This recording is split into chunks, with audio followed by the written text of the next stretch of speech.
It's day number last of the K&N Spring Fling Million presented by Optima Batteries. And you have established the betting line. I did. We did. Well, I mean, but you we said thought it, about it. And I said I was right there with you. To make sure I'm not like absolutely blowing this thing out of the water, and it sounds like I might be a little bit, but there we go. All right. That's better. Where you at, Mike? We should be good. Our reaction time challenge. Check. William Dykes left side, Brian Carson right side. Once again, you go 00 something, you get $100. You go trip zip, you get $1,000. The betting line this morning has been established at $600 of Peter Biondo's money to be given away. Take the over, take the under. Where are you at? And we are nope and nope. We're under so far. We are under. Under. So with Brian Carson being 4th thou red, William Dykes being 17th thou green. Good morning, Mopar Man. Says good morning, Nate and Mike. Good morning. We have called Pro to the staging lanes, please. Our Larice Motorsports Insurance Pro Bracket round number 1. Let's get you headed to the staging lanes, please. Stevie, yes, I am. I am up here in the announcer booth. That's why you can hear my voice over the microphone. I'm obviously not sitting in the bathroom. Well, I might be. You don't know that. You don't know that. You could have a screen in there. I could be watching on the live feed, announcing from there. But I'm not. I'm sensing an opportunity for 2023. I'm not. I mean, I'm sorry. And it is day number last. It's Keith Smith and Sid Summers. And with it being day number last, it's probably going to get a little cheeky up here. Get it? The bathroom quote? Cheeky. A little cheeky. But, you probably don't want to be sitting in there and be like, Ken Smith, red by 7 thousandths of a second. You don't want to hear that. So red by 7 thousandths of a second for the Camaro out of Overton, Nevada. Sid Summers is 028, and we are maintaining the underline. Again, it is Vegas. You got to set the over-under. It is a total Kyle Seipel thing to do. And this weekend, we have been remembering Kyle. We have been racing for Kyle. Kevin Brannon dedicated his win last night to Kyle in the Million. That was amazing. Good morning, George. Good morning, Mopar. Let's see here. Good morning, MGB. Good morning, everybody. All y'all who are checking in on the live feed. It is the Jags and Hoosiers sponsored BANGshift.com live feed. We have called our pro category to the lanes for round number 1. It is an FTI $30,000 to win Saturday, but we're starting off with our reaction time challenge. Getting ready for Galat. All y'all. Thanks for the reminder. I'm already sad. So am I. It's 2 weeks away and I'm already sad. I'm like, anyway, we'll talk about it later because I'm going to cry. Cliff Hall rolling up here, and Kaylee McKibben. Again, 25 drivers were randomly selected out of the tech cards, getting a shot at the tree here, and we still have given away nothing. No money. Cliff Hall off the bottom misses it by 2 thou, being 11 green. No money.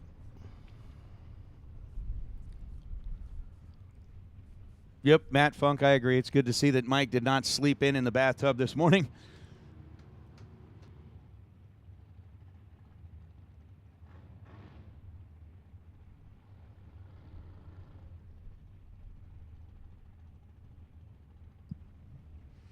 So Kaylee McKibben was 48 green. Cliff Hall was 11 green. And again, we set the over-under at 600 today.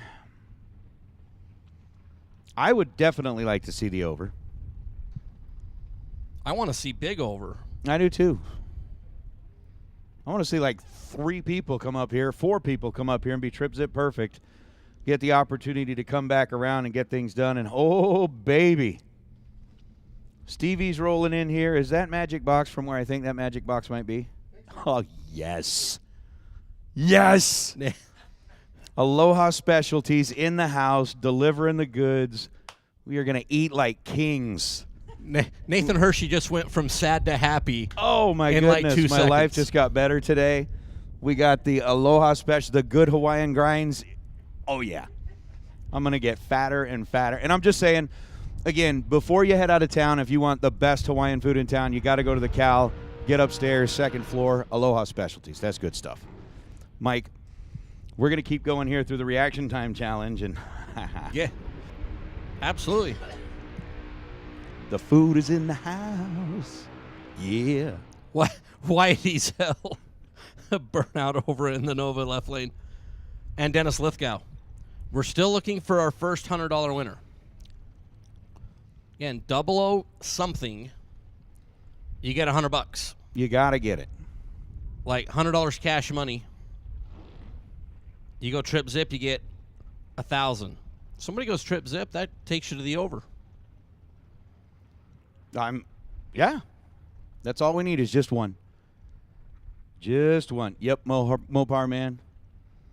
Bill Bathello's team, associated there with the folks at Aloha Specialties down at the Cal here in Vegas. Best Hawaiian food in town. And they just brought up a box full of grub. Well, there's one. Dennis Lithgow gives a 008. That's going to be good for $100. Wyatt Ezel was 13 green. So we've been through about, what, 4 pair here? 4 or 5 pair, 8 cars down. $100 already headed out.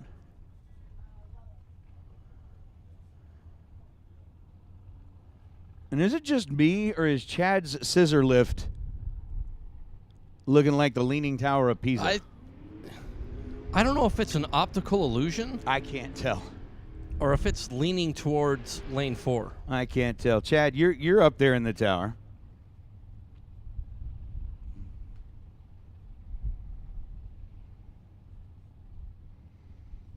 I mean, he doesn't seem overly concerned. Yeah, he doesn't seem overly concerned, but he's about to get overly concerned when we break into the Hawaiian food and be like, hey, Chad, if you can get here quick enough, we'll save you some. All right, so Parker Theobald and Kyle Fritz. Fritz left side in the Firebird. Theobald right side, driving Lindsay's Barracuda. Sure, Kyle off the bottom. I would believe so. I would believe so. Nope. He's not off the bottom. He goes 005 red. Parker goes 004 red. Denied and denied. I love Chad's response. He says, yep, I'm here, Nate. It's fine. I hope. Hope. Hope is a good thing. Hope. Hope is the best of things. Keep hope alive. That's true. Kyle would have said you got the gangsta lean going on the scissor lift. I'll ask Emily, are our eyes deceiving us, or does Chad's scissor lift look like it's, yeah, he's got the gangsta lean going on. It's the Leaning Tower of Chad.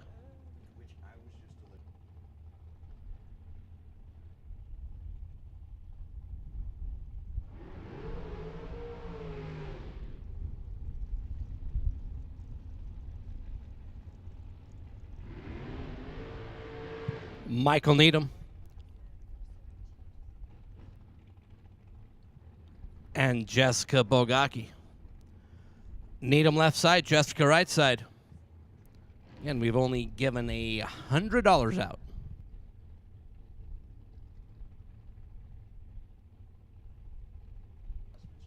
Nathan Hershey set the line at $600. Right now we're kind of living with the under. We would really like to be up in the over. So Michael left side, Jessica right side. 004 for Michael Needham. That adds $100 into Michael's pocket. Jessica was 25 and got to participate. But Michael Needham, the best so far this morning of 004. Woo, woo. Woot, woot. All right, so the next two. Anthony Bovin out of Meridian, Idaho. And Nacho. It's Nacho Rivera. Actually, I think it might be Hector Hernandez. The car number may say Nacho Rivera, but Hector Hernandez was the name that was drawn, and I think they are swapping spots in that Mustang there on the left side of the racetrack. So Bovin, coming in out of Idaho, selects his weapon, which is the dragster. Hey, while we have got Hector and Anthony backing up from the burnout, racers, we really, really need your help on this. Need your attention, please. Racers, your attention, please. Yesterday, we know that there were a lot of changes on car numbers and things. Everybody put their car numbers on for the million, and it just got, everybody had to make some adjustments as far as car numbers, entries, ACs, Bs, Ds, all of that kind of stuff. If you did make adjustments to your car number yesterday for the million, we need you to make sure that you switch it back. So like if you were running an AC number and yesterday it was just a B number, whatever the case may be, whatever changes you made, we need to go back to your original numbers that were assigned to you for the $30,000 races, for the 30K races. So again, if you made changes to your car number yesterday based on your million entry, please make sure that you get those swapped back. How about Hector Hernandez? 002. Hector Hernandez going to get $100. We need to get Manuel back up here for a little while today. Sí. We need mi amigo Manuel. ¿Por qué? All right, so we're up to what? $300. We are still well on the underside. But all it takes is one perfect let go, and we're going to blow right by. We need some odd representation. I mean, not that I'm being overly picky, but we're 002, 004, 008. We're Mike, all even. You and I Are the odd representation? are the odd representatives here. I mean, we are the odd ones. You're not wrong. You and I. Just you and I. Right? Just you and I. All right, so we're in the reaction time challenge. Hannah Vandermeer and Hank Premov. I see side-to-side double O's. Hank is one of those IT nerds like me. Yes, he is. Hey, there's my odd representation. Hannah Vandermeer, 005. There you go. We'll get $100. Now that makes 4. Yeah, Lela, to the best of my understanding, Hector and Nacho are swapping spots in the car. I'm basing this on information that Manuel provided me. He said, no, it's not Nacho, it's Hector. And so given the fact that Hector was chosen, I think he's the one that was in the car today. That's what I'm being, at least what my brain is telling me. So what is this? Tatis Armenta Jr. out of Sonora, Mexico, rolling up here on the right side. And Alexis Thompson out of that random tech card draw. What are we up to? $400 that we've given out. Hannah Vandermeer got $100. Hector Hernandez got $100. Michael Needham and Dennis Lithgow have all collected $100. We need somebody. I want somebody to love. Throw a little Depeche Mode in there. All right, Alexis and Tatis. Oh. How about Alexis? Oh. Alexis Thompson missing a perfect reaction time by 1,000th of a second. And not even on the payout side. 001 red, Alexis Thompson. Ouch. That's just mean. Ouch. You know, they say that's a good omen. They say that's a good moment? A good omen. Oh, good omen. I thought you were like, I thought I heard you say moment. No, good omen. And I was like, eesh. Eesh. Is that Manuel? Yes, it is. I need to get Manuel up here to say hi. Stevie, thank you very much. I really appreciate you guys bringing up the grinds. Good. Just saying it. Trevor Larson and Gilberto Leal. All right, Gilberto. We need reaction times that start with 0-0.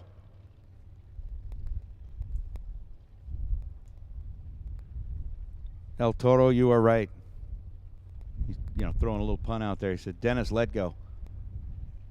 Dennis, let go. We'll see if he does that.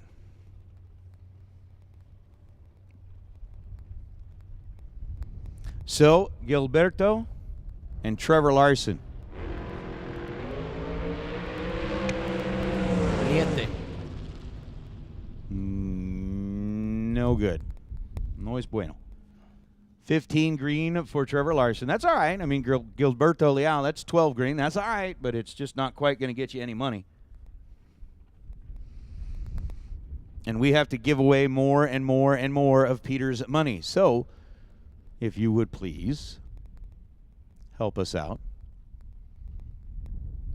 This is interesting. It is, isn't it? Shelby brought the Camaro out for day number last. Shelby's done really well in the Camaro. She has done really well in the Camaro. She's actually parked the Camaro in the winner's circle. She did the fall race Right? in 2020. Mm-hmm. For a $5,000, if I remember correctly. Plus, she Right. won a national event in that car. Yeah. And I like the K&N plate on the back of it. I like that. So the reaction time challenge, Shelby Williams and Ed Open. Everybody's getting very used to the Ed staging technique. They're like, all right, well, if I'm racing Ed, then I'm going to roll up here and turn on my top bulb, and he's going to go bloop, bloop. Bloop, bloop. Dang it. Ed Open is 17 red. Shelby is 18 green. We have given away not nearly enough of Peter's money. Not nearly enough of Peter's money.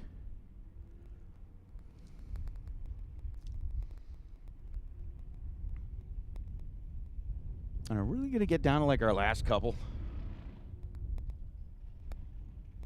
Last couple on the dance floor. Seriously.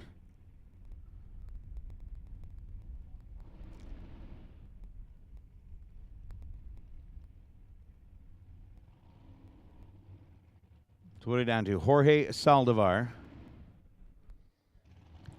And Jeannie Northup. Okay.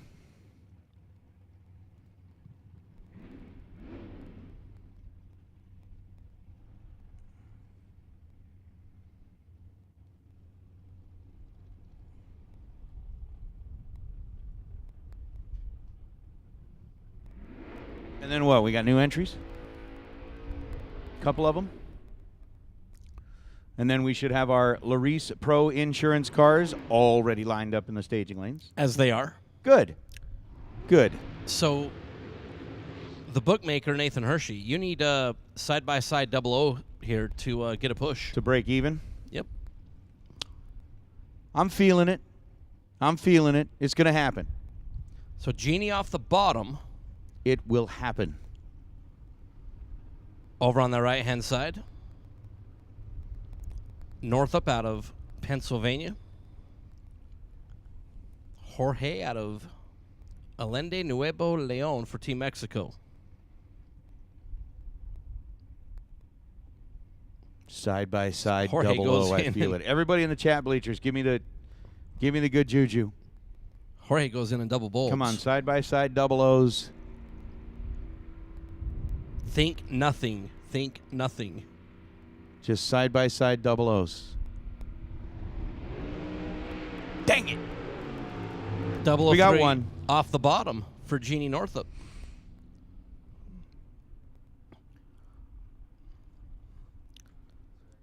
So $500. We only gave away $500 of Peter Biondo's money.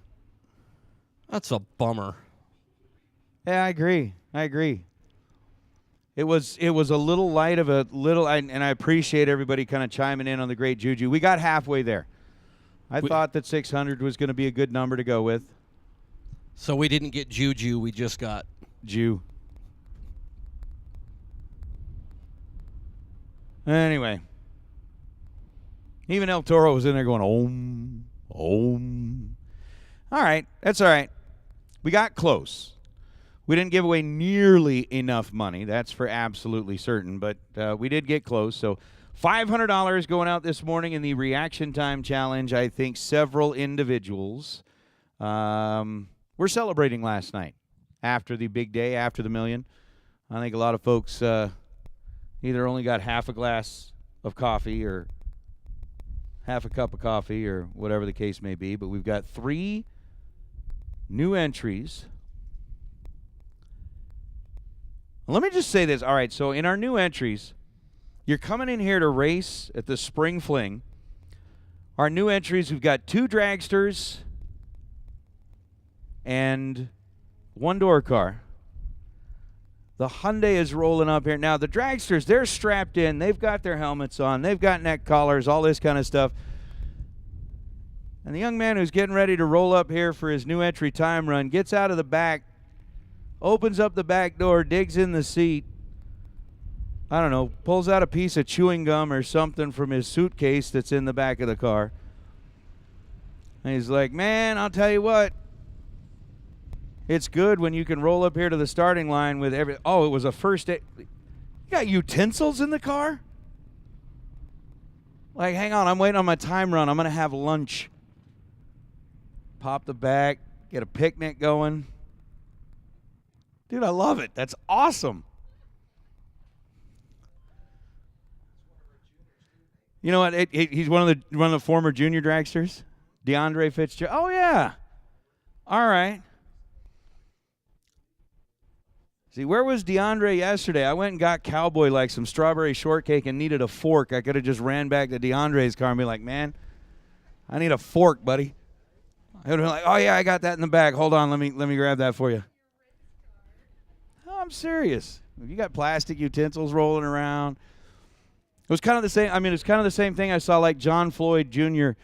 yesterday was rolling up here for his run. I'm sure he's sitting back in the staging lanes, but he's sitting under the arch again like, the dragsters, the door cars, everybody's like all strapped in and stuff. I saw him casually reach over and pull up the little like Yeti cup out of the holder, take a sip of the drink, set it back down, adjust the AC.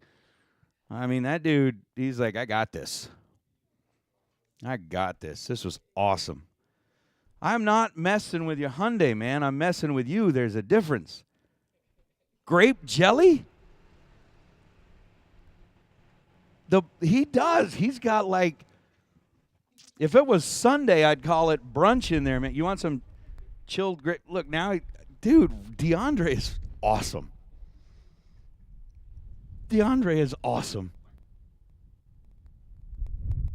Oh, that's great. Waiting on his new entry time run. He got utensils out and made a sandwich. That is the greatest thing on earth.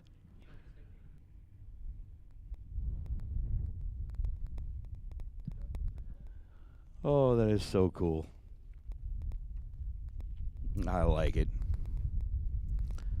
That's DeAndre Fitzgerald, as in March Meet champion. DeAndre Fitzgerald, the Fro.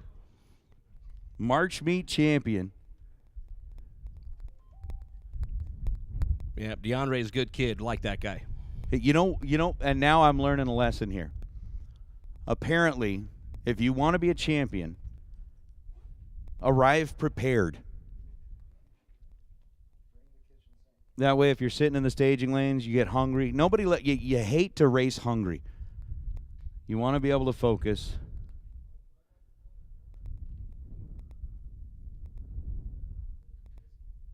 That is just awesome. I love it. All right, we're doing a quick little bit of track prep.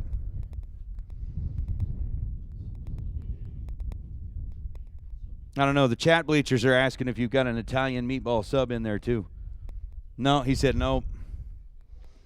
No meatball sub. He does have a big club sandwich, though.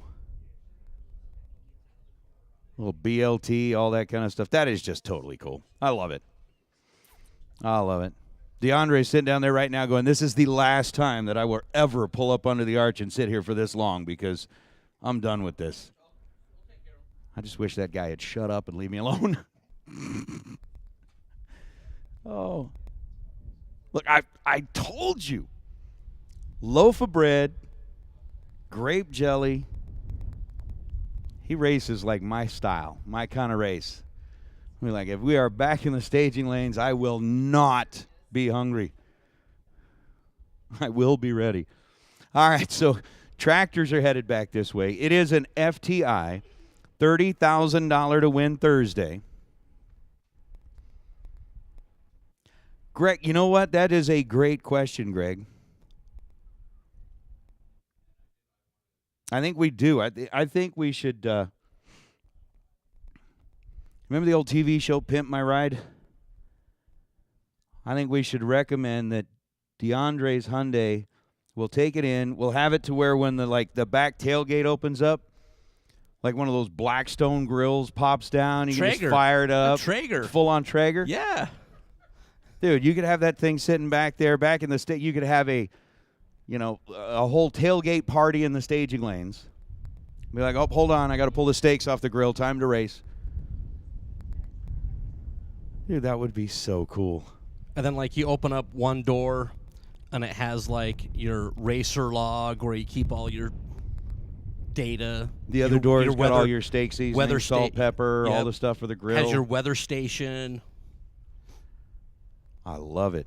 Is it am I saying it's? I'm thinking it's Sunday, but it's not. I know it's Saturday.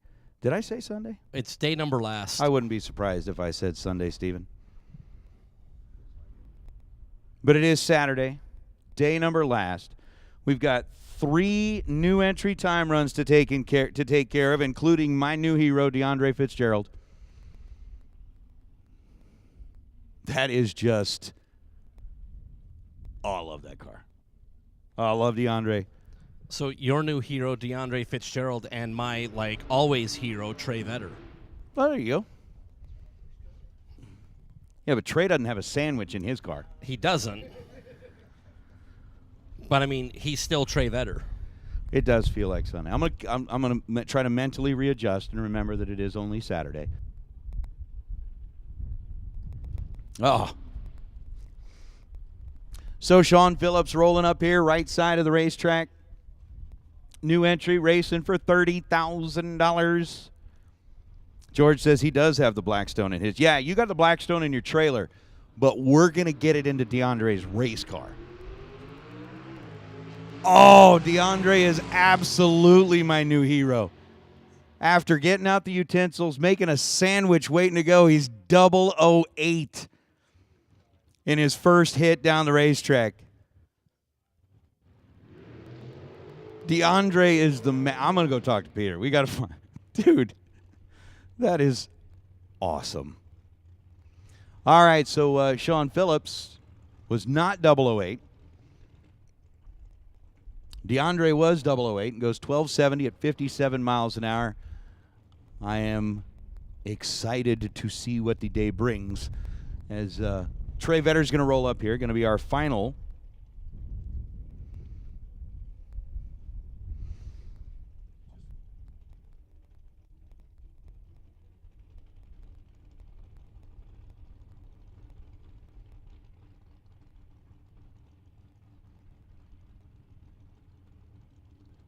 Did I say? I've said every day except Saturday? All right. Okay, well, it's FTI Saturday. We'll go with that. 30 on the tree and 462. I am just a mess this morning. Apparently, I'm going to have to put myself in timeout. You're thinking about everything. No, you're thinking about what's sitting back here on the chair. Well, yeah, that's true. I gotta go break into some awesome tinfoil goodness. What else is? I saw the musubi on top, but what else did they tag down in there? They brought enough food to feed all of us. We got the Kahlua chicken. Oh, dude. Yeah, I'm a little distracted now.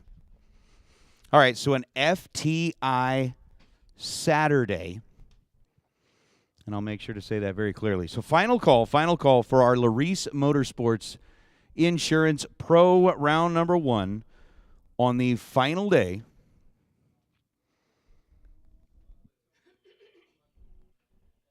David, I think we may need to try and figure something like that out. That was just awesome.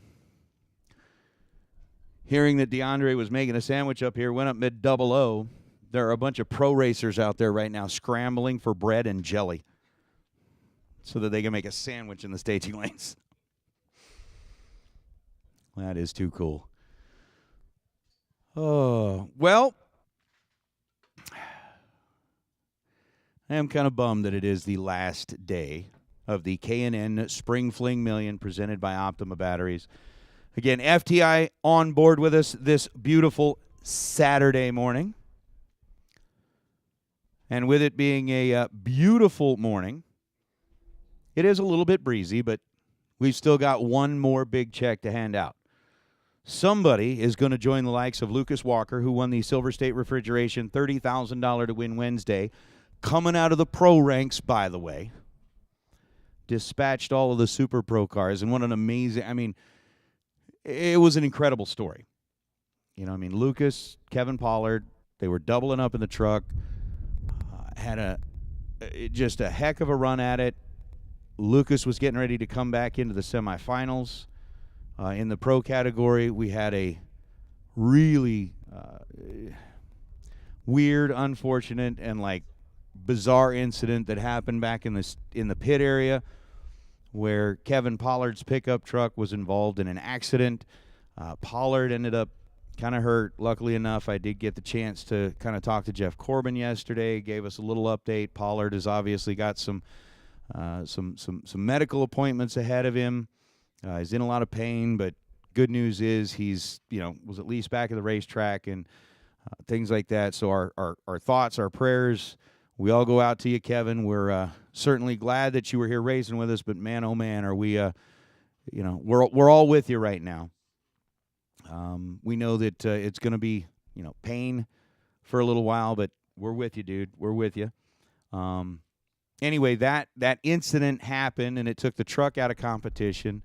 Lucas had to jump into the Raider Campbell-owned Camaro, was able to essentially turn around, bounce back from that, and win the race. So was able to claim that $30,000. It was just an incredible story. We had to come back Thursday to finish Wednesday's race, so they had to wait 24 hours to get that done. It was wild. But Lucas Walker ended up getting that $30,000 check, that big payday. They will go with that. And then, of course, Thursday had Chris Whitfield that came in and won the Mosier Engineering Thursday. Last night, Kevin Brannon takes it all the way to the house, picking up the big payday in the million. And today, we've got one more check for an FTI Saturday. We've got pro cars headed this direction, which means we will take our Super Pro door cars for Group A. Super Pro door cars for Group A. Let's get you headed into lanes 5 and 6, please. Super Pro door cars, Group A. Let's get you headed into lanes 5 and 6. We got our pro cars rolled up here under the arch. We're going to get them shut off, and we will have our invocation and national anthem to start off our morning on the final day of the K&N Spring Fling Million presented by Optima Batteries.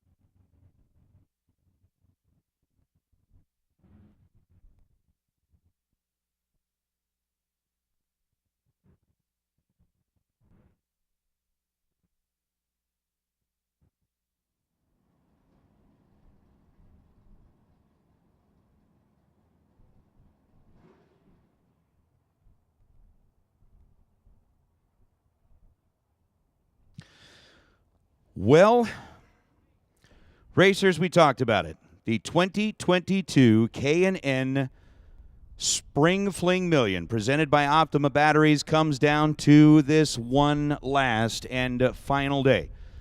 It has been an amazing week of racing. We've seen some almost hurricane force winds roll through here on Monday. Had some fantastic test and tune happening on Tuesday. Handed out checks already to folks like Lucas Walker, Chris Whitfield, Kevin Brannon. We've got one more big check to hand out. Of course, Jim Glenn going home with the dragster from the shootout. So much has been happening here. So many cool memories. So many neat things.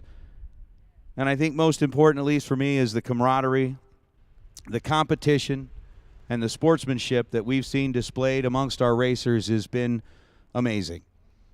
Again, racers, we know that each and every one of you after this day are going to be headed back to wherever your place of origin is or whatever next stop you have on your racing tour. From all of us at the Spring Fling family, from all of us here at the Strip at Las Vegas Motor Speedway, two words ring the most true, and that is thank you.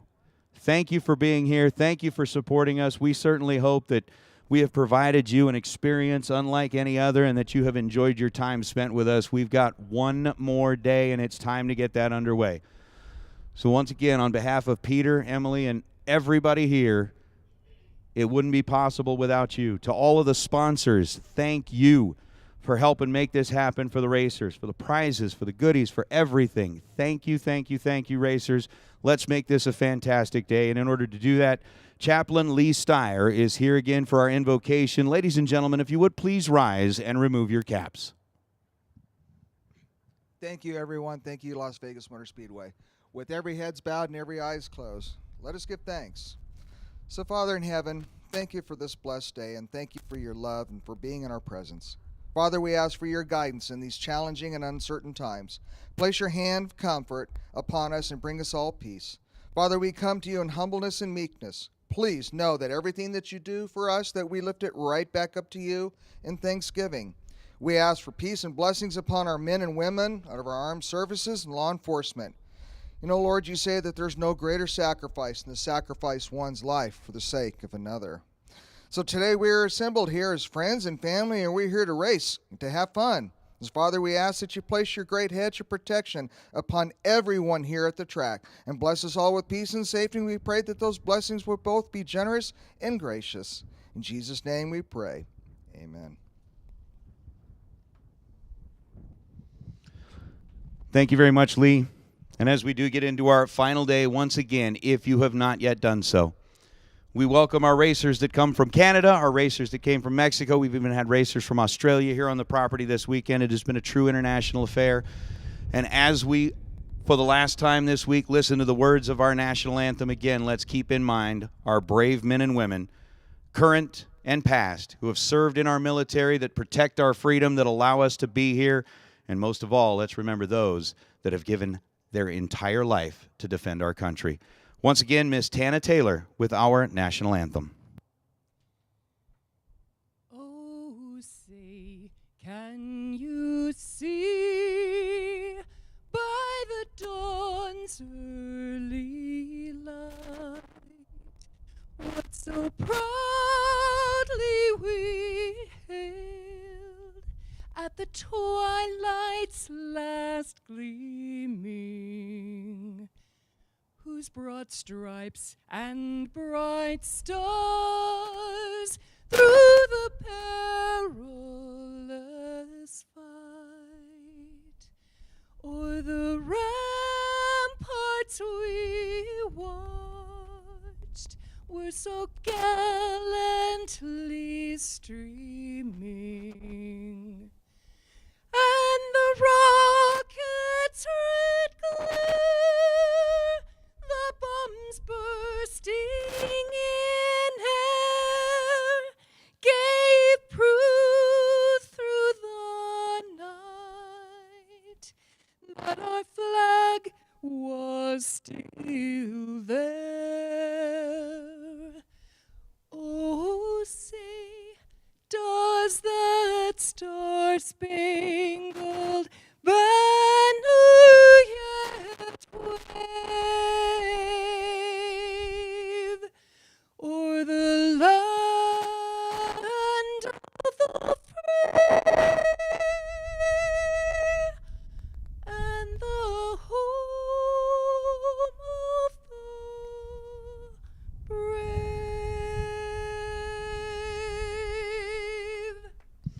Thank you very much, 10. We are getting ready to go for the last time this week. We've got Pro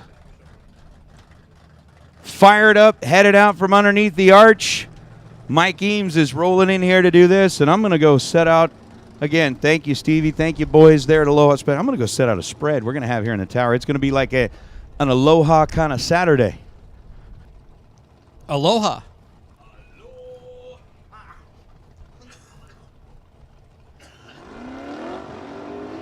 Mahalo. Larice Motorsports Insurance Pro will start us off on FTI Performance Saturday. Our final big check, our final big trophy will be handed out at the conclusion of our event today, and we're going to start off with John Crabtree and Russell Rowley. Crabtree out of Las Vegas.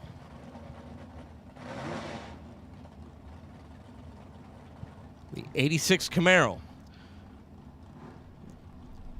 Over on the Las Vegas side, 734 the dial, Russell Rowley, Provo, Utah. Silver on blue, 72 Nova. Red light start for Russell Rowley by like the most worstest. 001 red is going to end Rowley's weekend. And that's just a bummer. John Crabtree, 28 green, 737. To get out of round number one. Again, due to the 500-plus car count, there will not be buybacks today. So you turn on a win light, you get to keep playing, you end up on the wrong side, and you're done for the day. And Anthony Matassa in the Roadster, red by 49, Steven Jeslovsky in the Mustang left side. We'll have an early morning win light, 24 green, 6 above. But Anthony, that 34 Chevrolet Roadster out of Chatsworth, is 49 in front of green and out, as Brian Lapire and Ricky Duschel. Lapire out of Mountain Home, Idaho. Black on red 70 Chevelle left lane. Duschel, Palmdale, California. The white on black 69 Camaro 620. The number for Ricky. So first things first, we got to get 2 green lights. And then we can do our thing down 660 feet.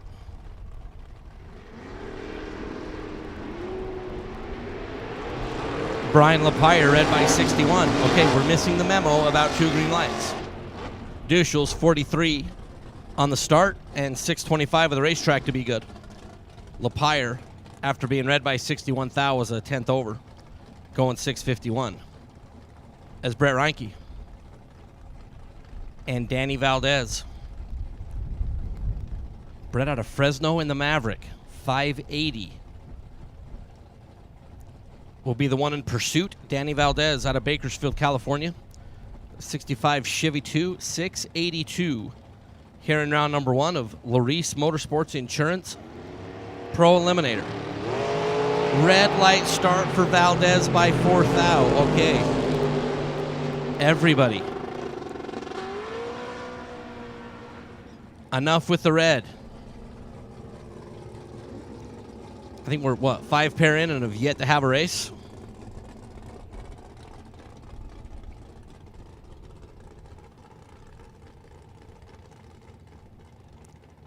Reinke was 101 up front, and Danny Valdez, I mean, when you're like 4 red, you'd really want the person in the other lane to be like good. When you're 4 red and the guy is 101 in the other lane, it just like makes you want to throw up in a garbage can. It's Gene Herbold and Noel Quest. Hey, green and green. We got a race. Took 6 pair. That's good. Noel right side. Gene left side. Noel 003. 500 in front of the finish to be 300 good. Is Noel in the Camaro. We'll get out of round number 1. Cole, 55 green and 4 above. He had that dial-in that we don't talk about, but it had 6 and a couple more of those. Peter Biondo said that if anybody dials that particular number and goes that particular number with a 0, he's instantly throwing $100 in the swear jar. every single time it happens. There's Joe Aller and Chad Sadlin. Sadlin, the Blazer, 7-11 for the runner out of Texas. Joe Aller, Mountain Home, Idaho, the yellow 71 Camaro, 616. The projected performance for the driver out of the 208. Chad over on the right side. Chad off and away. Joe, big red. Like 238 red. Sadlin, 44 green and 714 will work. Joe Aller, after being red, was one above, and Joe Aller's 2022 K&N Spring Fling Million, presented by Optima Batteries, is OVER as Cole Herbold and Steve Rohrsch. Rohrsch in the 82 Camaro, out of Wisconsin, 650 the number for Steve. Cole, 555 for the Corvette out of Texas. 14 leaves second in this pair. Rohrsch, 008, 652 to get the win.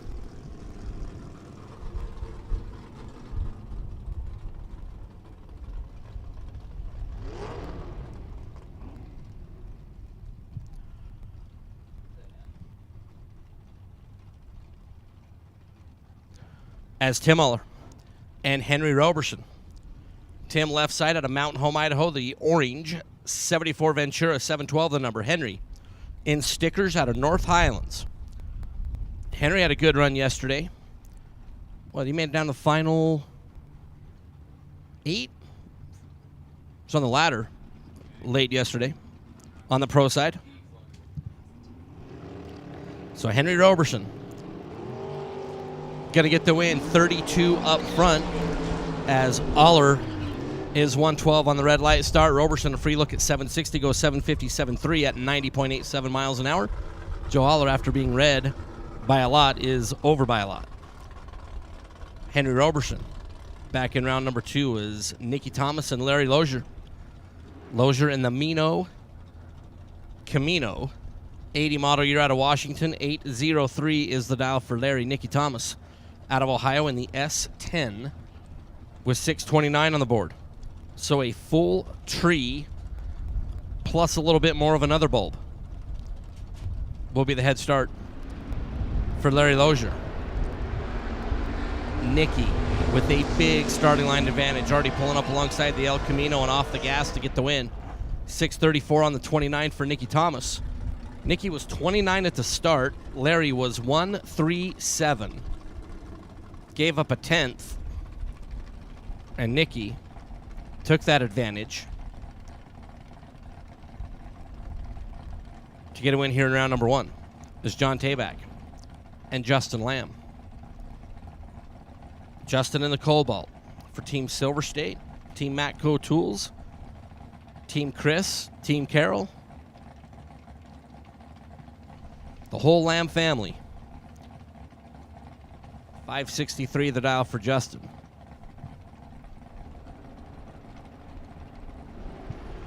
John Tabak out of Maple Ridge, British Columbia. 001 off the bottom, leaves second in this pair. Lamb was perfect. 565.5 on the 563 to get the win. John Tabak was 001. And in a round where it has literally been Magellan on the starting line, like literally all over the map, John Tabak's 001 and Justin Lamb is perfect off the bottom.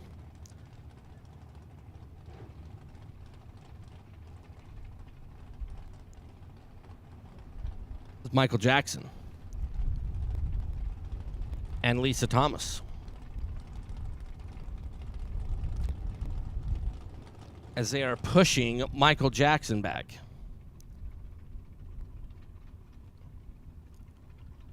And that's a bummer.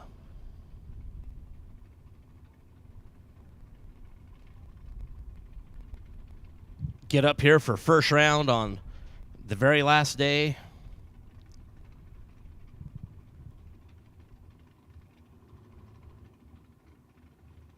Lisa Thomas out of Meridian, Idaho. The wheel stand in 66 Chevy 2. Love how that thing leaves. We'll get the solo and the victory here in round number 1, 6:21 for Lisa. Lisa was 13, breaking the beam, starting that run. And Michael Jackson will not be able to stage it up in round number 1. And with no buybacks, we'll have to put it in the box and be done for the day.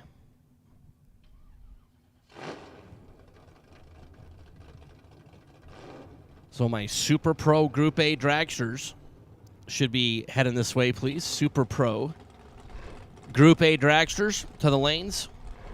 We've talked about it before a couple of times. Remember, there is no buyback today. No buyback today.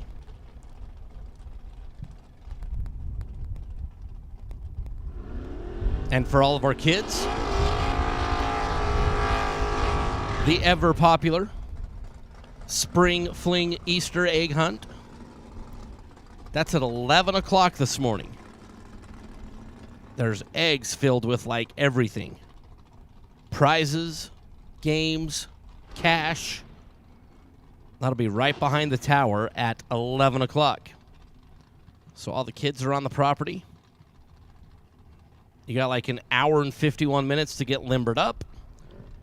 As Nathan looks limbered up.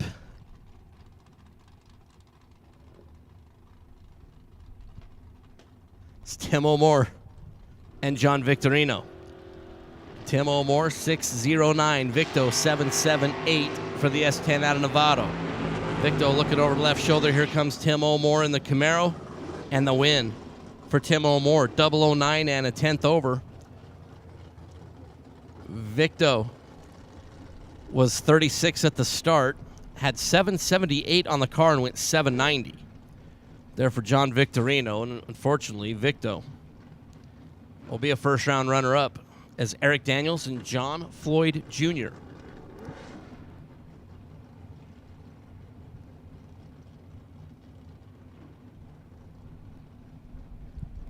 Daniels out of Chandler, Arizona. In the Vega, John Floyd Jr. In the Duramax 02 Chevrolet. Out of Oregon, 931 is the dial for John.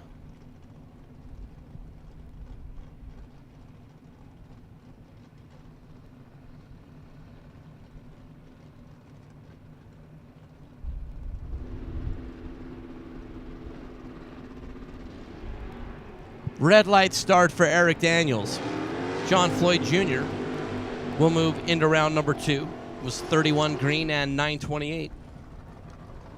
Eric Daniels, after being red by 8 thou, was under by 8 thou, and Daniels in the Vega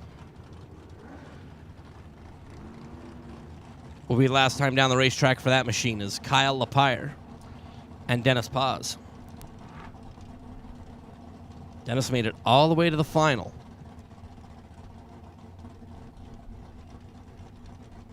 In the Reese Motorsports Insurance Pro category. Before bowing out, Kyle out of Middleton, Idaho over in the left lane. The 72 Nova, 717 is the dial for Kyle. Dennis, 682 for the El Camino out of Stockton, California. Kyle looking over to the right. Here comes Dennis in the El Camino. Lapire, 10 total on Dennis Paz. 002 layeth the smacketh down.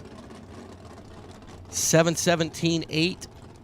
002 is 10 on the combined. Dennis Paz was 15 green and can think about his Super Pro entry. That's Chuck Elder and Jeff Devy. Devy in the Cavalier out of Kimberly, Idaho. That red Cavalier over in the Pennzoil lane. Chuck Elder in the Chrysler Cordova with the cheese board, the wine flute. Devy, 24 green and 8 thou fast. So when we talk about the Cordova, you know, we talk about like the wine flutes. I mean, it definitely has like plush carpet.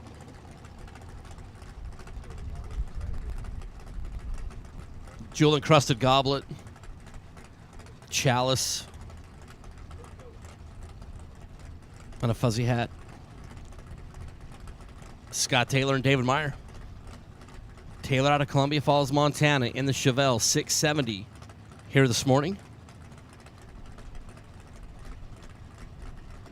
David Meyer, the machine, out of Sheridan, California.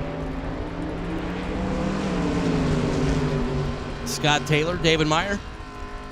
David Meyer, 17 green, taking 0004 at the finish line. Scott Taylor was 008 and got behind by 410 thou, and that is a long drive back to Columbia Falls, Montana, thinking about getting behind by 410 thou. Here in round number 1. That's going to be a lot of stewing. On the way back to Columbia Falls, Montana, Taylor was 008 and 3 above, but 410 thou behind at the finish line is Ron Nichols and Austin Hockaday. Austin, green Mustang out of Colorado, 632, and the Hammer in the Olds 442 out of Livermore, California, 718. The dial-in for Mr. Nichols.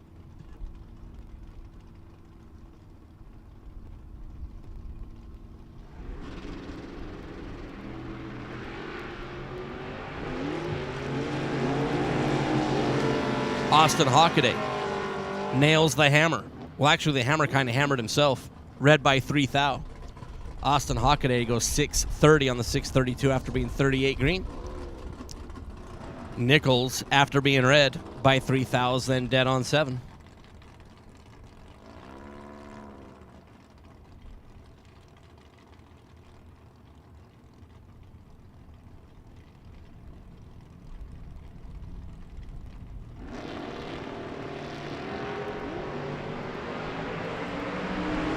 Monty Beagle and Kelly Hockaday.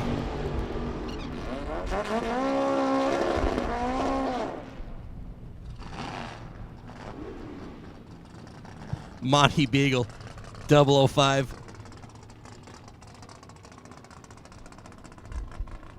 Kelly Hockaday, 42 red and 656.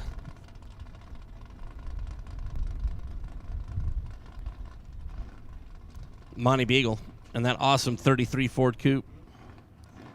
Well, moving around number 2 is Joy Cazzetti and Mark Thompson.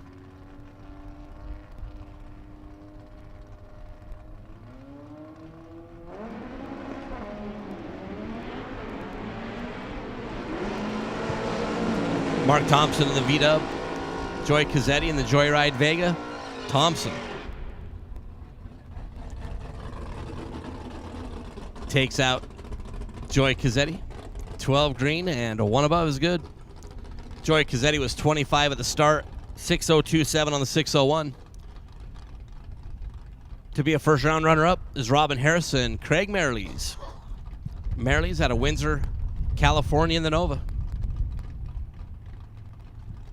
650 the dial for Craig, who, when Nathan Hershey was waxing poetically about wine and grapes, brought us up some chilled grapes. It was awesome.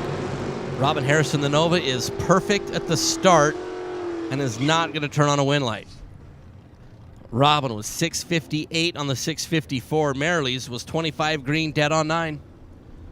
Gets around the perfect light of Robin Harris here in round number 1 is Darren Taylor and Brian Cerruti.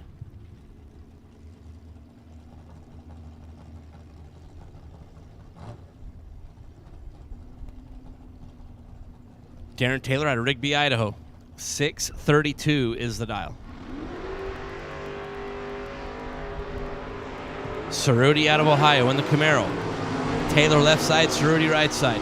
009 and 13, Brian Cerruti. 009 to be 009 in front. And 658 on the 655 is good. Darren Taylor. So 13 on the reaction time. 635.7 on the 632, but went through the 660-foot finish line, 9 thousandths of a second behind Brian Cerruti in the Camaro. And will not get a win light here in round number 1. Howard DeVore and Larry McClanahan. Larry in his Cobra Jet. Howard DeVore in the Nova, and side-by-side red lights and a true start win for Howard DeVore. Howard left first, was 7th thou in front of green. Larry McClanahan left second and was more redder. Larry was 30 in front of green. And as we think about our good friend Kyle Seipel, we know when those true start wins come through, we know that he's smiling on us from the heavens. It's Howard DeVore. Via true start will advance as Michael Pliska and Nick Hastings. Nick out of Ohio in the Mustang. 6:15 the dial. For the nasty one, Michael Pliska, Happy Valley, Oregon. 6:33 the dial for Mr. Pliska.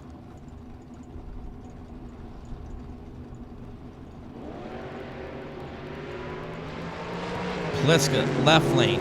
Hastings, right side. Pliska better at the start and going to get the win as Michael Pliska locks out Nick Hastings.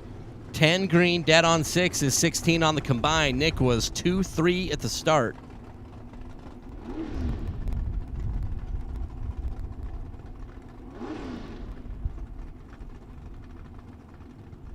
Nick Hastings, 23 green and 9th thou under, but there was nothing that Nick Hastings would or could do to move the win light over on his side. Michael Pliska packages up Nick Hastings as Andy Schmal and John Tripp. Andy, 598 the dial in the Banana. Andy had a great run in yesterday's Million. Made it all the way down into the semifinals of the main event for Team Fastronics. The Beretta out of Idaho Falls, Idaho. 598 is the dial. John Tripp in the Dart out of Golden, Colorado, here in Larice Motorsports Insurance. Pro Eliminator. Andy looking over to the right. John Tripp is there side by side. Andy gets out in front and will get the win by 2 thou. 32 green and 599 is good. John Tripp, 98 up front. When you got Andy Schmal over in that other lane, 98 is not the recipe you need to cook up to turn on win light alongside Andy Schmal is Jay Greiner and Wyatt Ezel. Jay out of South San Francisco in that purple Ventura. Wyatt out of Louisiana. 69 Nova right side. 636 is the dial for Wyatt. Red light start for Jay. Wyatt Ezel is Yo 11 at the start. And 637 at the end. Jay, 18 red. And under by 4 thou.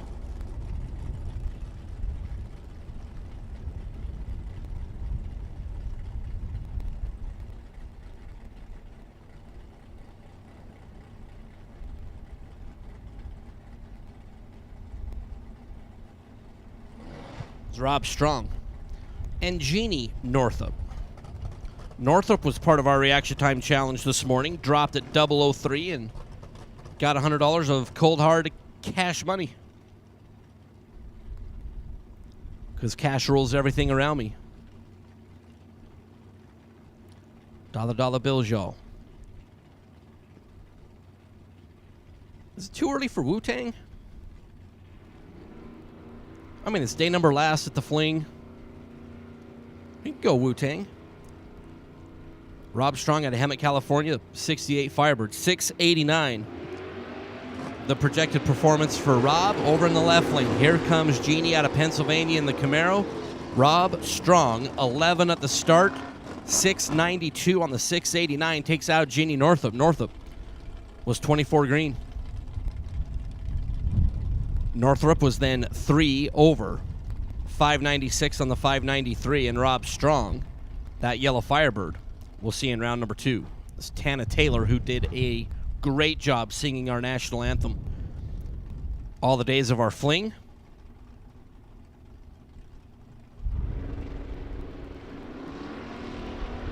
And Jeff Mack, Jeff the local runner, is read by 2-2. Tana Taylor will move in around number 2 in her Mustang, going 6.705. Tana was 93 at the start.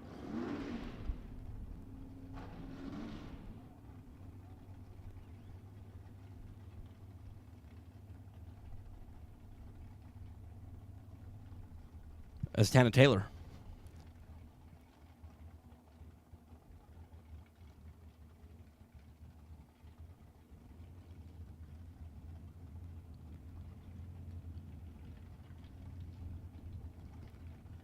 We'll move on as Joe Kidd Jr. and Freddie Jackson.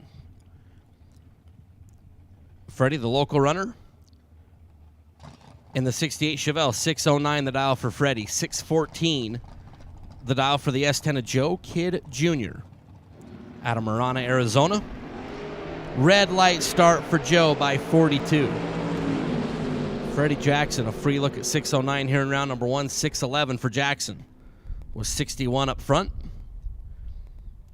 As Freddie Jackson takes out Joe Kidd Jr.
All right, we have a little ballet going on back here under the arch. We apologize for the little delay here in Larice Motorsports Insurance Pro Eliminator. As Kyle Fritz and Shelby Williams are going to roll out.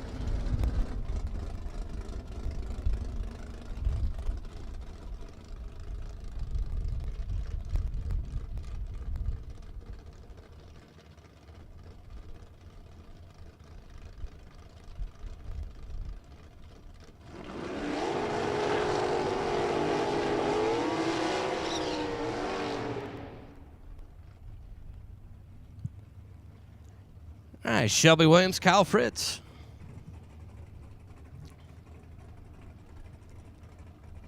Shelby for Team K&N in the Camaro. 680 is the dial for Shelby. Kyle Fritz for Team Torco out of Mesa in the Firebird with the Evil dial in. There for Fritz.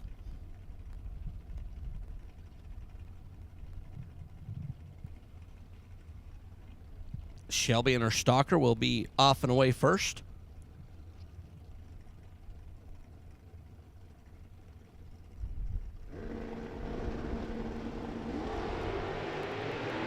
Red light start for Shelby Williams by 20. Fritz. We'll move on into round number 2, 54 green and 6-6-9-9 for Kyle Fritz after Shelby was red by 20. You go 681. On that 680 projection.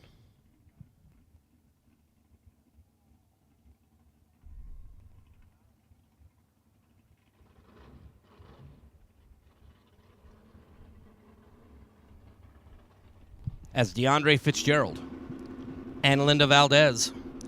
DeAndre the Fro, who rolled in this morning. And the new entry time run was 008. DeAndre way out in front. Brakes. DeAndre Fitzgerald going to get the win. 1275 on the 1280. Was 84 green. Linda Valdez was 104 at the start. Gets to the finish line first by 39 to break out by 3 thousandths of a second. As DeAndre Fitzgerald, the Fro, will take that 1275 56 mile an hour fire-breathing monster into round number 2.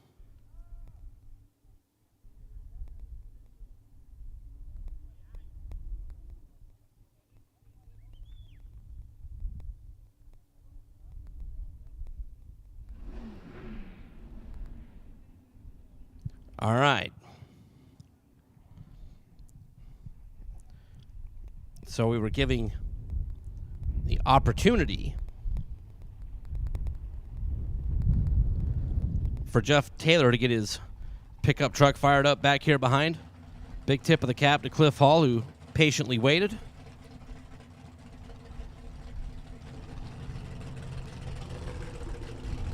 That was what our minor delay was. We apologize for that. Jeff Taylor, that 99 Dakota.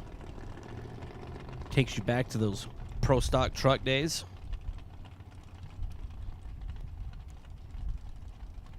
Taylor out of Oregon. 578, the projected performance there for Jeff Taylor. Cliff Hall in the Falcon. Cliff was part of our reaction time challenge this morning and missed $100 by a couple of thou. As we are in Torque Tools, round number 1. Here in our Larice Motorsports Insurance. Pro category, this is final pair in class. Cliff Hall right side. Jeff Taylor left side. Taylor is 002. Cliff Hall's in trouble. Jeff Taylor 002 and 3 above to be 3 thou in front. Cliff Hall's 41 green, dead 0. And we'll see the win light over on Jeff Taylor's side of the racetrack. To wrap up Larice Motorsports Insurance Pro ET. Here on FTI Performance Saturday. K&N Spring Fling Million presented by Optima Batteries. As we're moving over into Group A in our door cars.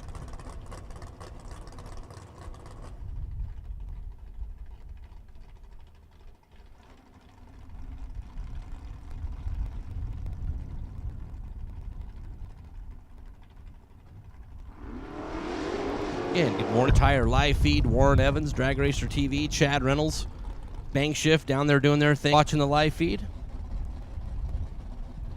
I miss my Snookums. Those of you that have never shared a room with Mike English, you in the Kid Mobile. 665 the dial for Ryan Robert Butler, 582 the dial, but Ryan Gleghorn, 004, dead on 8 to be 12 total. Butler was 10 green, needed to be dead on 1 to get past Mr. Gleghorn. Was not Ryan Gleghorn. We'll see in round number 2 as Paul Edens and Travis Ringeth. Ringeth, a Team Motorsports car. Travis and that whole entire group, they put on a 3-race series up in Canada. They're at Medicine Hat, Edmonton, and up there at Mission. Those guys do a great job with those 3 events.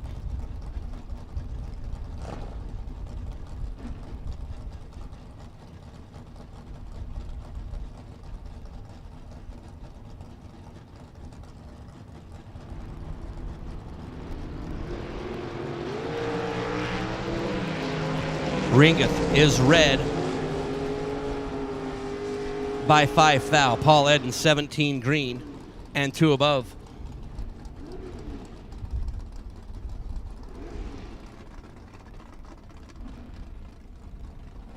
We'll get the win as Travis is red by 5 thou.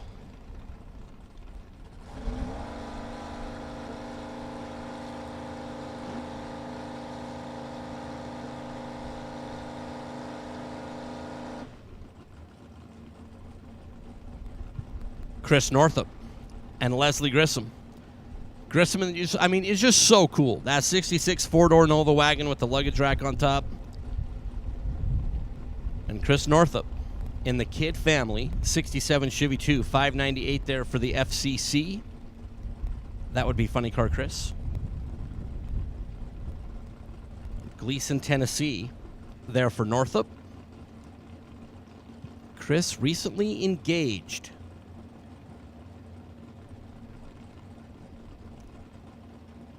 Which is a shocking development.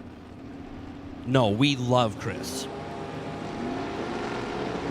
Chris is off and away, trying to pull up alongside Leslie Grissom, and Grissom ends up 2 thou in front at the finish line and good. 25 green, 1 above.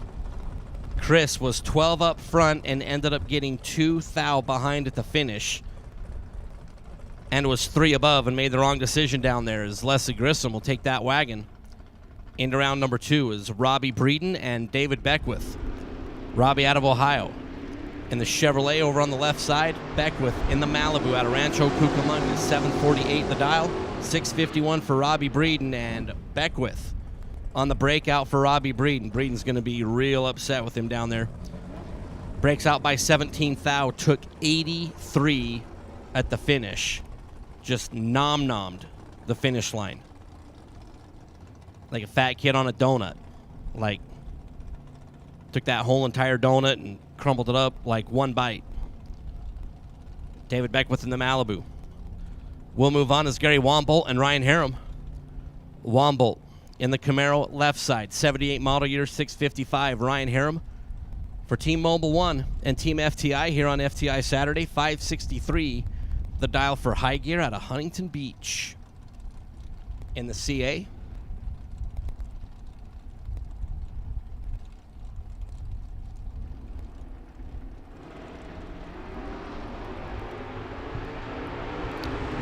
$11 thou was the difference right off the bat. And the win to Gary Wombolt as Harem got behind by 3 thou. Harem was better at the start, 21 green and then 5 above. As Mr. Harem made the wrong choice down there at the finish line. Gary Wombolt, 32 green, 4 above, but 3 thou in front at the finish line, which is the most important number of that race right there. As Gary Wombolt takes out Ryan Harem as Kevin Burnett and Steve Williams. We just saw Steve's daughter Shelby go red in the Larice Motorsports Insurance Pro Field. Here's Steve in the G5 for K&N. The young man who lives in Cherry Valley, California. Kevin Burnett out of Parker, Colorado. Burnett left side trying to chase down Steve Williams, the former Supergas World Champ. No. Steve Williams, 002, 582 is good. Kevin Burnett is dead on 7, 25 at the start, and had no chance, as Steve Williams was 20 total, and Kevin Burnett was 25 at the start, as Jeremy Heffler and Mark Lalonde.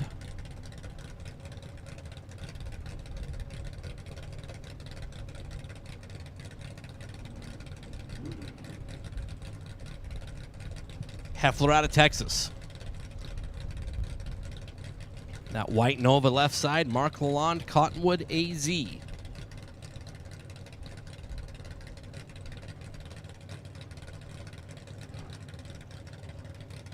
$560 the dial. Yeah, everybody in the live chat, we will absolutely be giving away a Optima Yellow Top battery again today. At some point. Might do something different today. But we will give away an Optima Yellow Top battery at some point in the live bleachers. Mark Lalonde is perfect and dead on 7. Perfect taking 8 thou. That'll get it done more often than not. 5607 on the 560 for Lalonde. Jeremy Heffler was 11 green, dead on 5 to be 15 total. And just squashed.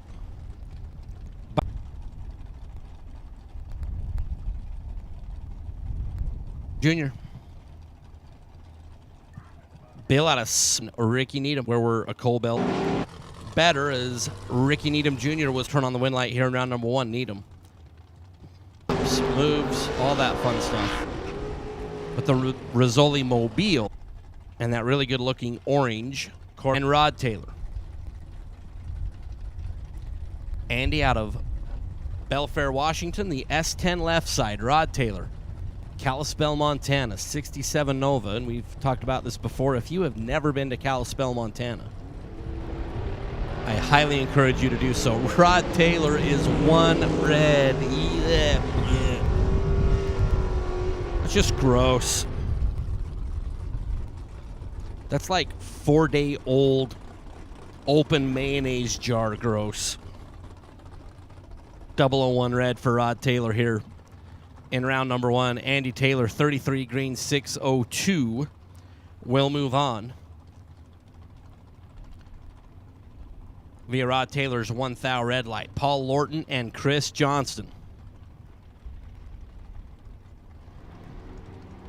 Paul out of Peoria in the Vega. Chris out of Keyport, Washington, the 69 Camaro right side. Paul left, Chris right, Chris Johnston. We'll take out Paul Lorton. Lorton breaks out by 3 thou, got to the finish line first by 15. Lorton was pretty good at the start, 004. Chris Johnson was right there, being 10. And dead on 6 for Chris Johnson. Paul Lorton does not get out of round number 1. Chris Johnson does, is Nacho Rivera and Hank Pramoff. Nacho for Team Mexico, 638 on the board. Hank Pramoff, the IT guy out of Colorado in the Vegas. Side-by-side red lights, not a true start situation as Nacho left first and was much more worser on the red side. Nacho was 007 in front of green. Hank was 003 on the red side. But Hank Pramoff will advance on Nacho's red light. Scotty Richardson and Shane Thompson. Scotty out of Kentucky, 6'11". The dial in for very decorated all-around racer. 6'11", the dial in for Richardson. Shane Thompson for Team Silver State. Out of Henderson. 494 for Shane and red by 9 thou. Scotty's 005 and too quick. Shane red by 009 and then goes 498. Is defeated by Scotty Richardson here in round number 1 is Spencer Massey, our runner-up from last night. In the Million. Went all the way to the final in this 71 Nova before he was defeated by Kevin Brandon. And here, bright and early, on FTI Performance Saturday, he gets Mike Bloomfield. Here in round number 1, Bloomfield out of Ohio. Over in the right lane, Spencer left side, and Massey, 19 green, dead on 4. Just keeps turning on those win lights. Bloomfield's 009 and drops to be 4 over. Massey ends up right on the money and will advance. As Roglio Tamez in the Malibu and Chance Parker. As we are in the part of the program where we start to merge some door cars and some dragsters. We do try to separate door cars or dragsters, but sometimes in the staging lanes you get a whole bunch of cars that pick one lane or the other, and we're not going to run a whole bunch of singles, so they do get merged a little bit quicker. Rogli out of Allende Nuevo Leon for Team Mexico. 831 is the dial. Chance 489. Roglio's out there a mile. Here comes Chance. Chance Parker gets to the finish line first by over a tenth and breaks out by 5 thousandths of a second. Roglio's 003 green and over by 16 and will survive as Chance takes a mile, breaks out by 5 thou. It's Hector Delgado.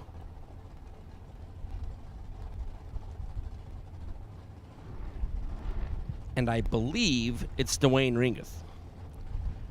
Like we talked about before, there is all sorts of movement with guys and cars and drivers, and I'm driving this one today and this one tomorrow, and our double entries and A&C. And so we're doing our best up here to keep things straight. Hector Delgado in the Mustang.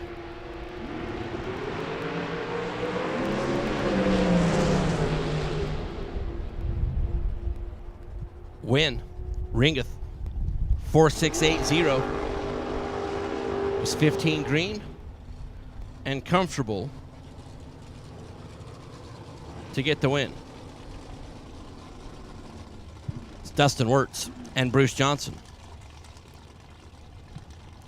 Dustin in the Corvette Roadster out of Napa, Idaho. Bruce in the not Corvette Roadster out of Duluth, Minnesota.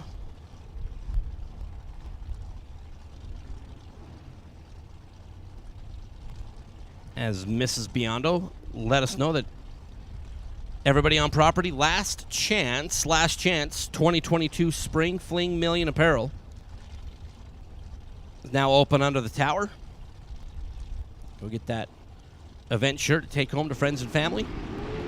It's under the tower. Bruce Johnson, red by 15 thousandths of a second. Dustin. A free look at 5:23, 5:218 is what Wirtz will look at when he grabs the time slip. 008 at the start for Dustin Wirtz.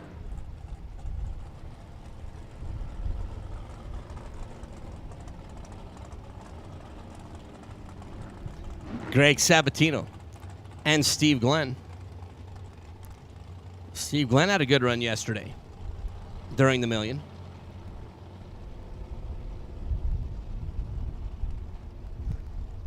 Steve out of Las Vegas, Nevada. 437 on the dial. Craig Sabatino out of Meridian. 659 is the dial for Sabatino. Sabatino. 3 zeros. Perfect reaction time for Sabatino, 663. On the 659, Steve Glenn is red and dead on, which should be a donation to the swear jar here in round number 1.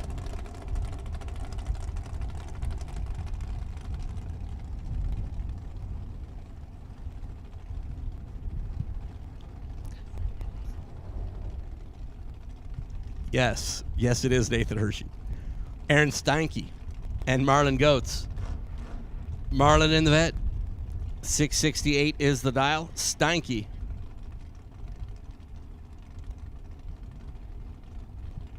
Steinke out of Dunmore, Alberta, Canada. The TNT Supercar. Donde está Manuel? Green and green. Steinke is in control at the start, but Marlon Goetz is in control at the finish. 31 green for Marlon and 668.8 on the 668. Aaron was 005 at the start, had 452 as the selected dial, and it was 11 over. And no good. So unfortunately, Aaron out of Dunmore, Alberta, Canada, in this entry, will be done for the event. That's Brian Watts and Chevy Reeves.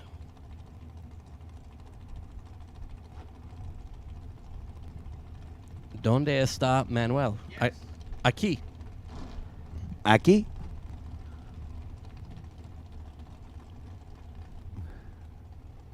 So Watts out of Aquí. Washington. 479.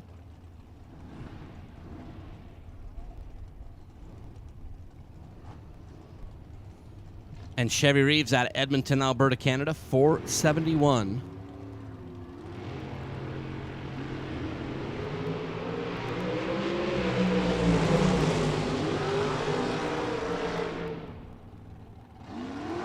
Red light start for Chevy Reeves. Brian Watts, 67 green. He gets a lucky one there. 477 on the 479 there for Brian Watts.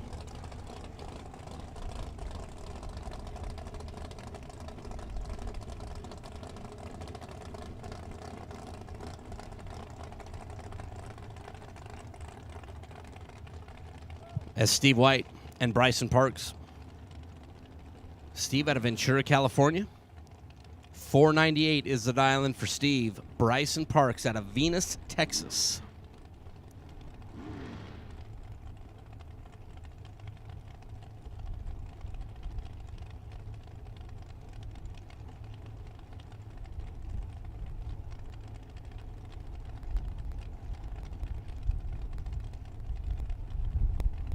So Bryson out of Texas, 493 is the dial.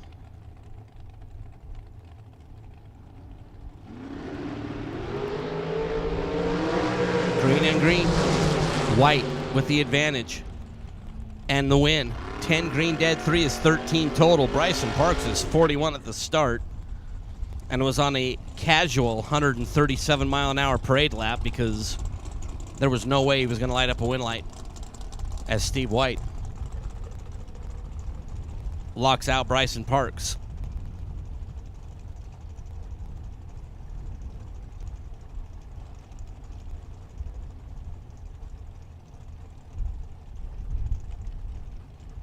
I believe Kaylee McKibben, left side, and BP Brad Pierce, as Nathan Hershey I am.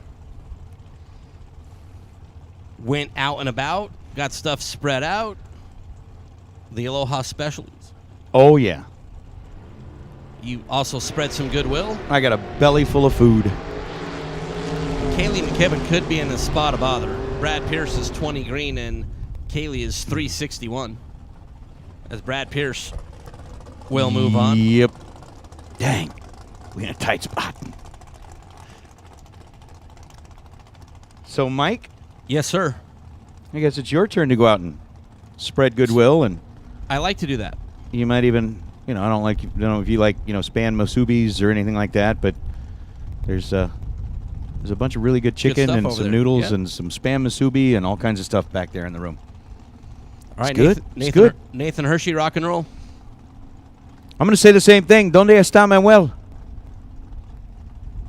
If you are here with Team Mexico, I think we need a reappearance of Manuel. Coming up here on the final day, maybe spend a little time helping us with a multilingual announcement or two. As Matt Lee going to get the win light here. He is green by 25 thousandths of a second. Goes 481. On the 478 down to get the win light, Jesse DiBartolo went red by 29 thousandths of a second. And good morning. 9:53 in the morning, and we've got one last day of racing that we get to do. Greg Christensen, Kevin Shear, the pair on the line right now. Christensen out of Colorado, dialed in at 470. Shear dialed in 1/10 of a second quicker than that, with a 460 number up on that right lane scoreboard. I think I still got to back that down some. Keep it back down a little bit. A little more. A little more. There we go. Both drivers 00 at this end of the racetrack, and a 008 dead on 5 is going to get the win light for Kevin Shearer. Fourth out under. With a 469.6 on what was a 470 dial.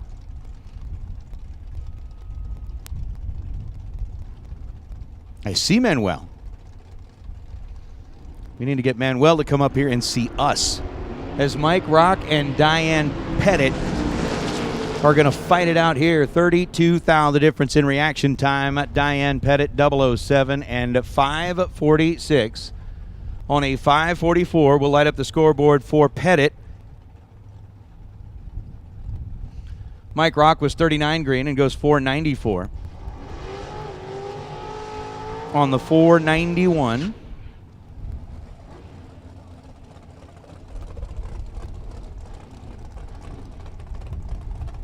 There we go. As we'll bring out Luis Cantu and Austin Williams. Williams behind the wheel of the dragster this time. Right lane, 465 is the dial for Austin. And for Luis Cantu, 509. Going to get head start in that Titan. Emblazoned pro stock style ride left side.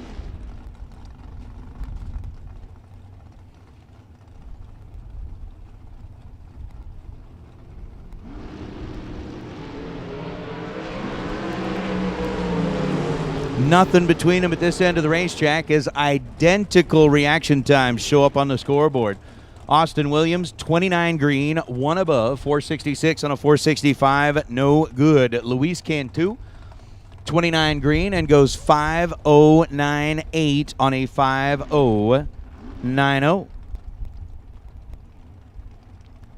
So Luis, 29 dead 8, take 3 thou at the stripe, gets the win light. I believe Austin probably give that back. As now Dave Secondi and Austin Calhoun. Austin, the newlywed. I did get a chance to see Austin in the staging lanes yesterday. Asked him, look, is what we're hearing true? Did you literally decide last night that you were going to take off, had Mom with you and said, look, we're just going to go out, we're going to get some dinner, and then you changed course and went directly to a wedding chapel and got married? He said, well, pretty much. He said, pretty much what we did was we knew we were going to do it. Mom didn't know we were going to do it. So we made her believe that we were just going to head out and like go to dinner and stuff, and then we took her to the wedding chapel, and she was absolutely 100% shocked. So his new lovely bride standing along the wall down there. Austin is 006 and 2 above, 487 on a 485 to get the win light on the right lane over Dave Secondi. Secondi was 24 green and then goes 473 on a 470. Hey, aquí. Okay. Muy bueno. Let me tell you something. Manuel has made his way back up here to the tower, and I got to get this situated. Something has gone awry for me on the live feed, just like something has gone awry for Gabby Needham down there as they're taking a close look at her car, and she's not going to be able to make the run. Toby Payne going on the solo shot. We'll get the win light. 449 on a 453 after Toby was 008 in reaction time. So we are making our way through Group A. And we said this a little while ago, and it sounds like our Spanish might have worked. We said, ¿Dónde está Manuel? It's live in Facebook. And here, oh, you're going live on Facebook? Mexico. From Mexico. All right. Hola. I don't know how to say anything other than what you know how to say, but okay, thank you. Es la página que lo están transmitiendo. Es BANGshift.com. Búscalo así en YouTube. BANGshift.com. Ahí está muy facilito. O entra en la página de Spring Fling en Facebook o en Instagram y ahí sale el link. So we're going to get things set up here as Manny is live on Facebook right now with hundreds and hundreds and hundreds of fans who are watching from Mexico. We've got Carson Campbell. We got Seth Zermano rolling up now. Carson dialed in at 493 on the right side. Zermano dialed in 479 on the left side. And with that, again, if you are watching live on our BANGshift.com live feed, you had an absolute treat on Thursday when Manny came up here, and I believe for like the first time ever, we had a bilingual broadcast where Manny was calling the shots just like they would. He's one of the regular announcers down in Mexico at the racetrack and calls a lot of those races down there. And, man, I'm telling you, it was a treat. A lot of folks kept asking, hey, when are you going to get Manny back up here? When are you going to get Manny back up here? It's time. We've got Manny back up here. So, Manny, you want to pick up the microphone and announce with us? We can actually do this with the face. Well, look. So you're live. So if we adjust this a little bit.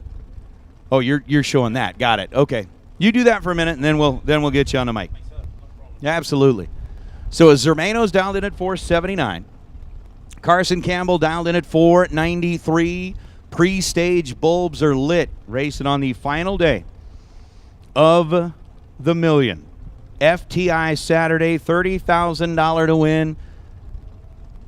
Manny's going to like multitask. Manny the multitasker. Así es que, señores, vámonos. Seth Zermano por el carril izquierdo de Alhambra, California, contra Carson Campbell. Viene por el carril derecho, 493, 479 para el carril ese está mejor, ¿cómo no? Ya están listos los pilotos y vámonos.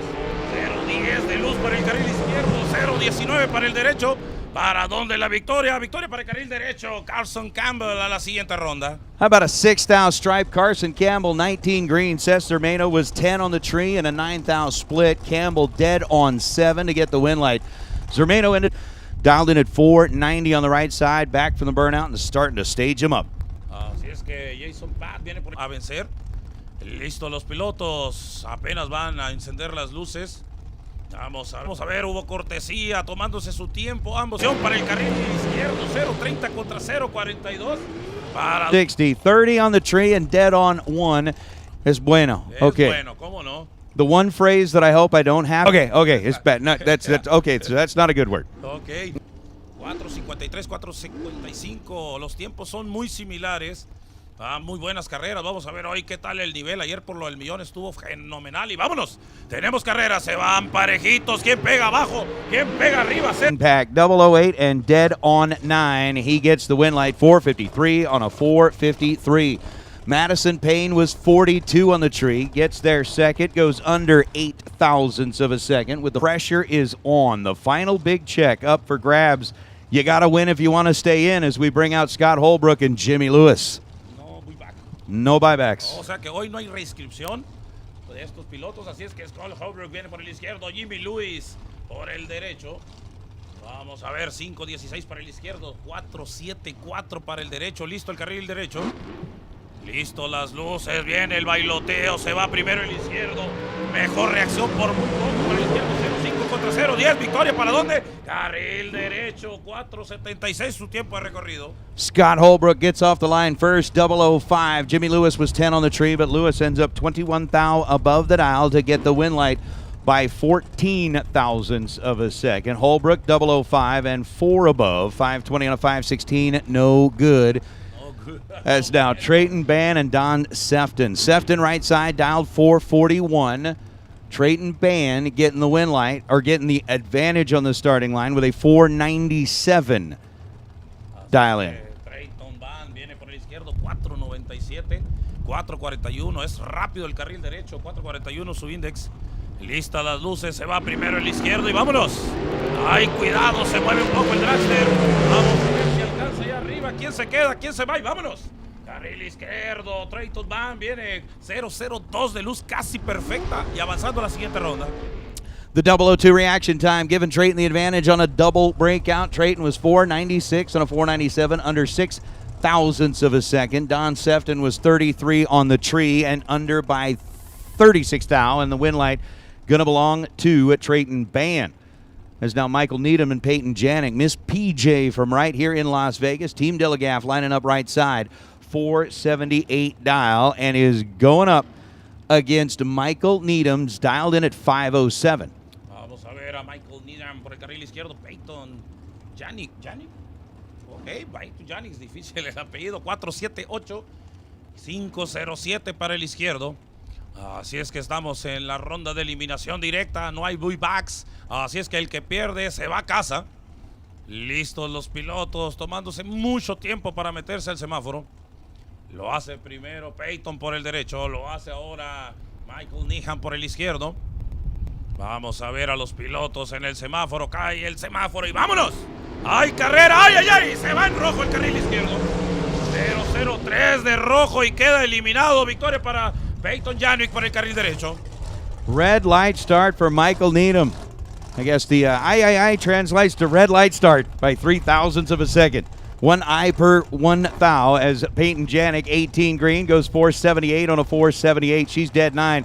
After being red by 3 thousandths of a second, Needham runs it dead on 9. That's a swear jar moment for sure, especially on day number last, as now Doug Johnson, Troy Grant Johnson had problems with the race car yesterday. Kind of a frustrating experience. Dialed in at 476 this time, and Troy Grant had a Golden Colorado dialed 483. Así es que Doug Johnson viene por el carril izquierdo. Troy Grant. Grant is fixed your dragster. Yeah. Ok, tuvo problemas con el dragster Troy Grant y lo arregló. Así es que hoy está presente y vamos a ver si puede avanzar a la siguiente ronda. Se va primero el izquierdo, mejor luz para el izquierdo, tiene problemas Troy Grant y creo que va a quedar eliminado. Victoria para el carril izquierdo, Doug Johnson a la siguiente ronda. Doug Johnson, 2 above the dial, 478 on a 476, was 10 green, getting there first by 15 thousandths of a second. Troy Grant missed it at this end of the racetrack with an 066 reaction time. Tony Burton and Megan Molinari. You want to talk about cars that are rapido? Megan Molinari, 4.23 seconds to dial left side, and Tony 6-3, Molinari va a llevar el... gets her off the starting line at first as Tony Burton had a 031 reaction time and goes 469 on the 463. So Molinari moving in around number 2. Golf cart hubcap. If you are missing your golf cart hubcap, it's not because you parked it in a bad part of town. We found it down here somewhere near the tower. So if you are missing a golf cart hubcap, we have it up here in the tower. Come on up. We'll get it reunited. Reunited and it feels so good. Blake Johnson and Dennis Lithgow. Lithgow, right side, 469. Johnson, left side, 463. Let's go, Manny. Así es que Blake Johnson, 463. Dennis Lithgow por el carril derecho, los mismos tiempos y vámonos. Mejor reacción para el carril izquierdo. Vamos a ver qué dice el carril. ¡Ay, ay, ay! Victoria para el derecho. Había sido mejor reacción para Johnson, pero se la lleva Dennis Lithgow a la siguiente ronda. Blake Johnson got off the line first with a 008 reaction time, gets to the stripe first by 21 thousandths of a second, and breaks out by 5 thousandths of a second. Lithgow, 470 on the 479 after an 014 reaction time as Kyler Hergemuller and Chase Learcamp. Learcamp out of Washington dialed 471 on the right side. Hergemuller on the left side, dialed 463. And again, for those of you that are watching on the live feed, we are joined in the tower by Manny Manuel. The guy is the announcer down in Mexico at the racetrack. Came up with Team Mexico, and we figured, let's get this thing. We're talking a truly international affair. We're going to go bilingual on the broadcast. Vamos a ver a Kyler Hergemuller, Chase Learcamp por el carril derecho. Estamos aquí transmitiendo desde Las Vegas. El Spring Fling 2022, señores. El último día de competencias y vámonos. Se van ambos pilotos, 006 para el izquierdo, 053. ¿Para dónde se va la victoria? Y vámonos. Hergemuller a la siguiente ronda, pegando casi el tiempo. Vámonos. 47 thousandths the difference between the two in reaction time. Hergemuller was 006. Chase had the 053 reaction time as Learcamp checks out. Hergemuller, 466 on a 463 to get the win light, and that is going to bring up Raymond Harshbarger and David. It could be Cooper. I think I see David sitting on the wall. So Chun on the right side, 531. Harshbarger left side, 484. Pre-stage bulbs already lit up for Raymond. Vamos a ver, 484 para Raymond por el carril izquierdo, 531 para David Chan por el derecho. Uno es de Vancouver, el otro, híjola, no estoy seguro de dónde es, pero es aquí en Estados Unidos. Así es que por lo pronto listo en las luces. Ambos pilotos tomándose mucho tiempo. Raymond para alinearse ya lo hace. Hay carrera, cuidado. Mejor reacción para el carril izquierdo, 0.11 contra 0.23. ¿Para dónde? ¿Quién quita? ¿Quién pone? Y vámonos. 5.32 su tiempo, victoria para David Chan. 23 on the tree and one above. 532 on a 531 for Chun. Harshbarger was 11 green. Got off the bulb first, but ends up with a 488 on a 484 and 23 thousandths of a second behind at the finish line. As now J.J. Cook and Jesse. It's Bople. No, it's not. Mike, I need Mike. I can never remember this one. Vamos a ver a J.J. Cook por el carril izquierdo. Jesse Buppel que viene por el derecho. 4.97, 5.13. Vamos a ver, primero se va a ir el derecho. Vamos a ver quién de los dos avanza a la siguiente ronda. Les recordamos, no hay buyback. Así es que el que pierde se va a casa, señores. ¡Vámonos! Mejor reacción para el carril izquierdo. J.J. Cook lleva la ventaja. ¿Quién quita? ¿Quién pone? Y vámonos. Victoria para el carril izquierdo. 11th thou the difference between them in reaction time. J.J. Cook got off the line first with an 015. Light and goes a 501 on a 497. Taking 4 thousandths down at the finish line. Jesse was 26 green and 516 on a 513 as Elizabeth Salmons and Don Butkowitz. Butkowitz down 477 on the right side. Butkowitz had a little mojo going his way yesterday during the million. Elizabeth Salmons over the left side, dialed 483, getting the opportunity to leave first. Así es que Elizabeth Salmons viene por el izquierdo, 483, 477 para Don Butkowitz. Vamos a ver quién de los dos avanza, quién se queda, quién se va. Acuérdense que aquí es eliminación directa. Listos ambos pilotos, lo hace el carril izquierdo, lo hace el derecho, vienen las luces. Ay, ay, ay, 001, casi perfecto para el carril derecho. Se la tiene que llevar y es Don Butkowitz a la siguiente ronda. Butkowitz keeping the mojo rolling. 001 the reaction time over on that right side of the racetrack. Elizabeth Salmons unfortunately missing it at this end with a reaction time that starts with a 2. So 485 on a 477 going to be enough for Butkowitz. Salmon ends up 486 on a 483. And we move on to our next two, which happen to be Dalton Garreau and Mark Campbell. Campbell dialed 466, Garreau dialed 494, the Leduc, Alberta runner. Así es que Dalton Galiu viene por el carril Leduc. izquierdo. Mark Campbell viene por el derecho. 4.66, 4.94. Una diferencia muy corta para los pilotos. Vamos a ver, el carril derecho ya está casi listo. Viene el izquierdo tomándose esa alineación lenta y profunda que hacen los pilotos. Todo un ritual al momento de alinearse. Listos los pilotos y vámonos. Se va mejor el carril izquierdo. 0.15. 0.30 para el carril derecho. Victoria para el carril izquierdo. Dalton Galiu para el carril izquierdo. Victoria. Vámonos. Dalton Garo gets the win light, 15 green. That was half of what Mark Campbell's reaction time was, as he had the 30 light. Campbell goes 4.67, ends up 14th thou behind on the loss. Dalton Garo, 4.95 on a 4.94, gets the win light. As we will bring out Owen Duffield. Owen taking over the driving duties from Dad Greg over the last couple of, well, shall we say months, as Dad had to do kind of some rehab, but physically, we'll go with that. Marco Abruzzi out of Ohio, 4.58, the dial on the left side, and Abruzzi's looking for a good run. Manny's calling his shot up here. Says, yeah, I think I'm going to call this one. Vamos a ver a Marco Abruzzi, lo hemos visto dar muchas rondas. Owen Duffield por el derecho, mejor reacción para Abruzzi, tiene todo para llegarla, quita, pone, da y vámonos, victoria para el carril izquierdo, 4.60 su tiempo de recorrido.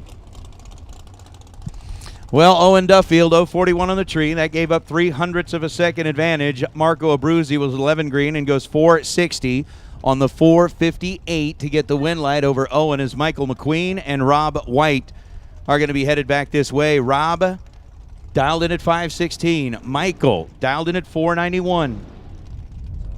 Ok, Michael McQueen viene por el izquierdo, Rob White viene por el derecho. Así es que McQueen viene por el izquierdo, me recuerda al Rayo McQueen, decían ahorita. Rob White por el derecho, 5.16, 4.91, se va a ir primero el derecho. Listo, White por el derecho. Se toma mucho tiempo, McQueen por el izquierdo, apenas se está metiendo a la primera luz. Casi listos los pilotos, mucha calma, mucha lentitud ahí en la lineada. Pero ahora sí tenemos carrera, señores. ¡Vámonos! 0.20, 0.26, mínima la ventaja para el carril izquierdo. Victoria para dónde? Rob White a la siguiente ronda. Win light goes to Rob White, 26 on the tree and one above. True margin of victory at the finish line, 0.3 of a second. Rob 26, one above. Michael McQueen was 20 and 16 thou above. And it comes down to a margin of 0.3 of a second. Win light belongs to Rob White. Moving on to Stan Essery and Bodie Bennett. Bennett on the right side out of Shallow Water, Texas. 4.60 is the dial. And Stan Essery with a 4.66 dial showing up on the left side. Hey, racers, your attention, please. Your attention, please. Group B. Group B. For round number one. Group B, round number one, the Torque Tools round here on a Mosier Engineering an FTI Performance Saturday. That's where we're at, FTI Performance Saturday. Round number one, Torque Tools Group B. Need you to the staging lanes, lanes 5 and 6, please. Así es que esta por el izquierdo, viene por el derecho, reacción para el carril izquierdo. Y sí, la reacción manda abajo. Esa sería la siguiente ronda. Win light's going to belong to Stan Essery on a double breakout. Essery 007 goes 4.64 on the 4.66, ends up 17th thou under the dial. Bodie Bennett 24 on the tree and then goes 4.56 on the 4.60. Win light belongs to Essery as we bring up Chris Galitti and Michael Pennington. How about this pair? Galitti versus Pennington. This is like watching the McCoys and the Hatfields. 4.47 the dial for Galitti, 4.70 the dial for Pennington. Wow. Chris Galitti, Michael Pennington, los dos llegan quebrados y es Galitti a la siguiente ronda. Carrerón, señores. Wow. It comes down to a double breakout. Galitti was 22 on the tree. Michael Pennington was 5 thou quicker with the 0.17 reaction time. Michael Pennington was 6 thou quicker to the finish line, goes 4.69.4 on the 4.70.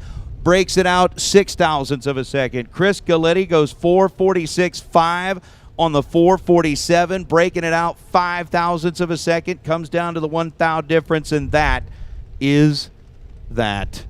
Wow. Wow. Pennington's Telling you. out. Hatfields and the McCoys. Gene Heaton and Michael Johnson. Michael dialed in at 486 on the right side. Gene Heaton dialed in at 459 on the left side. Vamos a ver a Gene Hatton por el carril izquierdo. Michael Johnson viene por el derecho. A Johnson lo he visto pasar muchas rondas el día de ayer. Vamos a ver quién se la lleva. 4.59, 4.86. Se va primero el derecho.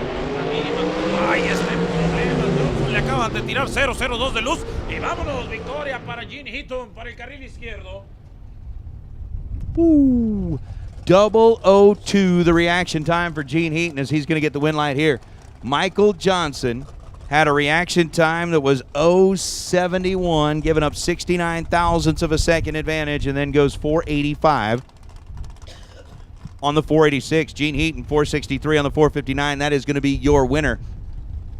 As how about a Kidd versus Theobald matchup? You talk about like Hatfields, McCoys, two of the big racing families, a couple of big hitters from the West Coast. Mark Kidd, the Kidd Performance and Dyno Crew, left side, dialed 469, and actually, I think if I remember right, Funny Car said it was going to be raced. That is, I don't know. I got to remember. Okay. Tanner Theobald dialed 484 on the right side. Vamos a ver a Mark Kidd por el izquierdo. Tanner Theobald por el izquierdo. Listo, los pilotos, se viene la luz y vámonos. Vamos a ver a Tanner y no, es Marquita la siguiente ronda. Buena carrera. So Kidd getting the win there, 469 on a 469. 30 on the tree, dead on 5. Winner for Kidd, Tanner Theobald, was 21 green. Gets there first 16 thousandths of a second to break out by 2 thou. Needed to take 14 thou or less as we'll bring up Jim Glenn and Peeps Pennington. Casi nadie, Pips Pennington. Peeps Pennington. He's pretty good. He's pretty good. He former million winner here a couple of years back, 468 dial on the right side. And for Jim Glenn, he's pretty good too. Winner at the Winter Nationals, won the dragster here Wednesday night. The guy just keeps going round after round after round. So this one's going to be like watching the heavyweights just throw one knockout punch. What do you got? 480 on the left side to a 468 on the right for Peeps. Vamos a ver a Jim Glenn, ganador ya en este evento. Pennington ya ha ganado la del millón, así es que va a ser una carrera interesante. Vamos a ver a Glenn por el izquierdo, Pennington por el derecho y vámonos. Mejor luz para Pennington, tiene todas las de ganar. Y sí, Peps Pennington a la siguiente ronda. Peeps Pennington, 12 on the tree, dead on 3. I was trying to figure out if that was a scoop rock or the wind hit him as he crossed the in front of the grandstands. But Peeps, 468.3 on a 468. Jim Glenn was 28 green and 481 on a 480. So Pennington moving along into round number 3. As we got Tom Clark and Emiliano Lopez. Viene el Emi López. One of Manny's boys. Guadalajara, Jalisco por el carril derecho. El hijo de Don Trino viene de Guadalajara en contra de Tom Clark. Así es que el Team México presente. Vamos con toda la fuerza, con todo lo que traiga el Emi López por el carril derecho. Listos los pilotos. 4.76 para el Emi. 4.50 y vámonos. Ay, ay, ay, está en problemas el Emi. Le tiran 0.01 de luz y victoria para Tom Clark. Difícil carrera para el Emi. Tom Clark busts out a 001 reaction time. 001 to be 002 ahead at the stripe. Woo, pretty dang close. Pretty dang close to perfection. 451 on a 450 for Clark. Emiliano was not bad. Had an 18 thou reaction time. Goes 475 on a 476.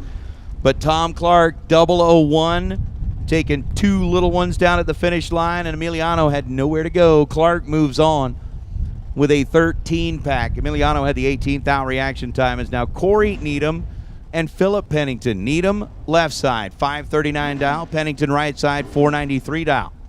Así es que Philip Pennington, uno más de los Pennington Brothers.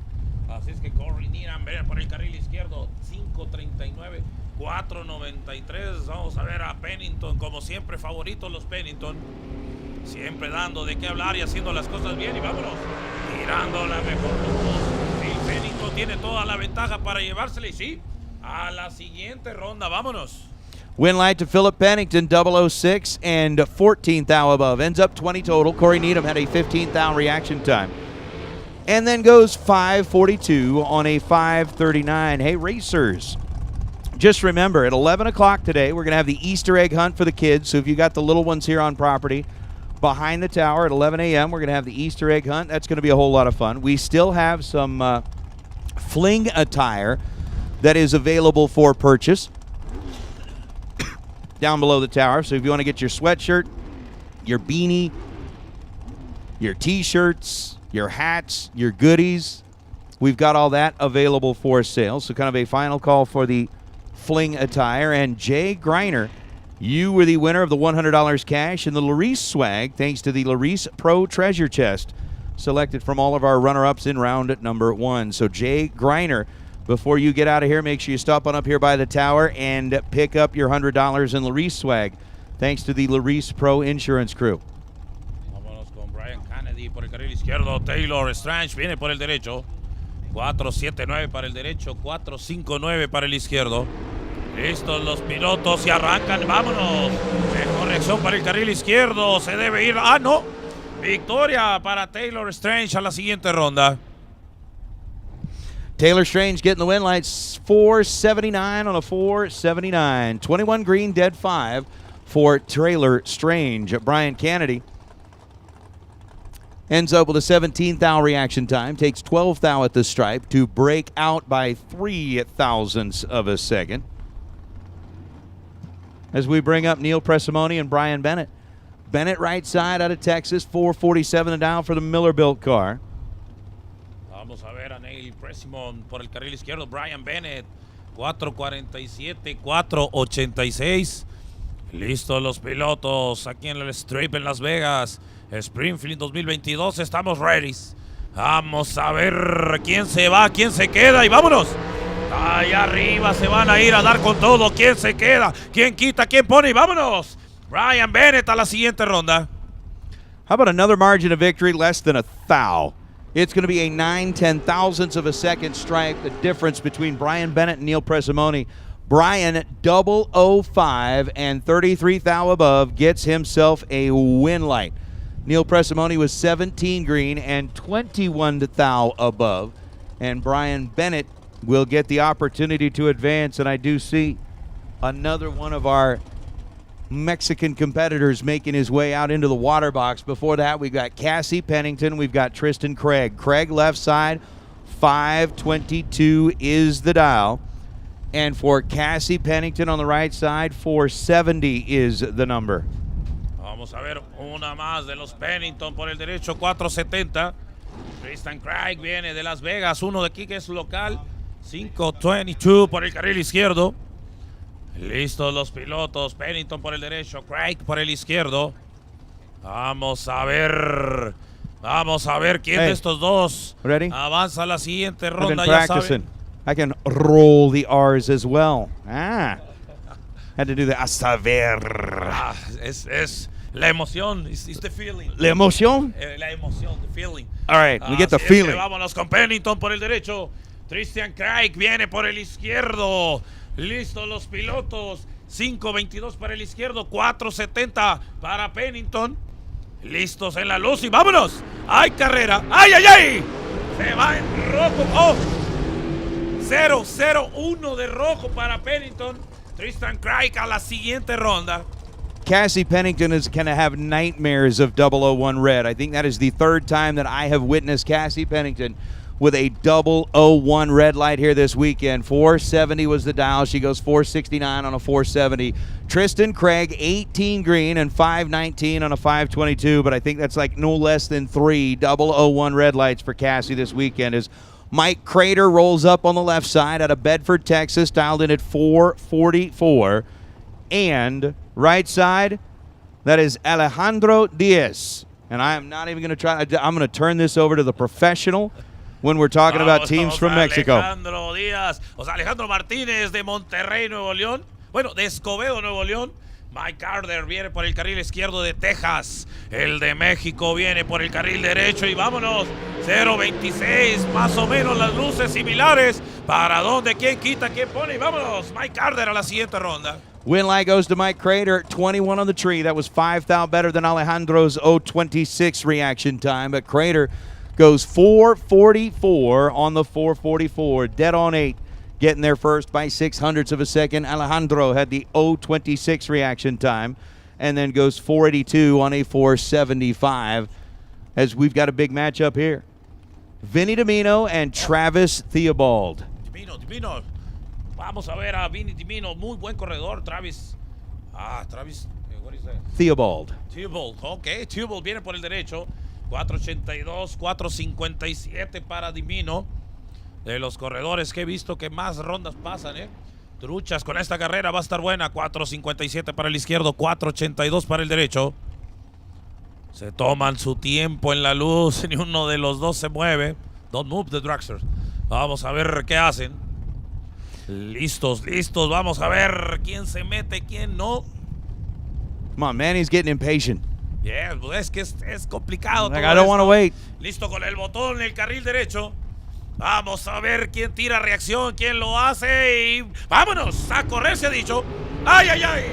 Se va en rojo, Travis. Así es que Dimino a la siguiente ronda. Oh, this is one of those times where I did wish we had the camera in the announcer booth, because if you guys think the emotion coming through on the microphone is one thing, you should see the body language that's coming through as well. Travis Theobald, 003 red, 478 on a 482. Dimino gets the win light, 16 green, and will move on with a 454 on the 457. I mean, we're talking like, you think Italians speak with their hands?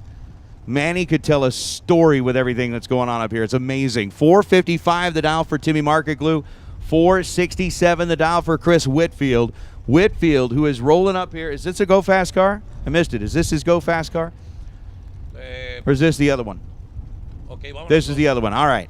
So a 467 dial for Chris. 455 the dial for Marketglue. Vamos a ver a Whitfield por el derecho.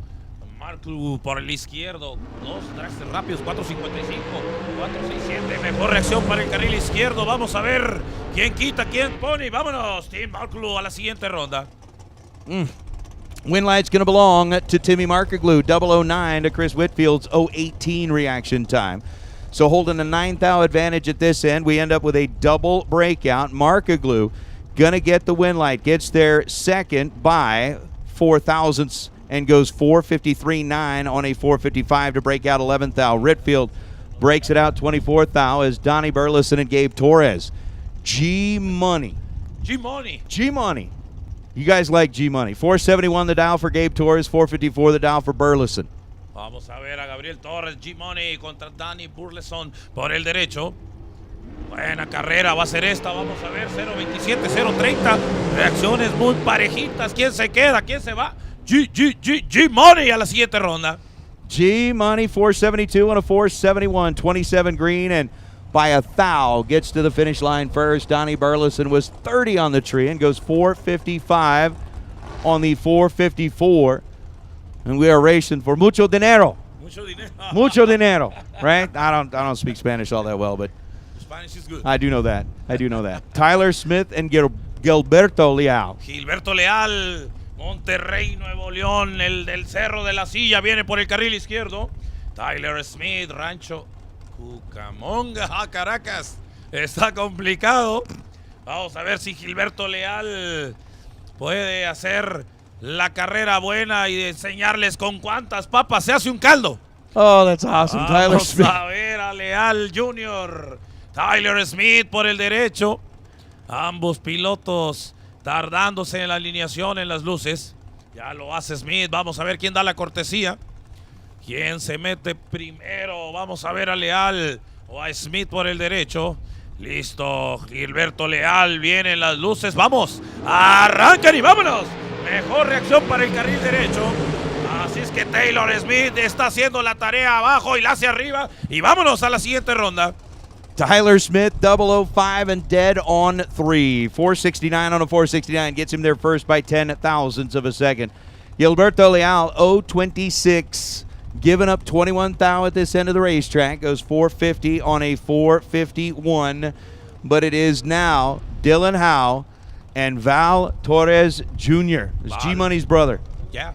Val Torres Jr. viene por el carril izquierdo, hermano de G-Money. Así es que Dylan Howe viene por el derecho. Vamos a ver cómo les va a estos pilotos. Todos listos para la carrera. 4-7-4-4-5-4 para Dylan. Vamos a ver a Val Torres Jr. por el carril izquierdo.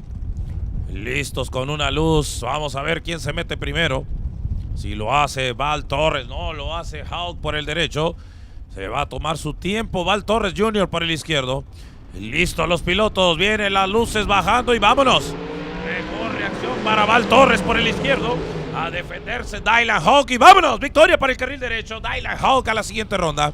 10th the difference between them in reaction time. 0.32 on the tree for Dylan, and he's going to go 4.55 on a 4.55. Gets the win light. Val Torres was 22 green. Take 22 thou at the stripe to break out 0.02 of a second. Win light to Dylan.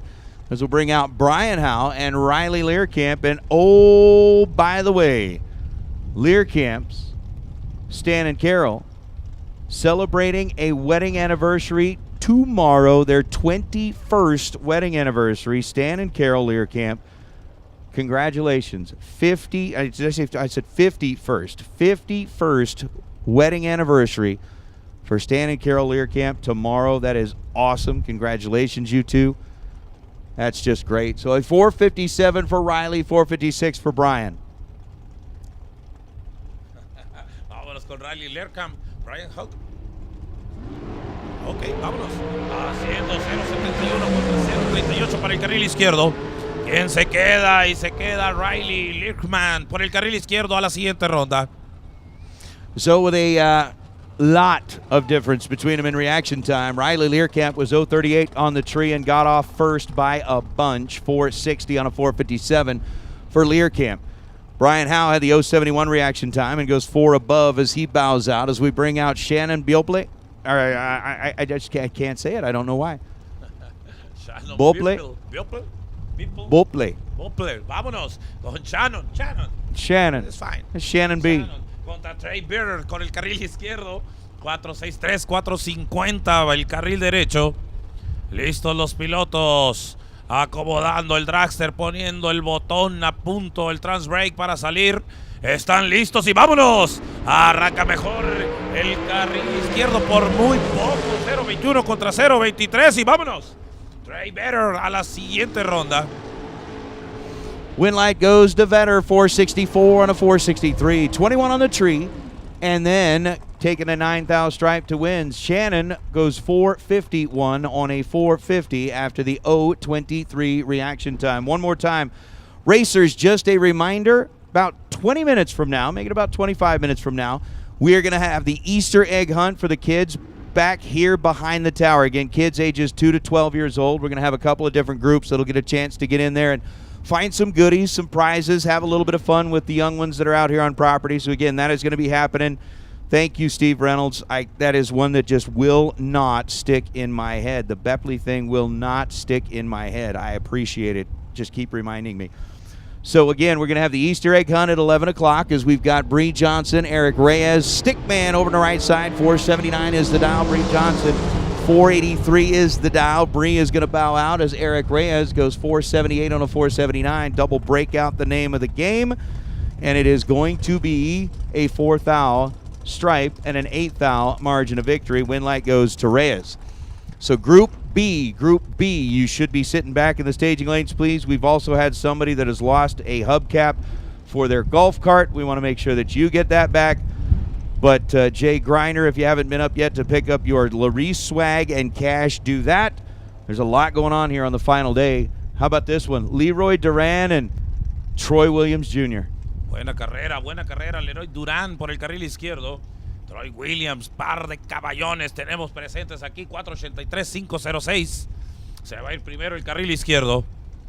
Listo, Troy Williams Jr. por el derecho. Leroy Durán se va y vamos. ¡Ay! 0-18, un rojo grande para Williams. Así es que Leroy Durán a la siguiente ronda. Oy. Troy Williams, 18 thousandths of a second on the red side, and that is going to do it for Williams. Leroy 007 goes 504 on the 506.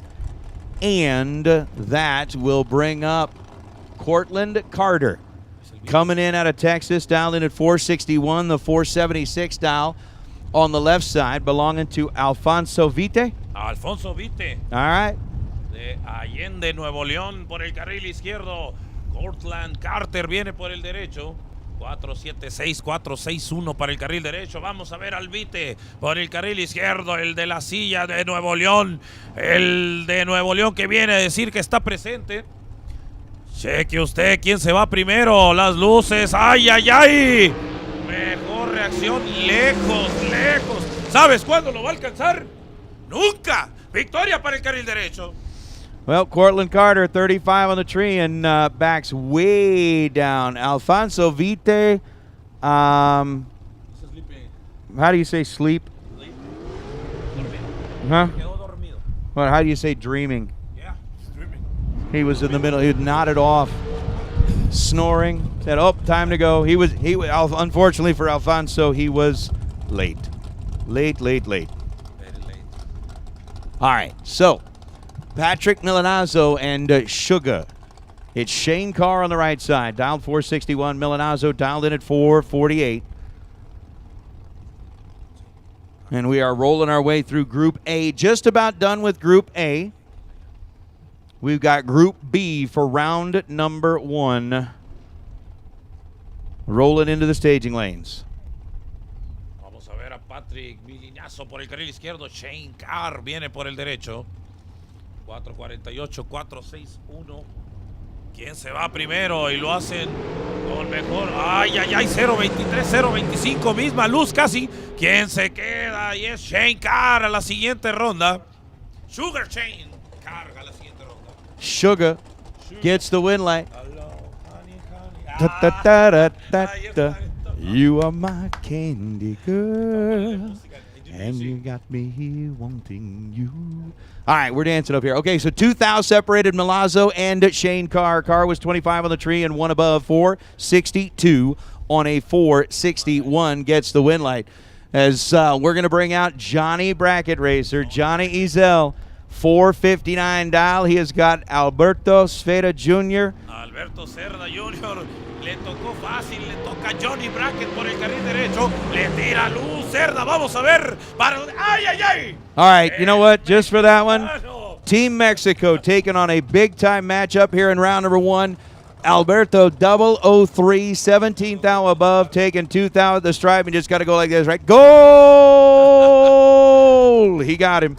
He got him. Ya tiene algo que contar Alberto Cerda, Acaba de eliminar a Johnny Bracket, casi nadie. That was a tough matchup for Alberto. Johnny was 12 on the tree and 1 above. 460 on a 459, but Alberto just a tick better at both ends, getting the win light there is now Perry Como and Jason McFarland. McFarland lining up left side, dialed 512, getting the head start here as Perry Como has a 470 dial. Por el izquierdo, Perry Comics por el victoria para Perry por el carril derecho, mejor luz 005, 471 su tiempo de recorrido. Perry Como sings his way into round number 2, 005 on the tree and 471 on a 470. Jason McFarland was 48 green and 513 on a 512, 36 thou the margin of victory for Perry Como. Moving into the next round is Johnny Carter and a former million winner, Randall Reed. Reed on the right side, dialed 461.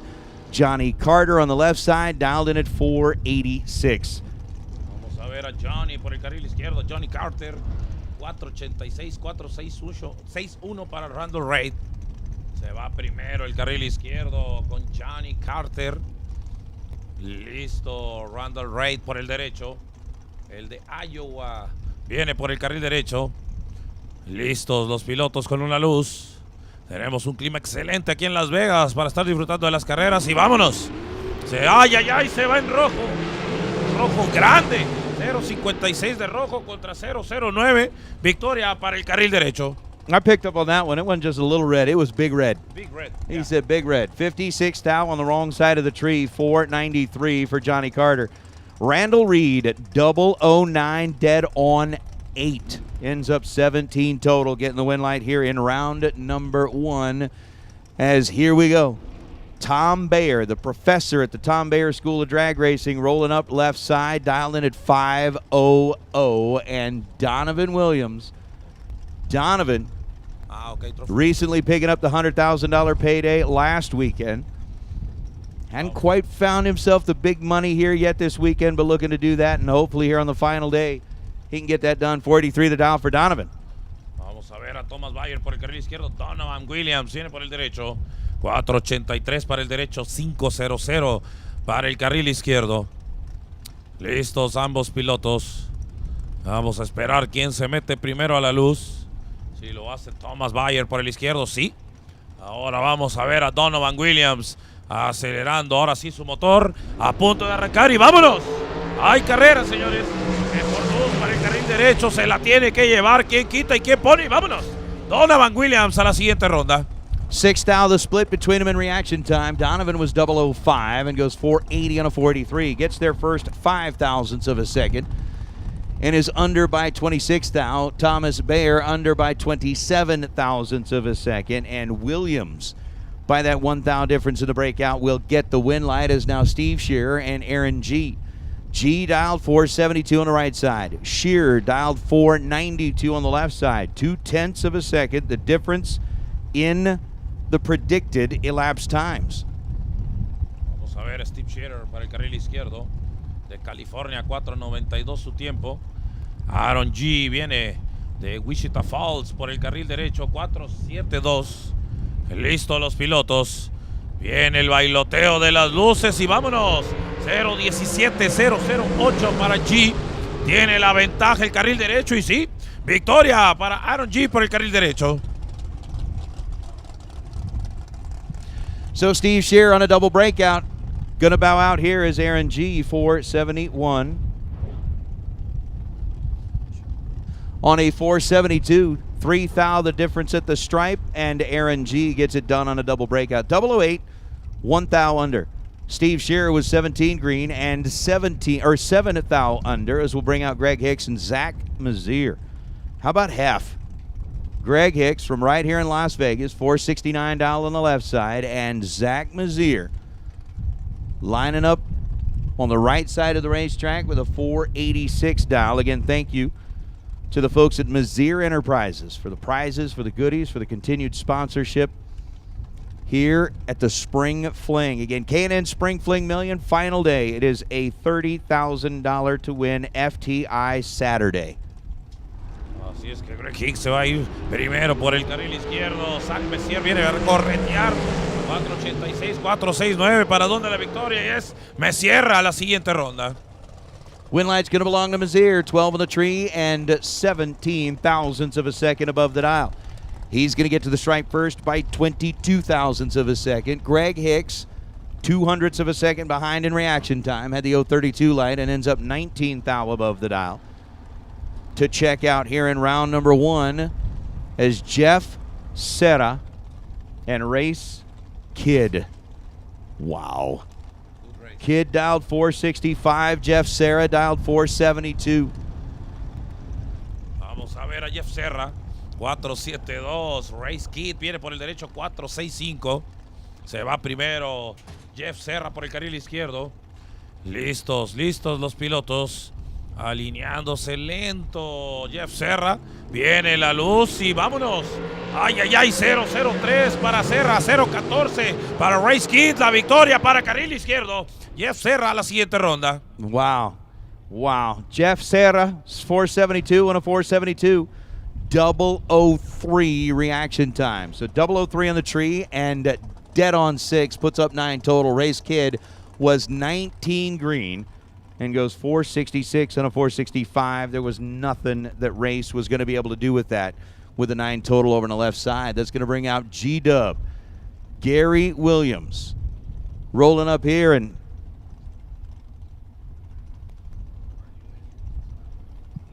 we're getting down to the end of Group A. We got a pair and a single. The single's going to be Jeremy Rapp. Yeah, we're gonna race the tractor. The tractor pulls up in the water box, and Jeremy's going, wait a minute, I thought I had a solo. 001 and 21 thou above right side to get the win light. G-Dub was also on the 00 side, but didn't quite have enough to turn on the scoreboard. 006 and then 480 on a 477. Jeremy Rapp going to be our final car in Group A. Yes, Group A. This Rapp has been a track champ here in the Super Pro category. I don't even remember how many times now. A lot. It's a lot. 009 and then 468 on a 468. So 009 dead 9 for Jeremy Rapp. Group A, round number 1, the Torque Tools round comes to a close. And I want to say thank you very much. Manny, appreciate you coming out here. Thanks a lot. Thank you for being here. It made it a whole lot of fun. We did something that's never been done before at a big buck bracket race. At least I don't think it's ever been done before, to have the bilingual announcing. Got you in here for Team Mexico. You guys, this was awesome. I hope you had a great trip up here. Tell Nacho we're glad he made it up for his first one. But life is good, man. Hey, here comes Peter Cottontail. The Easter Bunny is here. It is about time. So, kids, if you are out and about, we're going to need to get you up here because the Easter Bunny is making a visit. That is so cool. So all of our kids aged 2 to 12, we'll get you to kind of come on up here behind the tower. We're going to go have some fun, some Easter egg hunting, some prizes, some goodies. So again, if you've got kids on property between the ages of 2 and 12, we'll get them back here behind the tower. We're going to have some fun. But the Easter Bunny's here, and we're going to go quiet here for just a second. Again, Group B is going to be coming out. We're going to have the Fling Easter egg hunt coming up very soon. Hang on.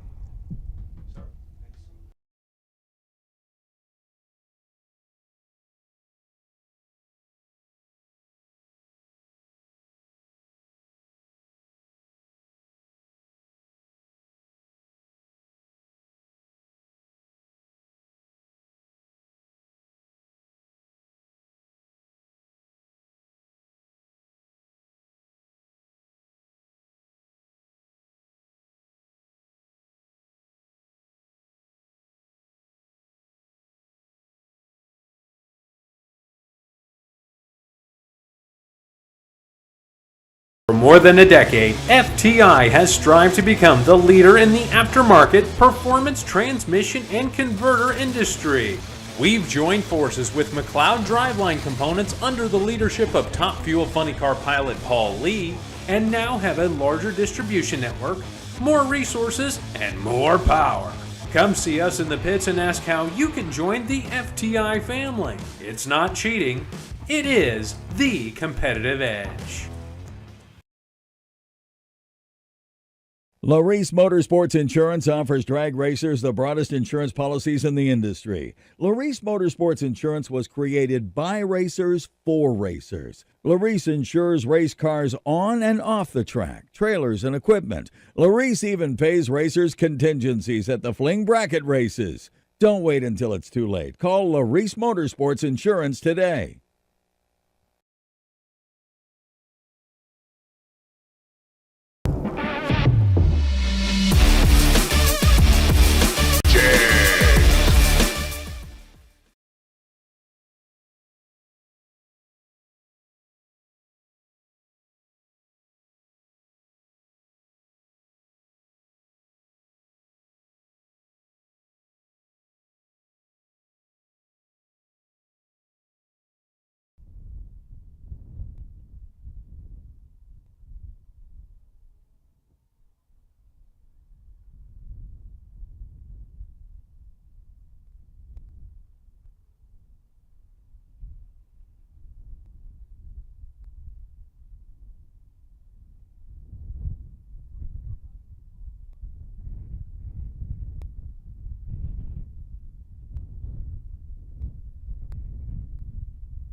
So once again, like 11 o'clock, which is 7 minutes from now, our Fling Easter egg extravaganza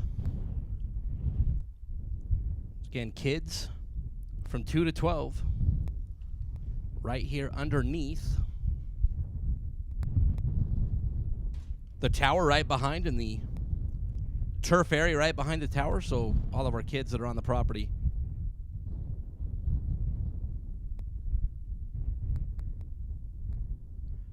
make your way up here behind the tower. I do believe I saw the Easter Bunny in the house.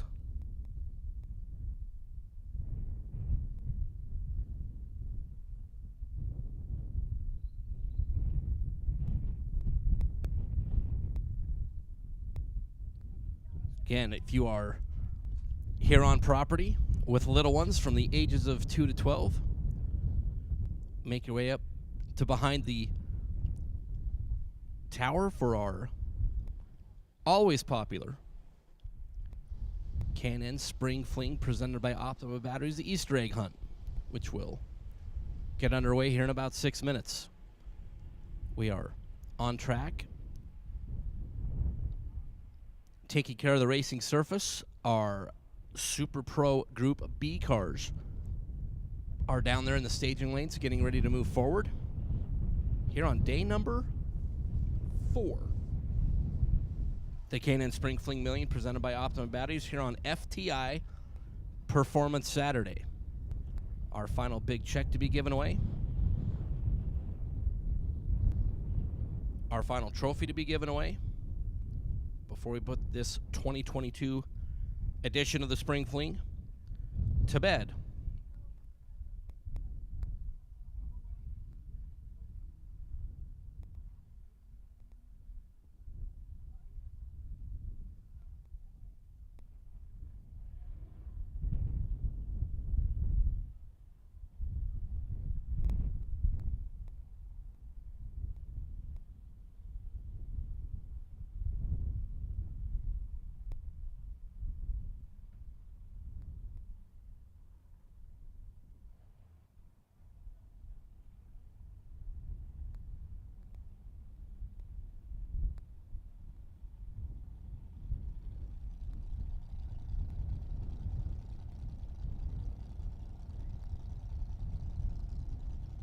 So I need Group C door cars. Group C door cars to the lanes, please, for round number 1. And Group C door cars to the lanes, please.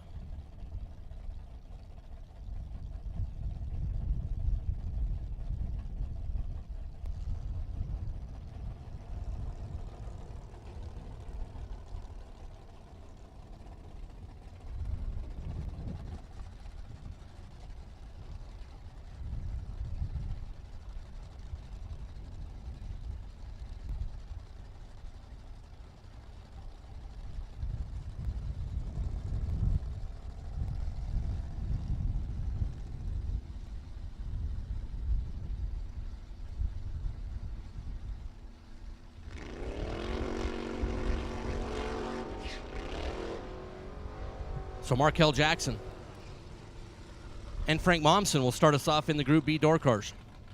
Markel out of Las Vegas, who took home the K&N door car. Who needed it the most? That scoop. Over there on the Las Vegas side, 714 the dial. Frank Momsen out of Wyoming in the panel. 635 is the dial for Momsen. Frank is away, looking over at Markel over on the left side. And the win to Frank Momsen. 47 green, 3 above is good enough. Markel was 29 at the start. Dowd 714, went 722 as the wind here at the strip of Las Vegas Motor Speedway is fierce. As I'm looking at the flags down there at 660 feet, it is also appearing to be circling as Keith Horab and Kenneth Smith. Smith was in the reaction time shootout this morning, missed out on $100. The Overton, Nevada-based Camaro, 694 the dial, and Smith is way late. Keith Horab out of North Dakota in the GTO is already up alongside and off the gas to be 2 above and good, 13 green. To get the win, Kenneth Smith was 1-3-6 at the start, which led to that first round defeat as Jeff Broussard and Aaron Broncho. Aaron out of Blackfoot, Idaho. 663 the dial-in for Aaron. Jeff out of the great state of Texas. 681 for the Sonoma. Be off and away first. And we are in Group B in Torque Tools' first round. Aaron right side, Jeff left side. And the win on a breakout from Jeff Broussard goes Aaron Broncho's way. Broussard gets to the finish line first by 71 thousandths of a second. He breaks out by 6 thou. And Aaron Broncho is 53 at the start and 3 above, and those combination of numbers results in a win light. Here in round number 1, Jeff Broussard breaks out, taking too much. It was Rob Harrison and Luke Bogacki. Luke for Team Mosier. And this is Bracket Racing Elite, 486 the dial for Luke. Rob Harrison out of Calgary, Alberta, Canada. 63 Dodge 330, 611 is the dial. There for Harrison, over on the Las Vegas side.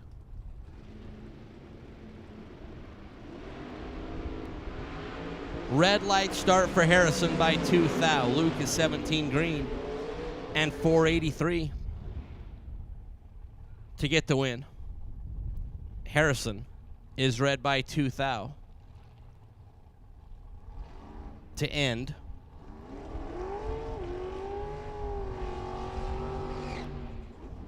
His 2022 K&N Spring Fling Million presented by Optima Batteries is George LeBlanc and Yeshua Wilcox.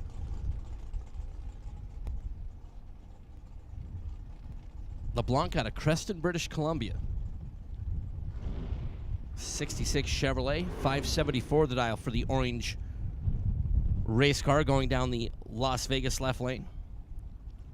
Yeshua Wilcox, Lake Taps, Washington, the 2018 Camaro.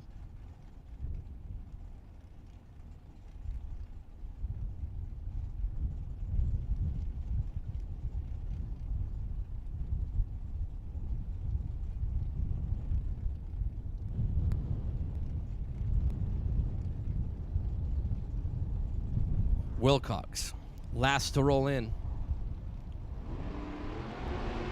Off and away. George, a little bit better down here. And will get the win down there. LeBlanc, 12 green and 1 above. Down 474 goes 475. And was comfortably in front at the finish line. Yeshua was 22 at the start. Down 471 and went 477. Over in that Pennzoil lane is William Dykes and George Meyer. Dykes out of Bluffdale, Utah in the Corvette. 557 is the dial. Meyer in the Malibu out of Minnesota. 119 leaves first in this pair, which is Meyer out of Minnesota in the Malibu. And on a double breakout win goes Meyer's direction. 624 on the 625. Dykes was 129 at the start and 552 on the 557. To get the win is Greg Dreher and Brian Carson. Dreher out of Bakersfield, California in the Chevette. 575 is the dial. Brian Carson out of Milton, Freewater, Oregon in that Camaro. And a red light start for Carson by 13 thou. Dreher was 006 green. And I guarantee that Scott Lemon has gone over to Greg Dreher's Chevette and is just remembering yesteryears.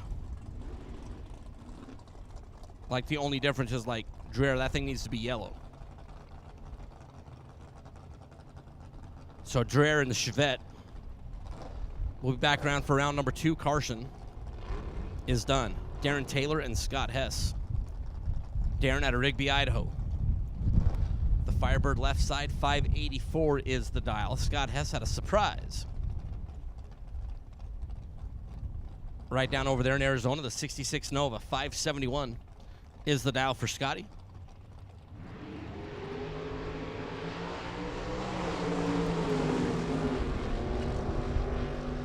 Hess, 300s advantage at the starting line and 571.6 on the 571. Completely locks out Darren Taylor. Hess was 16 at the start and 22 on the combined. Darren Taylor was 46 on the reaction time and had no chance.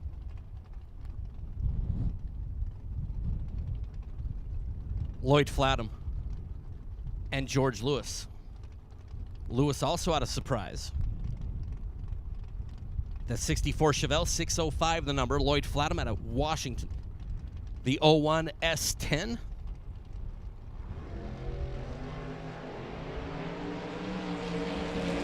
Lloyd, better at the start and better at the finish. 483.9, 007 for Lloyd to advance. George Lewis was 29 green. Got to the finish line first by 2 thousandths of a second to break out by 5, but there was nothing that George Lewis could have done to move the win light over onto his side as Lloyd Flatham.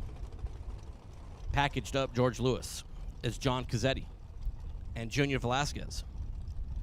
Junior in the 63 split window Corvette. 604 is the dial. John Cazzetti out of Whitewater, Colorado, the wheel standing 66 Nova. John and wife Joy.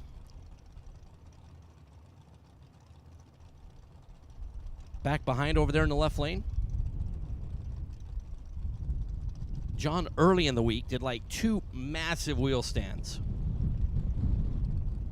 He was working to get the launch of that 66 Nova under control. That's a lot smoother as far as leaving the starting line. Junior on the left side, or trying to chase down John Cazzetti's not going to get there. 007 and 3 above for Junior, but 9 thou behind at the finish line. John Cazzetti will bring that Nova wagon back, 25 green and dead on 5 for John Cazzetti. And we'll see that Nova wagon in round number 2 is Karen Snyder and Gordon Boven. Snyder in the Corvette Roadster out of Grand Junction. 527 is the dial. Gordy Boven out of Boise, your Division 6 Super Street champion last year. And Karen Snyder definitely had some wrong numbers in the box. 241 green for Karen. Gordy was 22 at the start and 4 over to be nice and comfortable taking the win here in round number 1. Karen Snyder, after being way late starting her run of 5.28 seconds, will be done for the day.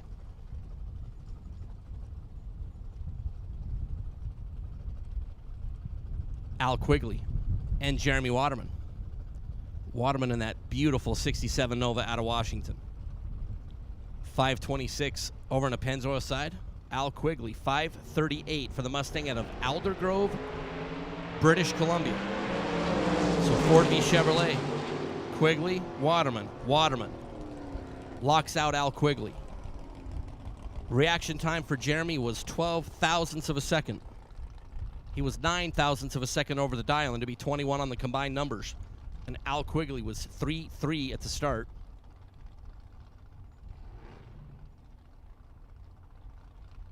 And he had no chance. Rodney Snyder and Jamie Schmall. Rodney had a Grand Junction in the Camaro. Jamie had Idaho Falls in the Nova. Was talking to Jamie in the staging lane. So husband Andy went all the way to the semifinals last night, and I did not know this. Yesterday, Andy was like really sick.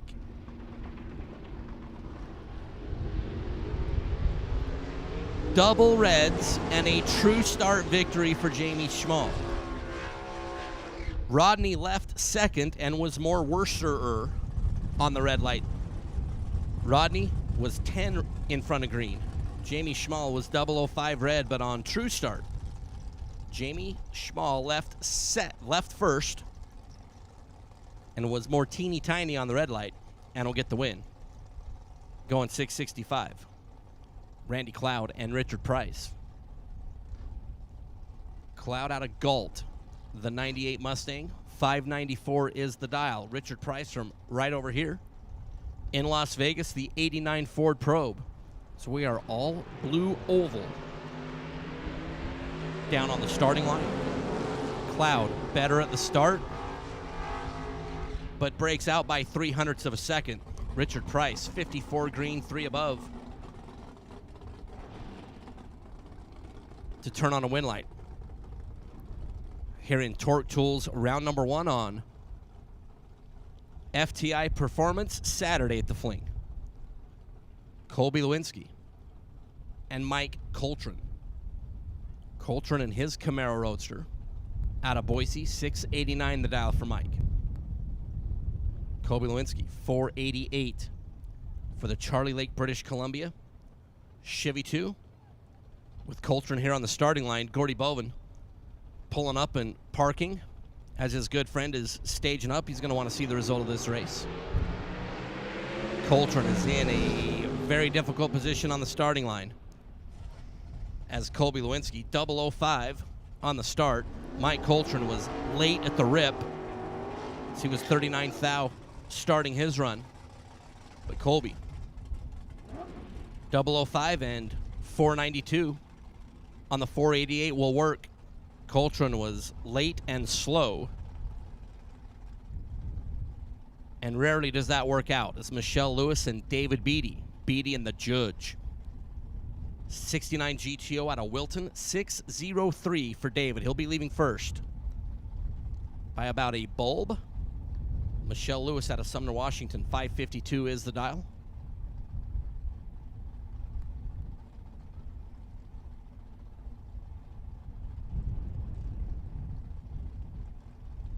Michelle for Infinity Coach. Red light start for Michelle by 5 thou. David Beatty with a free look at 603, 607 for David Beatty. Was 1-6 at the start.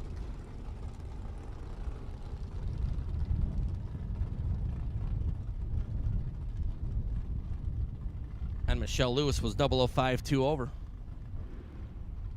And out because of that red light is Gary Smiley and Pete Booth. Smiley out of Imogene, Iowa in the S10, 505 the dial for Gary. Pete in the Porsche out of the city they call Long Beach. Pete, 578 the number.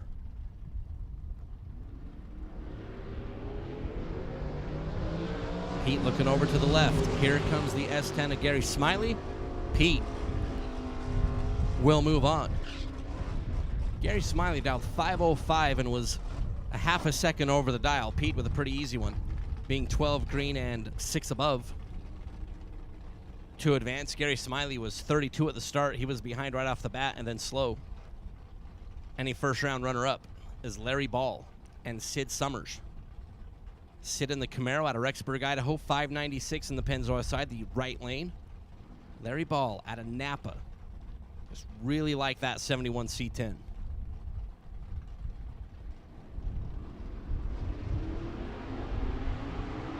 Wow. In a sea of 001, good lights, good packages, good runs. 101 gets off the starting line first here, and that's Larry Ball. 101 green, 6396 on the 639 to move on. Sid Summers was 141 at the start and 3 over. It was Larry Ball.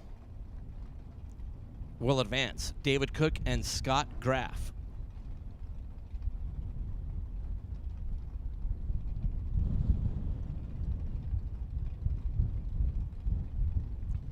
David Cook in the Thunder Chicken Roadster out of Novato, 574 is the dial-in for David. Scott Graff out of Milton, Freewater, Oregon in the Chevelle as we are in Group B. Group B here in Torque Tools first round. Cook is away. Scott Graff is away, and David Cook gave up 0.05 of a second at the start as Scott Graff is 005 and in front by 2 thou at the finish to get the win. David Cook was 54 at the start and 5 over, but 2 thou behind. There at the finish line is Tatis, Armenta Jr., and Myron Street. Tatis for Team Mexico. 643 is the dial. Myron out of St. Cloud, Minnesota. The 68 Camaro over in the right lane. And give one for Team Mexico. 12 green on a double breakout. Under by 11 thou was Tatis. Myron was under by 12 thousandths of a second. Your true margin of victory when you add, subtract, multiply, and divide. 1 thou for Tatis. It's Gary Roost and Gary Mignacca. Roost in that 55 Chevrolet out of Pahrump. And Gary Mignacca. Gary and Nancy, the Brogy Roadster over on the Pennzoil side.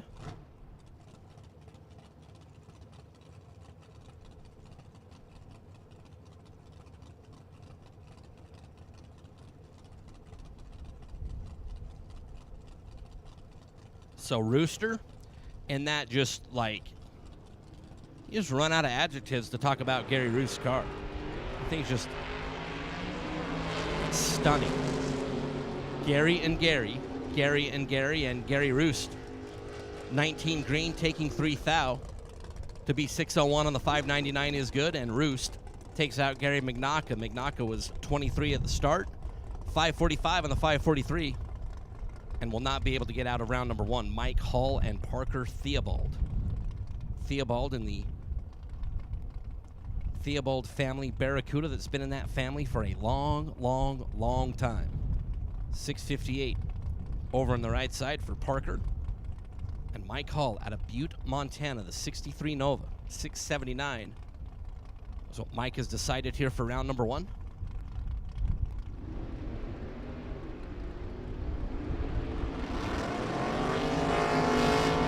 Green and green.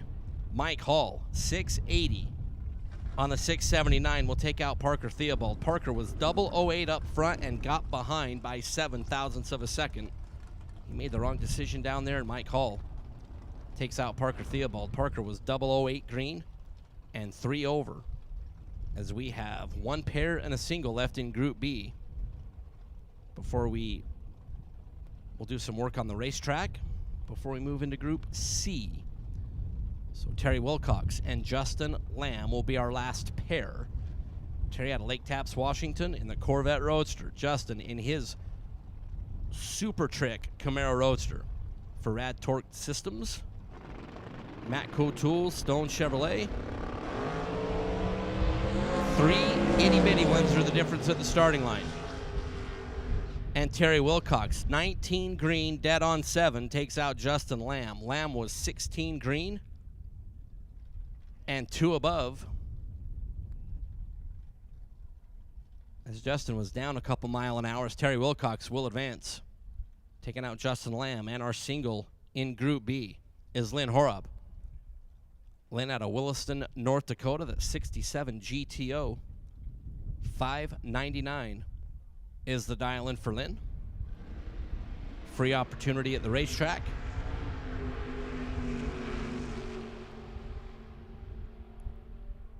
It's 35 thou on the green light and 597 on the 599. There for Lynn to wrap up Group B.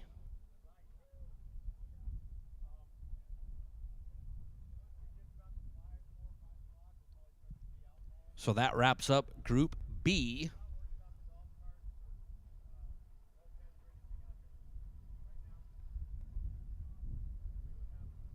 Again, wraps up Group B as we have Group C. We'll be next on the track, but we're going to be down for, 10 or 15 minutes. We're going to do a full sweep, spray, and drag before we move into Group C. So we'll have, 10, 15, 16 minutes of downtime here on the racing surface before we move back into Group C, round number 1 here on FTI. $30,000 Saturday here at the K&N Spring Fling Million, presented by Optima Batteries.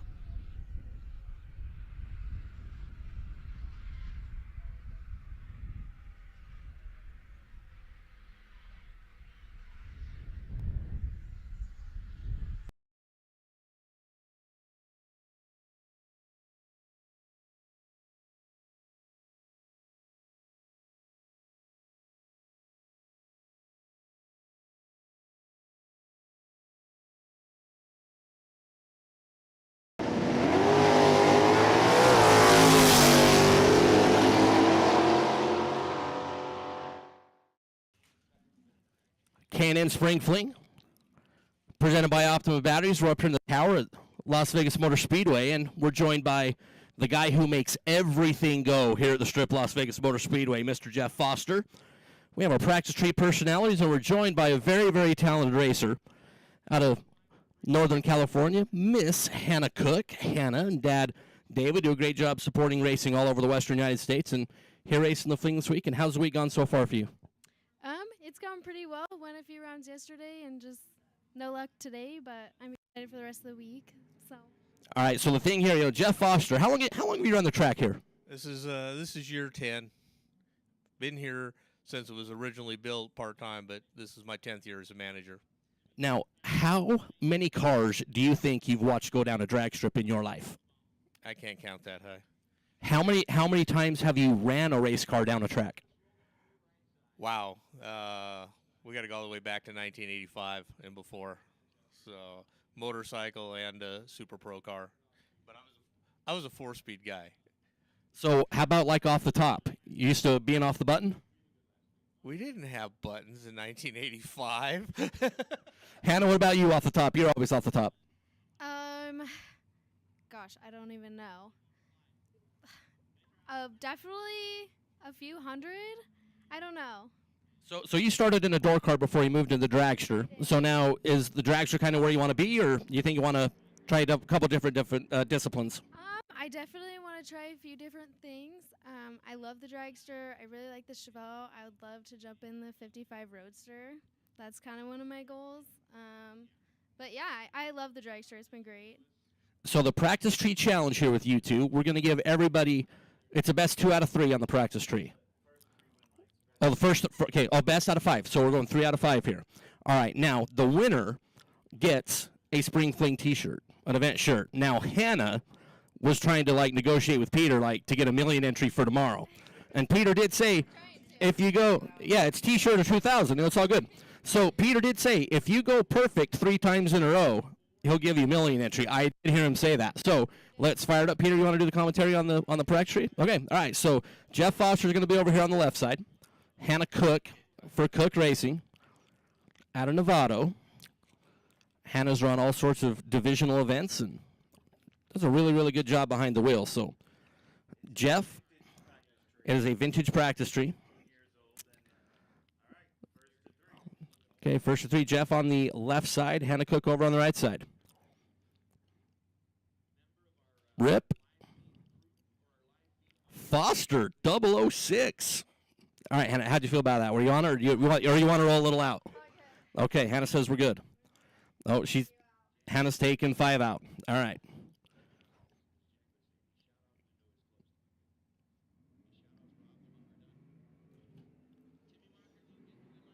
Hannah, 11.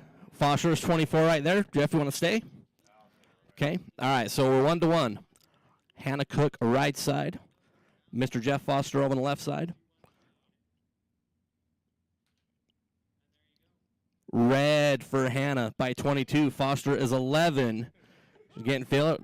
You want to stay where you at? Is Mr. Foster's 2-1? All right. So this is either for the win or we're going to the final one.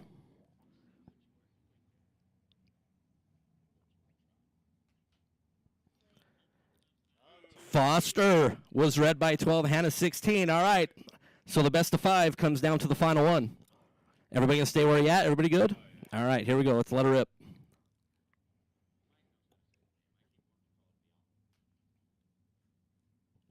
Hannah, perfect. Perfect at the end. Hannah, how about 3 zeros right off the bat? That was solid. Yeah, thank you. I don't know. I felt pretty good about it on that last one.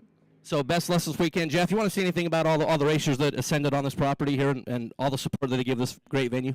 It's spectacular. This event just grows and grows, and it's what an event to hold. It's the end of a 3-week marathon here, and it's just nice to see everybody from all over the country coming together for one thing. Personally, just a note from my appreciation.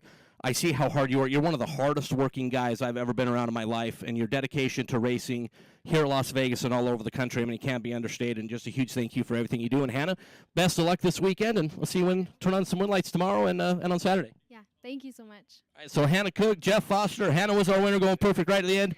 This is your Practice Tree personality here at the K&N Spring Fling Million, presented by Optimum Batteries.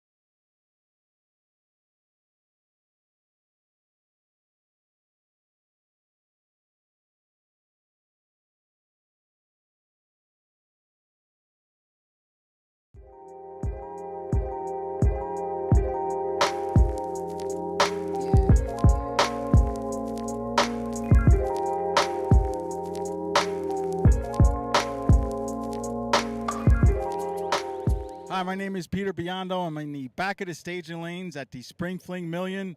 And years ago, Louis Bloom gave me the nickname Terminator, and it kind of stuck. So what we decided to do here is do some fun stuff. We're going to call it the Terminator Tips. So my tip of the day, all right, here we are on Wednesday. Everybody made time shots, 2 time shots yesterday. It was windy, and it was about 61 degrees. This morning we came out, it was 5 degrees cooler, the wind subsided, the track was tightly prepped in the morning as it always is, the barometer was up, we had everything going in the right direction. And what does that lead to? It leads to a lot of double breakouts. Why?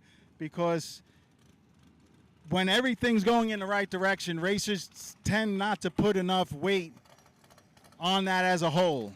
They tend to say, okay, there's no way my car is going to pick up 500s in the 8th mile. But guess what? The barometer is 15 better, the temperature is 5 better, and the wind is flat, and the track is tight. So moral of the story is when everything's pointing in the right direction, you either got to dial down or get behind the stripe.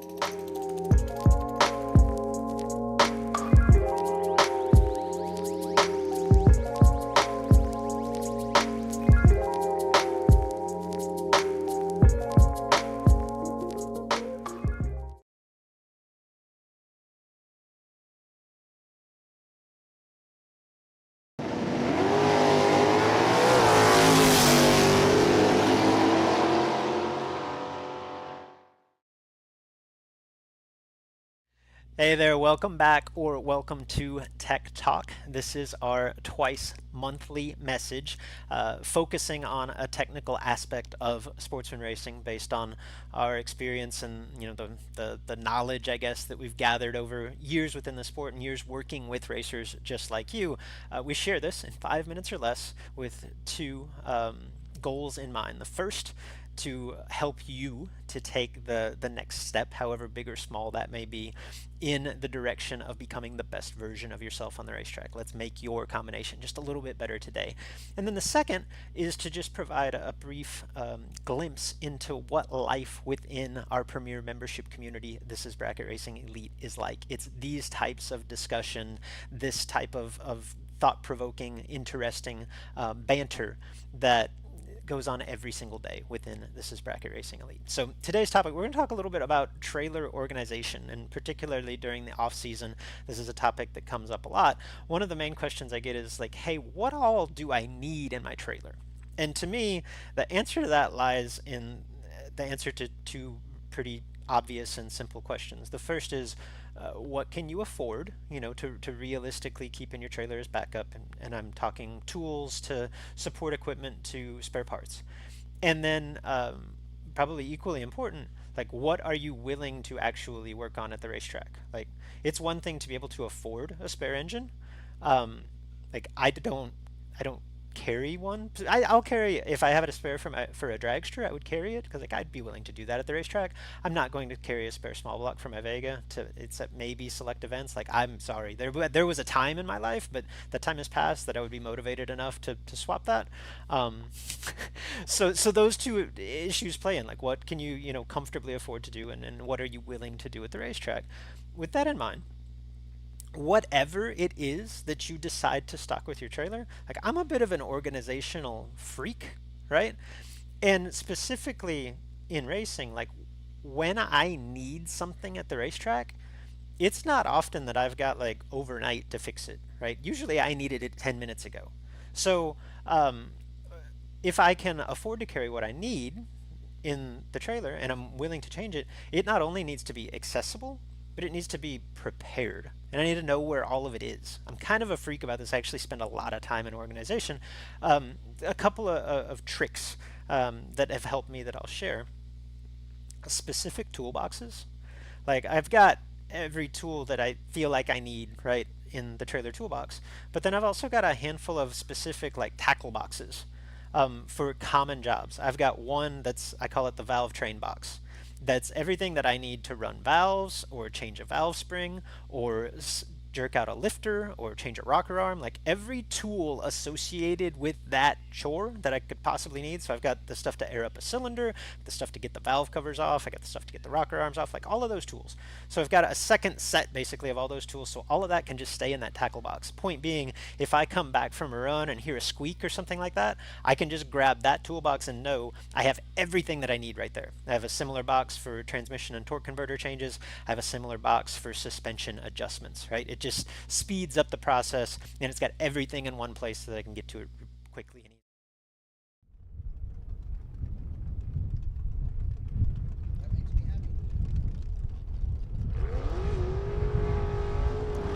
happy. Hector Delgado and Glenn Dilday as we get back underway. Glenn out of Missouri. As I was just... Well, I mean, I don't know like what the adjective to use for what Chad Reynolds just did to me. Yeah. But Chad Reynolds just did something to me. As Warren Evans from Drag Racer TV. Warren, I'll tell you what. It might scare me. Yes. Yeah. I'm so sorry. So Warren Evans from Drag Racer TV, he's done such a great job of the coverage. He's going to slide in and run you through some of these Group C door cars. Warren, glad you're here. Hey, glad to be here. Broadcast desk there, but Hector Delgado and then Dilday turns it red by 003. That means Delgado moves on to the next round. Viva Team Mexico. 6:59 at 105. He breaks it out a little bit, as does Dilday. But Dilday lets go 3 thou too early. Pays for it. Raul Salazar, Allende Nuevo Leon, Mexico. And Travis Ringuth, Calgary, Alberta, Canada. Truly international matchup here. Left side from south of the border. Right side north of the border. Salazar, his G-body dialed an 841. Ringuth with a 663 number on the S10 square body. Pick him up.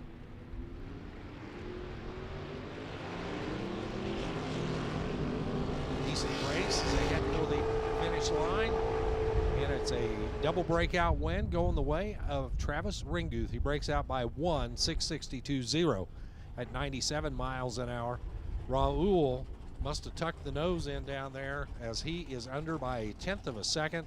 8:30 on the 841 at 82 miles an hour, and the G-body was a little more aerodynamic than he expected it to be.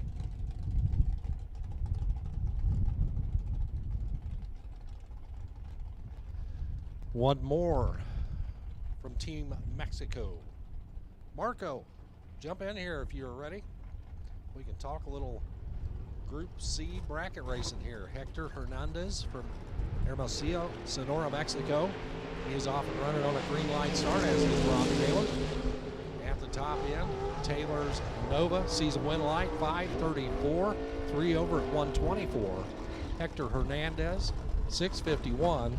So that 1/10 that The G-body went under, gave it back to Hector as he's a 10th over, 6:51 at 106. Good to be with you on the mic here, Warren. Hey, Marco, it is great to be here as well. Want to do a little left-right here? Sounds good to me. All right. Started out on your side. All right. Before I started out, Group C dragsters. You are in Group C and have a dragster. We will now take you to the lanes for round 1. Renee Cantu on the left side at a 5:09 in the Camaro out of Team Mexico. And Jeannie Northrup over here on the right, making the tow from PA, and sees a win light, makes the trip worthwhile, goes on to the next round. 595 at 116, 1 over there, 10 on the tree. Cantu was 14 and 511, so 11 thousandths margin at the stripe. Heads up, Warren. Yes, sir. Oh, look at that. It's double vision down there, right? That's right. 623 left and right.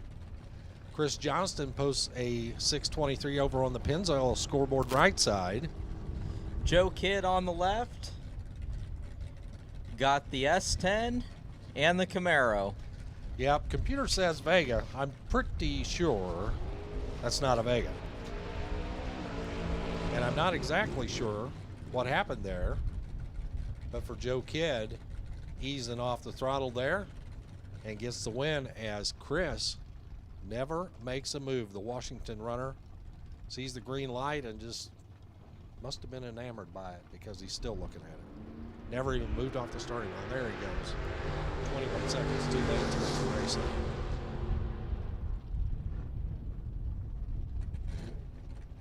Not the way you want to end your weekend.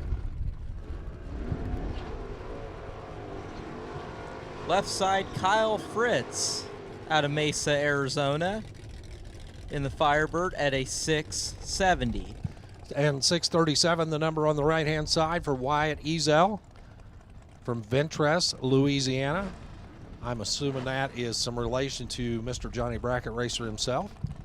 That would be his father. Is that a fact? That is a fact. Well, let's see if Dad can do just as well as his boy.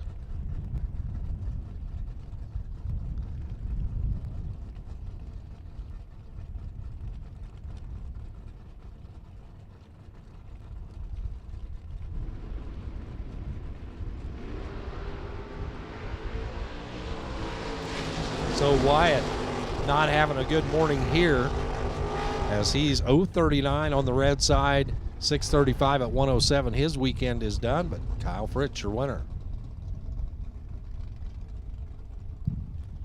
Sean Reichenbach in the Avenger on the left side at a 567. You know, Warren, it's been a while since I've seen an Avenger. I know that they were popular for a while, but You're exactly right. They were the thing for a hot minute. And then I can't remember if the Avenger replaced the little neon or if it was the other way around. But, yeah, you don't see too many Avengers anymore, but that's certainly a good-looking piece there. And the 63 Corvette Roadster replica over on the right, driven by Brad Pierce, the Riverside, California runner with a 550. He'll be chasing down the 567 for Reichenbach.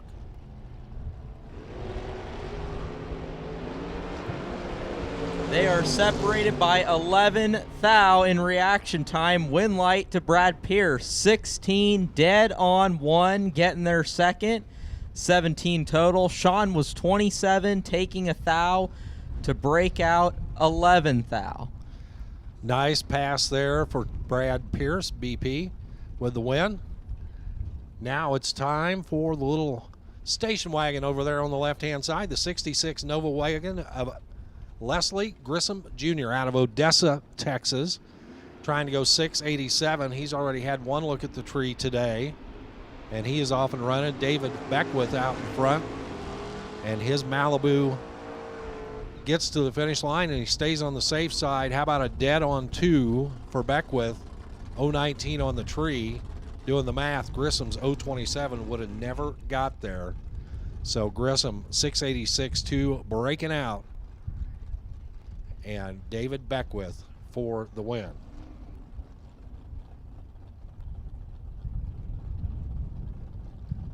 John Tabak out of British Columbia. He's going to be dialed at a 696. Goes red by 16 thousandths of a second. Sean Langdon going to move on. 18 on the tree and goes 628 on the 631. So Sean has had a decent weekend and adds another win ticket to his collection this weekend. Langdon with that 628 for the win in the Rizzoli Camaro. Scott Taylor comes up now. That clean 65 Chevelle out of Columbia Falls, Montana. He's a 673 on the scoreboard.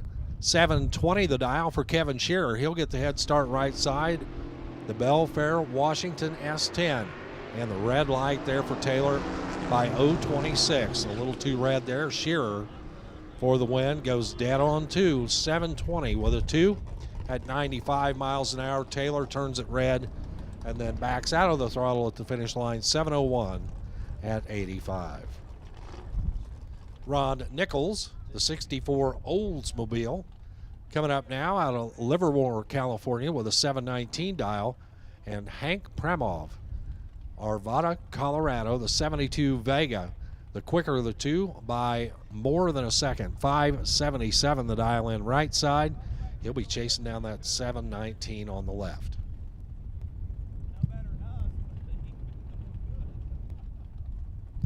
Right, Ron the Hammer Nichols on the left side. In the Olds 442. Getting the head start. One of these drivers is in trouble. Hank Pramov's going to turn on the win light. 31 and goes 578 on a 577. Hammer was behind at the start and also one above. Yeah, Nichols left it way too much back up here by giving up more than a tenth of a second on the reaction timer, and Pramov had plenty of room to work. Left side, Cliff Hall, going to be dialed at a 646 on the left side. Yep, right side, Kevin Burnett with the 526. And he is on the chase, and he'll just drive it out and see what kind of numbers it looks like, because the red light start there for Cliff Hall gives the win to Kevin Burnett. And so on the dial-in pass, he'll go 525.7 at 131. Hall, red and done, 645 at 107. Robbie Breeden on the left side, going to be dialed at a 647 out of Ohio in the square nose pickup. Mark Thompson alongside the VW. I'm $10 poorer because of that VW, but we won't talk about that. 724 at 93 miles an hour for Thompson, and his weekend is done in the bug. Robbie Breeden is your winner.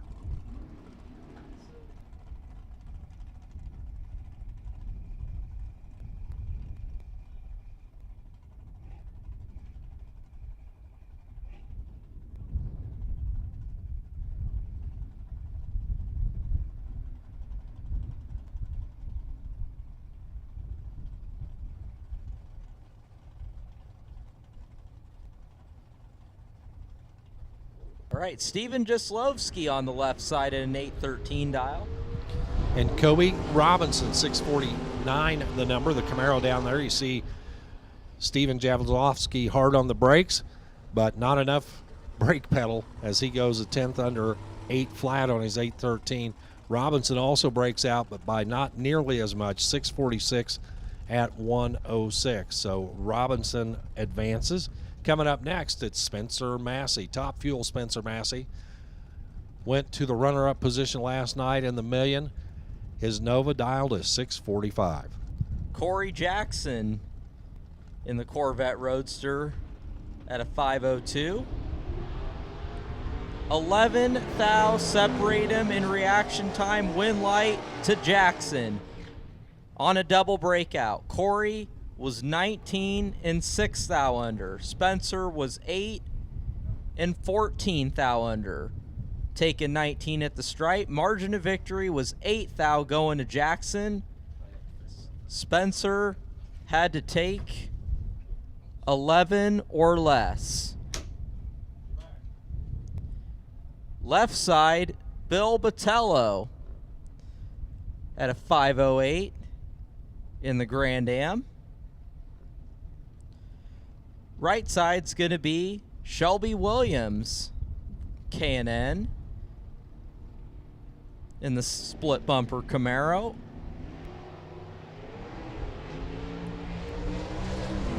One of them has a big time starting line advantage. Win light to Shelby Williams. 16 on the tree and goes 682 on the 680. Bill Botello was behind at the start, got there second, and broke out 5 thou.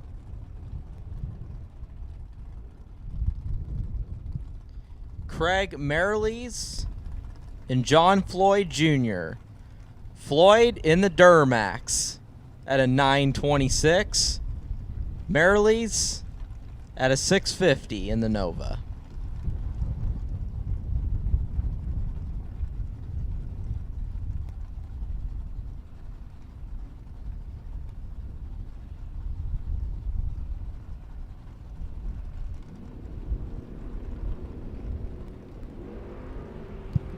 $10 thou separate 'em. Win light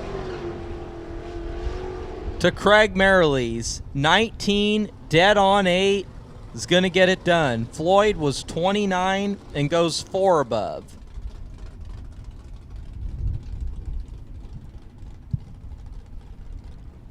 Dennis Paz and Bill Kidd. Dennis at a 682 in the Super Stock El Camino. Bill gonna dial a 667 in the Chevy 2.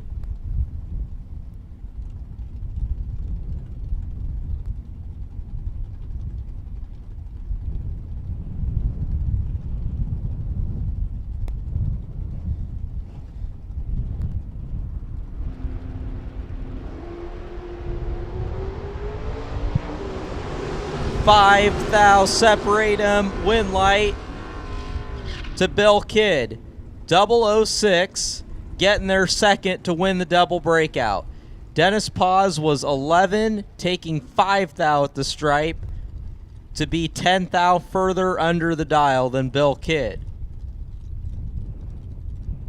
So Dennis would have needed to get their second. Double breakouts are tricky. When you're both under and dead even on the tree, the only way to really turn on the win light by getting there first is to have the advantage on the tree and to take lesser stripe than the advantage that you have on the tree. As these two are separated by 2 thou in reaction time, win light gonna go to the driver not on file. 30 on the tree, dead on 3 is gonna get it done. Greg Sabatino was 28 and goes 2 above.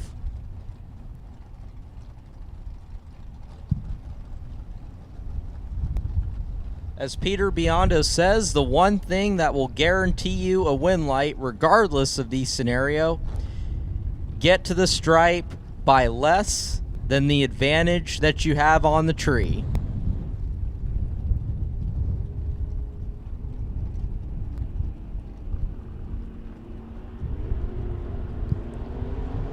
Big time starting line advantage between Jay Greiner and Henry Robertson. Henry Robertson had the advantage, was 009 and goes 766 on the 760 for the win. Jay Greiner was behind and 3 above. So Henry Robertson moving on.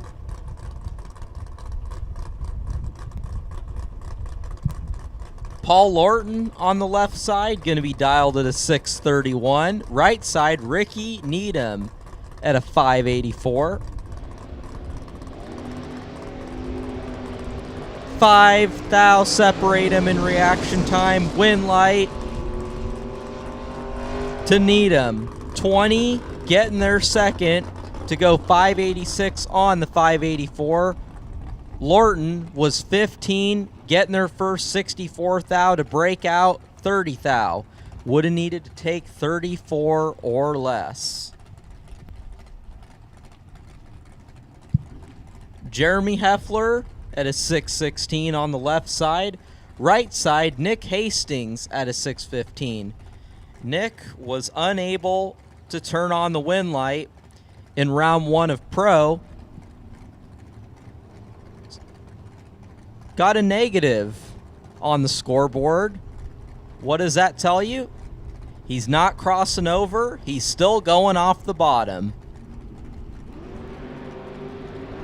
17 thou separate him. Wind light to Jeremy Heffler.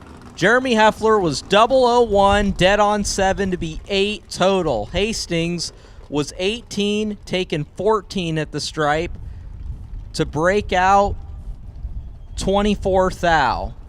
Jeremy Heffler locked him out. Mike Ames. So both reds, Nick Hastings today, had no shot.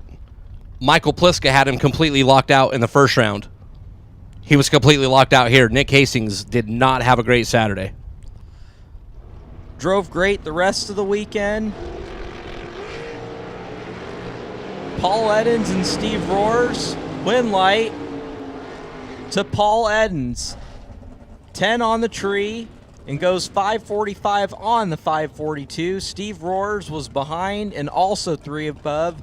The difference was a 300th of a second in reaction time.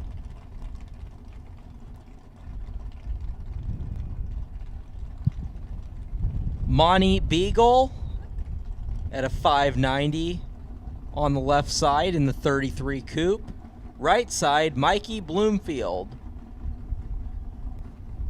at a 631.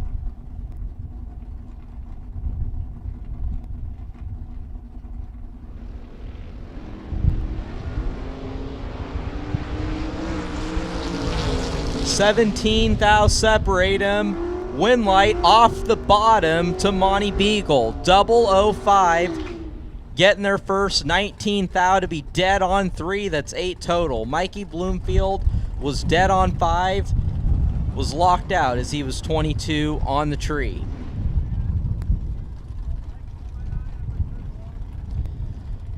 Left side, wow, we got a big split. DeAndre Fitzgerald in the 2006 Hyundai Santa Fe dialed at a 1270, rolling it in deep. John Tripp at a 579. Literally a 7-second split in the 8th mile. And if you think about DeAndre, that 1270 dial, that's 5 seconds slower than a junior dragster. And they're separated by 2 thou in reaction time. This is going to be a good one. DeAndre Fitzgerald turning on the wind light. 36 on the tree, and 4 above's going to get it done. John Tripp was 34 and goes 594 on a 579. The Fro, DeAndre, lights up another wind light. You know, DeAndre, he runs that in Northern California in the Super Pro category, and I've seen him run a dragster dialed at a 449. What's the mile an hour split there? 55 miles an hour versus literally 100 mile an hour split. Legit 100 mile an hour.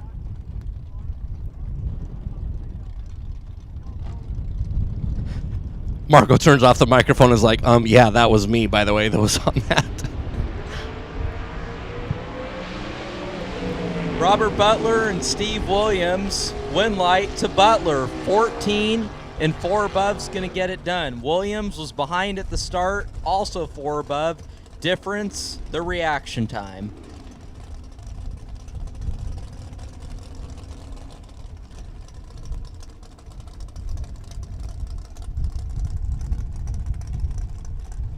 Marco right here, Scotty Richardson and Chris Northup. Scotty left side out of Kentucky.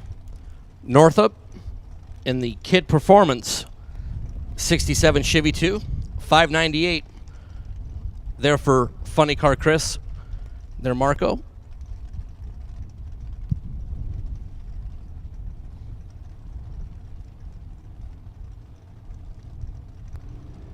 Couple of shoebox Chevy 2s going at it. They're separated by 23 thou in reaction time. Win light to Chris Northup. 005 and goes 6 flat on the 598. Scotty was 28, getting their first 17 thou to break out 11 thou. Needed to take 6 thou or less. We got dragsters here in Group C. Jorge Saldivar out of Team Mexico, dialed at a 478. Right side, Bodie Bennett out of Texas at a 456.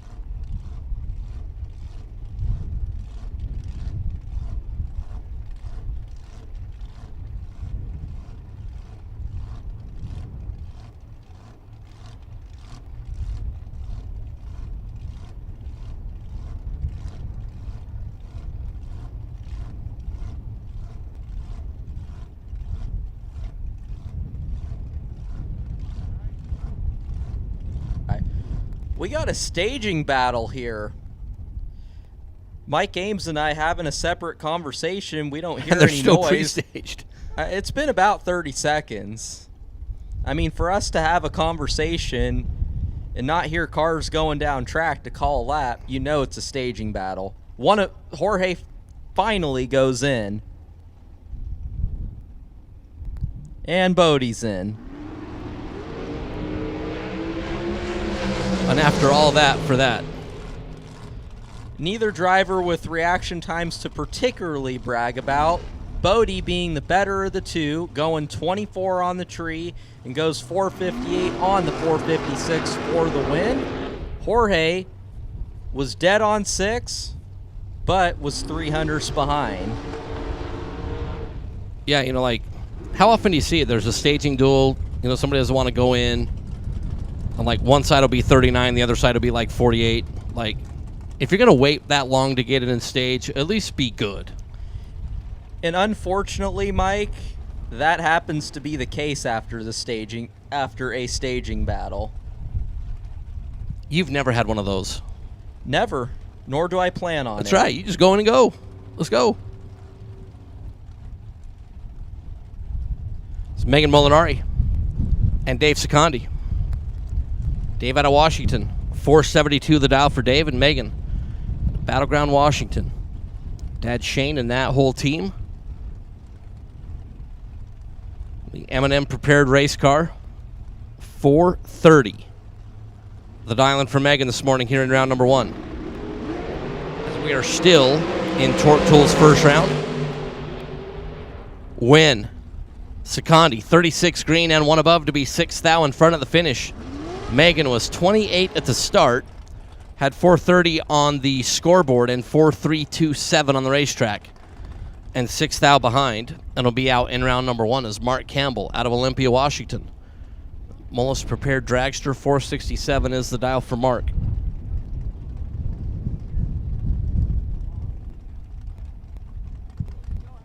Michael Needham on the left side out of Ohio at a 507.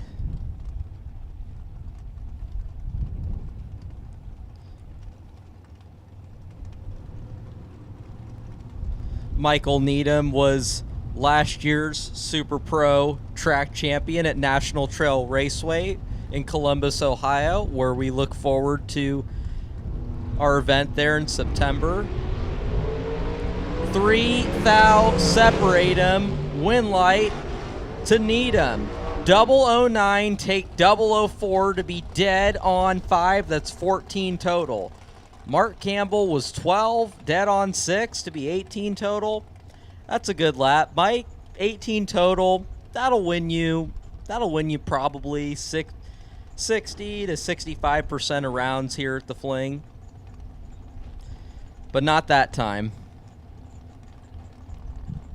Yeah, 16 total or 18 total, and like we had the pair a couple of times before where 24 green and 57 green were the two bulbs.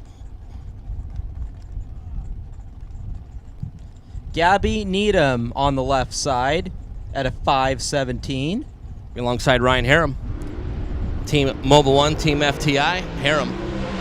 464, the dial is off and away. Looking over, rips down there for Harem. 468 on the 464 for High Gear.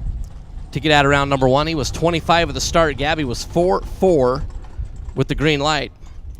And Ryan Harem will move in around number 2 as Chris Whitfield in the undercover chassis machine. 465 is the dial for Whitfield over in the right lane. Corey Needham on the left side, dialed to the 541.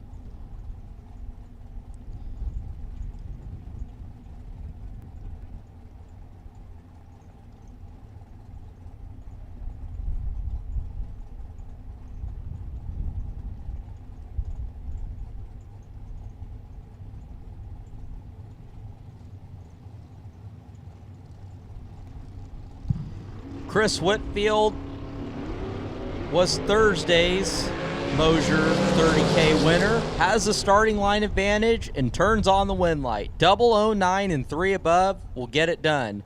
Corey was also 3 above, but the difference was the reaction time.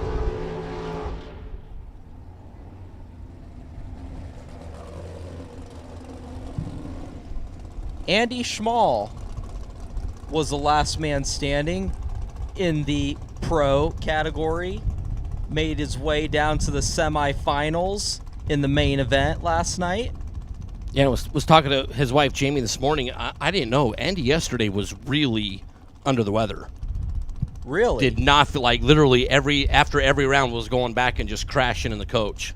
Like he really did not feel good. So to make it all the way to 4 cars last night off the bottom, that's definitely doing some work, and it's going to be alongside Jason Mercer here.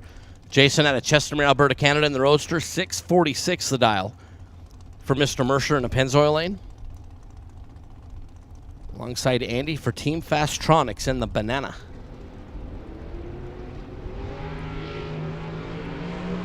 One little bitty one is the difference on the starting line. And the win to Jason Mercer. 16 green and dead on 5 is good. Andy got to the finish line first by 5 thousandths of a second and breaks out by 1 itty bitty teensy tiny thou. And it'll be a first round runner up. Jason Mercer takes out Andy Schmall as Brian Bennett, Shallow Water, Texas. The dragster over in the right lane. 449 the dial for Brian. Left side, Trinidad Lopez out of Guadalajara, Jalisco. Say that 10 times fast. I'll just say the Guadalajara part. Brian Bennett left before the tree activated. So Trinidad Lopez going to go dead on 7, getting the free pass.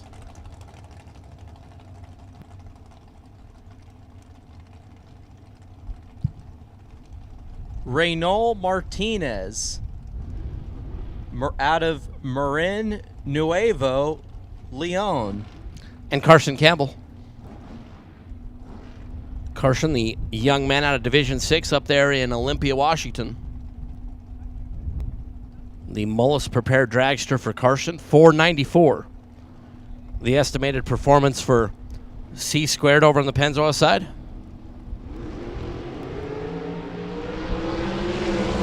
Five thou separate him, win light to Carson Campbell. 12, take 12 to be dead on 5. That's 17 total. Reynol was 17 and 12 thou above. Carson Campbell's package, match the reaction time of his opponent. Taylor Strange on the left side, dialed at a 479 out of Colorado. Gonna be light side Chance Parker. Chance out of Roy, Utah. In Dad Lance's dragster. Still trying to figure out. So, Marco, so Roy, Utah. That's where I was born. Don't you still live there? No, I live about a half an hour away, but my parents still live in Roy. Okay. I mean, I'm still trying to figure out, like, I mean, Gordon Boven has a street. There's like a Boven, yeah, and there's no street in Roy. I don't know. It's sort of like a letter writing campaign. Chance is 001 green and 2 above. 001 taking 4th thou for Chance Parker, which is good. Taylor Strange, 24 green, dead on 2 to be 26 total. And had no chance. Looking at the numbers and doing the math, carrying the 1. Taylor Strange was not going to be able to move the window light over to that side of the racetrack as Chance Parker moves on as Philip Pennington. Three Rivers, Texas dragster, 490 with that gorgeous paint applied by the flying airbrush. Geron Settles, imagine that. 490, the number there for Philip Pennington.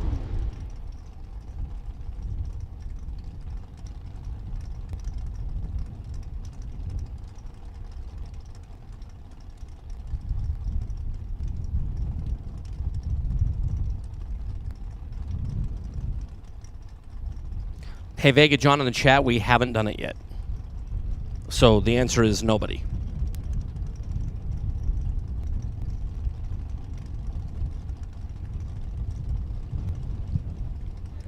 Little bit of a staging battle between Robbie Gear and Philip Pennington. Pennington goes in. Gear is in. Philip Pennington goes red. Robbie Gear is 14 and 16 thou under.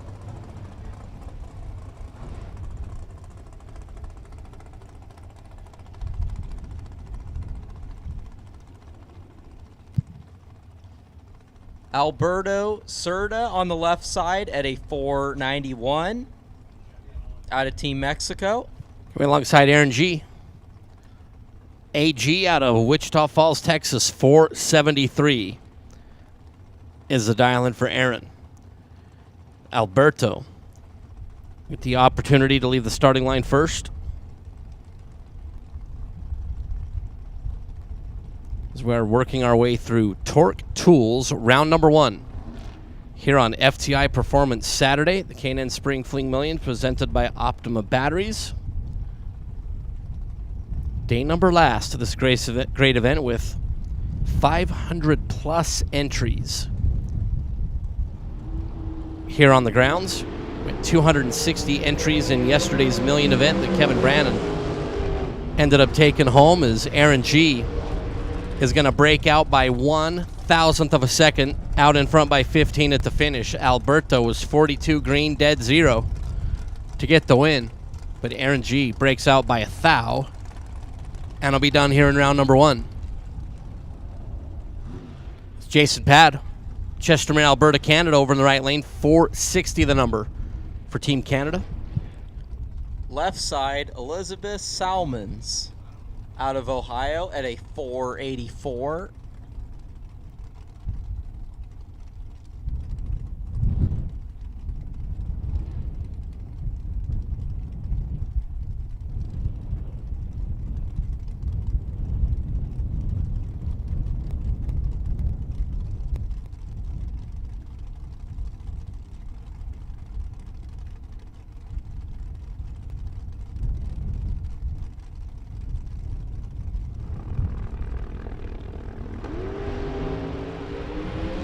Salmons is red. Jason Pad, 11, dead on 2. That is 13 total.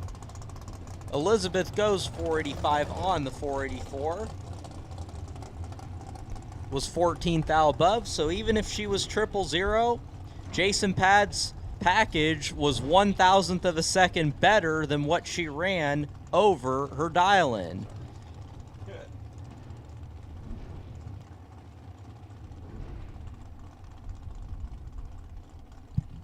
Left side, Jeff Sarah at a 464.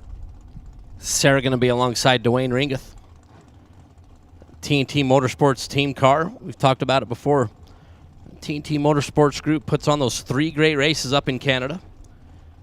They're at Medicine Hat, Edmonton, and Mission Raceway. Be good to see like all of our Montana friends and Washington friends, and go up and participate at one of those events throughout the summer. Dwayne right side is green, Sarah is green, and Dwayne Ringeth 15 green, and 1 above takes out Jeff Sarah. Sarah was 21 up front and 1 over, and 10 thou behind at the finish is Team Canada will take out Jeff Sarah here in round number 1 as Tony Barton. Over on the right lane, 465 for Tony. Rochester, Washington, the Mullis assembled machine. Steve White out of Ventura, California at a 491.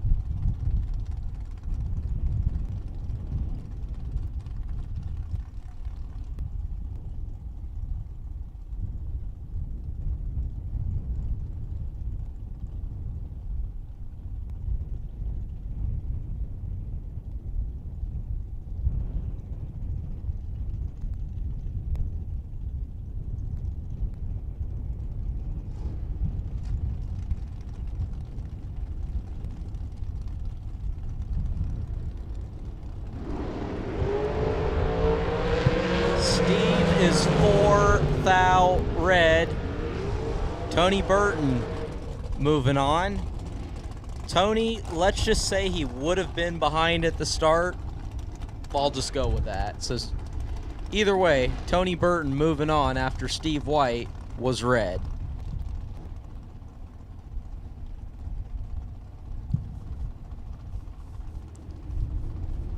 Pretty good matchup here, Mike. Left side, we got Jim Glenn, the winner of the Todd's American Tuesday Dragster Shootout. And I talked to Jim.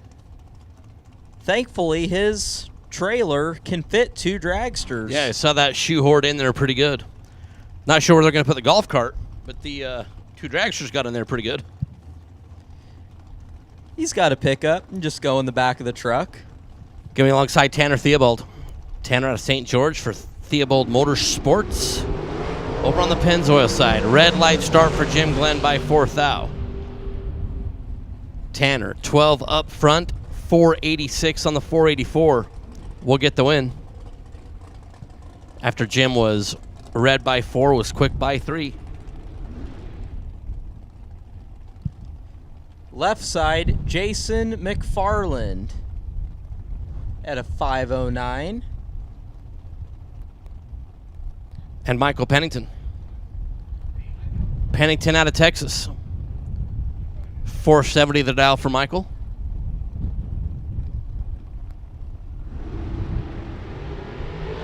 $37,000 separate them. One of them is perfect and is going to get the win light. Perfect, take 15 to be 12,000 above for Michael Pennington. McFarland was behind at the start, behind at the finish, and still broke out. Yeah, 37,000 separated him at the starting line, and Jason McFarland was 37.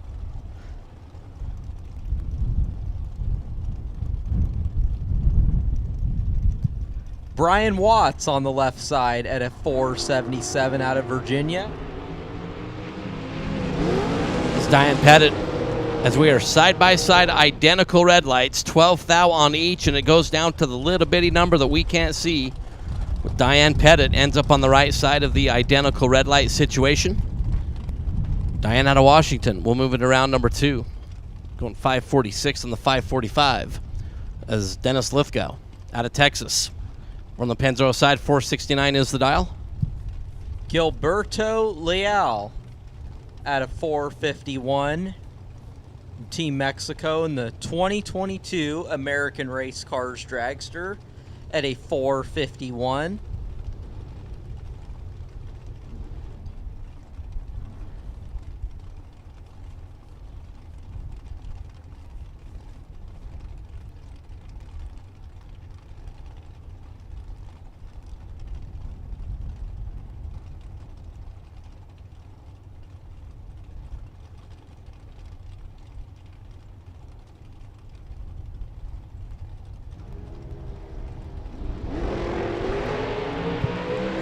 4 thou red for Gilberto.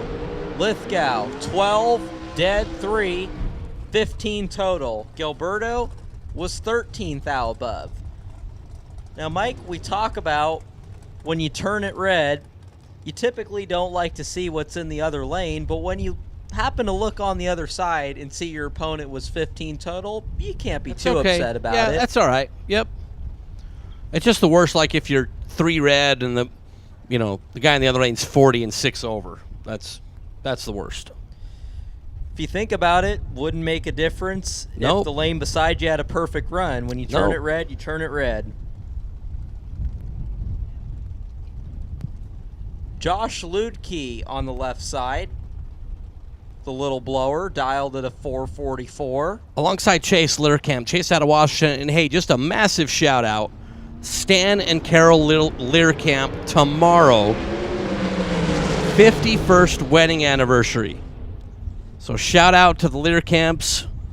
Unfortunately, grandson Chase turns on the red light by 0.004 of a second. But man, hey, tomorrow, congratulations, 51 years of wedded bliss.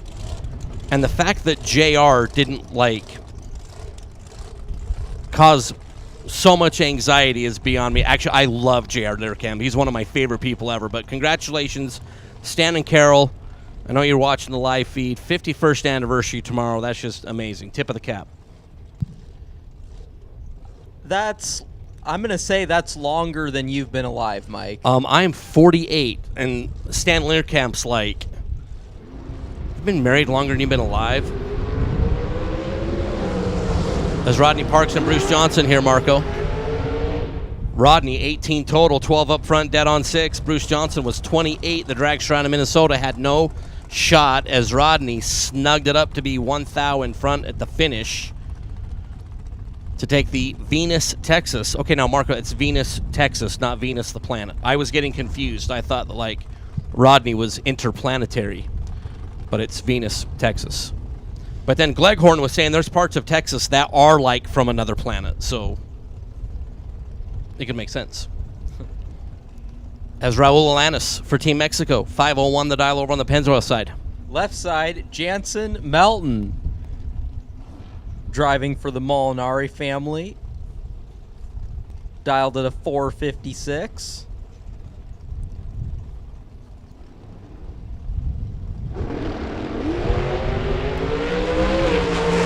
It appears that Raul may have either rolled the beam or timed out.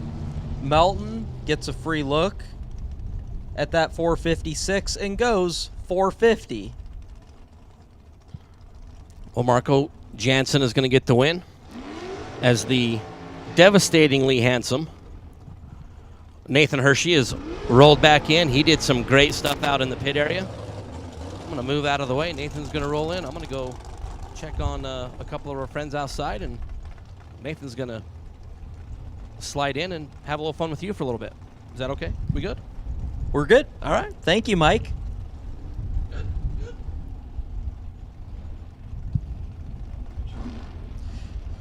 So, Nate, before we get into this next pair, I haven't glanced at the live chat in a while, but towards the bottom there, we got people tuning in all the way from Germany. That's cool. Good. I'm trying to remember Guten Tag is good night, and it's probably evening there, so we'll say Guten Tag. Right? I think I got that one right. I think Guten Tag is good evening. I think it's good day. It might be. You're probably right. Guten Nacht is good night. See, look at you, Marco. Marco, the man with the German. I can't take credit for that. No, you can. You totally can, and you should. You totally should. As Timmy Markoglu going to get the win on a double breakout, 453 on a 454. He is 8 thou under, taking an 10 thou stripe. Let me get myself situated here. We were out in the pits doing some awesome stuff, and we'll see that on the broadcast here in a little while. I just have one thing really quick. Yes, sir. Our good friend down at Tucson Dragway, Mr. Matt DeYoung, is listening on the live feed, and it is Matt DeYoung's birthday today. Is it really? Matty D, happy birthday, buddy. We miss you. Matt, happy birthday to you. Happy birthday to you. Happy birthday, dear Matt. Happy birthday to you. Happy birthday, Matt. Speaking of watching from like a foreign country, he's down there in Tucson. Marco's been to Tucson. He knows. Happy birthday, Matt. Raymond Harshbarger is red 8 thou. Cooper Chun 009 and 530 on the 531's gonna get it done. There you go. There you go. All right, Frank. Guten Abend.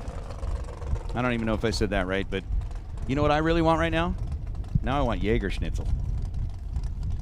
That is such. We've got a little place here in town called Cafe Berlin that serves up some pretty authentic German food. And that schnitzel down there is delicious. All right, we've got Chris Galitti rolling up on the left side. He is dialed in at 447. There, Marco.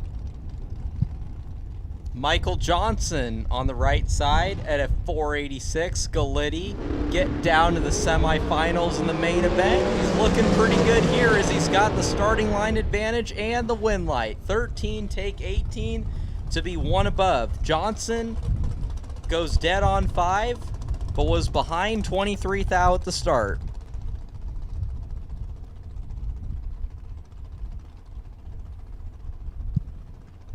Mike Crater on the left side, dialed at a 443 out of Texas. Tom Bayer over the right side, rolling up here with a 489 dial. The Cherry Valley, California-based driver.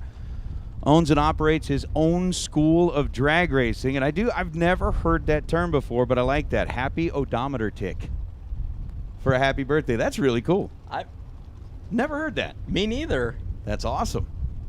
I like that. I like that. So with Bayer on a 489 dial, he'll be leaving first.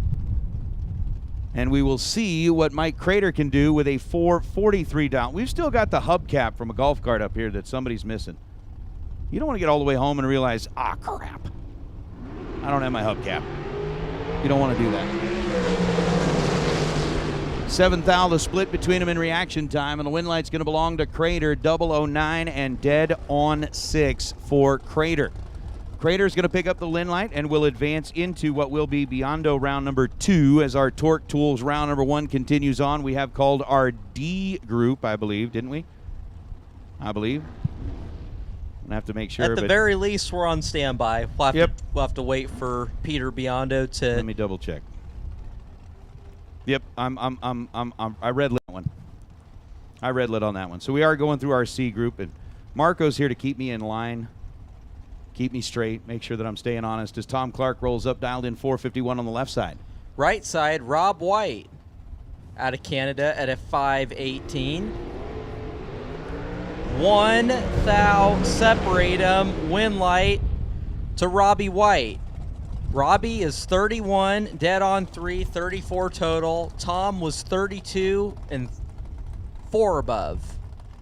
So Rob White moving on. So Mark, we've had Germany checking in. Looks like we may have Denmark checking in as well. I think. At least that's what Barnes says. Welcome, Denmark. All right. International, baby. I know Australia's always listening. Oh yeah, we got racers from Australia here. Yes, we do.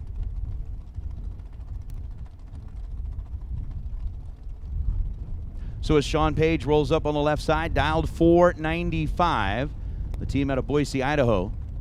Going to be going up against the local runner, KJ Desa. KJ's kind of like a mini Marco. Just goes in there and wins everything. At least when he was in juniors. I mean, I think the kid's got a trailer full of trophies. Oh! Darn. KJ is 7 thou red. Sean Page would have been behind at the start and goes 1 above. Gonna be good enough. Left side, Shane Thompson at a 470. Right side of the racetrack, Dalton Garreau coming in out of Leduc up in Alberta, Canada. 494, going to be the dial for Dalton. 470, Shane Thompson giving up the head start by 24 hundredths of a second as we get him staged up and set. Thompson going to be the first one to find the bulbs. At least the top half of the LEDs are illuminated for Thompson. There's Dalton. And we're set. Dalton Garreau goes red by way more than he ever wanted to. 099 on the red side, and that's just an ouch, ouch, ouch. Shane Thompson, 32 green, and goes 467 on the 470. So the car running really quick down there on what Shane thought it would do. Dalton ends up putting a 507 on the board after he is done. And with that, now we're ready for our Group D cars. So Group D, go ahead and make your way to lanes 1 and 2, please. Group D to lanes 1 and 2 for round number 1 of an FTI Performance Saturday here, Marco. $30,000 still on the line as Trip West lines up left side with a 493. Danny Northrup on the right at a 477. Now, Nate, when that text came through, you were on it almost immediately. I would say you were 007 in response to that text, so... I was ashamed of myself for going red earlier. Well, you waited for the tree that time, and it paid off. Danny Northrup is 15 total. Goes 15 on the green side, dead on 0 on the 477. Trip West was 009, taking 13 at the thou at the stripe to break out 7th thou. Needed to take 6 or less.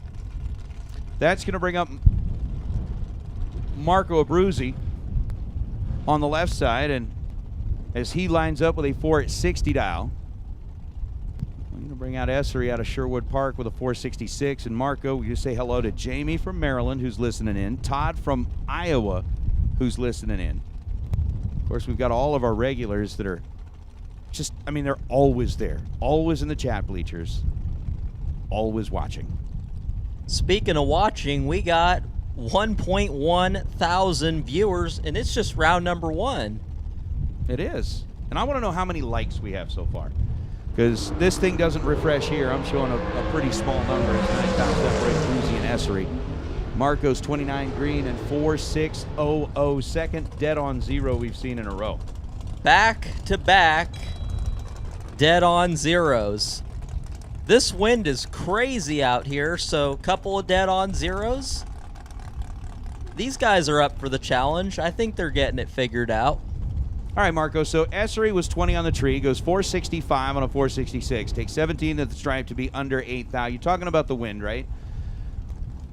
It's slightly different conditions than we've seen, a pretty stiff tailwind. When you're sitting back in the pit area trying to dial for something like this, how does that work? I'll tell you how it works on my end. I just asked my sister Lela. I just let her figure it out. She's pretty good at it. She's dang good at it. Ouch. That might be a rerun.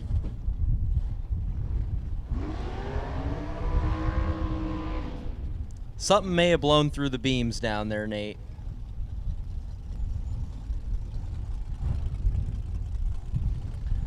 So basically taking a look at this one, we've got a situation where something did blow through the finish line and tripped the clocks on the right side of the racetrack really, really early.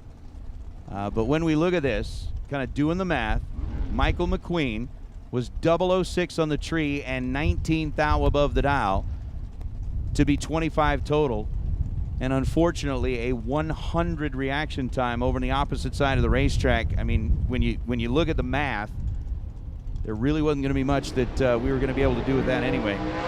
So the 25 patch labeled as the winner there is Dustin Wirtz, 465 on a 463. 17 green, dead, or 21 thou above. Taking a 9 thou stripe, gets the win light for Wirtz. Eric Reyes was 006 and then a 10, and wins a 481 on the 477. Oof. Oof.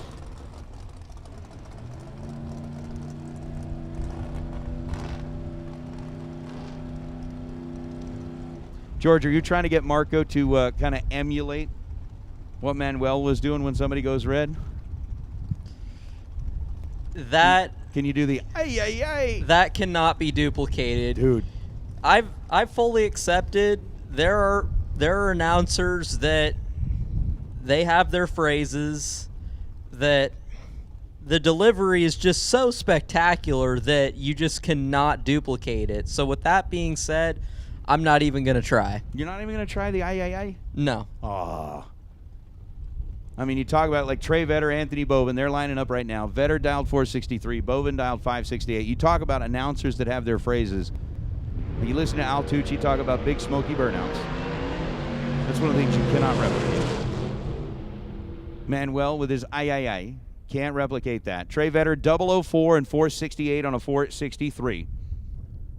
Bovin was 54 green and in trouble at the hit. And we're going to hold up here just for a moment, but I'm trying to think who else. Jet Car Joe.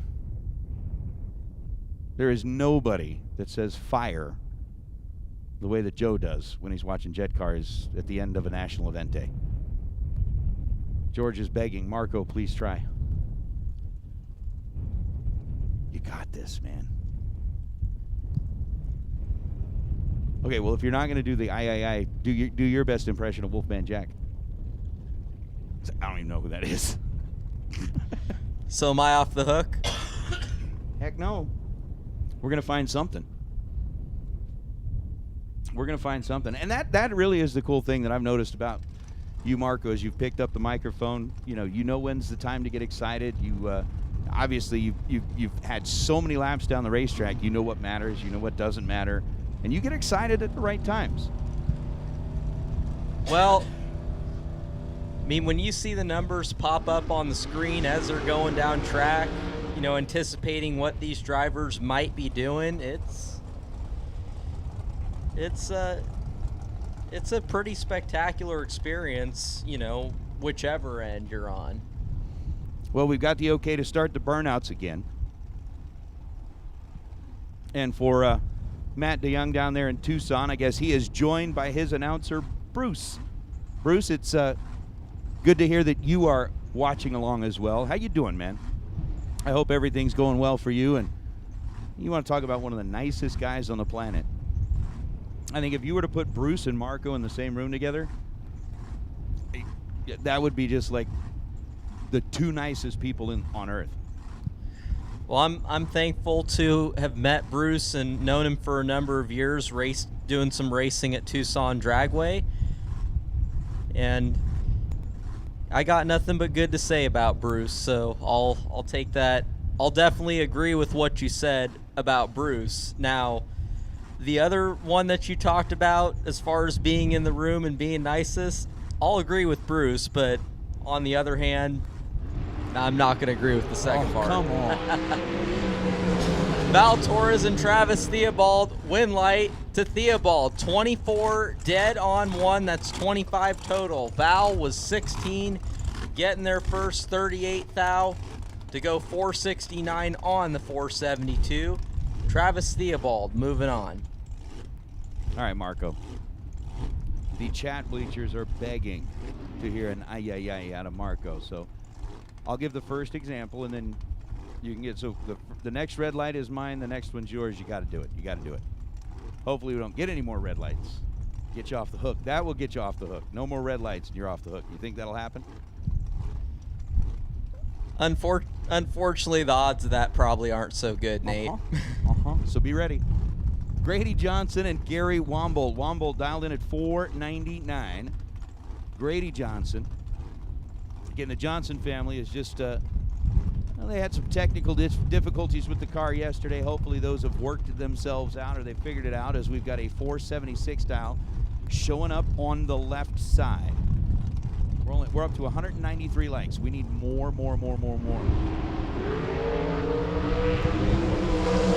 Big starting line advantage for Grady Johnson and the win lights. 17 on the tree and goes 477 on a 476. Gary Womble behind at the start, got there second and still broke out a thou.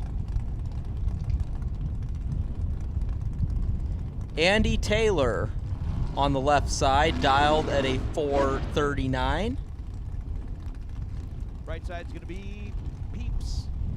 Mr. Pennington with a 467.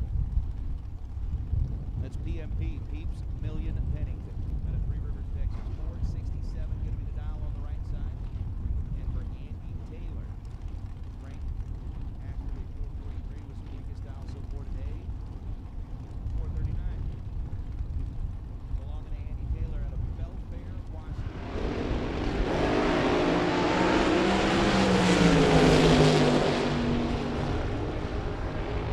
Red 439, 439. Red and dead on. Keith Bennington 17 green and dead. So Peeps moving it around at number 2, and I wasn't even ready for that one. That was like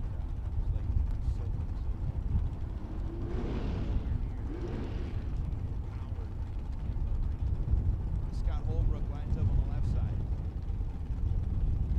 with a 520 dial.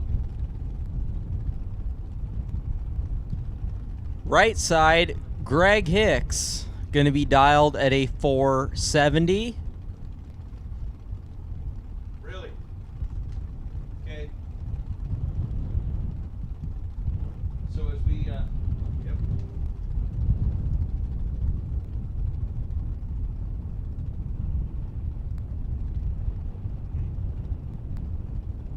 Are we back?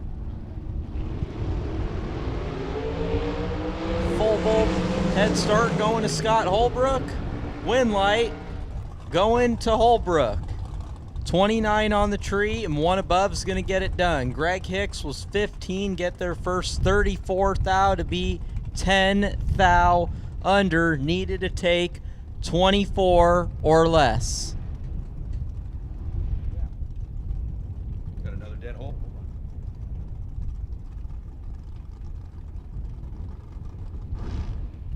Trayton Ban and Mark Lalonde. Trayton at a 496 on the left. Mark 502 on the right.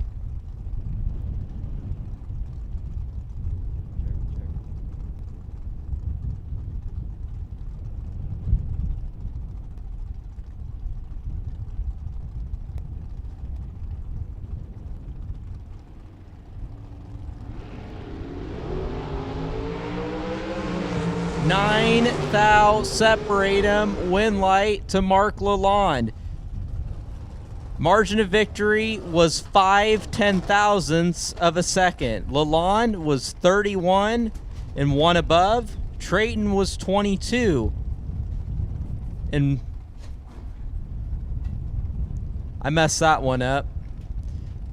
Mark Lalonde was 31, dead on 3 to be 34 total. Trayton Bam was 22 and 14 thou above, also 34 total. Margin of victory, 0005 going to Mark Lalonde.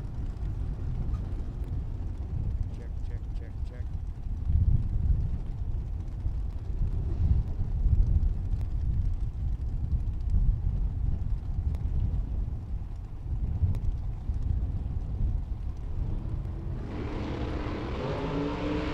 2 thou separate G-Dub and Kyle Rizzoli. Win light, Rizzoli. 009, dead on 3, getting their second.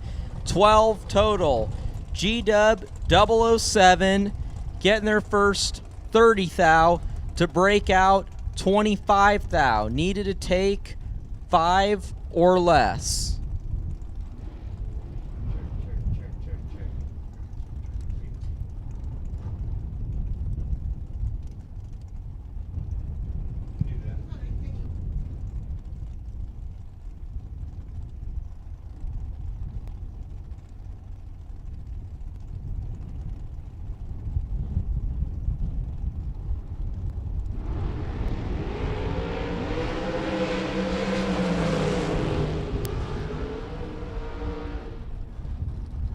Donnie Burleson gonna move on. 009 and 14 thou above.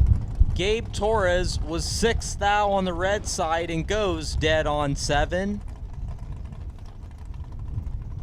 Ouch.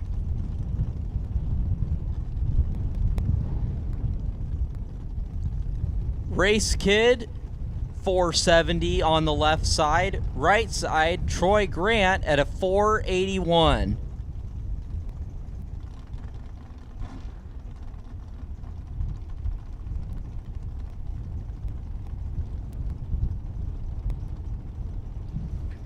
Check, check.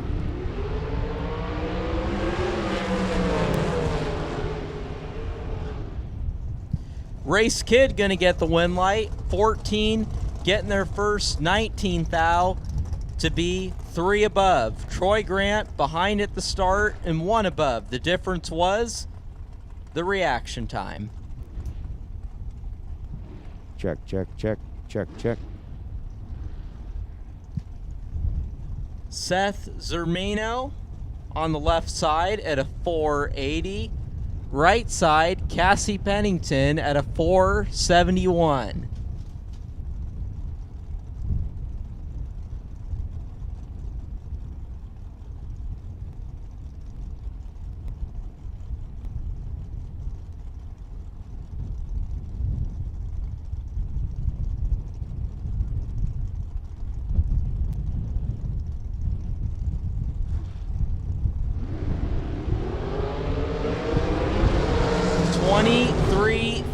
Separate them. Win light to Cassie Pennington. 004 takes 16 to be 2 thou under on a double breakout.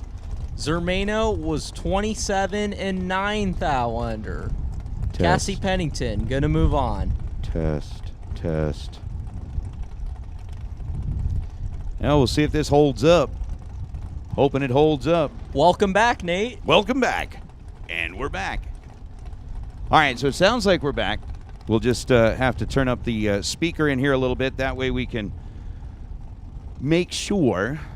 And if I don't hear myself over the speaker, then I'll know that something has gone awry again. So, appreciate Marco kind of holding down the fort. Is Donovan Williams, Aaron Steinke. They're the pair that's on the line right now. And what's up, Don? Thank you, George. Test. Testing. Testing. Symbiote. All right. So a 480 down for Donovan Williams, a 454 down for Aaron Steinke. The difference at this end of the racetrack was 18 thousandths of a second. Steinke was 22 green and then goes 454 and a 452. 22 dead 2 to take 7 thou down at the finish line and get the win light. Donovan was 30 green and gets locked out by the 24 pack over on the right side of the racetrack. So Steinke picking up the win against D-Dub. As now Kaylee McKibben rolling up left side of the racetrack, coming in out of Bakersfield, California. The car she's driving looks very familiar because I think it was one of Tom Bayer's stable of cars. Yep. Recently purchased from Tom Bayer's School of Drag Racing. Right side going to be Tyler Smith at a 469.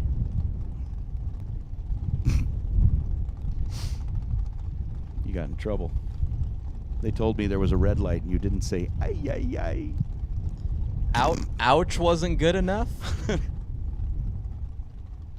Yeah, just plenty fine. Tyler Smith, Kaylee McGibbon. Pre-stage bulbs are lit. Marco's the man.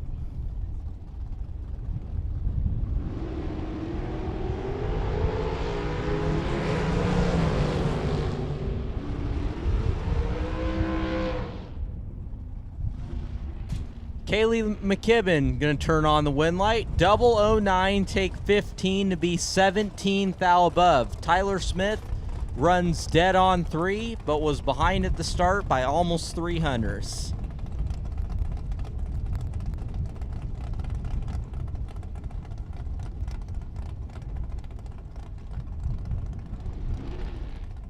Greg Christensen on the left side, dialed at a 472. Damn it. Why do I get Jesse? That is, there is a mental block that is happening to me. I think it's Bople. Bepley. Mike Ames confirmed it the other day. I can't do it. Bepley. Perfect. Dude, I don't get it. You know how there are certain things in your life that just does not stay. That's one of them. All right, so he's going to give me an opportunity to do it again. Jesse Bepley goes 517 on a 517. How about 006? dead 3, ends up 9 total, taking 7th thou at the stripe to get the win over Greg Christensen. So Greg Christensen checking out here in round number 1 as we are going to bring up Vinny Domino. Domino over on the left side, 457 dial for the Staten Island, New York-based car.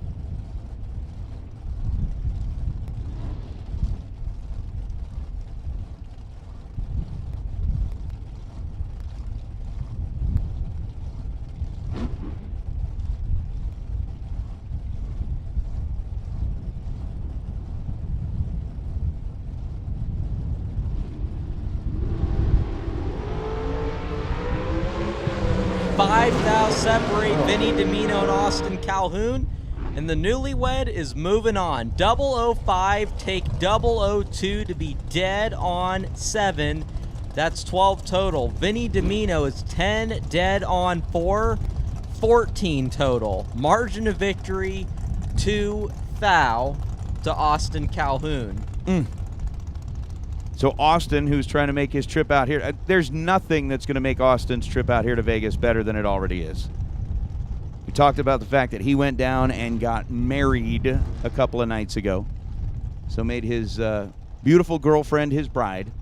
And that is a pretty darn cool thing, is Jeff Taylor and Don Sefton will be our next two. Sefton, 439 dial right side. Jeff Taylor, 470 dial left side. Away we go. 1/1000th of a second, the difference between the two at this end of the racetrack, and Jeff Taylor will stick the landing. 470 on a 470. He is dead on 8 at 148 miles an hour. Don Sefton was 33 green to Taylor's 34 green. Sefton ends up 29 thou above the dial with a 441 on a 439. Just gonna bring up Neil Presimone, rolling up on the left side from right here in Las Vegas, dialed 489.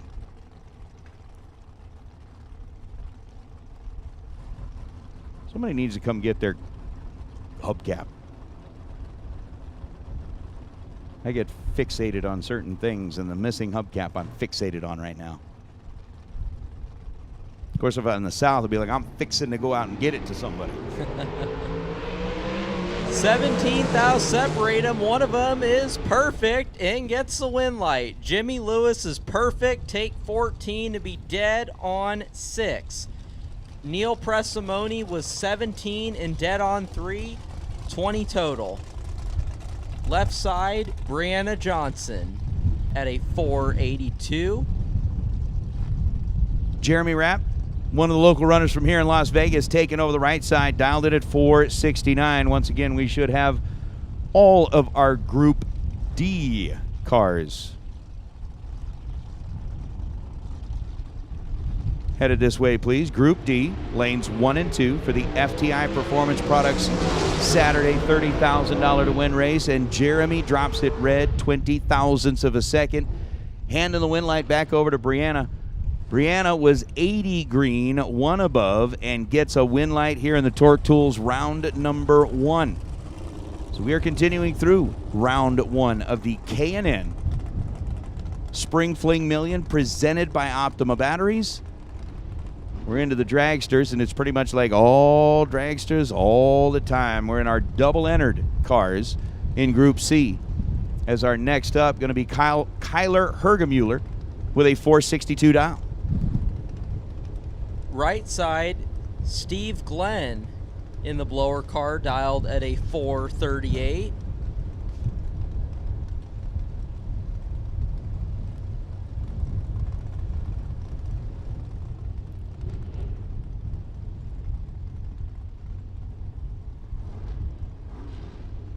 All right, Marco, so if we're not going to do the I when they leave, just say, Vamonos! Nope. Say nope. 7 thou separate them. Win light to Hergmuller.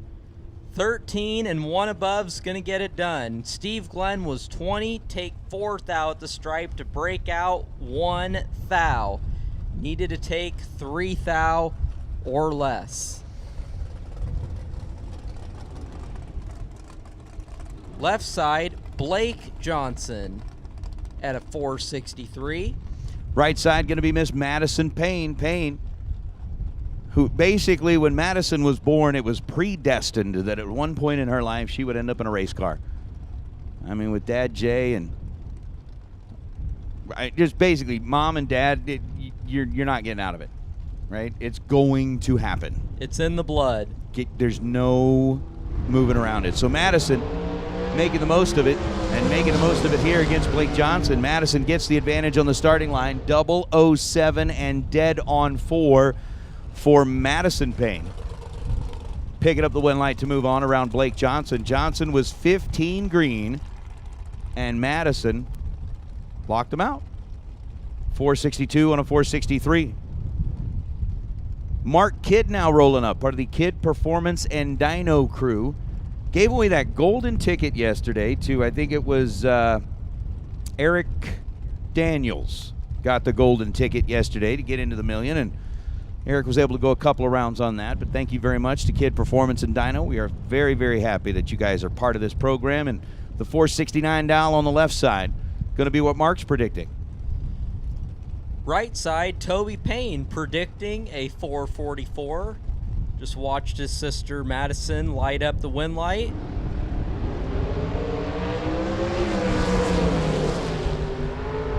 $18,000 separate him. Toby's gonna follow suit. Was behind at the start, but goes 444 with a 2 on the 444. Mark Kidd was 28, get their first 37,000 to break out 18,000.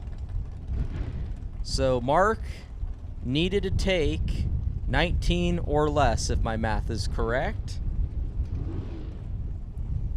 Peyton Janik at a 479 on the left side. I got Shannon Bepley on this side.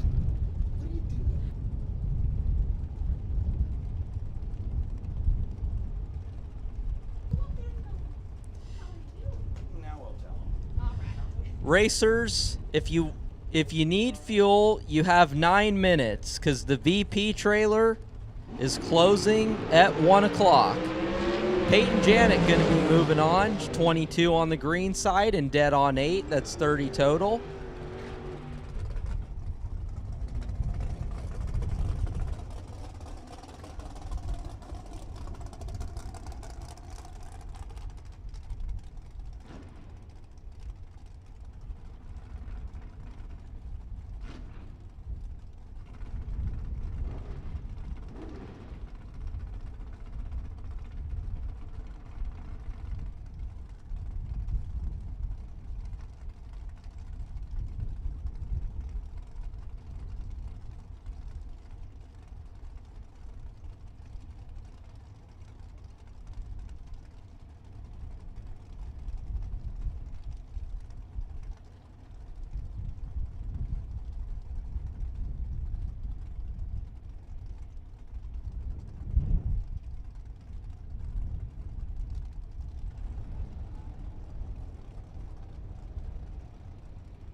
So Tristan, Craig, Perry, Como rolling up here now. Craig drops it red by 6 thousandths of a second. Perry Como going to get another win light. 38 green and dead on 1, ends up 39 total. So again, racers, what do we got, like 8 minutes and counting on race fuel? 8 minutes. 8 minutes and counting. So we've still got a lot of racing to do here today. And if you are sitting out there going, nah, I'm going out this round, I don't need fuel. Well, then, okay, that's you. But if you're like, nope, I'm taking this thing all the way to the finish and I'm going to need some fuel, you've got 8 minutes to get out there and get that done. Right out there by the front gate, they'll get you squared away.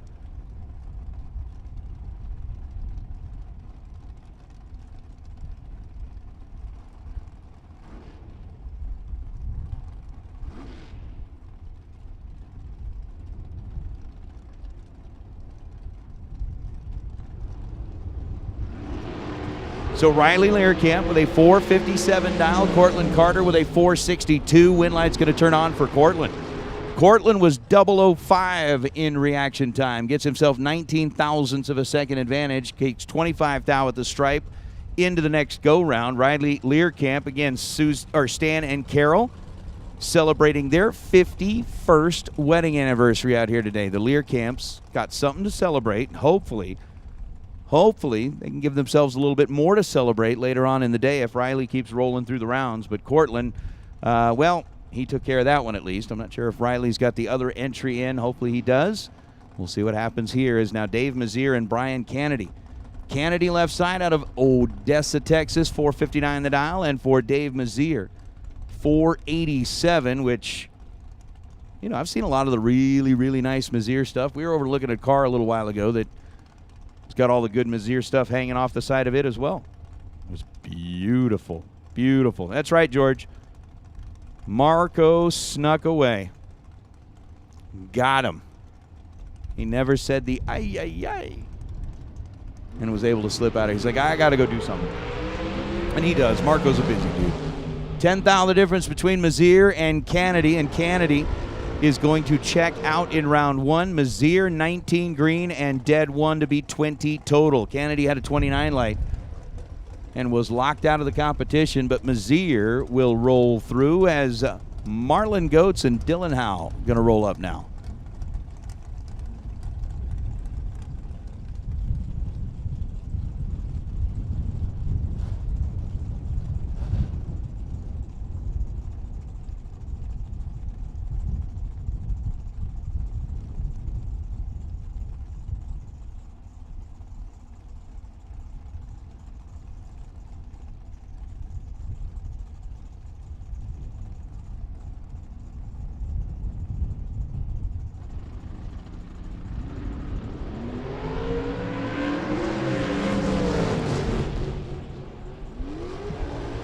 Dylan 004 and 468 on a 456 here on the right side. Going to light up the board. Marlon at an 054 reaction time, and leaving 0.05 of a second out there is not going to work out with Dylan over the opposite side. The young racer is very quickly learning all the tips and tricks and all of the nastiness that comes with racing here at a fling race as Rick Milanazzo and T-Dub Troy Williams 477 to a 447. Milanazzo dialing in 0.3 of a second quicker than Troy Williams over the right side. The Williams crew, again, we had Gary that made his way into the finals on Thursday to come up one win light short against Chris Whitfield. Williams trying to get out of here with a nice big payday if they can. Whoa. Gary Williams getting well outside of the groove, ends up swinging it into a 477 on a 477. 14 dead one for Troy. Rick Milanazzo was 26 on the tree and had nothing he could do with it. 15 total right side for Troy. 26 reaction time for Milanazzo, and no good.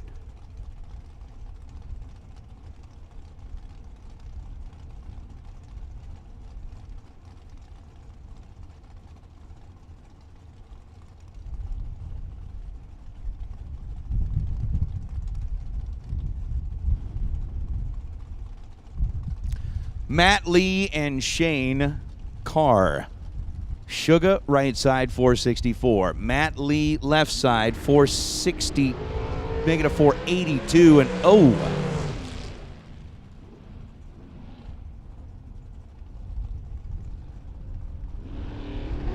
Matt Lee didn't move.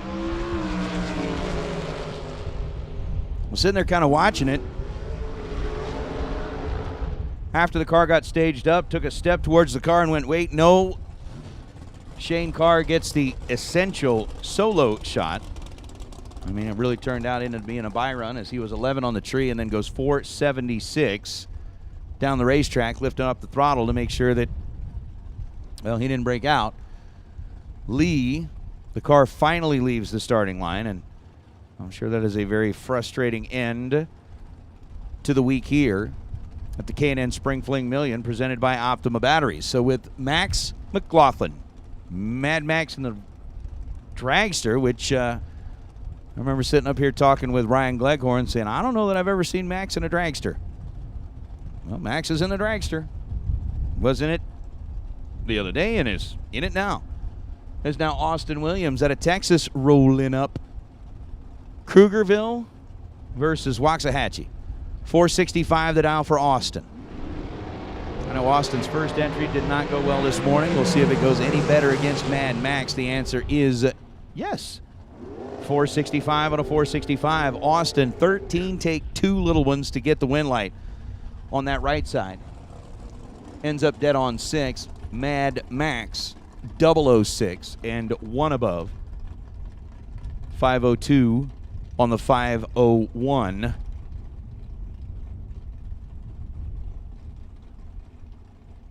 Thank you, Steve. Thank you.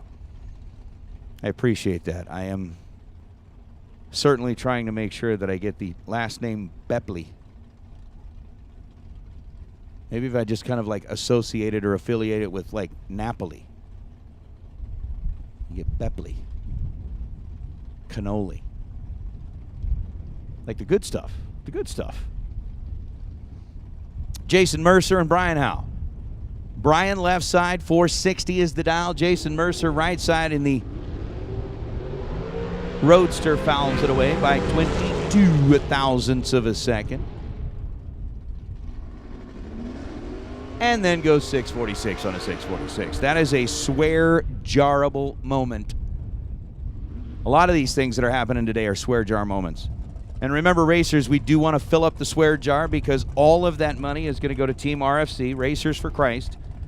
It is the RFC swear jar. And the swear jar, I'm going to give 100% credit to the guy who deserves it. It's Mike Eames. He came up with the idea of the swear jar a couple of years back here at a fling race and realized that this is a good way to raise a little extra money for somebody who needs it. Team RFC is there for all of us, and we want to be there for them. Leroy Duran now with a 502 dial as we get down towards the end. I believe that is Tatis Armenta from Team Mexico rolling up here. 632 is the dial. Both drivers are 00 in reaction time. And then Leroy Duran goes 003 dead 2 to throw a 5-pack in the lap of Tatis.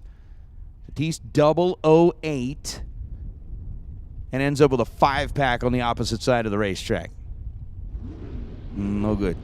No bueno.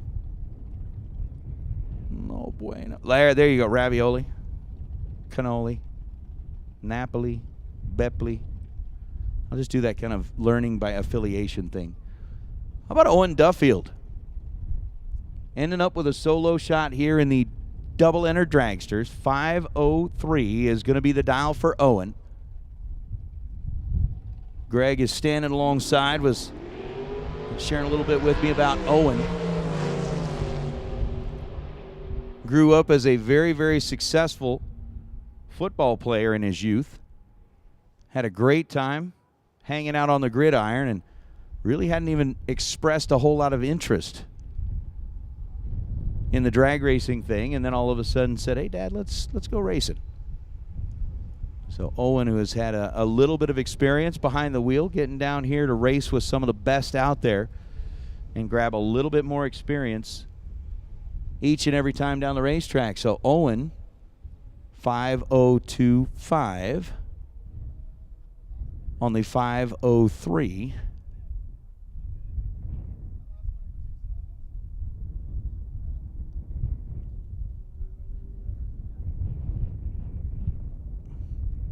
And I'm kind of beginning to realize that whether it's street racing, heads up, bracket racing, whatever the case may be, if your wardrobe does not include black shorts, black t-shirts, black hoodies, and black hats, you have arrived ill-prepared. Just seeing that. Just seeing that. So that is going to bring an end to what would be Group C, our double-entered cars here in round number 1, the Torque Tools round number 1. We've still got Group D waiting in the wings back there, which are our single-entered dragsters. We'll get through Group D, and then we'll get back into it with round number 2, which will be the Biondo round here today. And Matt, I don't know why. I just, the Bepley. I'm just going to keep saying it over and over until it sticks in my thick skull. Bepley. Am I losing? Nope, I'm good.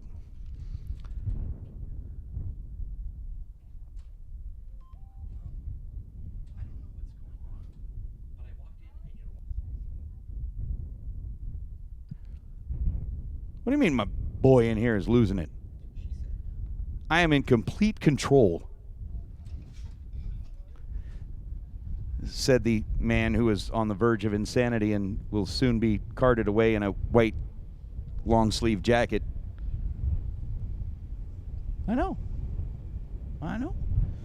No, everything's good. I know Mr. Boo Boo was listening in for a little while, and Mr. Boo Boo, if you are listening in, I am going to tell you this. As much as I am, I appreciate you sending me the pictures of all the absolutely fantastic food that you guys are making down there in the Cajun part of the world. Also home to the awesome NFL football team that I love so much, but I appreciate all of those photos. We are here on the last day, so it is a bittersweet moment. We've made our way almost to completion of the 2022 K&N Spring Fling Million presented by Optima Batteries. I want to send a special shout out and a big thank you once again to all of our sponsors. Round number 1 sponsor, Torque Tools. Thank you very much for all the best losing packages. Biondo Race Products in round number 2.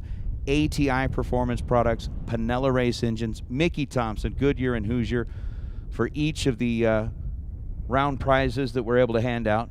Hold on, my wife has something very important to say. No, I do not want to make out with you in the tower right now.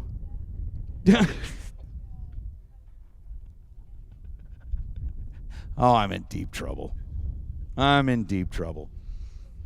Thank you very much to Larice Motorsports Insurance for sponsoring the Pro Field. No, seriously, to answer. Hey, workday number last. My wife just told me she thought I was number 1. Number 1 in the program, number 1 in her Twice. heart. Oh, that's so great. We've got a lost and found. We've had some like glasses turned in. What are we looking for? No, we haven't had a lost and found neck collar yet. Oh, that was the greatest thing ever. I don't know what I missed, but I feel like I missed something majestic. It was so awesome. All right, so again, thank you very much to Larice Motorsports Insurance, sponsoring our Pro Field here, helping out with the Larice bonuses that were handed out. I mean, every day, last pro car standing got that $1,000 bonus to the no-box driver. Of course, Impact, Mazir, ATI Performance Products helping to make our Larice Pro treasure chest even better than what it was. It just gets better every year. Of course, Autometer, Ultronics, Gothi Enterprises, and Rigio. I mean, seriously. On Wednesday, first perfect reaction time got an entire drive shaft assembly from Gothi Enterprises. That is correct. Wow. That's a good prize. And if you haven't checked out Brett's stuff yet, you gotta see what it does. Top of the line. I've got no idea what it does, but you as racers need to see what it does. It drives shafts. I'm kind of like Kyle. I mean, at least, I was a little bit more knowledgeable than Kyle in the fact that if you were to send me to the toolbox to get a tool, 9 times out of 10, I'm going to come back with the right tool. Kyle had that magic ability that if you were to send him to the toolbox to get a tool, he'd bring back a taco. Well, he'd come back and look at you, go, man, I was on my way over there, and I started talking to this guy. Here, I brought you some lunch. I mean, I love Kyle. God, I miss Kyle. All right, thank you, Computech. Thank you to APD Carburetor, Kid Performance and Dyno, of course, Page Pro Products, Crew Chief Pro, Drag Race Solutions. We got Group D rolling back in, and I'll say it every time. Racers, when you are shopping for your race program, the flyer that is posted here, look to each and every one of those companies first, because they are the ones that are coming on board to sponsor these races that you're going to. Show them the love. Mike Eames is back. Speaking of showing somebody some love. Sean Phillips and Jack Sadler Nathan Hershey, go take a very, very, very long-deserved break. That almost sounds like a way of don't come back. You're looking at me. No, going, that's not. No. Get out. I was down there doing stuff. Okay. You were in here doing this. Stuff. Yes. Marco was Go doing take- half of it. I know. But go relax.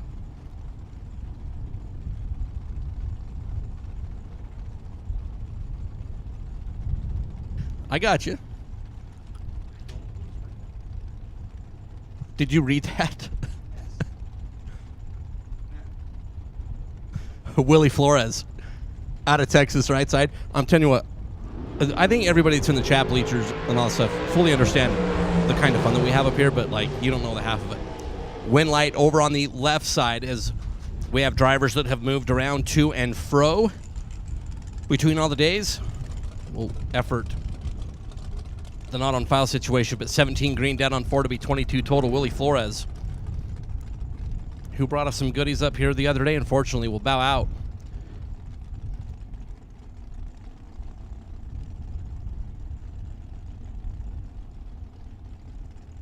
That's right, you weren't here. You missed out. So Willie, unfortunately, a little bit late. Going to lead to a round 1 defeat as Jeremy Wilson and Brian Cam. BK out of Pacifica, CA. Pennzoil side 499 will be off and away first. Jeremy Wilson out of Grand Junction, who shockingly did not win the raffle for the Race Tech Dragster last night. 16 green, 2 above there for Jeremy Wilson. Brian was red by 8 thou.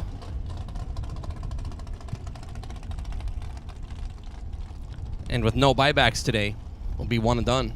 It's Trevor Larson and Mike Quinteri. Quinteri and Nathan Thornsley, who tow all the way down from Anchorage, Alaska, and have literally made like a 5-month pilgrimage throughout the southwestern United States. Doing a little bit of racing and all that fun stuff in between. Quinteri right side, 491 the dial. Trevor Larson for Larson Farms. Trevor and wife Kendra's gorgeous Mullis prepared machine. Out of Minnesota left side. Larson, 007, taking 3 thou. To go 463 on the 462 is good. Quinteri, 28 green, dead on 1. And 3 thou behind it to finish will not turn on a win light here in first round as Colton Aragon and Nathan Thornsley.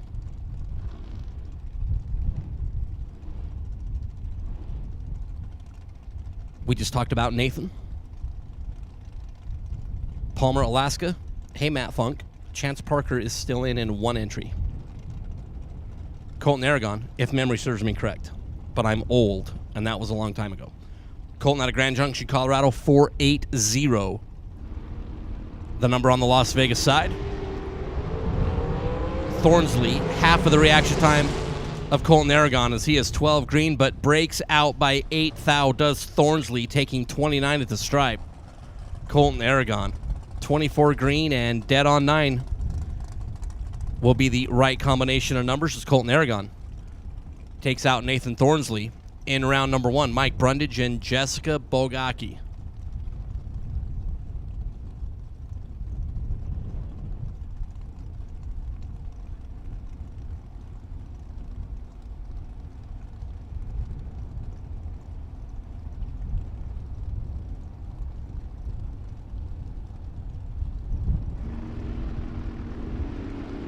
Jessica for Team Mosier is going to move on. Brundage, 1-7 red. Jessica, 467.3 on the 470 prediction, 149 on the mile an hour for Jessica. So Team Mosier, this is Bracket Racing Elite, will be back in round number 2. It's Keith Winters and Tim O'More. Winters, the local runner from Las Vegas, 462 the dial for the wing dragster in the left lane. Tim O'More, the new Papa, Tucson AZ. Talked about it a few times this weekend. Picked up a 50 GER win just about a month ago over at Tucson Dragway.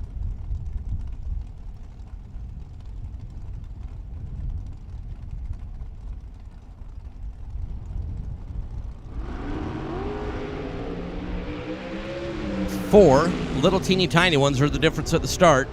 Tim O'More dead on 1 to be 5 thou in front and get the win. Keith Winters 22 green, 4630 on the 462, but will bow out here in round number 1. Tim O'More will live to see the second round as Sean Hart and Mike Fuquay. Sean, the painter boy out of Layton. See Dad Mike watching his son over from the left side of the racetrack, and Mike Fuquay out of Tennessee. Iron Mike over there, 459. On the Pennzoil scoreboard, 3/10 will be the head start.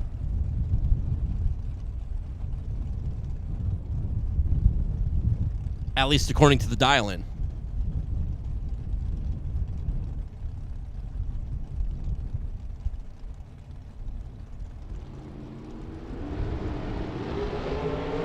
Red light start for Mike Fuquay by 7 thou. Sean Hart will get a free look at 489. He's going to look at 485.3. To get the win, Sean was 18 at the start. But Mike Fuquay, 007 red. And 457.9 at a very, very blustery Las Vegas Motor Speedway. As Big Check, Brandon Umberger, and Mo Trujillo. Mo and Brenda, Happy Valley, Oregon. 453, the dial for Mo.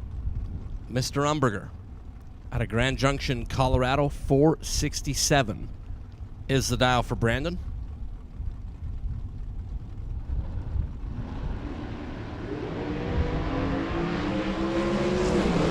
Umberger is 19 green, and Mo Trujillo is, well, I don't want to say what Mo's reaction time was, but it was 167. And when you got Brandon Umberger in the other lane, you can't be 167 at the start. So obviously Mo had some numbers in the box that might have been a little skew. He was distracted. But Mo, 167. Dug himself a massive hole, was not able to climb out of it. Brandon Umberger, 19 green and off the gas way early to be 478 and get the win. It's Austin Schoenfeld and the birthday boy, Jacob Stolworthy. Jacob, the Pennzoil side, out of Boise. Austin Schoenfeld out of Magna, the front engine dragster. 498, the projected performance for Austin.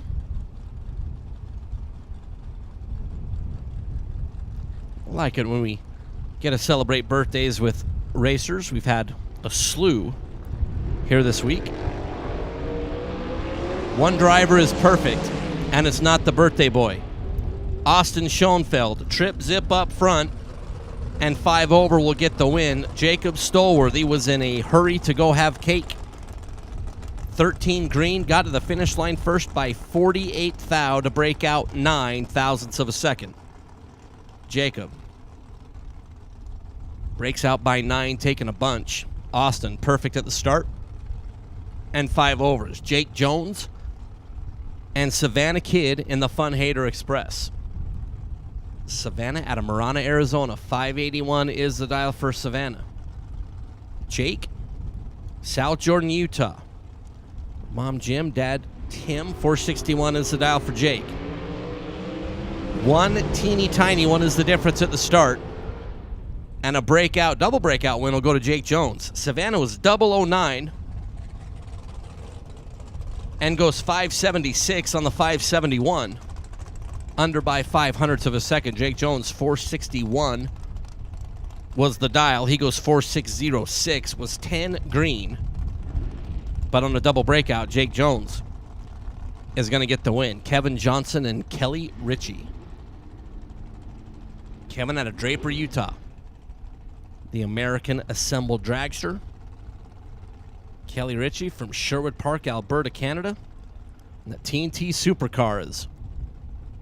When we were in Tucson a few weeks ago, Travis Ringeth and the team introduced us to Cheesies, which is a Canadian version of a Cheeto that literally pegs the snack meter, like A++ and Kelly Ritchie. has completely rolled through the beams. Kelly brought us up some here in Las Vegas, which we greatly appreciate. That was a real odd one.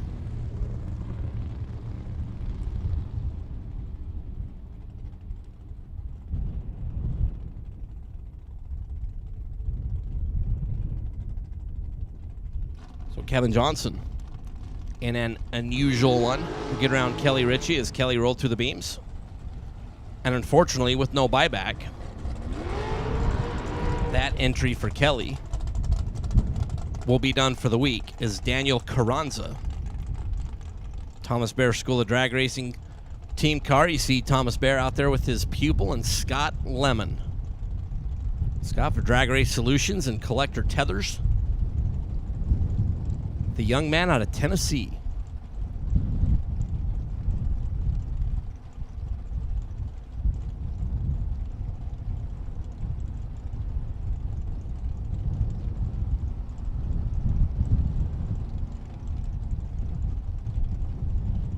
Scott 468 on the dial.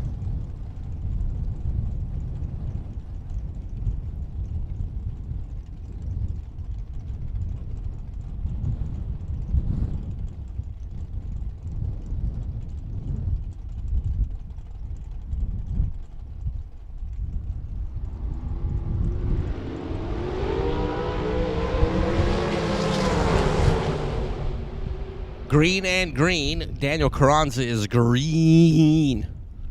Scott Lemon's 23 up front, 5 over. And we'll get the win moving around number 2.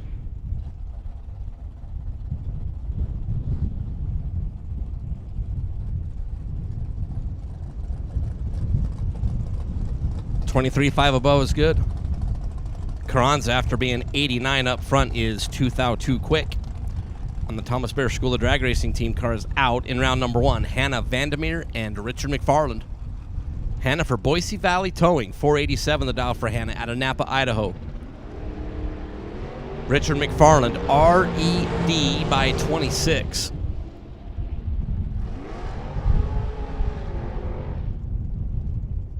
As Hannah was 7-7 hockey sticks at the start.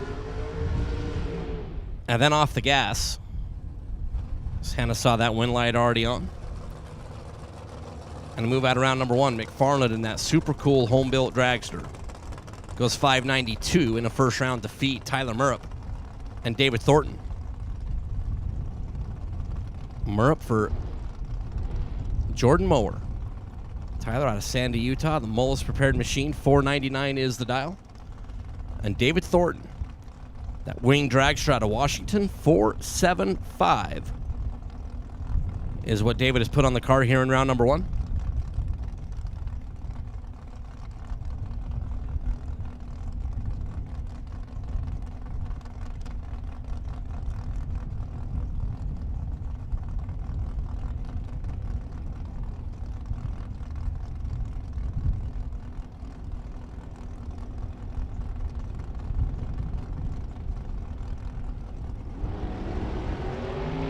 Red light star for David Thornton by 29 thou. Murrup, 18 green and 5 flat. And we'll see round number 2. Thornton, after being red, is a 10th above. Justin Hoff and Keoki Desa. Justin out of Napa, Idaho. We just saw Hannah Vandermeer move forward. 463 the dial for the TNT Supercar. Keoki. Spitzer chassis dragster, North Las Vegas for Keoki. 456 is the number.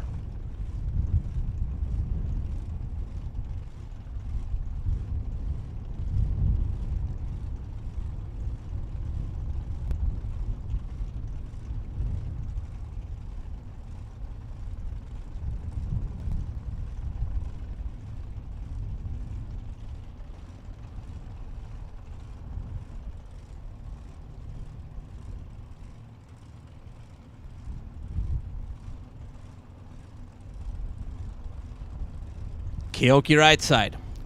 Justin over there on the left side. 6 is the difference at the start. Keoki 463 on the 456 to be 2 thou over.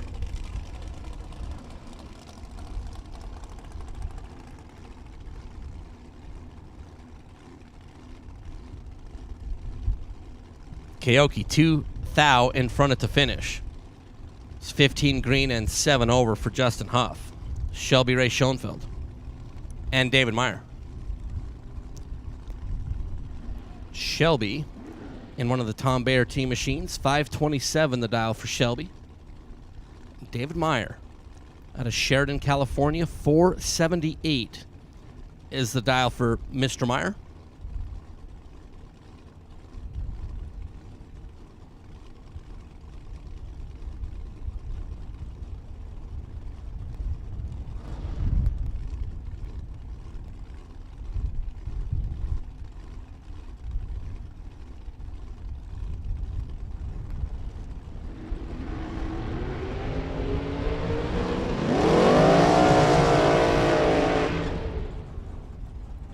David Meyer's going to get the win on a double breakout. David Meyer was 59 at the start and 8 thou quick. Shelby's 37 green, gets to the finish line first by 34 to break out by 20. As David Meyer takes out one of the Thomas Bayer team cars, and Shelby Schoenfeld is Jason Thomas and Nick Axman. Jason out of Boise. 484 is the dial here this afternoon for Jason. Nick Axman out of Washington, 423. The dial on the Pennzoil scoreboard.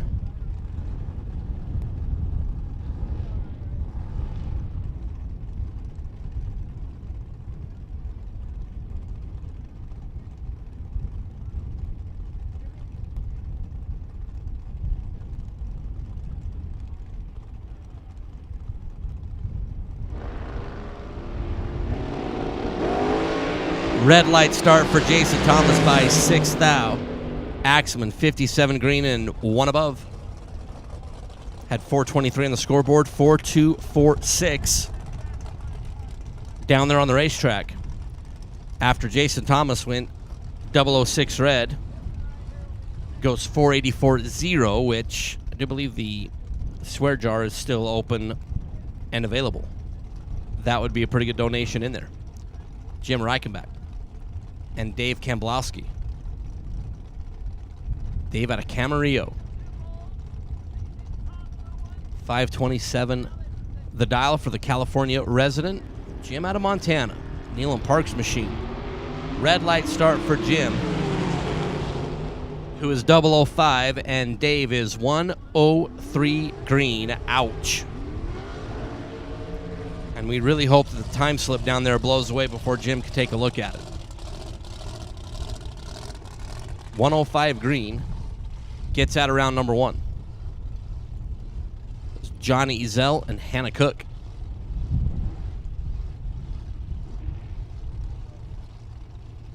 Johnny out of Louisiana, 508 for JBR. Hannah for Cook Racing out of Novato. In the state of California, 462 the dial for young Hannah. John Ezell had a really good run in the Million last night. Took it down to 13 cars, and well, his reaction time was like 6-something alongside Doug Foley. This morning, asked him what happened, and he was totally open and honest about it. And he said, I let go on nothing, and when I realized what happened, I slammed my finger back down on the button and was hoping that Doug Foley was going to red it.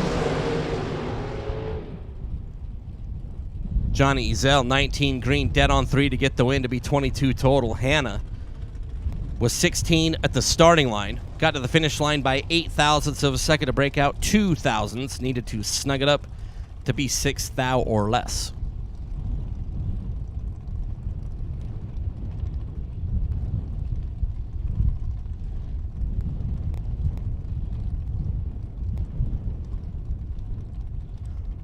Pat War for Pete's Diesel. Warpath Racing, Mike Bloomfield Sr. out of OHIO.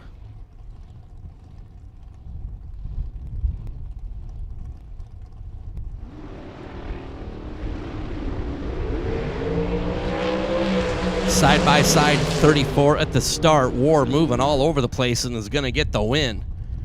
4:42 on the 4:38. Bloomfield gets to the finish line first by 52, breaking out by 10 for Mike Bloomfield Sr. Pat War. 4:42.2 is good enough to get out of round number 1 as Nathan Martin and Clinton Fife. Nathan out of Texas. Cannondale resident, 461. Clinton Fife out of Pueblo West in the Land Shark.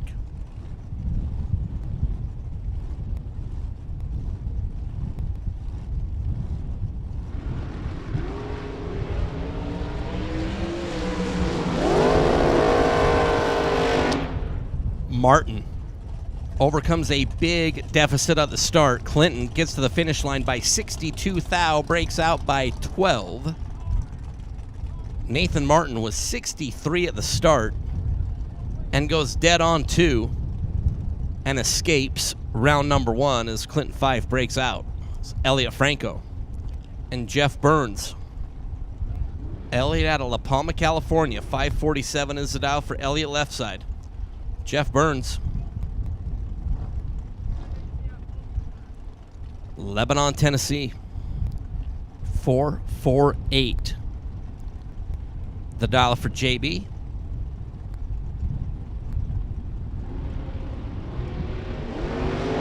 Red light start for Elliott by 2 thou. Burns is 18 green, 4.457. 4:45.7 on the 4:48. Was 18 thou reacting to green was Mr. Burns. Elliot Franco, after being red by 2 thou, was 5:48. At 1:27 is Tim Parton.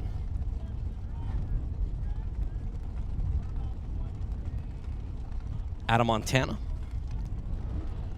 4:51 for Tim. And one of our Team Mexico runners over on the Pennzoil side. We've made mention a few times.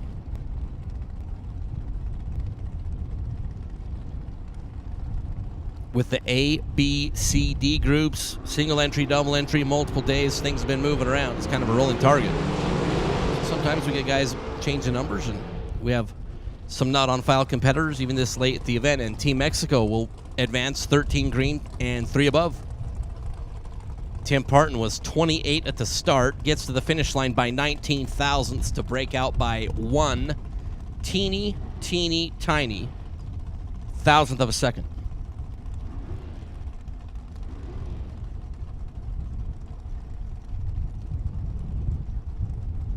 Alexis Thompson and Rod Belsham. Alexis for Team Silver State.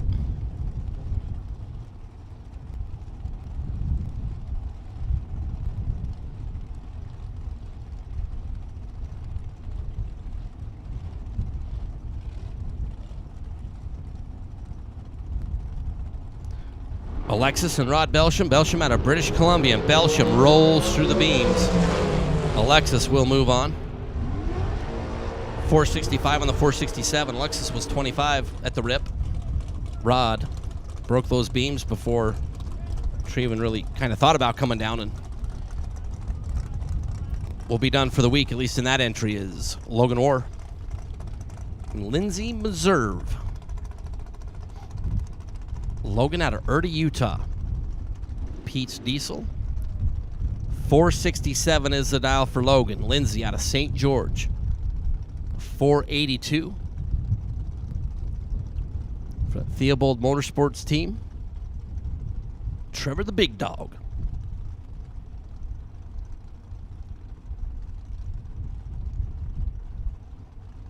Knox. I'm sure is watching the live feed.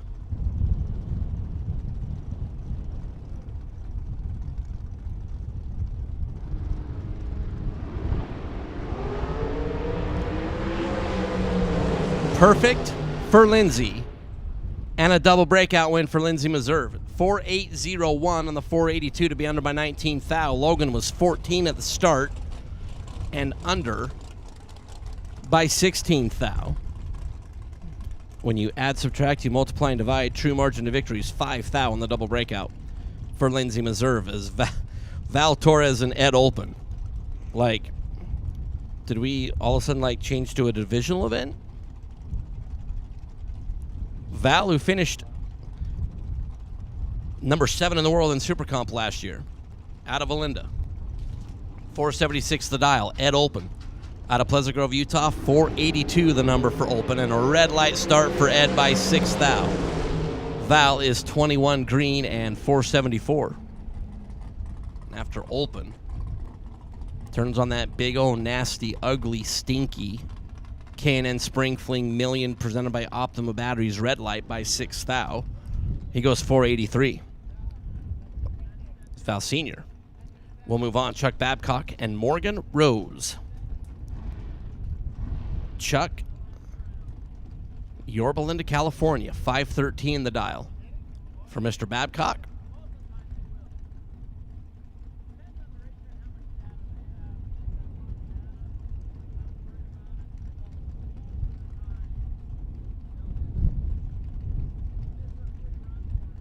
And Morgan Rose for Team Silver State.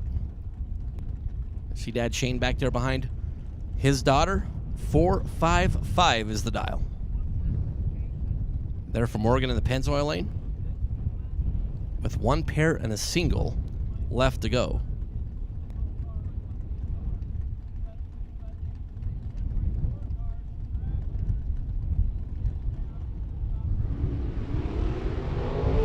Red light start for Babcock by 10 thou. Morgan is 10 green and 452 on the 455. After Chuck was red by 10 thou, he goes right on the number. 513-3 on the 513.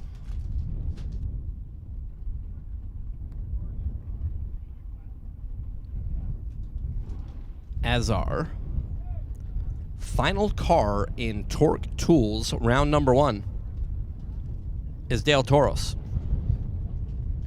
Dale out of La Mirada, the front engine dragster. It's a Tuttle chassis machine.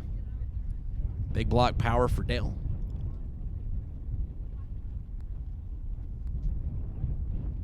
In between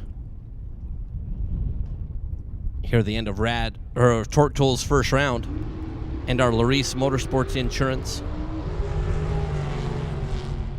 Pro Eliminator. In round number 2, we will have a little tractor shuffle on the racing surface. The Toros is 21 green, 5438 on the 544 as Del Toros. We'll get to see you back in round number 2 here at the K&N Spring Fling Million presented by Optimum Batteries. So tractor shuffle down there on the racing surface. We have our Larice Motorsports Insurance Pro Eliminator competitors getting ready to move forward. Let's see. We will get a car count for everybody because I know everybody wants to know how many cars ran in round number 1. We will effort. We had more than 4 and less than 700. But it's 1:37 Pacific time, so just under 5 hours for first round. So we started, what was it, about 8:40-ish? Maybe a little after that. So just a great car count, great support of this K&N Spring Fling Million presented by Optimum Batteries. Just can't thank all of our racers enough, all of you watching the great Jegs and Hoosier live feed. Warren Evans, Drag Racer TV, has been here killing it. Chad Reynolds has been down there. I mean, Chad's got a really difficult one today. He's up there on the scissor lift, and I'm telling you what, today it is ripping. I mean, I think here before too long, Chad's beard might end up on top of his head. Like, literally, that's how hard it's blowing down there. Well, we're doing a little tractor shuffle down there on the racing surface. Get back to action. It will be in Beyond Racing Products, round number 2, with our Larice Motorsports Insurance bottom bulbers.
Hey racers, my name is Peter Biondo, and this is another segment of Terminator Tips. So a common question I get is what is the best method to use to drive the finish line? This varies from driver to driver. Some drivers use the look-over method, where they spot up against the opposing car, and some drivers look at their front end, or if their Drex is the front wheel. I'm going to tell you what I'm comfortable with, what has worked for me. So we're at the strip at Las Vegas Motor Speedway. We're at the finish line right here. Let's go door car first, all right? Door car on door car.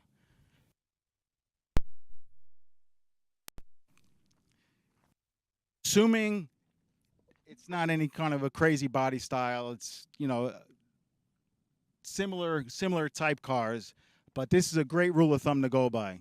So when I'm crossing the finish line, when I'm getting close to the finish line, or if I catch the guy early, I will basically use what I call the 90-degree method.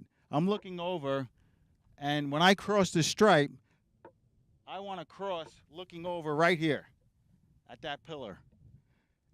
That means my head's obviously about 1.5 feet in front of his head. It's a nice, comfortable stripe, and it's worked for me. It typically works best when the handicaps are close.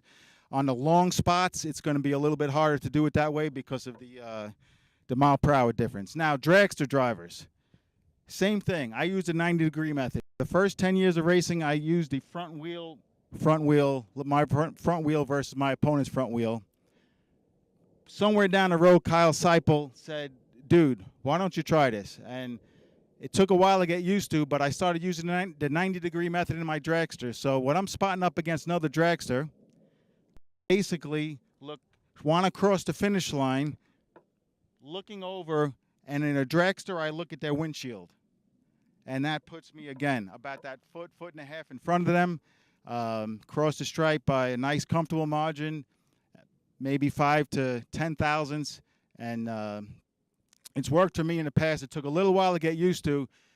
Safety first always, because when you're looking over, you have a tendency of turning the wheel the way you're looking. So just be conscious of that. And I like the 90-degree method. It works for me. Hopefully you get some help with that.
We are out here in the pits kind of checking out some things. We've had some segments where we've checked out racers. We've talked about like our practice tree personalities.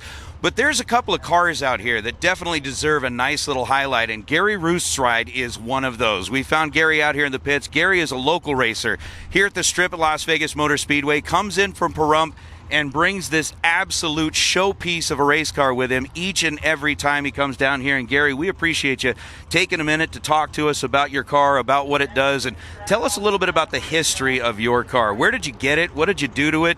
And how do you keep this thing looking so good? Well, I've had the car since we bought it in 1998, and we started working on it and built it into what it is. It was on the stock chassis and everything, and we built it into what it is today. It took me about 4 years working and everything to get it built. I had a couple of shops up in Northern California where I was living at the time. It's Sacramento area that did the work and everything. But it's just I had a 55 Chevrolet when I was 16. Always wanted another one, and it took me about 40 years to get another one. So, but anyway, that's about the history of it. It came from a friend of mine back in Oklahoma that started it. He could see that it was going to take him too much money and dedication, and he didn't want to do it. So I offered to buy it from him, and that's how I ended up with it. Well, it is definitely a gorgeous car, and we love the fact that, you know, on weekends you'll make the drive in from Pahrump, which is about an hour, hour and a half to get here, and you bring this thing with you. I mean, we've had an opportunity to see this over and over, and everybody that sees the car just absolutely salivates over this thing. I mean, it is like candy when it comes down to race cars. Well, I had an idea when I built this thing what I wanted to do with it. And I didn't. That's one of the reasons it took so long to get it done. I didn't want to get in a hurry, and it was show car, race car. We'll start off with our Larice Motorsports Insurance Pro category.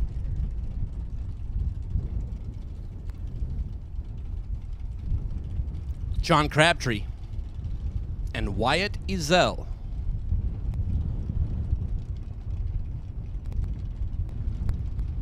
Wyatt out of Louisiana. 637 is the dial, right side. Crabtree out of Las Vegas.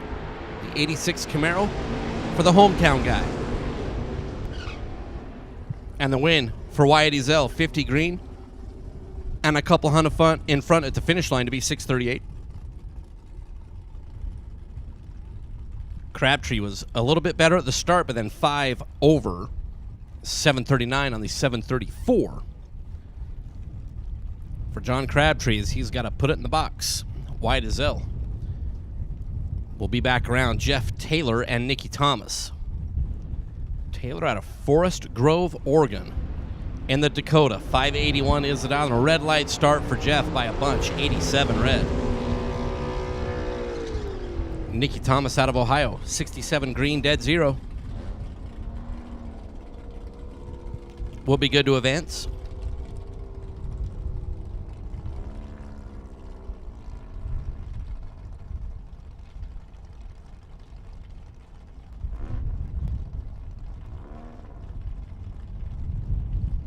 It's Tana Taylor and John Floyd Jr. Tana in the Mustang out of Rigby, Idaho, 670 is the dial. John Floyd Jr. in that Duramax out of Oregon. We've been having a lot of fun watching John Floyd Jr. do his thing. 929 is the estimated performance for John Floyd Jr. here in round number 2.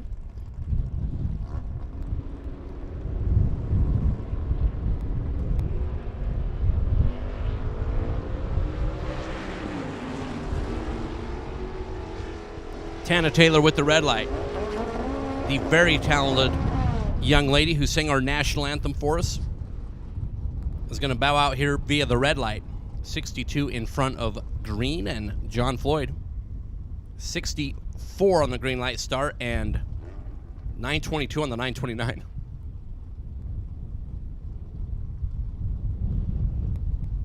It's Freddie Jackson and Slugbug White. That'd be Mark Thompson. Mark out of the Cerna Valley, California, the 62 V-Dub. Und Mark will dial 721. Und Mark has a starting line deficit. Freddie Jackson in the shell is going to get the win. 614 on the 609. Was 26 at the start. Mark Thompson was 81 at the green. That was just too much to overcome.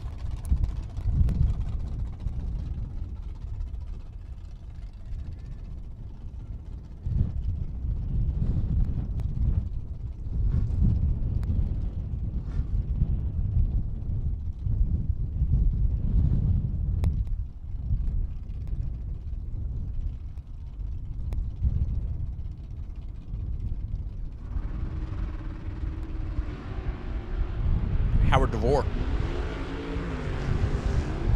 and Austin Hockaday. Double breakout win, going to go DeVore's way.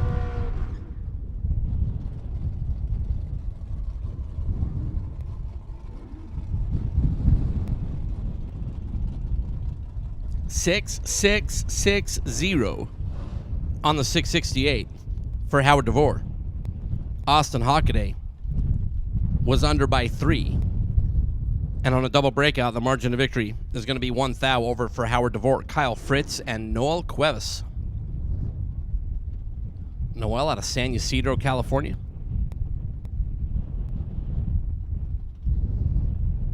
The green Camaro right side. Kyle Fritz and the Firebird for Team Torco. 674 is the dial.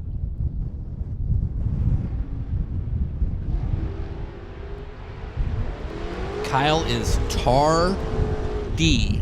Noel is in a good position and is going to get the win. 671 on the 667. Fritz was 83 at the start. Noel was yo 11, which in Vegas usually pays off, and it does here in round number 2, as Noel will press on. It's DeAndre Fitzgerald and Steve Roars. How about like the 6+ second spread? Here's DeAndre's off and away. Steve Roars flips it red by 1,000. DeAndre in that 12-second screaming Hyundai Santa Fe is one above and will get the win. For the Fro, DeAndre Fitzgerald. It's Michael Pliska. And Ricky Duschel. Pliska out of Happy Valley, Oregon.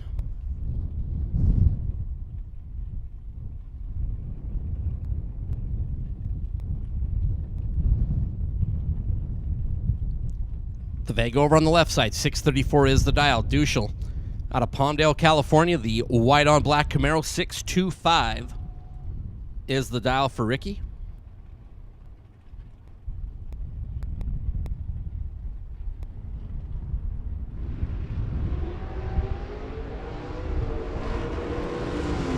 Ricky cuts Michael's reaction time in half and will cover up Michael Pliska. 24 green and one above.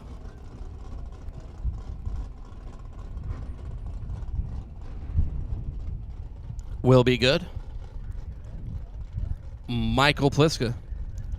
636 on the 634, but he was 49 at the start. And that was just a big deficit. They couldn't get around. It was Craig Merrilees and Chad Sandlin. Craig out of Windsor, California in the Nova. 648 is the dial. Chad out of Texas, right side. 716 the number. Merrilees and Sandlin. Craig Merrilees. 20.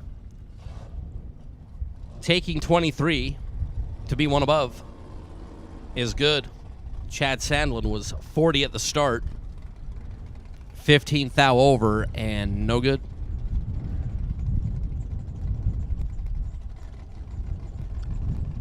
Kyle Lapire and Brian Cerruti.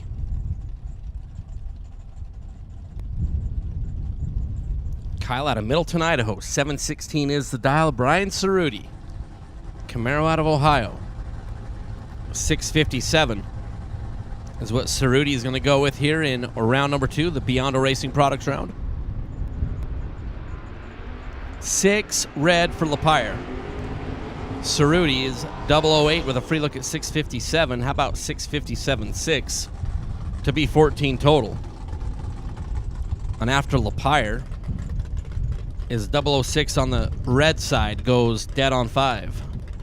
And that might be a contribution to the swear jar, as Henry Roberson and Jeff Devy. Henry out of North Highlands, California in the 84 Mustang that is affectionately known as Stickers. Jeff Devy, the Cavalier out of Kimberly, Idaho. Devy, like the insanely talented painter.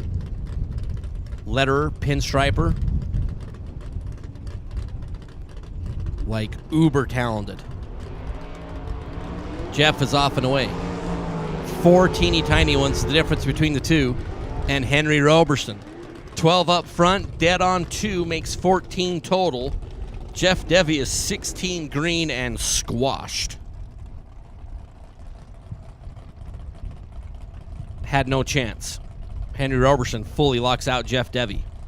Andy Schmall and Lisa Thomas. Andy for Team Fastronics in the Banana.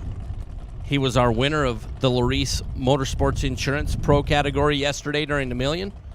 Got inserted into the ladder and went all the way to the semifinals before being bested.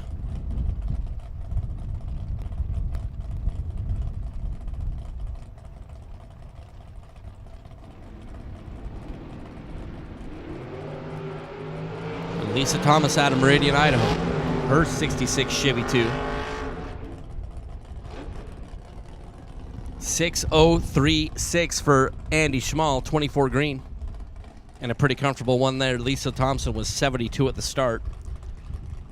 And when Andy Schmall is in the other side, you can't be 72 and expect to turn on a win light. Brett Reinke and David Meyer.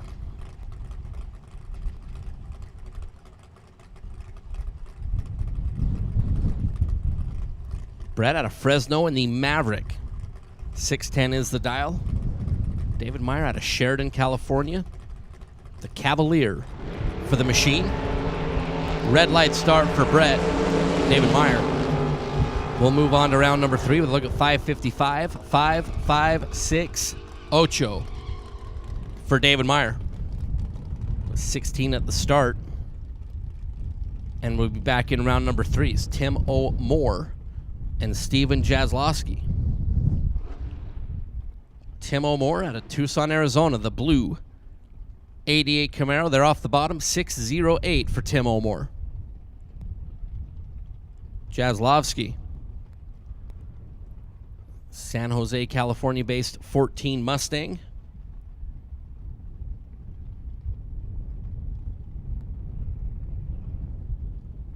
As we are in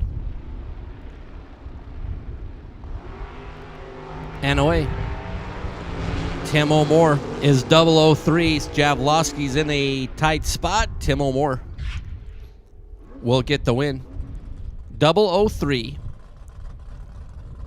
and a 10th over. As Steven was 34 up front and a bunch over. It's Monty Beagle. And Rob Strong. Monty out of High River, Alberta, Canada. I love Monty's 33 Ford. Rob Strong out of Hemet, California. And the Firebird with our final pair and then a solo. And then we will have some more quiet time on the racing surface as we are going to have a full track prep session before we move into Group A.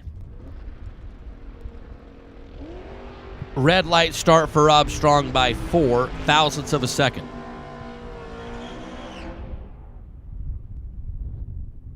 Monty Beagle will keep on moving forward. 34 green and 5 above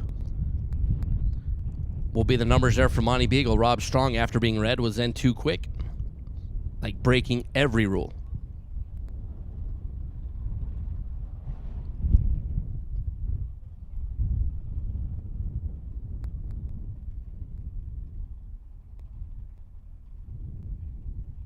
It was Justin Lamb with the round 2 solo. Justin, the Silver State Refrigeration Cobalt out of Henderson, Nevada. Lamb off and away, 007. He was perfect in round number 1 and throws up 8 total there on the solo. Of course he did. So Lamb is going to close out our Larice Motorsports Insurance Pro Eliminator second round by being 8 total. So we're going to get the tractors back out on the racing surface. We'll get the spray rig. So when we move forward with competition, we will do so in our Group A Beyond Racing Products Super Pro Door Car round number 2. Speaking of moving forward, to move forward, you must look behind. Hey, our best losing package in round number 1. Our Torque Tools first round. Our best losing package that gets $500 courtesy of our friends at Torque Tools, Chris Gully. And that whole group was Vinny Domino. Vinny Domino was our best losing package. In first round, Vinny gets $500 and one of those super cool small fling checks. So, like, the bad news is, you know, you were defeated in round number 1, but you were the best of all the losers there, Vinny Domino. and you are the best losing package of Torque Tools round number 1, and get that $500 prize and a small check, courtesy of our friends at Torque Tools. And our tractor shuffle is there on the racing surface. We'll be down here for a little bit. I believe Warren and Chad are going to pay a couple of bills, and we'll get back to you here in just a couple minutes.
We are out here in the pits kind of checking out some things. We've had some segments where we've checked out racers. We've talked about like our practice tree personalities.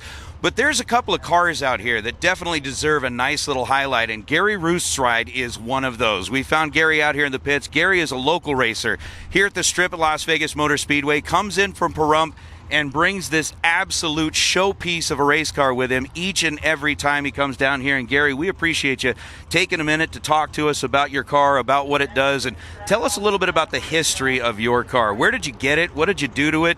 And how do you keep this thing looking so good? Well, I've had the car since we bought it in 1998, and we started working on it and built it into what it is. It was on the stock chassis and everything, and we built it into what it is today. It took me about 4 years working and everything to get it built. I had a couple of shops up in Northern California where I was living at the time. It's Sacramento area that did the work and everything.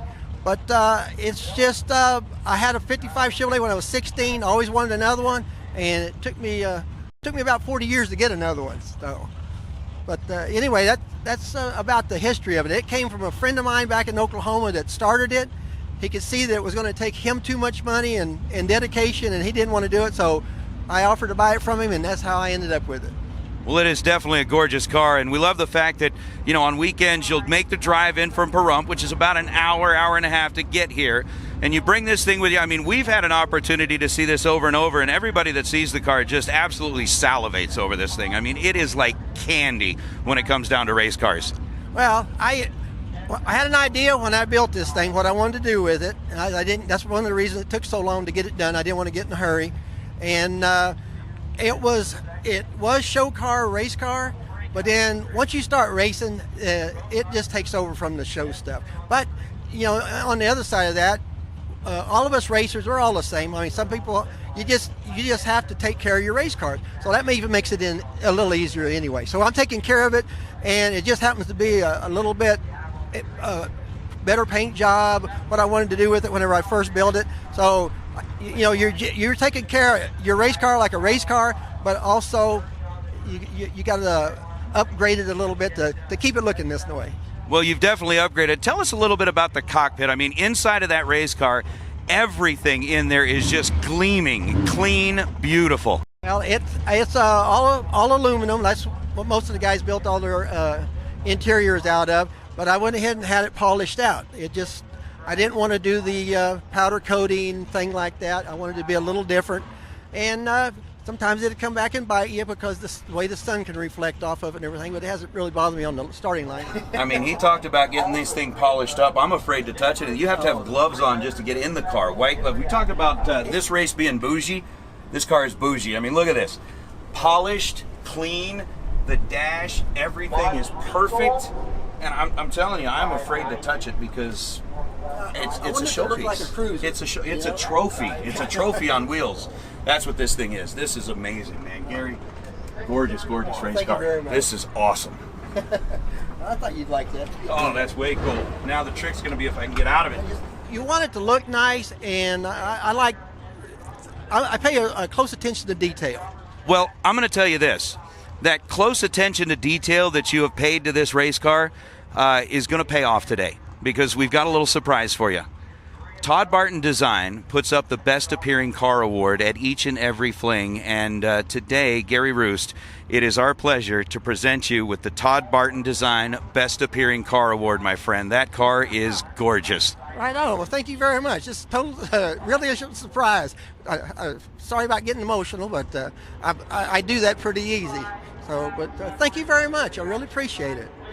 Well, congratulations, Gary. Thank you for bringing out this beautiful show car. Thank you for sharing it with us, and thank you for being here racing at the Flings. We are honored to have you here. For each and every one of you that are looking along, you have just witnessed one of the most beautiful race cars that's out there on the planet, and it belongs to this man right here, Gary Roost. Gary, congratulations on being our recipient of the Todd Barton Best Appearing Car Award. Oh, thank you very much. It's I'm honored to have it recognized like that. I've been out here for a long time, and I appreciate it. Congratulations, sir. Thank you. You snuck that one in on me, didn't you? That was awesome. Thank you very much.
David Beckwith and Paul Edens. As we're in Beyond Our Racing Products, round number 2, our A group. Top bowlers. Paul out of Rexburg, Idaho, as the Toyota made an abrupt turn out of the burnout box, which we'll see if that has any effect on this round of racing. David Beckwith out of Rancho Cucamonga in the red Malibu.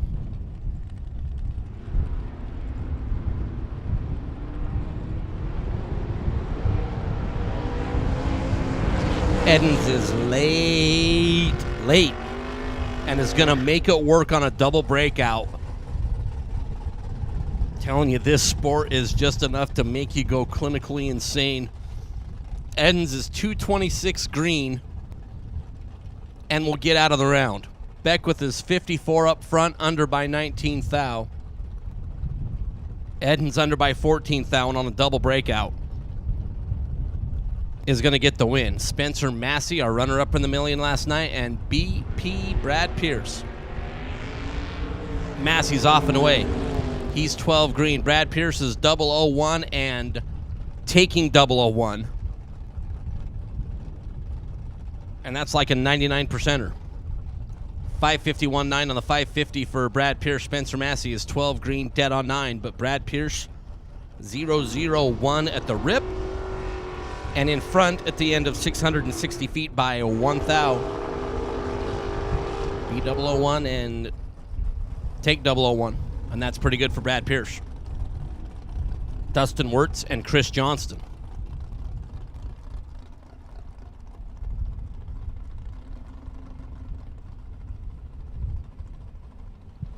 Wirtz out of Napa, Idaho.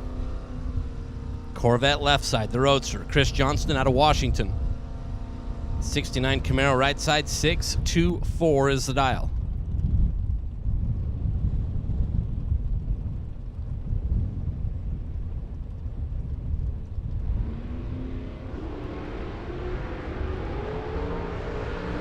.009 leaves second. 004 for Dustin Wirtz. And a double breakout. Wow.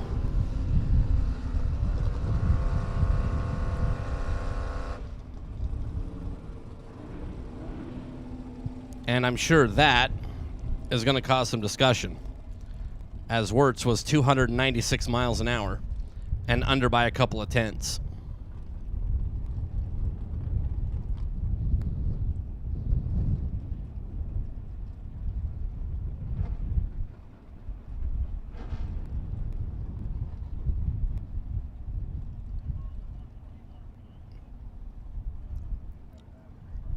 Yeah, that will be a rerun there with that last pair.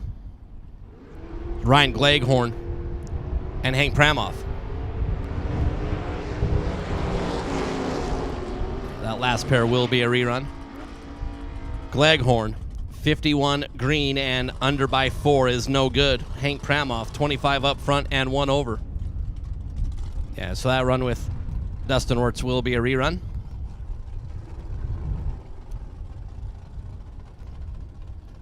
Ryan out of Texas, unfortunately, in the Kidmobile, will bow out here in round number 2. Pramoff, the Vega out of Colorado, will advance. No Troy, we have not mentioned car count yet. I don't have it.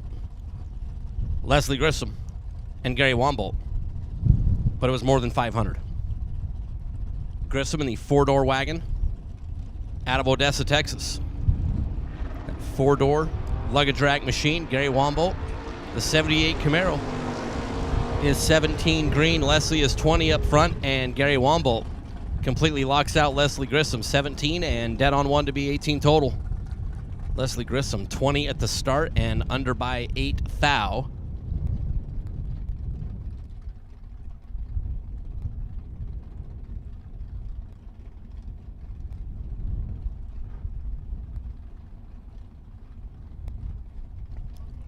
Andy Taylor. Steve Williams. Andy in the pickup truck out of Washington, 602. Steve Williams in the G5. For Team K&N, 584 the dial for Steve.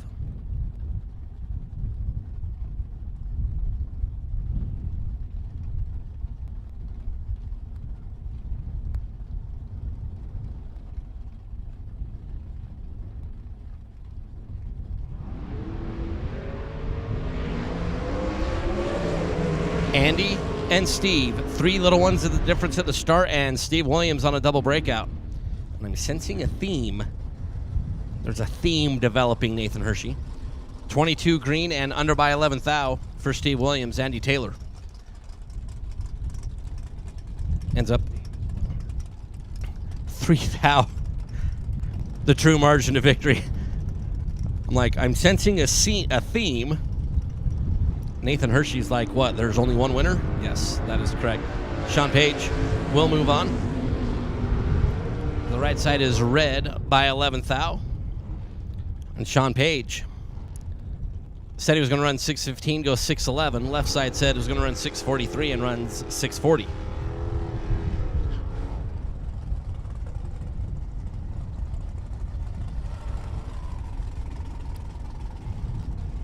It's Greg Sabatino and Aaron G. Greg in the pickup truck. 63 model year out of Meridian in the state of Idaho. 665 for Greg. Aaron G. 469. The dragster out of Wichita Falls, Texas.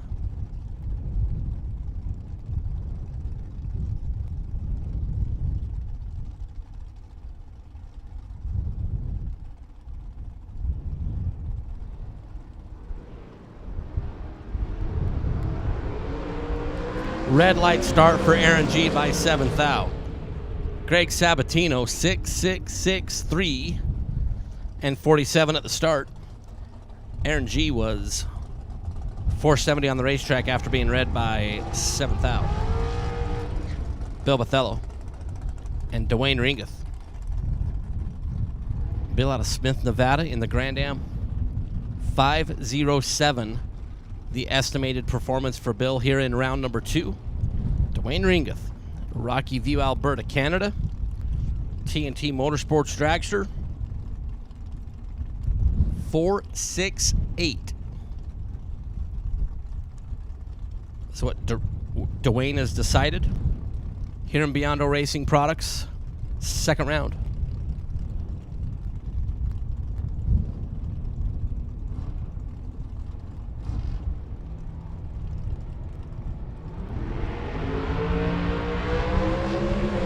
.41 leaves first, and that's Dwayne Ringeth. 470 on the 468 is good.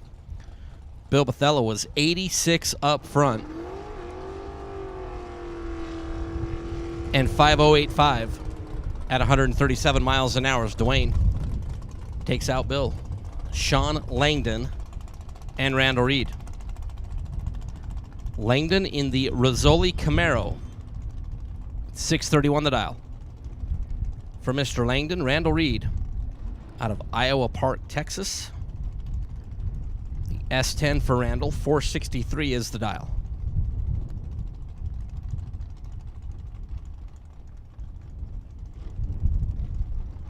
Former Million main event winner as we added Kevin Brannon to that list.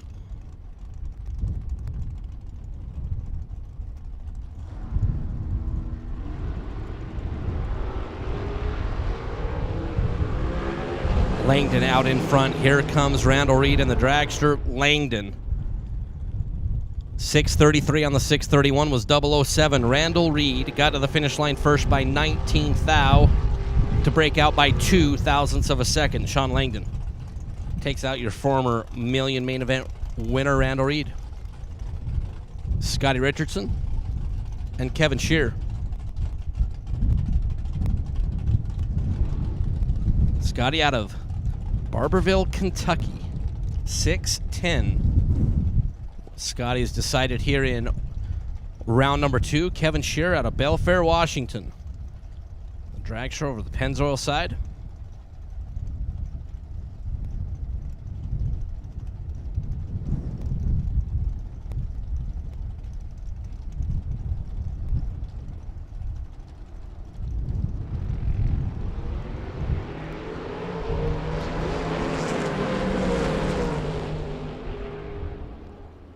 Kevin Shear takes out Scotty Richardson. Scotty was better up front, 14 green to Kevin's 38 light. Scotty got down there and took a mile. 51 thou in front to break out 13 thou. It's Kevin Shearer, 462 on the 461, ends up on the right side of things. Scotty Richardson will suffer a round 2 defeat as Luis Cantu and Jimmy Lewis.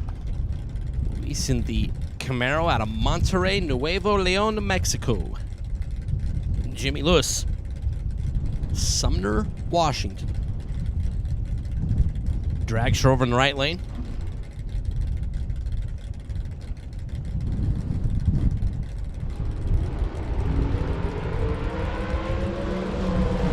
Luis off and away. And is going to get the win. 5:09.8 on the 5:09. For Luis Cantu was 27 up front to be 6 thou behind at the finish. Jimmy Lewis was 18 green, 476 on the 473. And will be eliminated here in Biondo Racing Products. Second round. There's Roglio Temez in the Malibu. And David Chun is what it says on the board. But I'm 97% sure it's Cooper at the wheel. The Malibu is in. Chun out of Vancouver, Washington, 530 is the number on the Pennzoil scoreboard.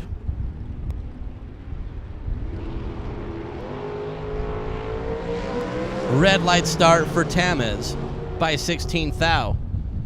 Chun is 40 green and then dead nothing. 5-3-0-0.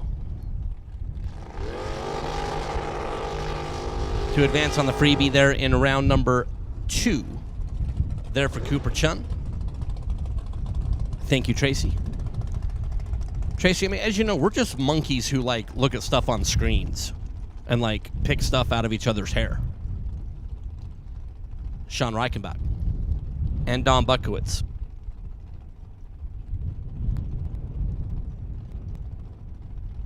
Sean out of Ridgefield, Washington, 565. The dial-in for Sean and the Avenger. Don Buckowitz coming out from New Jersey. The Race Tech prepared machine. 478 the dial for Mr. B.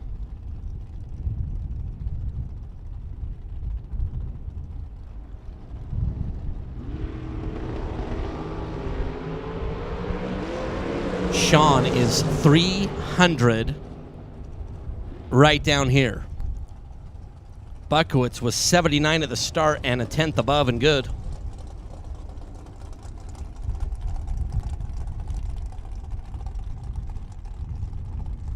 Sean was 300 up front and 1 over.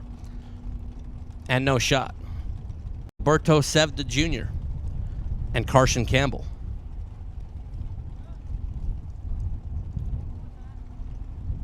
Carson, the young man from Olympia, Washington. He's got 494 on the Pennzoil scoreboard. Alberto out of Monterrey, Nuevo Leon in Mexico. 491 is the dial for Alberto left side. Carson Campbell flickering that bottom bulb is in.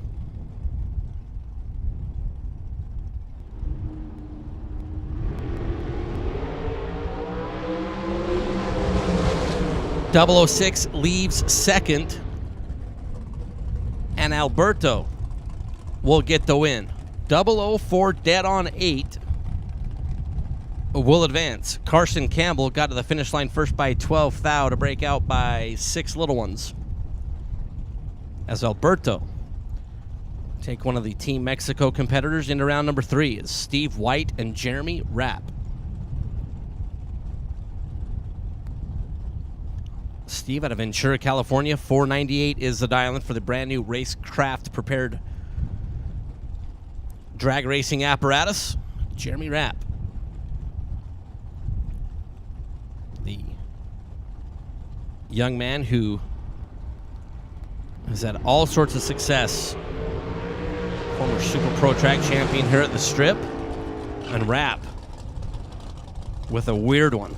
11 up front for Jeremy and then a half a second over. Something was not happy with that machine. Steve White was 50 at the start. and will get the win. It's Jeremy Rapp is out in round number 2 is Brian Watts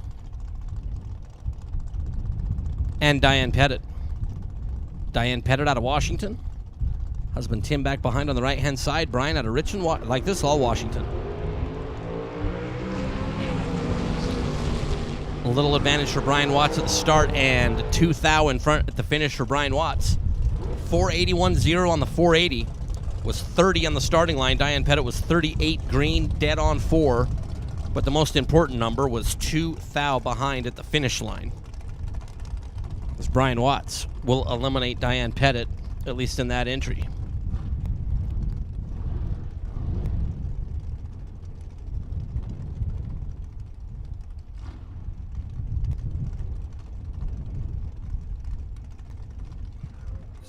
JJ Cook.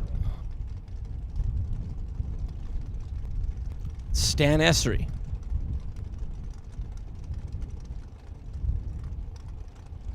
JJ out of Wichita Falls, Texas, over on the left side. 497 is the dial.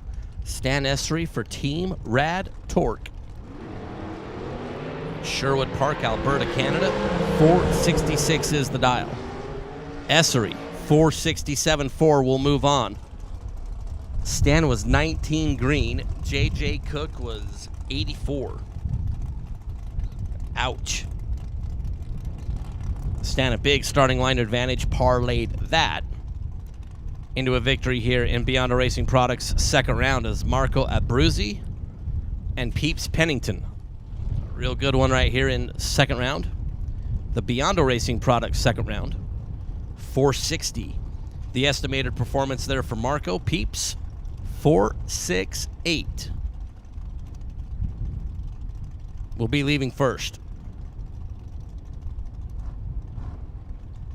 Marco in the Galetti machine, who has removed the top of the wing. Had it like that all week. Wow. Peeps Pennington is perfect at the starting line. Marco Abruzzi turns it red by 0-0, blanking 1. And you can fill in whatever adjective you would like for the blanking part. Stinky. Gross. Abhorrent. That's a fun word to say. So Peeps Pennington takes out Marco Abruzzi, as Doug Johnson and Dennis Lithgow.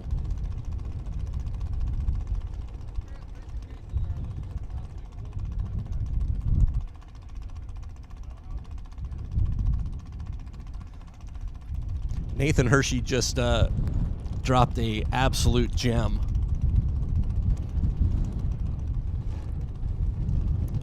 I'll save that one for you because that was perfect. Doug out of Pleasant Grove, 476 is the dial. Dennis out of Texas is 007 looking over at Doug. And it'll be 13 total and completely locks out Doug Johnson, who was 29 thousandths of a second. Having those front tires break the beams after the light turns green. Dennis was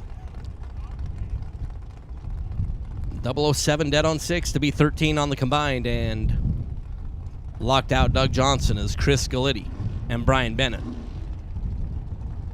Chris Galitti had a pretty good day at the Million, taking it all the way down to the final 4. Chris and Brian, a couple of Texas-based runners. 10 green for Chris and 448. Brian Bennett was 43 green, 1 over, and 3 hun shy down there at the finish line. It's Josh Lutke and Austin Calhoun. That would be the newlywed Austin Calhoun. Over on the Pennzoil side, 488 the dial. Lutke out of Indiana was 444. Here in Beyond Racing Products, round number 2, Nathan Hershey. Bells will be ringing. The sad, sad tune. I mean, wait. Well, yeah, it was happy no, hour. not a sad. Yeah, no. Happy bells. Wedding bells. Nathan Hershey, how was your little time away? I missed you. I missed you too. My stint down in the chair that Cowboy usually sits in was nerve-wracking. The wind was blowing hard enough that I thought at some moment I was just going to tip right over. Oh, Josh Lutke red by 1,000th of a second. 443 on a 444, but that abhorrent red light. Terrible. Just terrible. Oh, and by the way, tag you're it. What? I wanted to sit with you. But that's okay. We'll do that in a minute. Okay. We'll do that in a minute. But, I'll go with that. I'll go with tag that. you're it for a minute. I understand. That's perfectly fine. The newlywed 486 on a 488. And the win light goes to Austin Calhoun after a 16 thou reaction time. And that is going to bring up Toby Payne and Trenton Ban. Trenton over the left side, 496. Toby Payne on the right side. Dialed in at 453. Well, thank you, Barry. I appreciate that. I'm telling you, it's always cool to be able to get up here and share time on a microphone with whoever it may be. I mean, Mike Eames, he's so much fun to work with. It's 451 on a 453 going to show up for Toby Payne. That is good enough. 008 green. Trenton Ban was 009 red. That won't work. So Toby run a little bit too quick down there, just as Trenton did. The win lights belonging to Payne is now Philip Pennington and Kyler Hergmuller. Hergmuller, 462 dial. Left side of the racetrack. Well, thank you, Mopar Man. Like I said, it's so much fun sitting up here with Mike, with Manny, Mr. Manuel. He was fun to work with. Of course, when we get back into like the Bristol area, working with Steve Riggins, of course, Big Jad, man, that was just unreal to work with Jad. But anybody that I get to work with up here is always a ton of fun. Gleghorn sitting up here with us for a while, man. Ryan, dude's a character. I dig that guy. I didn't understand like 40% of the words that he said, but I really like Ryan Gleghorn. He's a good dude. I'm actually getting better at that, understanding what Gleghorn's saying. I think I'm down to about a 37% comprehension rate. 001 on the tree for Hergmuller, goes 464 on a 462 and gets the win light. Philip Pennington let go late. 046 on the tree, ends up to be dead on. 492 on a 492, was dead 4, but Hergmuller had him covered at this end of the racetrack as he ends up 40 total to Pennington's 46 reaction time. I agree with you, George. The Vamonos! Ay, ay, ay! Ah, Manny. That dude is a riot. That dude is a riot. So cool, so cool. Peyton Janik now and Jason Pad. Pad coming in at a Chestermere, 462 dial on the left side. Leaving second is Peyton Manning with a 480 number, showing bottom side of her scoreboard in the Dilligaff dragster from right here in Las Vegas. So as Peyton rolls up, lights up the stage bulbs, Jason Pad will join her on the line, and we are rolling our way through Group A. Again, remember, racers, after we get through round number 2, the group thing kind of disappears, and we go back to like door cars versus dragsters. Win light's going to go to PJ. 21 on the tree and 481 on a 480. 21 and 11th thou above the dial. Gets Peyton to the stripe first by 0.02 of a second. Pad was 13 green and 21 thou above the dial. To be behind that miserable, lousy little 2 thou down at the finish line. RG can do what, George?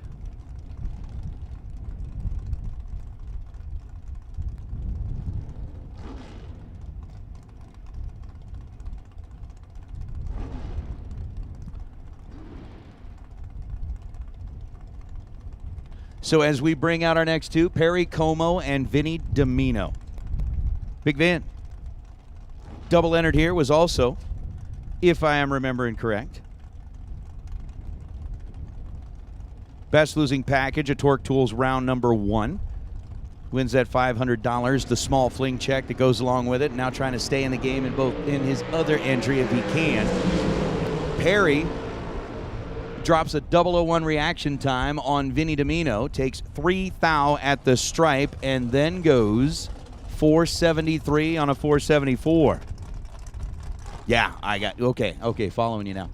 So taking a 3 thou stripe, breaking out 7 thousandths of a second. Vinny Domino gets there second, breaks out 14 thou after an 011 reaction time.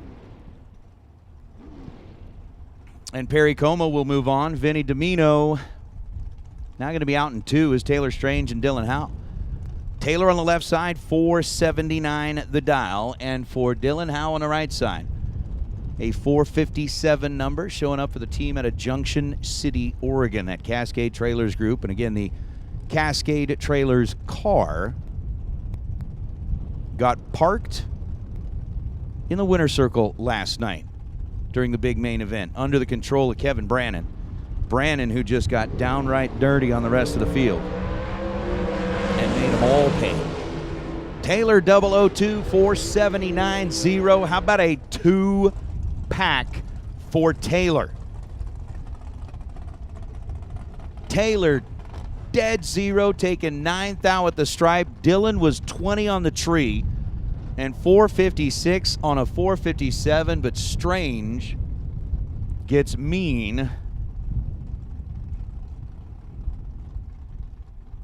And that is that. Huh.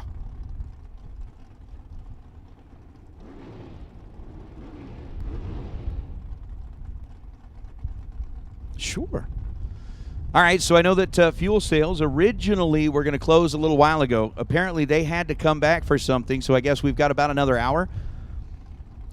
So if for some reason you were not able to get up to the fuel sale bin in time, they're going to be here for a little bit longer if you need fuel. So let's make sure that you get up there like ASAP if you're going to need it.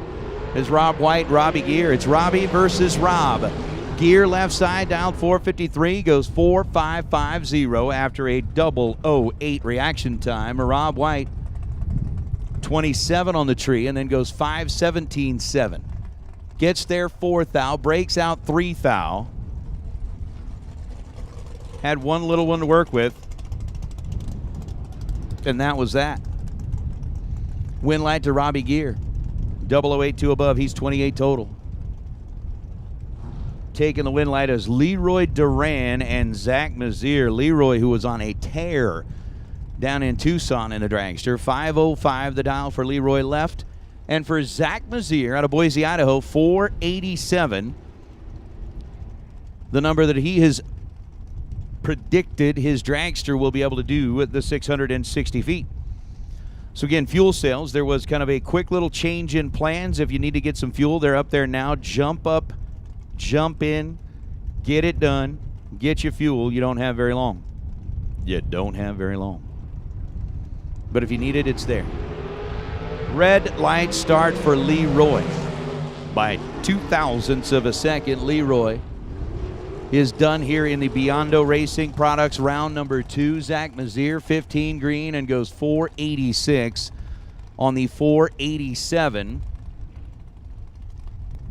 to get the victory. And yup, El Toro. We've talked about kind of how highfalutin this race is. We've got Ferraris that came to race and Porsches that came to race. We take our winners away in limos, give them suites down on the strip, and we entertain big name racers like Perry Como, who are like world famous for their pipes and how they sing. And it just, you know, Gleghorn called it bougie. We accepted it. We're bougie. We're bougie. Cortland Carter, Trey Vetter. Vetter, 464 down left side. Carter, oh my, Cortland. Well, Cortland, you're going to have some splaining to do. Your friends will ask you, hey, how did that round go? And you're going to say, well, I ran dead on the dial. 464 on a 462. I say, how was your reaction time? You'll say, well, I ran dead on the dial. 464 on a 462. Trey Vetter was also dialed in at 464. 24 green and had 600s in his pocket and used 600s down at the finish line to get the win line. No, George. It's not bougie. It's bougie. We are bougie.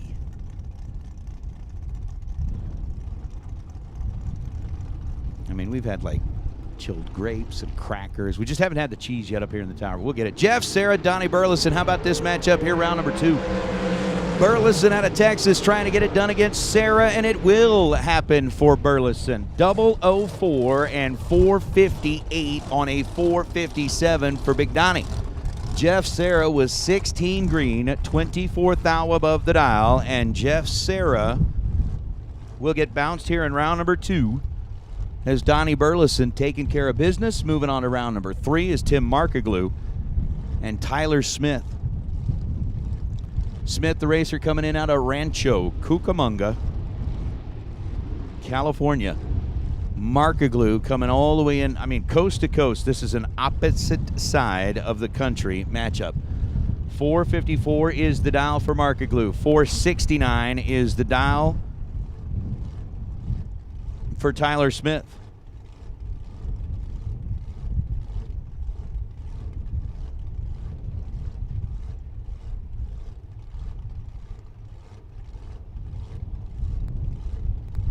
I hope there's wine and cheese on a platter headed this way. I don't know that. Hell, I have a tough enough time doing the announcing thing. Can you imagine what I was be like after like a half bottle of wine? Some of the things that I hold back would no longer be held back, and then all of a sudden it'd be like, yeah, we don't need you here anymore. Tyler Smith and Markaglu separated by 0.005 of a second. Tyler Smith is going to be able to parlay that into a victory as he goes dead on 3. Markaglu was one above. So Markaglu, 29 on the tree, 455 on a 454. Tyler Smith was 34 on the tree, and then dead on 3 to be 0.02 of a second ahead at the finish line. And Mike Eames, I just really have like a deep level of concern that if we were to have that bottle of wine up here, things would be difficult. I was just, every red and dead on, you have to take a sip. Oh my goodness. I'd be lit by 9:30 a.m. Hey, you got to start sometime. There you go. Yeah, to blow a car. Shane Molinari dialed in at 423. Eric Reyes dialed in at 480. The airbrush artiste extraordinaire will get the win light. 20 dead 4 for Eric Reyes. Shane Molinari was 52 on the tree, and it pretty much didn't matter after that. Molinari missing it at this end of the racetrack. Eric Reyes putting up 24 total, and that is going to be that. I was really kind of hoping the way that we had, touted that it was going to be bougie up here when we came in and we're doing the live stream on Facebook last night. We should have had like the tablecloth out and like the candles, silver platters on the. I'm just saying. We just didn't have enough time. We didn't. Mopar man, I agree. Mike Eames comes up with great ideas. He came up with the swear jar. He came up with the drinking game now of red and dead on. So every time somebody is red and dead on, shot. Shane Carr, Tom Clark. All right, we're safe for now. Both drivers are green. Carr is 11 on the tree, dead 5, ends up 16 total, getting to the stripe first by 0.20 of a second. Tom Clark was 35 on the tree and had no prayer. Dead 1 and no good. It wasn't shot as much as it was sip. Well, that's true because we're sip. That's right. We have to I'm pace. sorry. We have to pace ourselves. I forgot we were having to do the. We're doing the stylish, the upscale. You have to swirl it. Swirl it a little bit. We're not doing the shots up Got to let it breathe. We're not like shotgunning Pabst Blue Ribbon. Dalton Garreau, Riley Learcamp. You know what, Riley? You keep showing up on the starting line, and we'll keep wishing your parents, Stan and Carol, happy 51st anniversary. Grandparents, I'm sorry. It's grandparents. Happy 51st anniversary. Hey, did you see that note? Have you seen that note? Bepley. Dalton Garreau, 492 on a 491. The double breakout game ensues. He goes 492.1 on a 493, under by 9 thousandths of a second. Riley goes 458 on a 459, under by 10 thousandths of a second. And the 1 thou difference in the double breakout hands the win over to Dalton Garreau. And racers, hey, Group C door cars. Group C door cars. Let's get you headed into the staging lanes, please. Ready? Boom. Group C door cars. Now serving Group C door cars in lanes 1 and 2. When did we turn to the DMV? Exactly. Group C door cars. Lanes 1 and 2, please. Just make sure you have exact change. And all your paperwork in order. Gene Heaton, Matt Lee. Lee on the right side, dialed 482. Gene Heaton, dialed 459. Rock, 482 on a 459. What the heck just happened there?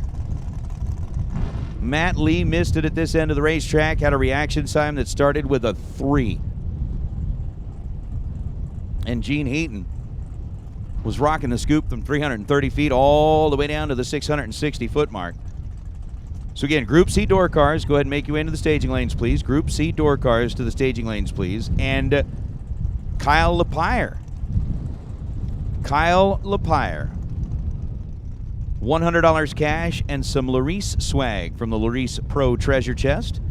Selected from all the round runner-ups in round number 2. So Kyle Lepire, we've got the $100 and Larice swag for you up here in the tower. Come on up and get it. See the Divas up at the Diva desk. Mike Crater, Tristan Craig. Craig left side, Crater right side. 521 the dial for Tristan.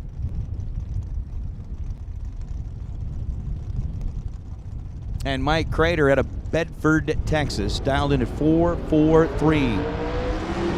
Red light start. Look out, Crater, red by 7 thou, and not quite dead on. 442 and a 443. Ooh. Let me tell you something, El Toro. Double sips for double breakouts. There was, at one point in the day this morning, we would have been announcing from the floor. It would have just been giggles. You just would have been giggling the whole time. Would have been one of those. I mean, let's just say if that had been the case, by the time we got to this point of the day, it'd probably sound like this. Mark Kidd, 467, Donovan Williams, 480. He said Williams. Oh, it would be a mess.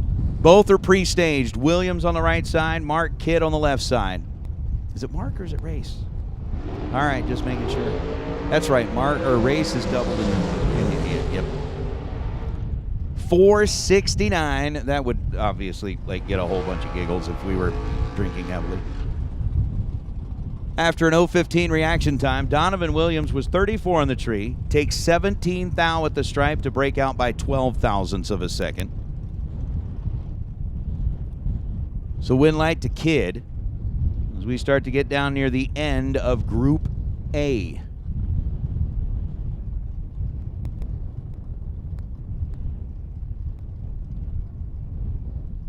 So with 669 showing up on the scoreboard for Marlon, 470 showing up on the scoreboard for Gabe.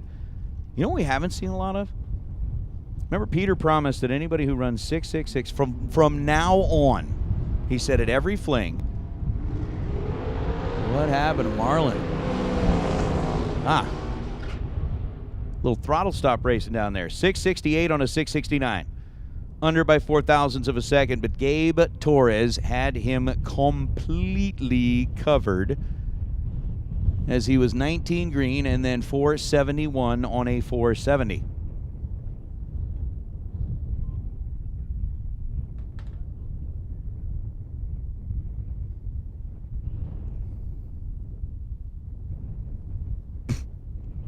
Yeah. English, you'd probably be right. Yep.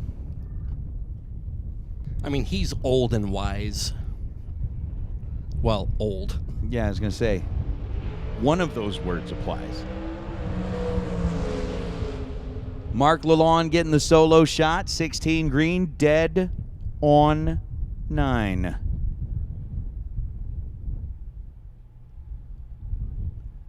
Hey, listen, El Toro, here. You said if we were playing, then y'all would be comatose. But like, if we were playing, then everybody has to be playing along fairly, right? It's not like you can be skipping out on it at home. You'd have to be playing along as well. That's just kind of the way that it would need to be.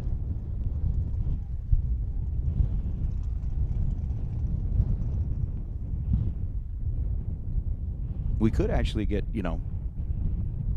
Team Slushy. We could do slushy sips.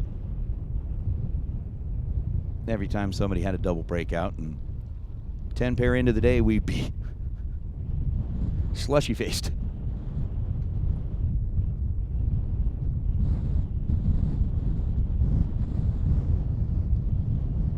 But yeah, Peter did promise, and I expect everybody to please hold Pete to his promise that from now on, anybody that dials 666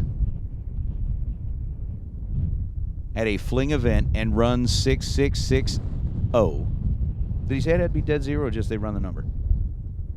They had to be down to 0. So we did have Dead somebody. zero. So we did have somebody go 6660 today. However, that wasn't their dial. Oh well. So they were over. Yeah. Yeah. Gotta. Ooh, that's right. We are getting really close to the 3 o'clock hour, which means, dun dun dun. If you are in the chat bleachers, it's going to be time to pay attention. We are going to provide the powerful phrase of the day because we've still got one more of those Optima yellow top batteries to give away.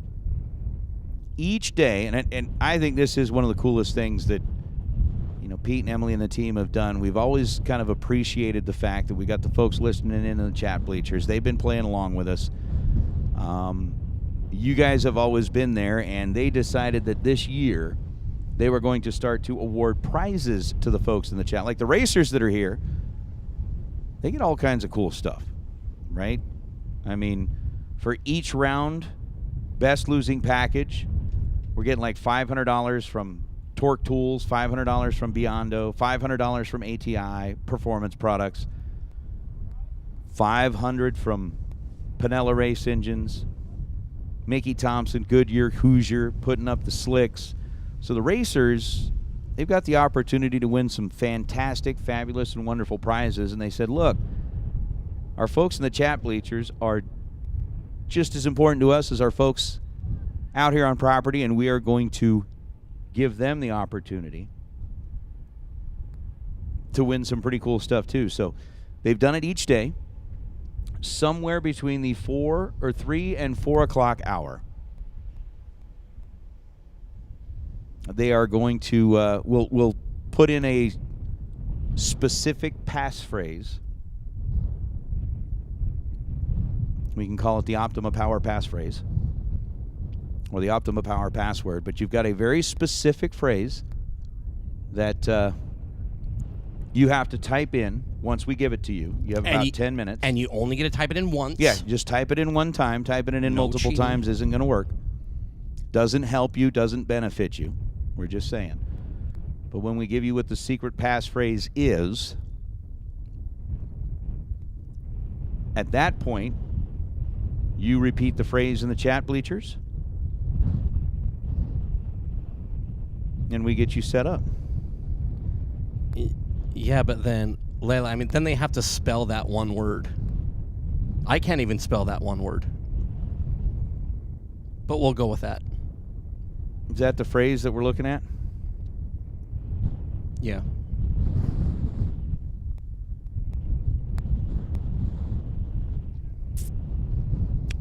I like it. I like it. I like it. I'm a fan.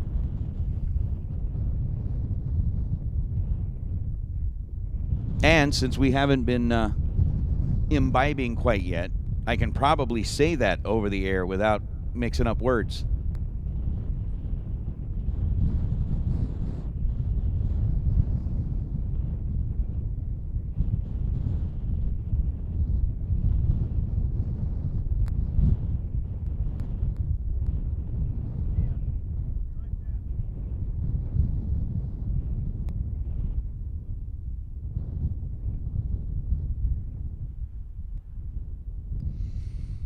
Oh.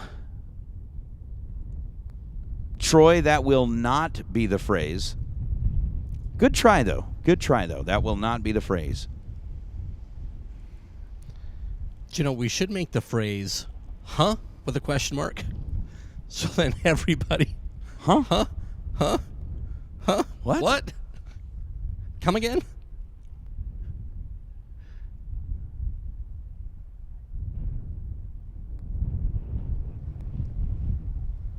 You do the whole thing like what you used to learn in school. It'd be like, you got to put in the,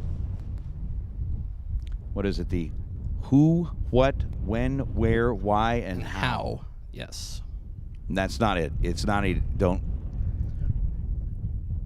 Because we're not even into the staging, or we're not even into the 3 o'clock hour We're not yet. doing it.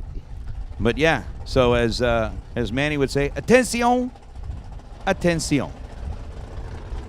All right, we're getting ready to roll into our Group B cars.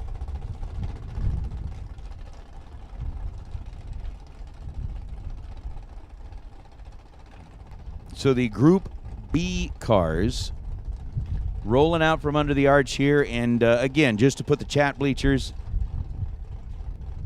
on standby. We put our racers on standby all the time.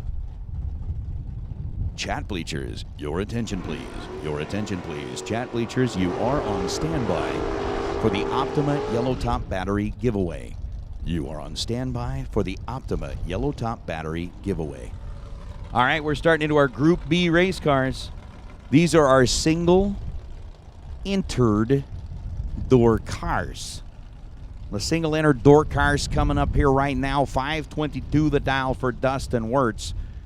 Chris Johnson with a 619, and you got to admit, man, the Bears, some of the best out there. And this was a rerun because Dustin Wirtz went 296 miles an hour. Right. We're going to see he's looking to back up the world record here in that topless Corvette. Chris Johnson dialed at 619. Dustin Wirtz dialed at 522, and well, Dustin Wirtz is going to go 22 on a 22, but Chris Johnson 620 on that 619 after a 21 thou reaction time. We need to get ourselves some sausage and some Ditka. Some Mike Ditka. He's the man. Mike Ditka's the man. That's all we need.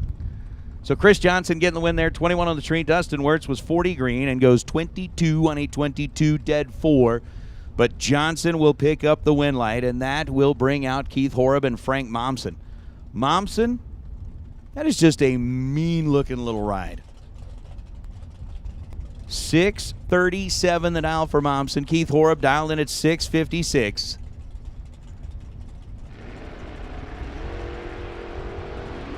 That looks like I think probably a milk truck in the 1930s, wasn't it?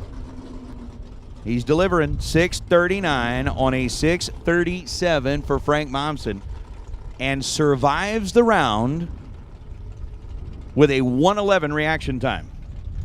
Round number 2 on the final day of the fling and a 111 reaction time gets the job done. Keith Horeb was 24 on the tree. Taken way too much at the finish line, unfortunately. And then breaks out by 6,000ths of a second. That one's going to hurt, man. Like your 4th heart attack. It doesn't get any easier.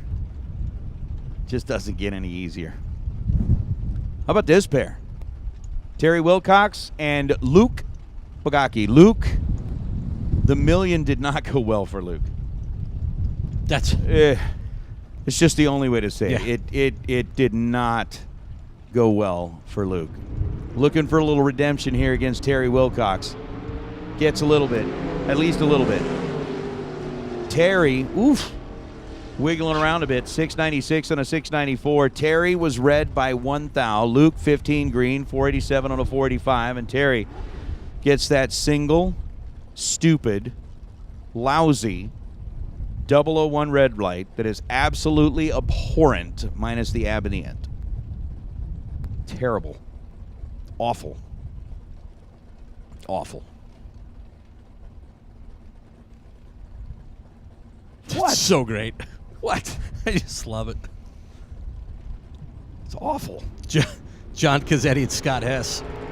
Wheels up there for Cazzetti, and he is 8 hun behind at the start. Scott Hess is going to get the win on a double breakout. Nathan, take a sip. 570 with a 9 on the 573. Was 41 up front. Cazzetti was 120 green and under by 3. And when you add, subtract, multiply, and divide, Scott Hess, 6 thou, true margin of victory on the double breakout to move on is Lynn Horrup and George Meyer. I'll tell you what, if somebody brings the bottle of wine up here, I'll play the game. We're in the last day. I'll play the game. Why not? Can we wait until, like... Nope. Okay. I was just going to say, like, 4th round. Nope. Okay.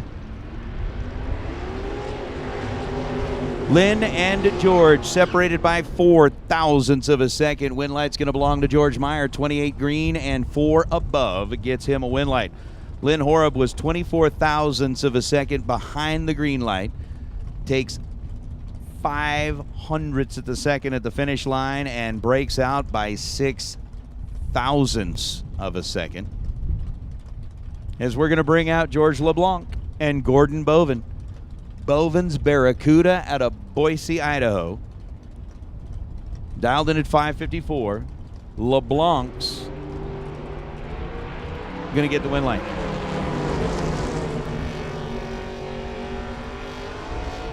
LeBlanc goes 575 on a 577, was 15 green. Unfortunately for Boven, 005 on the red side, and then 559 on a 554. Thanks for the memories. Lloyd Flatham. Maybe it's Flatham. But it's Lloyd Flatham. Dialed in at 485, and Gary Roost. Have we made that public yet? We've made it public. Take a look at that 55 Chevrolet down there.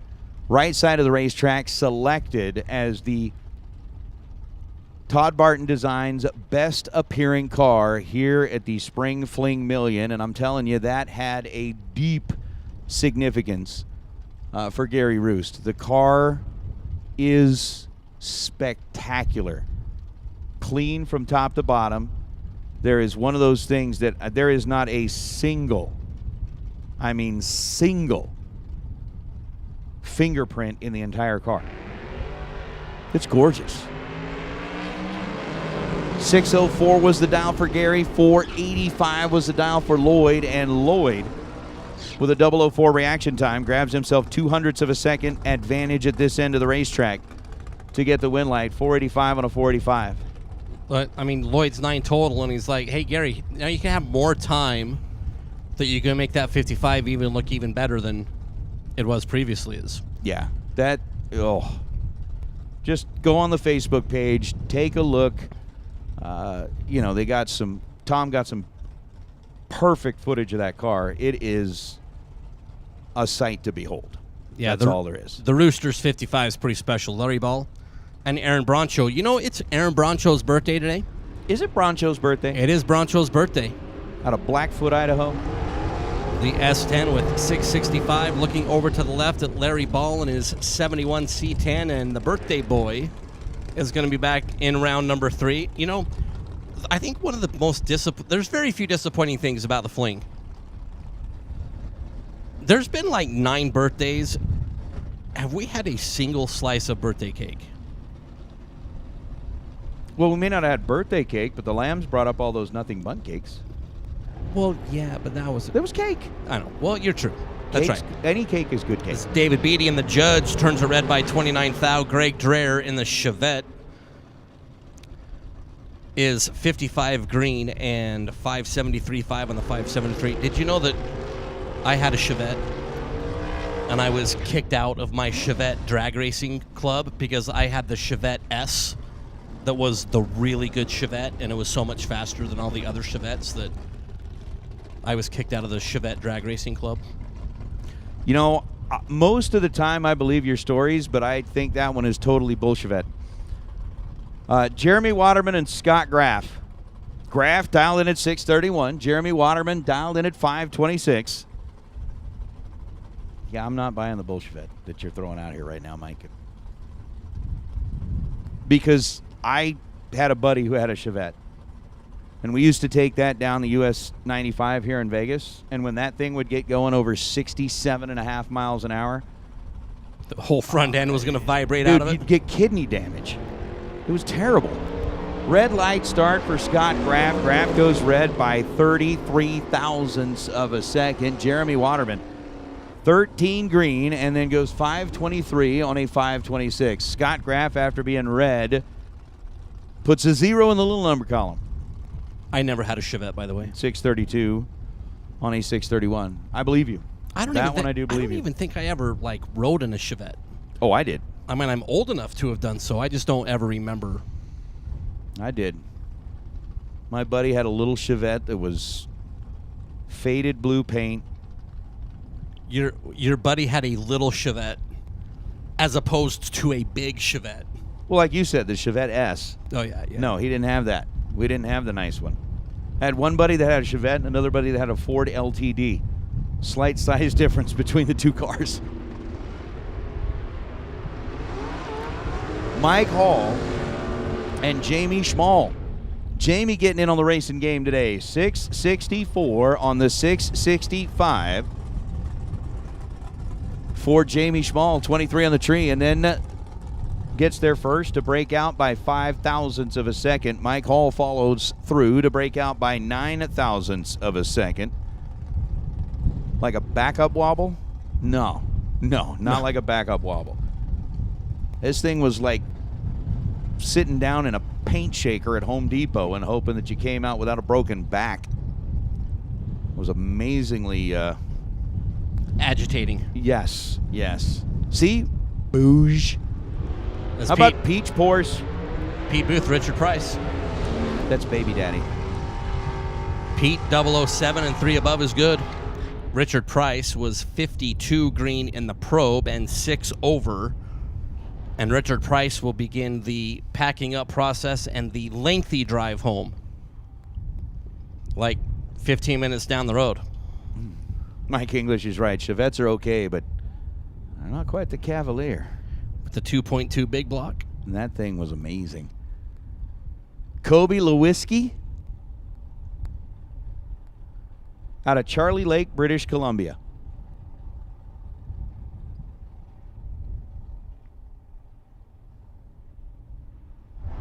So Lewinsky, 490 is the dial, 28 thousandths of a second behind the green light.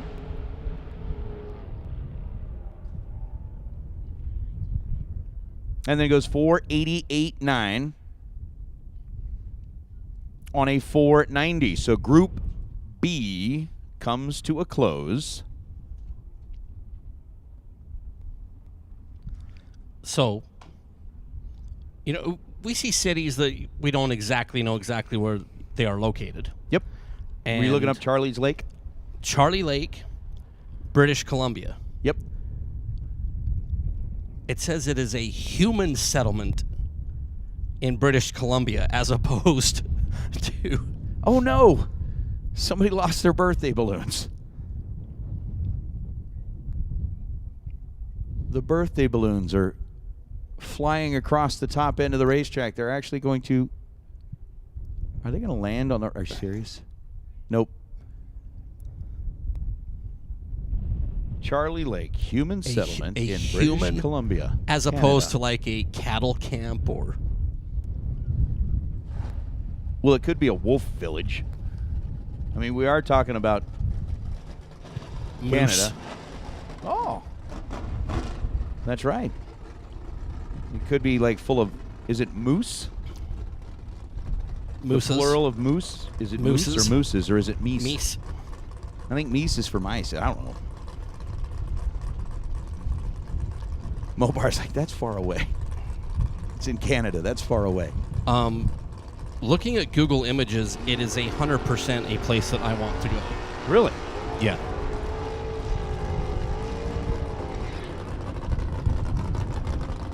Wow. Yeah. Wow. Yeah, that place does look awesome. I've been trying to get... Did you know? Did you, in that one picture right there, this is something that I do know. In that one picture right there where it showed the picture of the 3 rock formations behind it, okay, those are called the Angels. Okay. It's Charlie's Angels. I got you. Yeah. That was a terrible Yeah. joke. I'm sorry. Somebody bring me wine. Joe Kidd and David Beckwith. It's happy hour. Let's just make it. It's the last day of the fling. It's happy hour. Beckwith in the Malibu out of Rancho Cucamonga, California. 747 is the dial. Joe Kidd over on the left side puts a 614 on top of a 611 and gets the win light. He was 11 on the tree. David was 13 on the tree, so a 2,000 split between them here at this end of the racetrack, and then it's going to be Joe Kidd picking up the win light. 3 above the dial. Beckwith with 3 above the dial, and it came down to a 2,000 stripe. And how about the pickup trucks, Mike? Paul Edens and Travis Ringeth. And we've talked about Travis, the TNT Motorsports car that put on those great classic races up at Medicine Hat and Mission and Edmonton.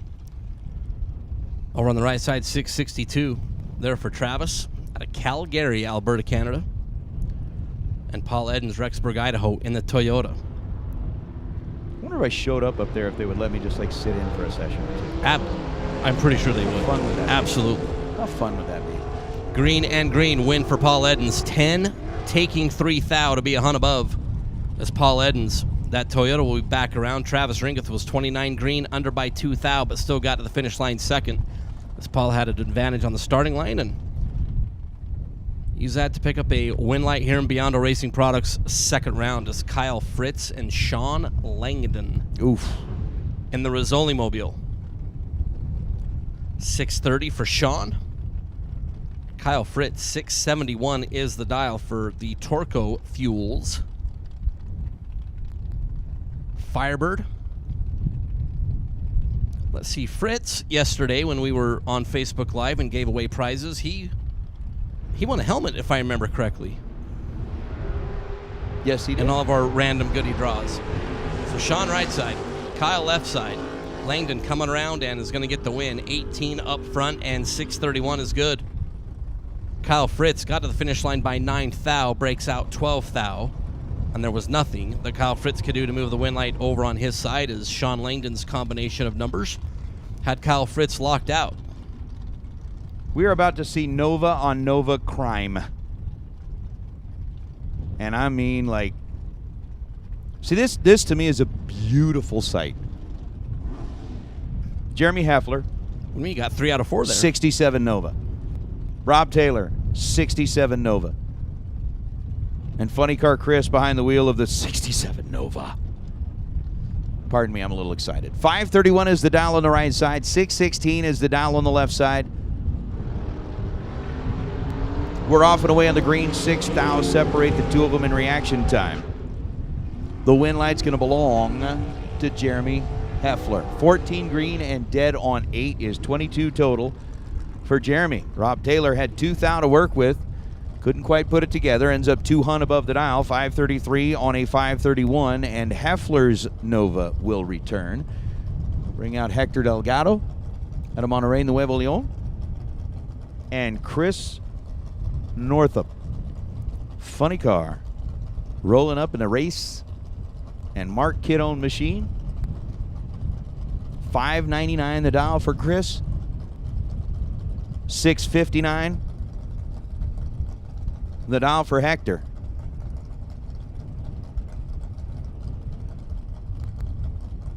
There must be something serious about to go down. Did you see Pete? Yeah. I'm just saying. 25,000 separate Hector and Chris. And Northup is going to be 004 dead 9 to be 13 total. Hector Delgado was 29 on the tree.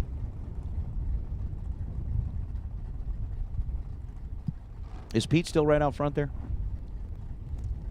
I don't know where he went. Here's Craig Merrilees, who delivered us the grapes. And Kevin Shear. That's fine. I mean, it's not... It's nothing urgent. Oh!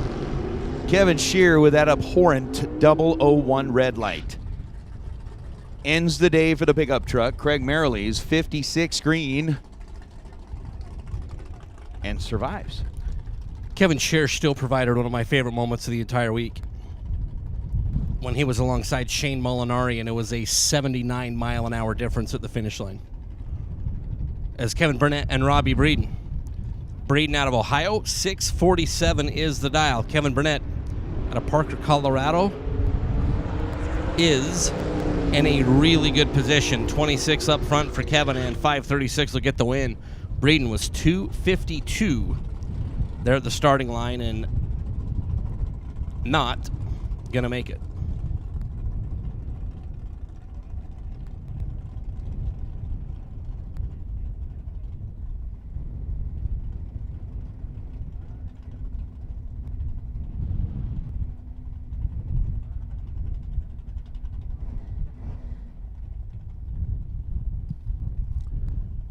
Robert Butler and Jason Mercer. Mercer dialed 646. Butler dialed 582. Butler left side, Mercer right side.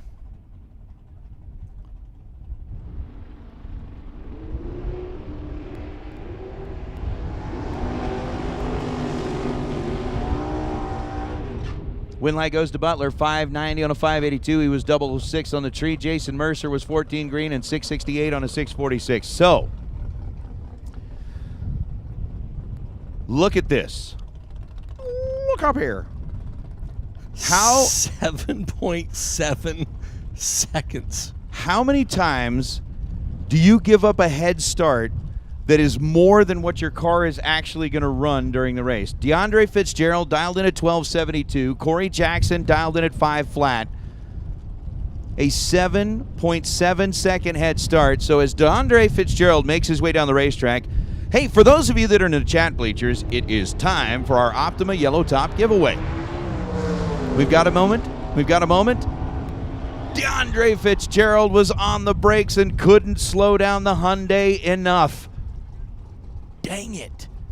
1265 on a 1272 for DeAndre Fitzgerald after an 065 reaction time. Corey Jackson runs him down with an 036 light and then goes 501 on a 500. DeAndre. That was a great lap, man. Great lap. All right. It's time for the Optima Yellow Top giveaway.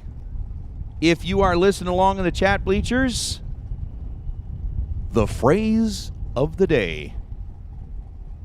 If you want to win an Optima Yellow Top battery, here's all you have to do. They're all like waiting. Like, just, please do. All right, so the phrase of the day is going to be revealed right after this. Henry Roberson and Hank Premov. Premov coming in out of Colorado, dialed at 577. Henry Robertson dialed in at 760. Henry won himself a new Impact helmet yesterday and goes 759.7 on a 760. He was 006 on the tree, taking 32 thou at the stripe, and oops. Hank Premov, 579 on a 577. Okay, chat bleachers, are you ready? You will have 10 minutes between now and 10 minutes from now to put in the following phrase. You have 10 minutes between now and 10 minutes from now. Pretty straightforward. The phrase is, engineered the quit out of it. So you got to type in engineered the quit out of it. Engineered the quit out of it. There you go. So you just type in engineered the quit out of it. You got about 10 minutes, so between now and 3:31. DeAndre Fitzgerald, how the hell are you the first one to put in the... Young man, you report to the tower right now. There is no texting and driving. There is no... Oh, no. Busted. Oh. That is so amazing. Oh. You bring your sandwich and come to the tower right now. So, engineered the quit out of it is the phrase for today to get that yellow Optima battery for our friends in the chat bleachers. Connor's like, I'm stopped, I swear, I'm stopped. Austin Hockaday, Monty Beagle. Beagle in the 33 coupe. Goes 589 on a 590. Breaks out and wins it on the double breakout. Sip, sip. Taking 9th out the stripe, breaks out 3th out. Austin Hockaday breaks out 13th out. And there you go. So again, engineered the quit out of, obviously everybody figured that part out. We're going to get like 1,300 engineered the quit out of it, and we can only get like 300 people that actually like the feed. Oh, that's right. We were going to hold it hostage until they... We messed up. Sorry, Chad. I Sorry, messed up. Warren. That's all right. We get an F. All right, so you've got until 3:31. One time. You only need to put it in one time. One time. That's all. If you put it in more than one time, the penalty is deaths. You keep using that word. So Trinidad Lopez and Bill Kidd. Trinidad in the dragster out of Guadalajara. For Team Mexico, 483 is the dial, and Trinidad is RD. Bill Kidd out in front is going to get the win. 24 up front, dead on 8 is good. Trinidad was 6-9 at the start and dead on 6. But fourth out behind at the finish is Bill Kidd. Will proceed. So once again, all of our friends in the chat bleachers, one time and one time only, engineered the quit out of it. Here for the next, well, like 6 minutes. Yep. It's Alberto Sevda and Jeannie Northrup. Jeannie Northrup? I think we found out that's a type. It's Cerda. Cerda? That should be an R, not a Okay. B. I got you. So, Alberto Cerda. Out of Monterrey, Nuevo Leon. 490 is the dial. Northrup out of Pennsylvania, the Camaro. Had the pleasure of meeting Jeannie last night during Kevin Brandon's celebration. 8,000 was the difference in the two, and Alberto, by 5 thousandths of a second, is going to dispatch the Camaro. 37 green, dead on 6. Jeannie dialed 594. She goes 595.9 and was 29 at the start. And Alberto bring the dragster back around into round number 3 as Robbie Gear and BP Brad Pierce. Brad dialed in at 551. Robbie Gear dialed in at 453. Biondo Racing Products round number 2 on the track right now. Oh, look. Mike is under the tower. Oh. I agree, Mopar, man. It's a shame that we get so little participation out of the chat bleachers until all of a sudden it's like, hey, you want to win a minute? Like, all 1,300 people chime in. 14 thousandths the difference between the two in reaction time, and one of them was perfect. Perfect Pierce played the game precisely. Brad Pierce trip zip on the tree and gets there first by 11 thousandths of a second. Goes 550 on a 551. He was under 4 thousandths of a second. Robbie Gear was 14 green, followed him through to be under 7 thousandths of a second. And the winner will be Brad Pierce in that pair, as Josh Lutke and Corey Robinson. Robinson out of Cottonwood, Arizona, 649 the dial on the right side. Giving up a size, or taking a sizable head start over Josh Lutke. Dialed in at 444. So the 2.05 second head start going to go to Robinson. Oh. There you go. Josh Lutke leaves the line. The car quits, goes quiet, and he is going to pull over down there just past the finish line.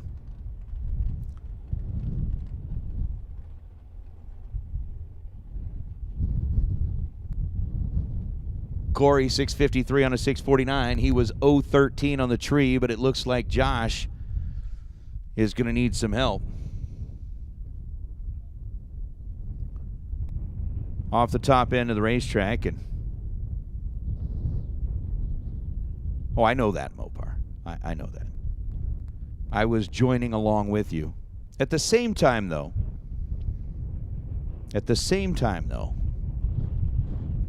I was kind of also looking at it and going, well, I'd like to kind of disguise a point in, we've got a lot of activity on the chat side. It would be great if we get just as much activity on the like side.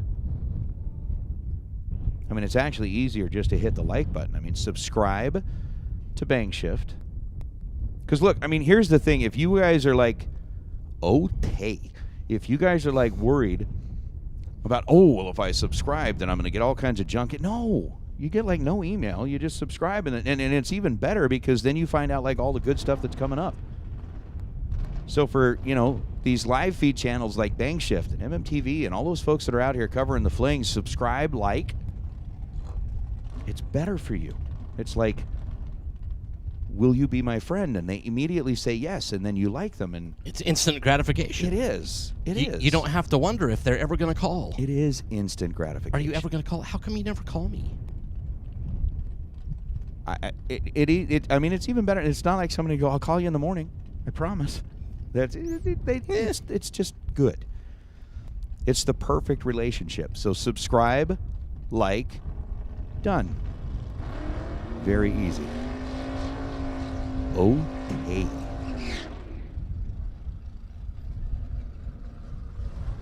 Heffler's Nova is actually a 66. You know what? Really, when it comes down to it, 66, 67, I'll take either. I'm easy. Not picky. I'm easy. Well. Yep. Sean Page, Ricky Needham. I accept it. As we have Josh Ludke off the racing surface. Sean out of Boise, Idaho. The dragster left side. Ricky Needham out of Cleves, Ohio in the Cobalt. We'll get the head start here.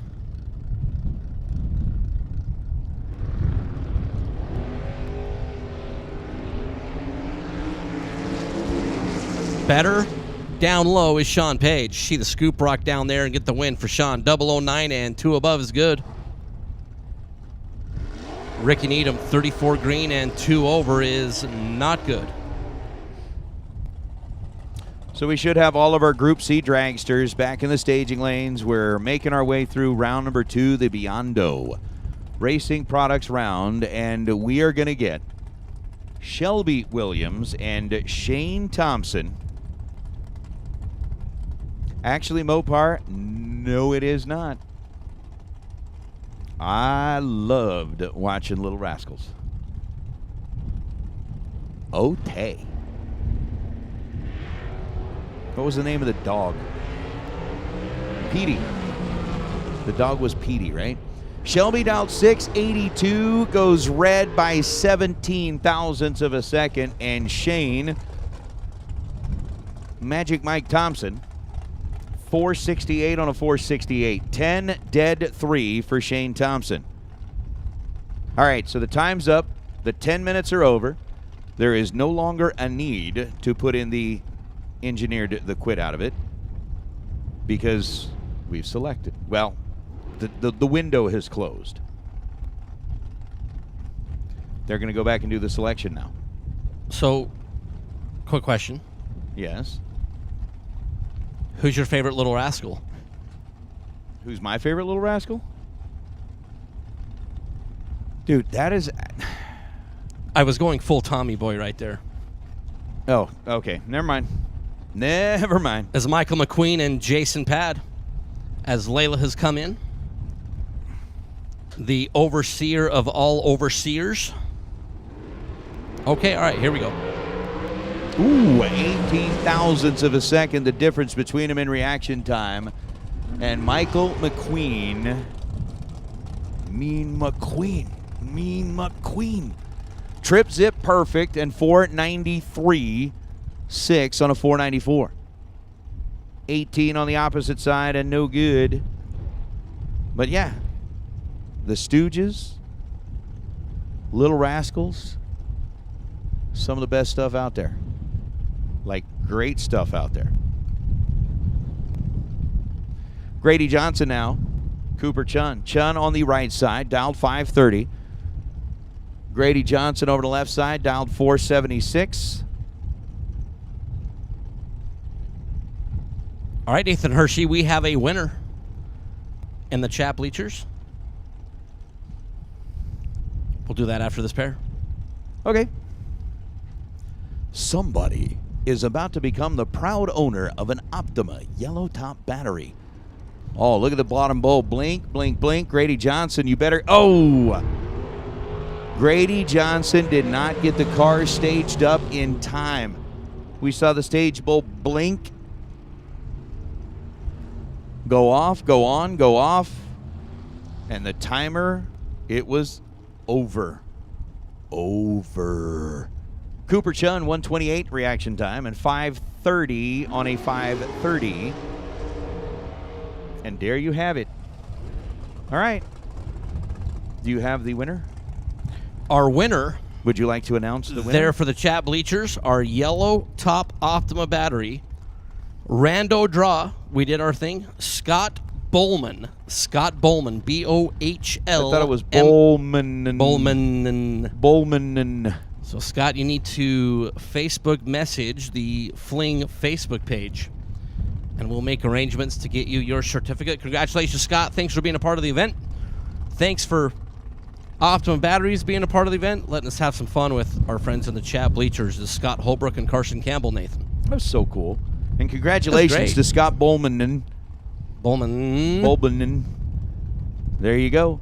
Scott, you got yourself a brand new Optima yellow top battery along with 3 other folks from this weekend who all won Optima yellow top batteries. Scott Holbrook, Carson Campbell, 9 thou. Separate them in reaction time. Win light belongs to Campbell. Campbell goes 494 on a 493 after a 19 thou reaction time. Scott Holbrook was 10 on the tree, take 25 thou at the stripe to break out by 0.04 of a second. Ouch. As Scott Bowman would say. Yeah, so congratulations, Scott. Happy to be a part of that, and happy to give some love to the folks out there in the chat bleachers. Dave Secondi and Ryan Harem. I'm losing my mic again.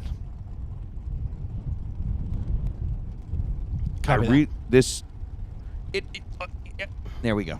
We're back. Now, Warren just stroked out over there in front. Uh-oh. That don't look good, Ryan. Ryan was red by 17 thousandths of a second and left the line looking like 007 James Bond carrying a smoke screen. Looked like Spy Hunter, the old video game. Oh, yeah. I don't know. They're going to take a look.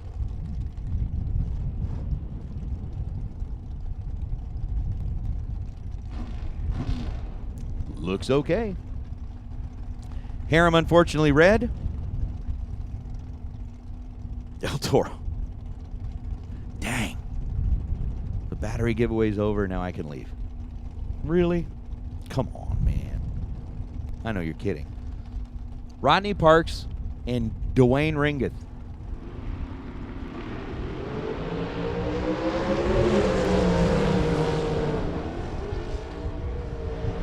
Rodney Parks will get the win on the double breakout. Ringgold was 15 and under by 200. Rodney Parks 19 on the green light start and under by 3 thou. As Rodney Parks out of Venus, Texas will advance Marco Abruzzi and Chance Parker. Marco out of Ohio in one of the Galidimobiles. Chance Parker from right up I-15 in Roy, Utah. 484 is the dial for Chance Parker. He will be leaving first. Marco, 462. The number here in Beyond Racing Products second round is I need Group D. Group D, Group Dog, Group Delta. Lanes 7 and 8, please, for round number 2 as Chance Parker turns on the grotesque red light by 1 thou. Alongside Marco Abruzzi. Marco's 15 green, under by 8 thou as Chance Parker bows out here in second round by 1 teeny tiny Eensy beensy thousandths of a second as Kaylee McKibben and Bodie Bennett. Kaylee out of Bakersfield, California. Thomas Bear School of Drag Racing Team Cars. 528, the number for Kaylee. Bodie Bennett. The young man out of Shallow Water, Texas. Miller assembled dragster. 458 is the dial. There for Bodie Bennett.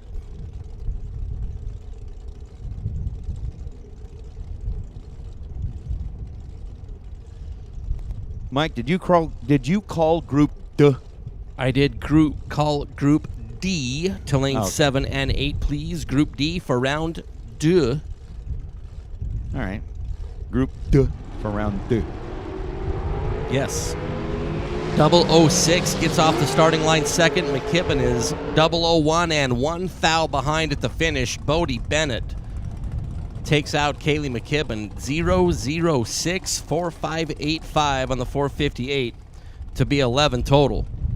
And 1 thou in front at the finish. Kaylee McKibben was really good on the starting line. 001, but then 100th over.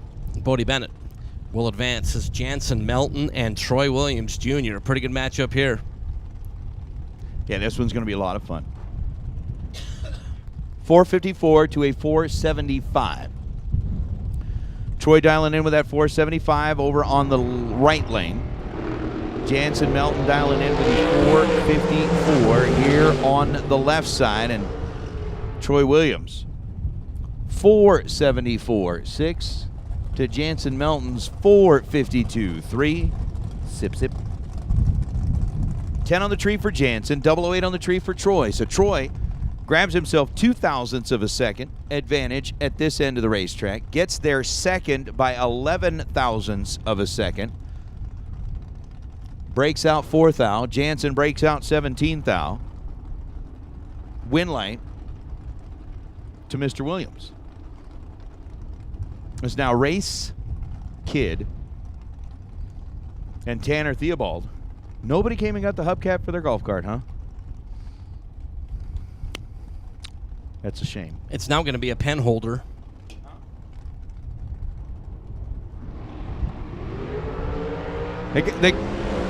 Was I really just saying nobody came to get it and you came in here to say that really? Wow, okay. Tanner Theobald gets the win light, 22 green. Race Kid was 20 red. Vroom, vroom, Race Kid goes red. Now my toy just went away.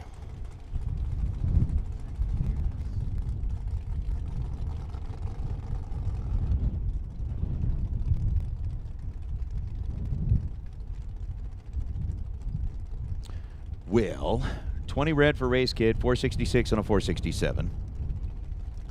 Tanner was 22 green and 482 on a 485, yo, as Kyler Hergemuller and Madison Payne.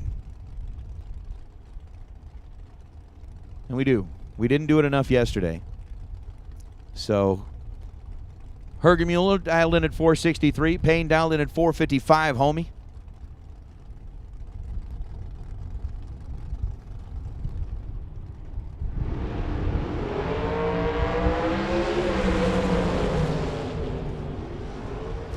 Win light is going to belong to Hergemuller. 004, 1/100th of a second off the dial. 464 and a 463. Hergemuller gets there first by 20 thousandths of a second. Madison Payne, 23 green and 11 thousandths of a second above the dial. I think Shelly's headed back as Toby should be floating around here somewhere. Should be. Peyton Janik and Kyle Rizzoli. PJ for Dilly Gaff Motorsports, Peyton Janik Racing. 481, the dial for PJ. Kyle Rizzoli, San Luis Obispo, CA for Mr. Rizzoli. As we look down, the opportunity to leave first will be Rizzoli's.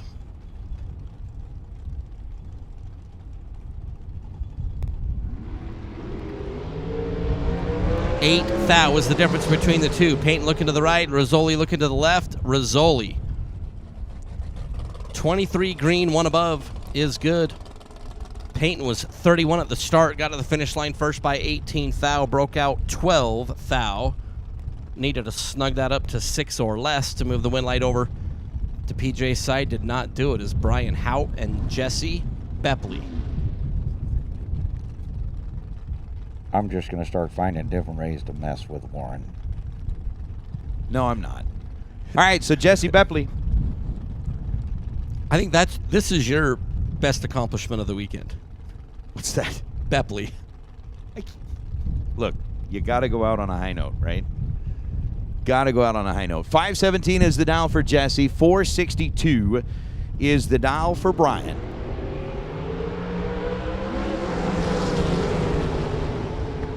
Bepley's going to go 517 on a 517. There are a lot of 17s in that matchup. 17 green, dialed 517, runs 517, and gets the win light to move on to round number 3. Brian Howe, 462 was the dial, 44 on the tree, and then goes 461-1 trying to chase through. But Jesse, 17 dead 9, ends up 26 total and locks out Brian, who had the 044 reaction time, is now Brianna Johnson and Owen Duffield. Owen basically taking over the control from Dad, Greg, who was running the car for a lot of years. Owen now kind of coming into his own, trying to race his way into round number 3.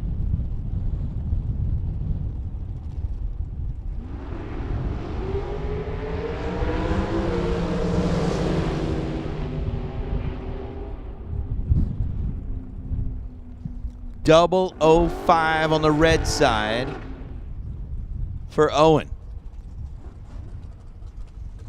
Owen ends up running 503 on a 502. Brianna was 006 green. Gets their first 13 thou. Runs 483 on the 44. But Duffield dropped it red 5 thou. And ended the adventure as now Mike Crater and Diane Pettit.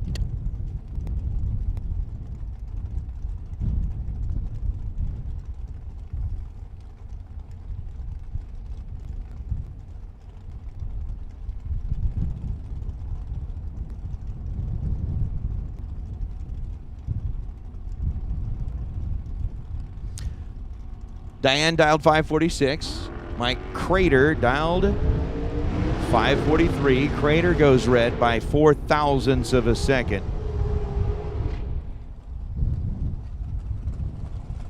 Diane was 28 green and goes 547 on a 546, and it just got very, very uncomfortable in the tower. I don't know if like the air conditioning quit or I really don't know what happened, but there's just this eerie uncomfortableness that has entered the announcer room, and yeah. Wow. Trey Vetter and Aaron Steinke. You know, there's a line. You go right. Continue to surpass it. Bend that line a little bit. So Trey Vetter, Aaron Steinke. I'm just impressed you made it through that unscathed. Trey out of Henderson, Nevada, 464. Aaron Steinke out of Canada. Trey is in a tight spot. Steinke is 11 green and rips all over the place. 456 to get out in front of Trey. Vetter was 34 at the starting line. And Trey had some other things to attend to. This was Trey's first day with us here at the Fling. But we're glad that he did be here, and it's going to bow out there in round number 2. Aaron Steinke will move on as Leroy Duran and Toby Payne. Nate had made mention that after Maddie was defeated that Shelley was heading back and that Toby was floating around somewhere. He's floating around right there on the starting line. Toby out of Claremont, California. 444 is the dial for Toby. Leroy Duran out of Sun City, Arizona. Paul Lorton over there on the left-hand side of Leroy's dragster. So a full yellow LED bulb and 1/5 of a second will be the head start for Leroy Duran.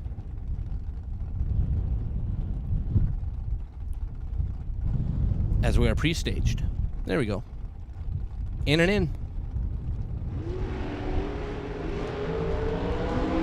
Leroy stole 5 at the start and is going to go 505 on the 504 to get the win. 003 for Duran. Toby Payne was double nickel at the hit. And 3 above to be 6 hun behind as Leroy Duran takes out the youngster Toby Payne. Here in round number 2 is Michael Needham and Austin Calhoun. That would be the newlywed Austin Calhoun. Covington, Washington.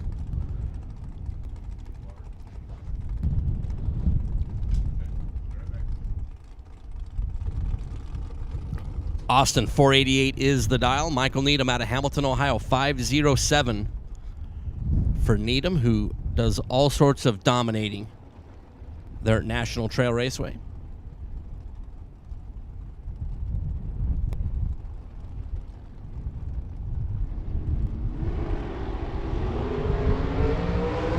Green and green. One teeny tiny one separates the two drivers at the start, and Michael Needham is going to get the win on a breakout. Austin Calhoun was 009 at the start, got to the finish line first by 41 to break out by 14. Needed to take 27 or less. Michael Needham was 10 at the start and goes 5:09.6 on the 5:07. Well, I think the question of is it sticky at the finish line has been answered by Warren Evans. I hope Chad has this on video. Oh, where is the camera? Warren's like, I quit. Oh. I throw my shoes at you. All I can tell you is track prep down at the finish line should still be plenty good. Warren, we love you.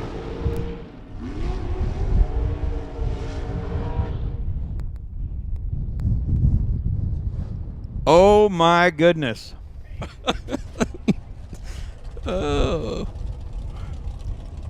All right, well, so we have unintentionally done a check of how the prep is still doing down at the finish line, and also inadvertently double check to see how good Warren's shoes are. Oh my. So Warren Evans is now walking back this way. Is now shoeless Warren Evans. Oh man. As Tim Markoglu and Dan Northrup, a couple of guys from the Northeast that we could have found like a place closer to home for them to do battle here side by side, but hey, let's do it in Vegas. That's right, Dan Northrup, 001 is going to break out. Timmy is going to take out Dan Northrup. 25 green, 2 above. Northrup got dropped on his head as he got to the finish line by 51 to break out by 2. Stinking thou as Northrup was 001. And Tim Markoglu ends up on the right side of the breakout there by Dan Northrup. Chris Gallitti and Dave Mazier going to be our next two. Mazier, part of the Mazier Enterprises team. Man, a 487 dial here on the right side for Dave. Chris Gallitti out of Texas, dialed in at 447. Yes, yes. Sneaky, sneaky, sneaker stickers.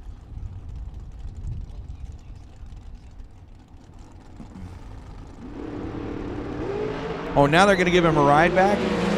Identical reaction times between Dave and Chris, and the win light's going to belong to Gallitti. 19 green, it comes down to an 11 ten-thousandths of a second stripe. Gallitti, 449 on a 447. 19 and 11 thou above. Dave Mazier was 19 and 12 thou above. Win light to Gallitti as Dustin Wirtz and Tony Burton.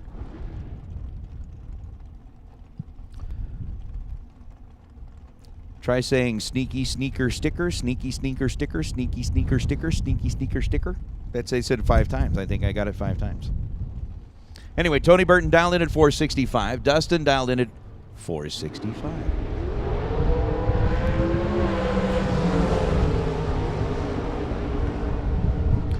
008 to a 009, separated by a thou at the starting line. Dustin Wirtz, 008, 28 thou above, gets him to the finish line first by 10 thousandths of a second. Tony Burton was 009 and 37 thou above to be behind that same 10 thousandths. And Jeff Kreider, kind of a good call.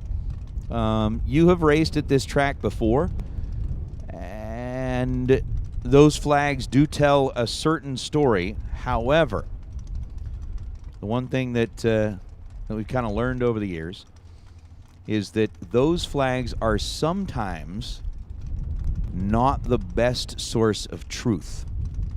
The reason being is that big old set of grandstands. I almost said big ass set of grandstands, but I didn't. I did not say big ass set of grandstands. I said big old set of grandstands.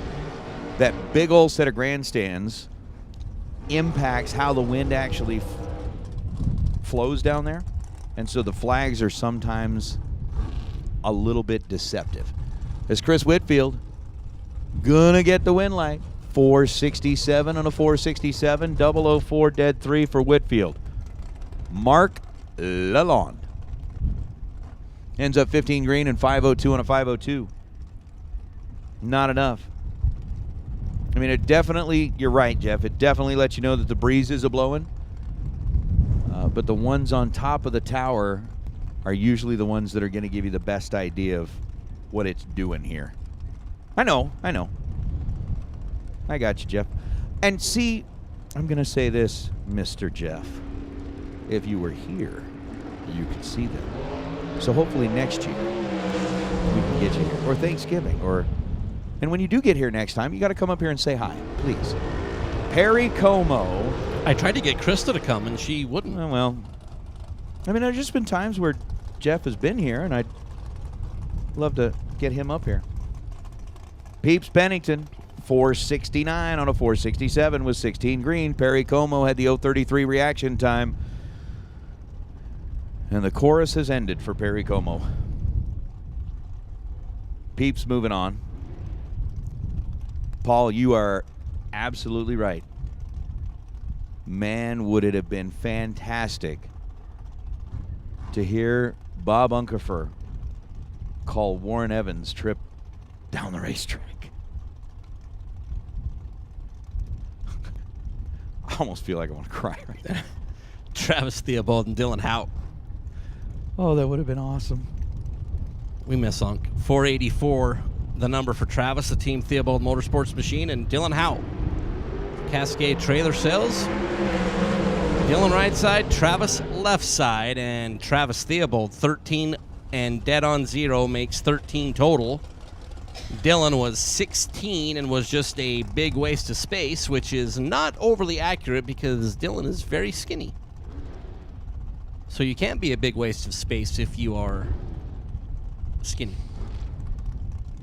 But you can be completely locked out and not able to win, as Rob White and Dennis Lithgow.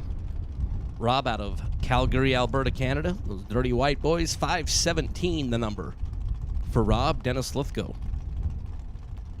Mansfield, Texas. 469 for the winged dragster over in the Pennzoil lane.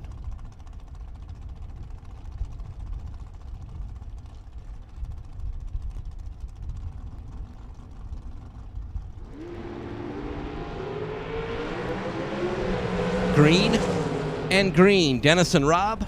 Dennis, 16, one above. To be 29th thou in front has Rob White covered. Rob was 46 at the start and was locked out of the barn. So, yes, sir. Jeff Taylor and Michael. Hang on. Michael Pennington rolling up here on the right side of the racetrack. Jeff Taylor on the left side. Two Huns separate him in reaction time. Warren Evans has returned back to the tower with a report of how track prep is down at the finish line. Warren? It's okay. Kind of thought so. Kind of thought it looked like it was sticky with a chance of tumbles.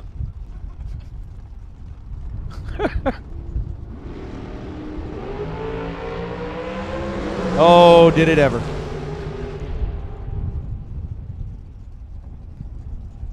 Jeff Taylor, 14 and dead on 0. Gets the win light. Michael Pennington, 007, and then dead 9. Hey, Larice Pro, round number 3. Larice Pro, round number 3. Come on down, please. Larice Pro, round number 3. Let's get you headed to lanes 1 and 2, please.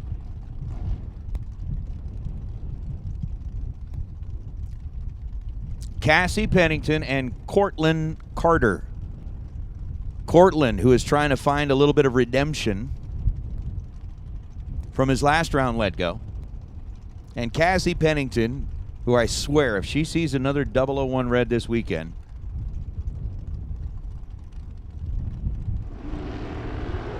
nope, no 001 red. May not be real thrilled with what she got. Hey, she will be just fine. Cassie, 23 green, 471 on a 470 for Pennington. Cortland let go right this time, ended up with a 008. Takes too much down at the finish line. 33 thou was the margin that he took at the stripe, and then goes 464 on a 465 as Cassie goes 471 on a 470. So Pennington gets the win light. Cortland Carter bows out. What are we getting down to the end of Group C? Because I don't know where. I'm not sure. Getting to the end of Group C. Going to need to do a quick touch up on the racetrack as Austin Williams, Shane Carr. How about that matchup? 12 green for Shane Carr and 21 thou above the dial. Shane.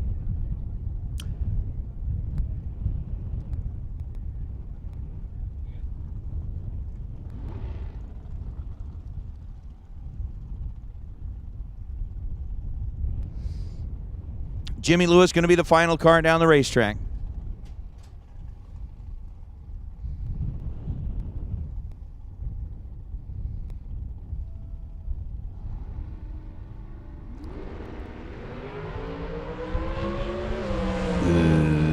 Lewis on a 476 dial is 007 on the tree and goes 474 on the 476. So making our way through Biondo Racing Products round number 2. We are getting ready to get into our final group, our Larice Motorsports Insurance Pro Cars. You have been called into the staging lanes. Larice Motorsports Insurance Pro Cars have been called into the staging lanes. We are here on a $30,000 to win FTI Performance Saturday. And we've got one more big check to hand out. Stand by, stick with us. Whether you are hanging out in the chat bleachers or hanging out in the pit area. If you're hanging out in the pit area here, if you're hanging out anywhere on property here, hold on to your hats. It's a little windy. It's a little windy. K&N has been a proud sponsor of the K&N Spring Fling since year 1. K&N Engineering is the world's leading manufacturer of washable performance air filters and revolutionary nut-driven oil filters. Whether you're looking for a filter for your daily driver or your hot rod, K&N has what you need. Keep it clean. Choose K&N. With a 40-year history of technological innovation and engineering, Optima batteries offer unstoppable power for extreme enthusiasts and others who require the ultimate power source. Optima batteries were the first high-performance AGM automotive batteries in existence and revolutionized the industry with their unique spiral cell technology.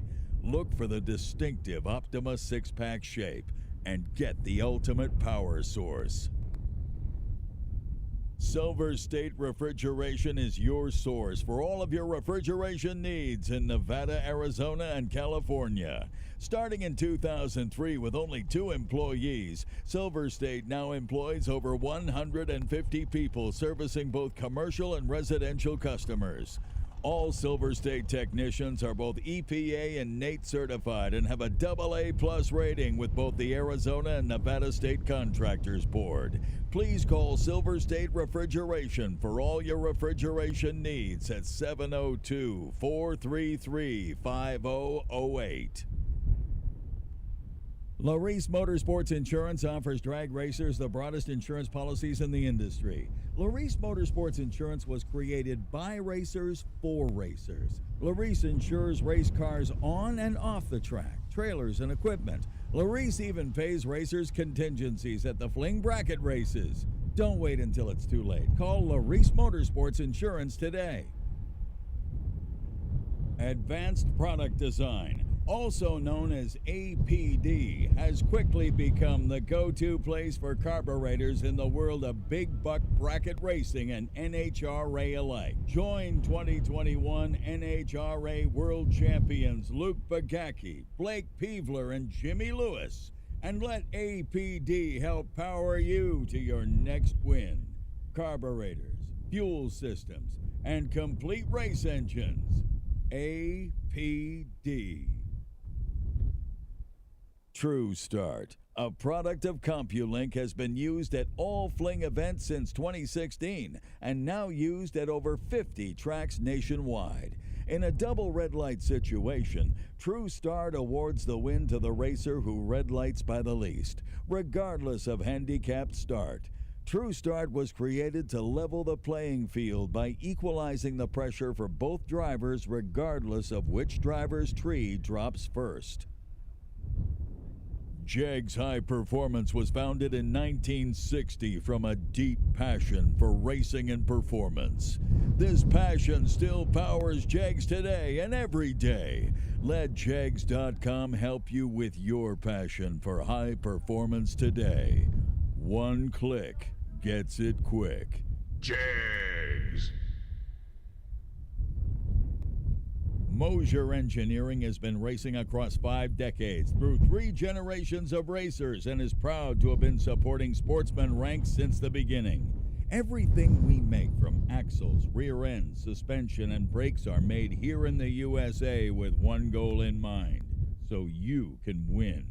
Check us out online at mosierengineering.com or call and talk to our knowledgeable and friendly technicians at 260-726-6689. The best quality and the best support, only Mosier Engineering. For over 30 years, Biondo Racing Products has provided track-tested, race-winning products. Known for their best customer service in the industry, Biondo Racing has been the Round 2 sponsor of the Fling event since 2010. Digital delay boxes, safety equipment, weather stations, shifters, and now tire gauges. Biondo Racing Products.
All right, so getting into Group D of our Super Pro category.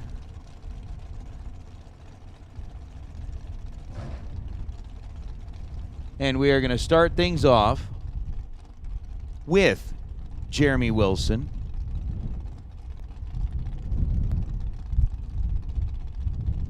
And with Sean Phillips. Phillips making a single day appearance here, dialed in at 5.70 seconds. Jeremy coming down out of Grand Junction, Colorado, dialed in at 462.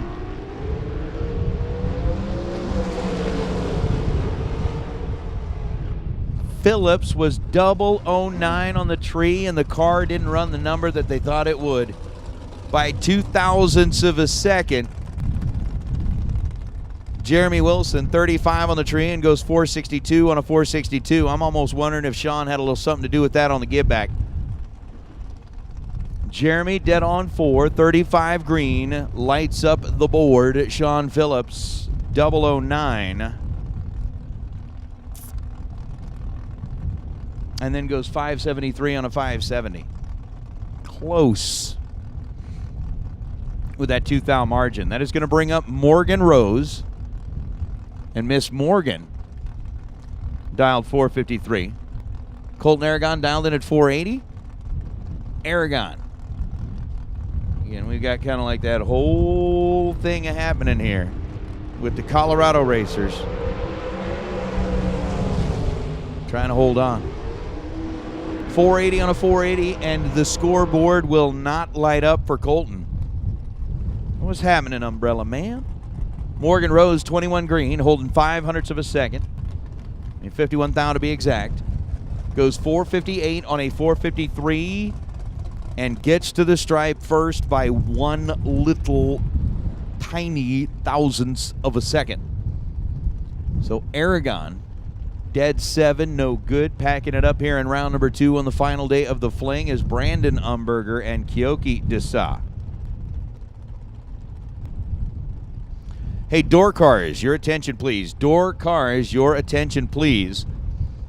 We are now into round number 3. There are no longer the group designations. Instead, it's going to be door cars. So Super Pro door cars, if you are still in competition, coming back for round number 3, let's get you headed to the staging lanes, please. Big Check, Brandon, and Kyoki identical on the tree, and the win light's going to belong to Desa. Brandon Umberger was 57 green and goes 470 on the 469. Kyoki, 57 green and runs dead on 0. 459 on a 459. Desa moving on to round number 3. Speaking of round number 3, our Larice Motorsports Insurance Pro category should already be sitting back in the staging lanes. We've also called our door cars for round number 3. All door cars. Go ahead and make your way into the staging lanes, please. Door cars, door cars, door cars, and more door cars. Let's get you headed into the lanes for round 3. Jake with a 461 down on the left side. Dale Torres with a 543 down on the right side. Winner is going to be Jake Jones. Dale was 8 thou slower on the let go than Jake Jones was. Jones, 18 green, and goes 463 on a 461 to get there first by 0.05 of a second. Dale, 544 on the 543. 0.26 the reaction time. For Dale Taros, bring out Sean Hart and Lindsey Meserve.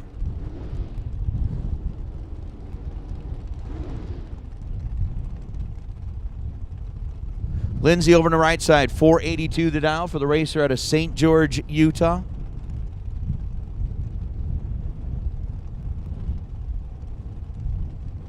For Sean Hart, the painter,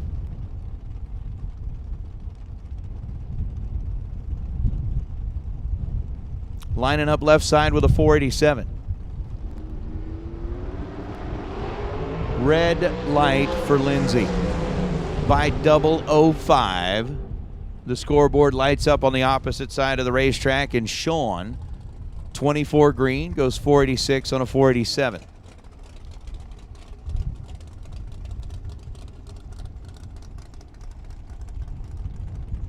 So Sean Hart, the one that will be advancing out of the Biondo Racing Products round number 2 here. In Group D in that pair, Kevin Johnson now and Dave Kemblowski. Dave with a 524 dial. Kevin Johnson with a 472 dial. Pre-stage, now stage bulbs lit both sides of the racetrack, and here we go. 10,000ths of a second to split between them in reaction time. Advantage on the tree belonged to Dave Kemblowski. He ends up exactly 0.02 of a second above the dial with a 526 on a 524.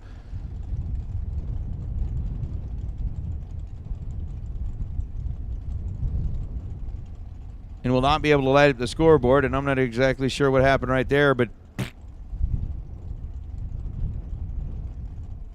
that's kind of weird. Trevor Larson now and Ramiro Rivera.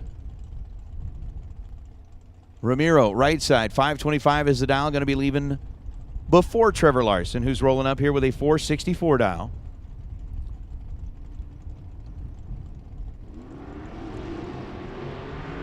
Red light start for Trevor Larson.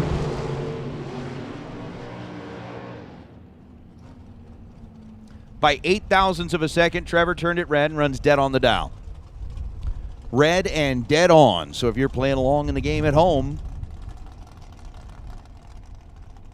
knock him back. Ramiro Rivera, 526 on a 525 after the 0.46 reaction time. That's going to bring up the machine, David Meyer. 477 the dial for Dave. And for Hannah Vandermeer, she's got the 487 dial.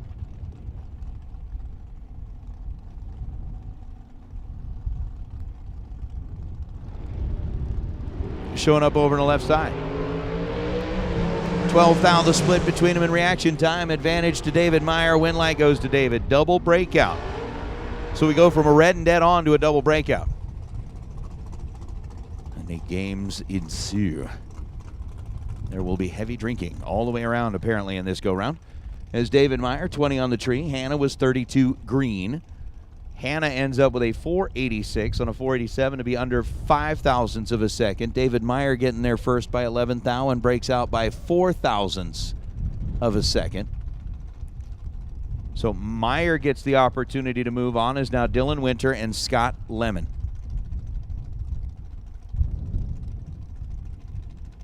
Once again, let's get all of our door cars. All of our door cars making their way into the staging lanes, please. Red light start for Dylan Winter by 0.15 of a second. Win light belongs to Lemon, the Gallatin, Tennessee-based car, 468 on a 469. For Scott, 25 green and moving on to the next go-round as we are going to bring out Tim O'More.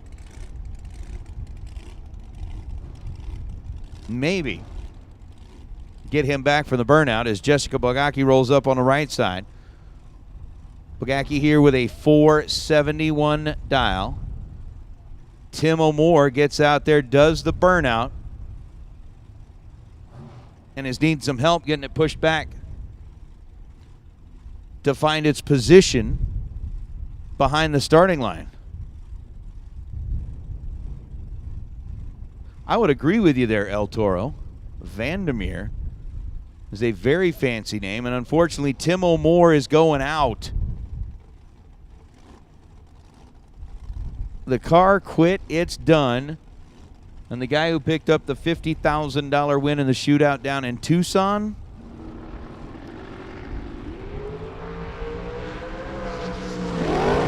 gonna watch as Jessica takes the solo shot. 467 on a 471.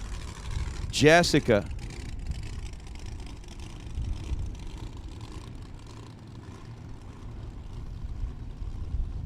We'll move into the next round is now Johnny Ezel and Jeff Burns. See? Team Slushy. At 11 in Tennessee, 446.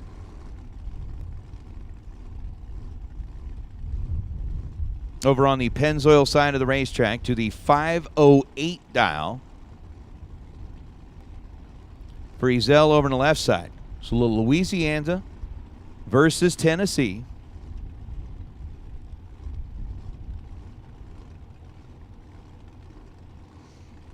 As we got pre-staged, now staged.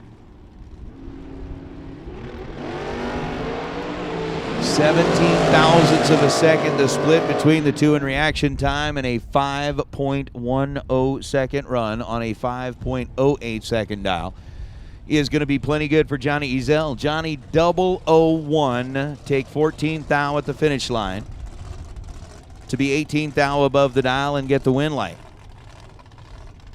Jeff Burns was 18 green and then goes 448 on a 446. So Ezel eases his way into round number 3 as we're going to bring out Nathan Martin and Nick Axman. Axman on the right side, 424 the dial, even second. Nathan Martin on the left side, 4.60 seconds is the dial, even first. 0.04 of a second, the split between them in reaction time, and win light's going to go to Martin. Martin 013 on the tree, 462 on a 460.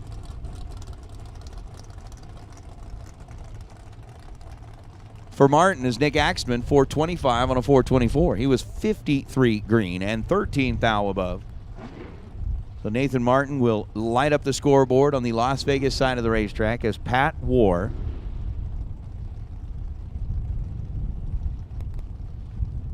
and Alexis Thompson next to Pat, 438 dial.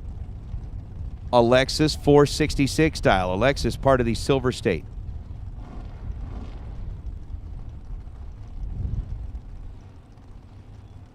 HVAC team.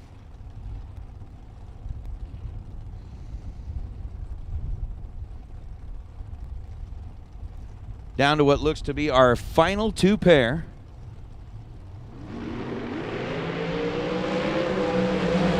Here in round number 2, and Alexis Thompson just did Pat War a dirty. Pat didn't do himself any favors either. Let's just leave it at that. Alexis trip zip the reaction time and 467 on a 466. Pat War, the reaction time started with a 1. That's not good. And the win light belongs to Alexis. So Alexis letting go right. Moves to round number 3 as Val Torres and Tyler Murrup.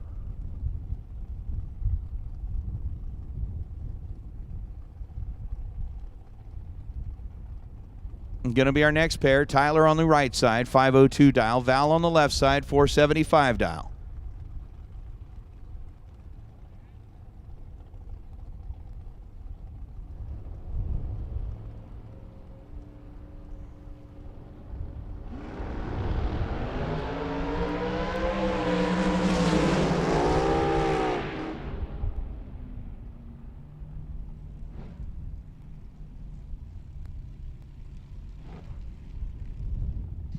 Three thou the difference between the two in reaction time. Val Torres, 17 green and 476 on the 475. Gets the win light.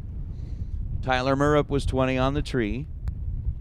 Gets to the stripe first by 14 thousandths of a second to break out by 5 thousandths of a second. And that's going to bring up Austin Schoenfield. Wasn't that corn extractor? It wasn't? Okay.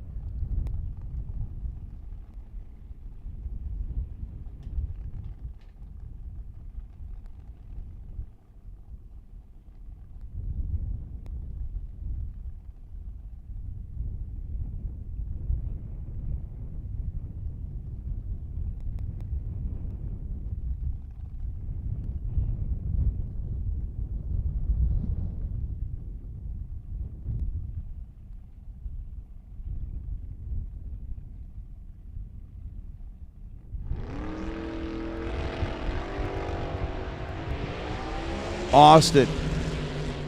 In the front engine ride, 5:02 on a 5:03 after an 18th reaction time. Timo. He broke it. So unfortunately for Timo, the car did not cooperate. Got out there on the burnout and had to get pushed back. I miss these things when I'm out running around. When you're out sitting on the chair for Cowboy? I wasn't sitting on the chair. Why not? Dick Vandermeer can absolutely validate that I was not sitting on the chair. If you do not sit on the chair, it's going to blow over. I was making sure it wasn't blowing away, but I was not sitting on it. Okay, fair enough. All right, so Wyatt Ezel and DeAndre Fitzgerald. Again, a 6.4 second head start for a race for Wyatt Ezel that's going to last 6.36 seconds. So the head start is greater than the overall run for the competitor, DeAndre Fitzgerald. Former junior racer extraordinaire in the Hyundai, dialed in at 12.70 seconds. His side of the tree is going to drop first. The chat bleachers, the crowd, they're going wild.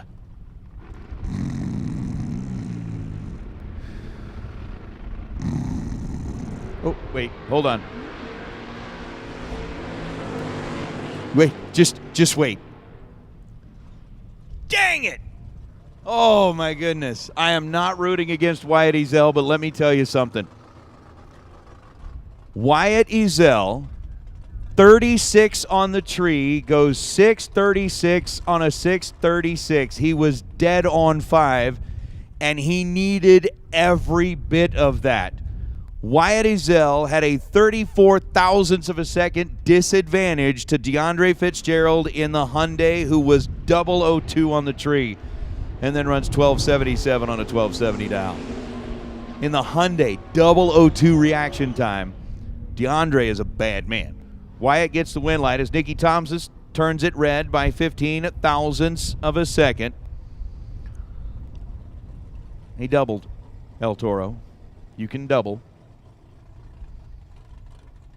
Howard DeVore goes 669 on a 667. And that'll be that. So DeVore, 42 green, gets the win light, is now Craig Mariles and Justin Lamb. That green car at Craig Mariles is like one of the brightest cars on property. And Justin Lamb does not like the color of that light at all.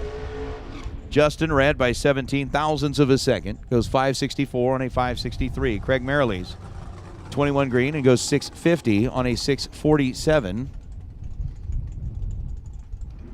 And we'll go ahead and put out our final call for door cars. Again, door cars, if you are still in competition, door cars, if you are still in competition, you should be back in the staging lanes. Doesn't matter, group A, B, C, D, whatever. Door cars, if you are still in competition on the Super Pro side, we need you back in the lanes, please.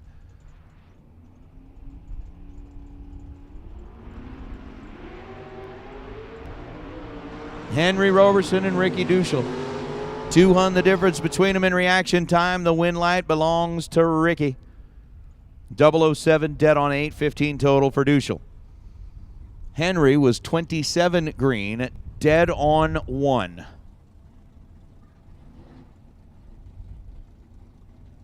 So 27 dead 1. Nope. Oh. Andy Schmall, Brian Cerruti. Tough matchup. 6 flat, the dial for Schmall. 657, the dial for Cerruti.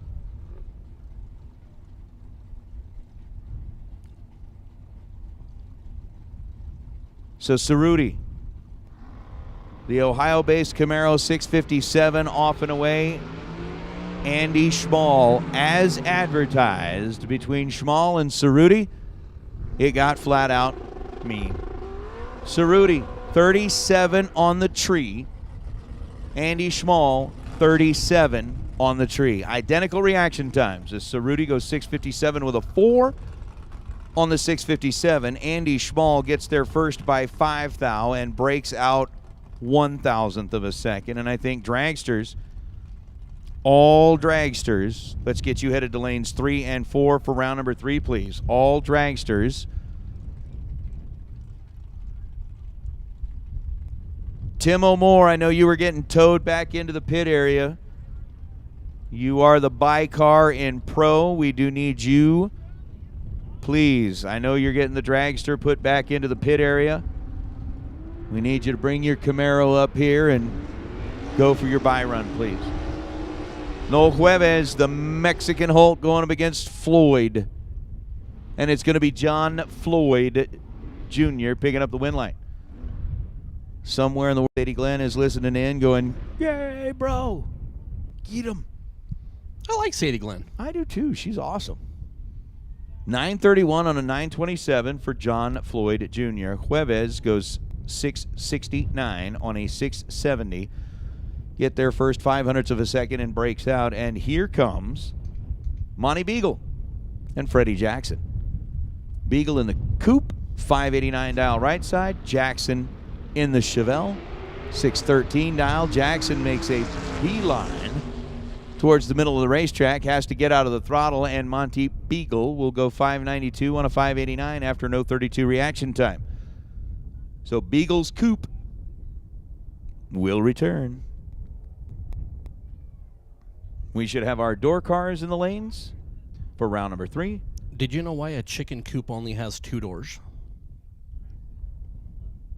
No, I do not. Because if it had 4, it'd be a sedan. You are stupid. I mean, wait. You what? already knew this. Yes, I did. Yes, I did. And we accept you anyway. Somebody has to. On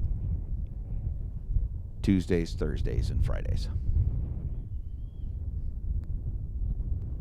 So I get weekends off? Other days, we judge judge you tremendously. Other days, it's Rachel's responsibility. And hold you at fault for everything. Other days, it's Rachel's responsibility? Yep. Yep. She doesn't even claim me on the other days. Case in point.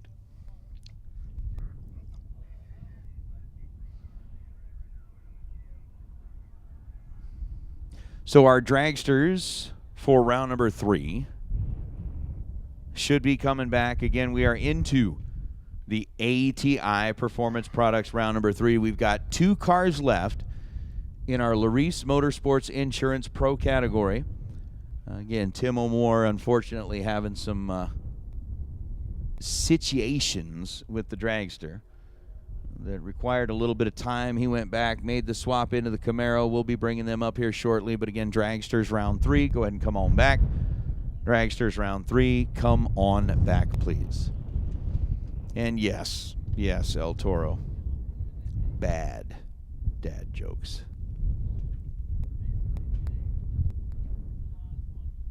Uh-huh.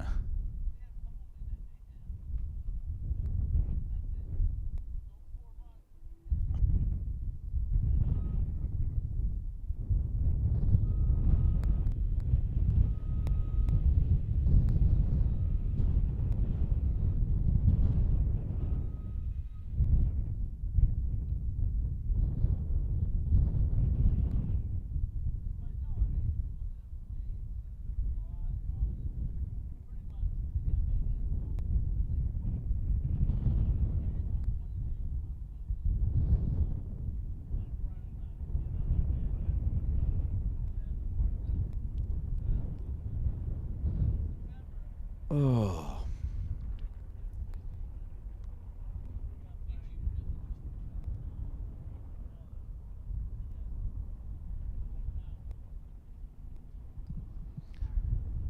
So our final pair of pro cars, and then we are going to swap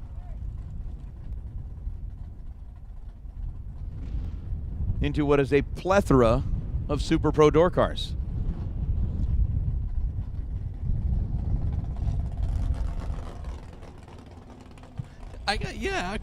Sorry.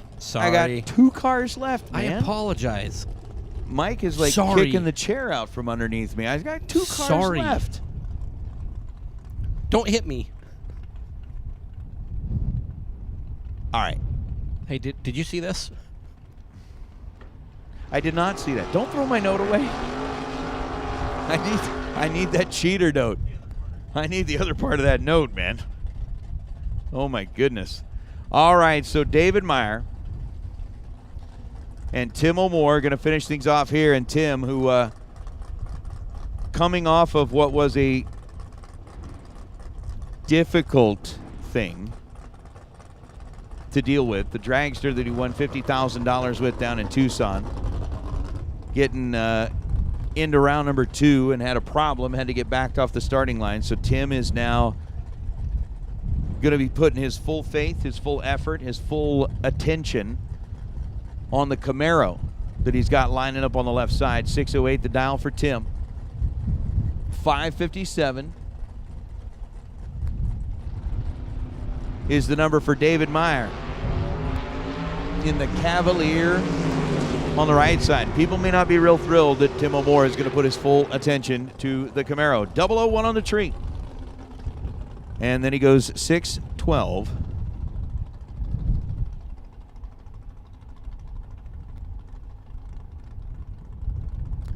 On a 608, David Meyer, 556 on a 557, and tomorrow's champions.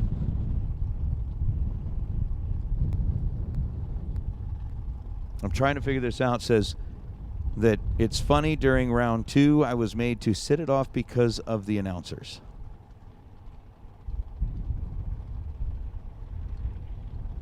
Did we say something that your wife came in and said you have to shut that off?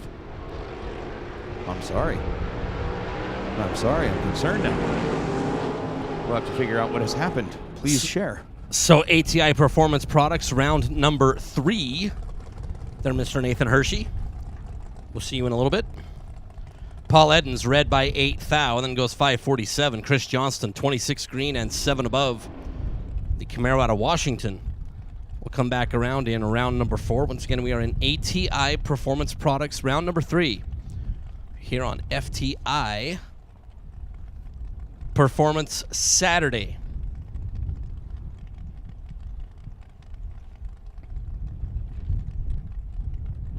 As we are in the cha-ching round. George LeBlanc and Hank Pramoff. George out of Creston, British Columbia, 575 is the dial. Hank Pramoff, 579 is both are a nickel at the green light. And Hank Pramoff, 005, 581.5 get the win. George LeBlanc out of British Columbia, also 005 right down there. And goes 578.9. But it'll be a third round runner-up. Again, if you illuminate a win light here in round number 3, that is when you start cha-ching to be in the money. And every win light on top of that just continues to add to the pile. Sean Page and Brad Pierce. Sean out of Boise, Idaho. 611 and 006, but Brad Pierce gets around the whole shot of Sean Page. 23 green for Brad. Dialed 550, goes 551.5, and is 7th thou in front at the finish.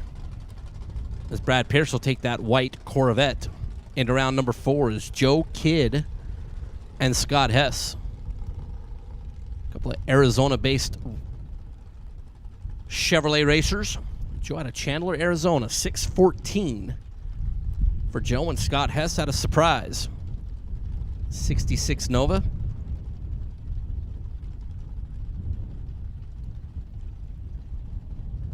So 570 the number for Scott.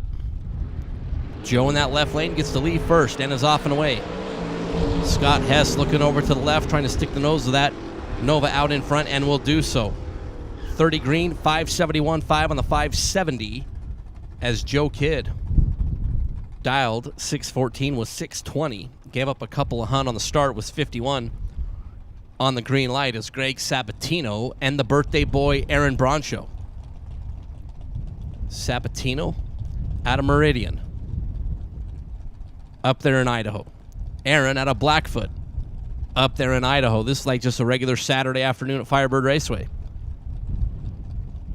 665 on each side. This is just like a regular Saturday afternoon index race up at Firebird Raceway. Aaron and Greg. Greg and Aaron. Red light start for the birthday boy. By 7 thousandths of a second. Sabatino's 22 green and 4 above. 669 on the 665 for Sabatino. Aaron Broncho, after being red, is then over by 8 hun is Sean Langdon and Pete Booth. Sean out of Indiana. And the Rizzoli Camaro 631 is what Sean has decided here for ATI Performance Products third round. Pete Booth out of the city they call Long Beach. Former SoCal Pro Gas champion.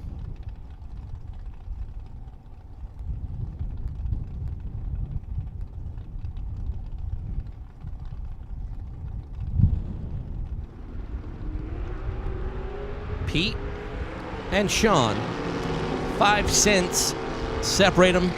They're on the starting line, and Sean Langdon, 20 green, dead on 7 to be 5 thou in front to get the win. Pete in the Porsche was 25 at the start. Dialed 580, goes 5807, and 5 thou behind at the finish line is Sean Langdon. Takes out Pete Booth. It's Colby Lewinsky. And Jeremy Waterman.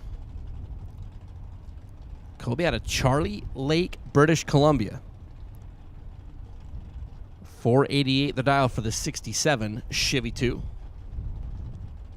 Jeremy out of Hara, Washington.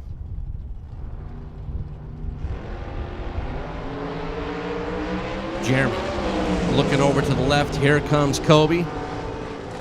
Waterman, 009, taking 1 thou to be 3 over and get the win. Colby was 20 at the start, dialed 488, goes 4908, but across the 660-foot finish line second, and was 1 thou behind Jeremy. And will bow out here in round number 3 is Luis Cantu and Corey Jackson. Corey out of Washington in the orange 63 split window, or 63 Corvette Roadster. I mean, if it had a roof and windows, it would be a split window. But Luis for Team Mexico out of Monterrey, Nuevo Leon is in a bit of a tight spot. Gave up 4 hun on the starting line, did Luis. Corey Jackson, 504 on the 501. Was 27th thou on the green light start. Luis was 2 above and a little bit late. And won't be able to make that work as Greg Dreher and Steve Williams. Dreher in the Chevette out of Bakersfield. 574. The dial for the little teeny wheelie base machine. And Steve Williams for K&N in the G5.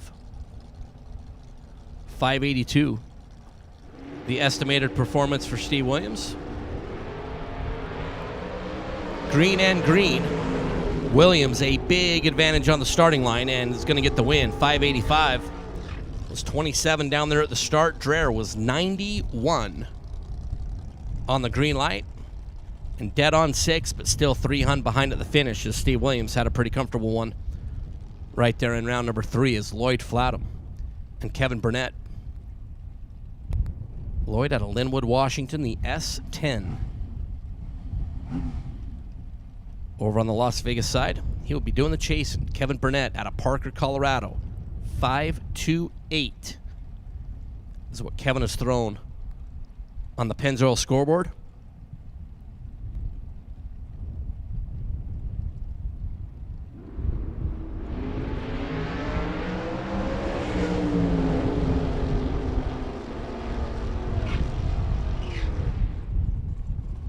Kevin Burnett is going to advance 27 and dead on 9. We'll get the win, Lloyd Flatham. 22 at the starting line, dialed 483, goes 485.4 to be 10 thou behind at the finish, and Flatham will be the last time that S10 will see the track here at the K&N Spring Fling presented by Optima Batteries as Frank Momsen and Gary Wombolt. Wombolt in the Camaro, 658 the dial for Gary. Frank in the panel, out of Wyoming. Frank looking to the right, has a little starting line advantage on Gary Wombolt and is going to get the win. 27 at the start. Dialed 639 goes 6394 is 31 on the combined numbers. Gary Wombolt was 44 right off the bat and had no chance whatsoever to have the electricity over on his side of the racetrack as Jeremy Heffler and Luke Bogacki. Luke for Team Mosier. This is Bracket Racing Elite. 487 is the dial. Jeremy out of Cannondale, Texas, 617. There for Jeremy on the Las Vegas side.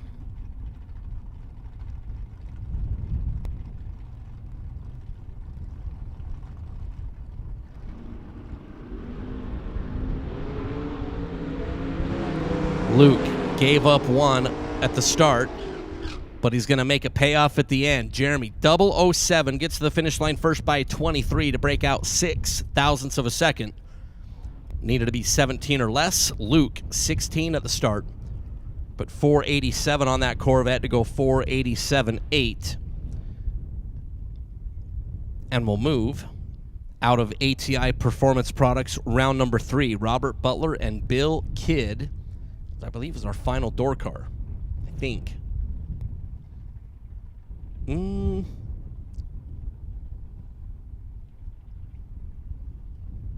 But now I think I'm mistaken as I'm looking at my screen.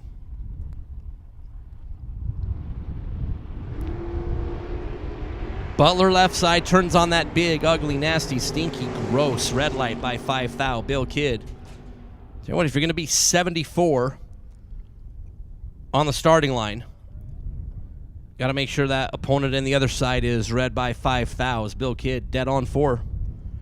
And 74 at the start. But doesn't matter when light comes on. Robert Butler red and then dead on, which more than likely is a donation to the swear jar. Up here for our friends from Racers for Christ.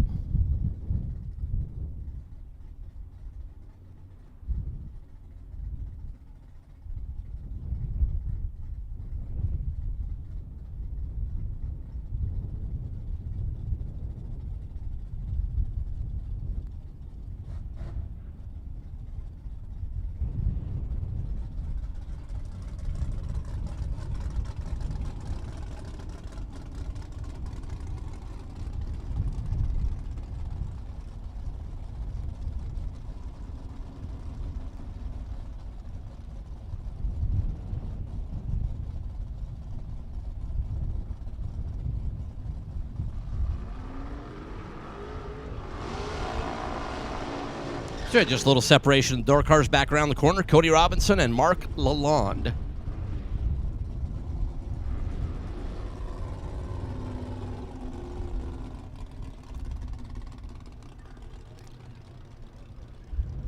Robinson out of Cottonwood, Arizona. The white on blue 70 Camaro 650 is what Robinson is working with here in ATI Performance Products Round 3. Just a few more pair of door cars before we move into round 3 of the dragsters. It's Mark Lalonde, Cottonwood, Arizona, the 88 Camaro right side.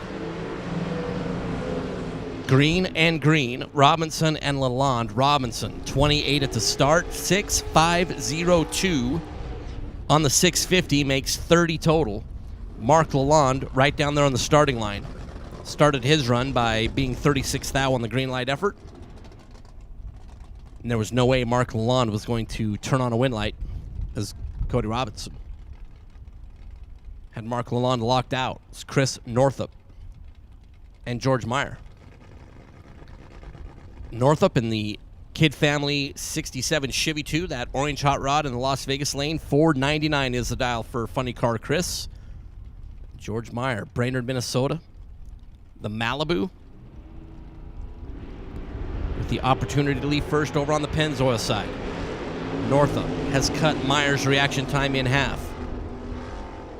Chris, 007, taking 3 thou at the stripe, going 604 on the 599 to be good. Meyer was 14 Pete Rose at the start, 6:29 was the dial. He goes 6:34, but was 0.03 of a second behind at the finish. As Chris Northup, for the Gleason Dragway folks, Sam and that whole team will move on to round number 4. It's Jamie Schmall and Monty Beagle. Monty is 33 Ford Coupe out of High River, Alberta, Canada. 589 the dial for Monty. And Jamie Schmall, Idaho Falls, Idaho. 663 is the dial in for Monty. And Monty turns on the red light by 27 thou. Jamie is 007. And we'll roll forward.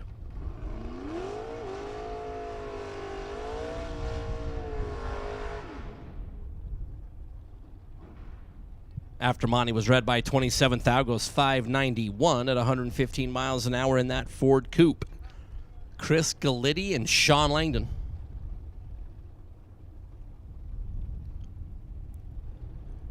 Chris for Rad Torque Tools out of Tomball, Texas. 447 for Galitti, who had a great run yesterday in the Million. Made it down to the semifinals. Before being knocked out, Sean Langdon in the Camaro right side. 629 is the dial. Here comes Galitti. Galitti, 007, taking 1 thou. And 2 hun over. Sean Langdon was 21 here in Las Vegas, and that generally pays off.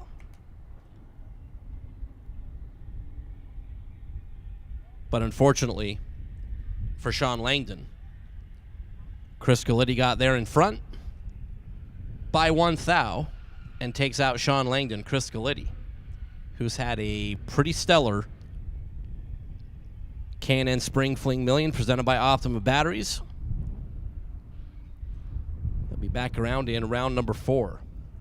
So we're having just a little sweep of the first little 100 feet or so of the racing surface. As the Vegas wind has been pretty fresh all day.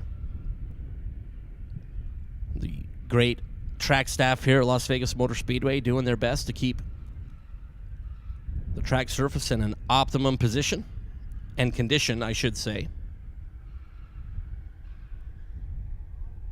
So we have our Super Pro dragsters, round number 3, right down here under the arch.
And as we roll round number 3 of our dragsters out, hey, our best losing package in round number 2 of the Beyond Products Racing Round.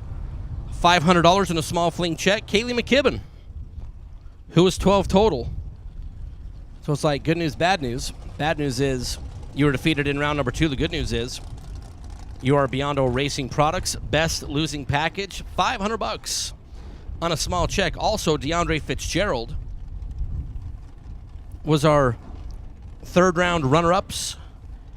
$100 cash and Larice Motorsports Insurance Swag Award winner from the Larice Pro Treasure Chest. So Kaylee McKibben, and the Fro, DeAndre Fitzgerald.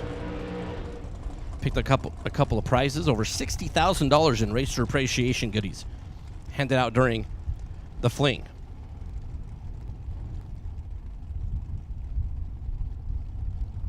So Robbie Gear and Sugar Shane Carr. Robbie out of Missouri. Hashtag 26 out of Florida. 462 is the dial for Mr. Carr. And wife Carrie over there on the right-hand side, watching her guy. And Robbie Gear, 452 is the dial. Shane Carr will have the opportunity to leave first. That 462 dial-in.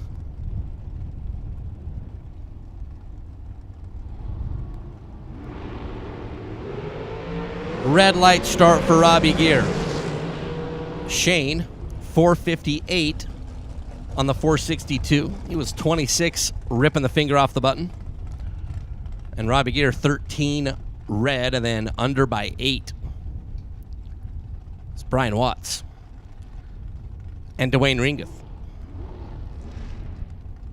Brian out of Richland, Washington. 480 is the dial. For Mr. Watts out of Washington, be off and away first, Dwayne Ringeth. Rocky View County, Alberta, Canada. Talked about those 3 great races that those guys put on up there in Medicine Hat and Edmonton, and they're at Mission Raceway all throughout the summer. You guys should definitely check those bad boys out. And a red for Dwayne. Rolled through. Brian Watts. Pay no attention to the reaction time. It's 480 with a 3. But it's a little bit late as Dwayne, I believe, might have let go on nothing. This is Dave Secondi. And Cooper Chun. Dave, the winged dragster, put together by Mullis. Over on the left side, 475 is the number. Cooper, also in a Mullis-built ride. 531 for the very talented young man from the Pacific Northwest. A couple of Washington residents here in ATI Performance Products, 3rd round.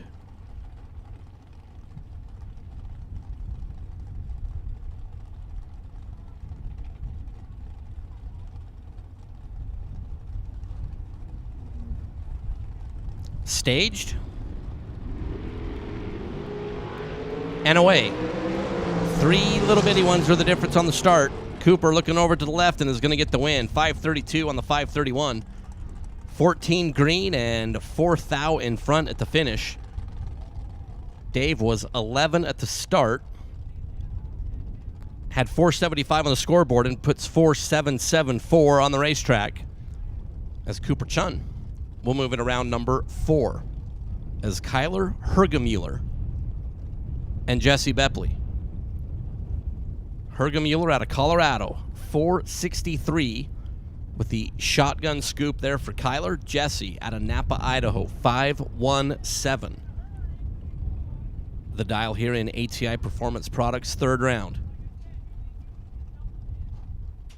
A little bit more than 1 yellow LED will be the head start.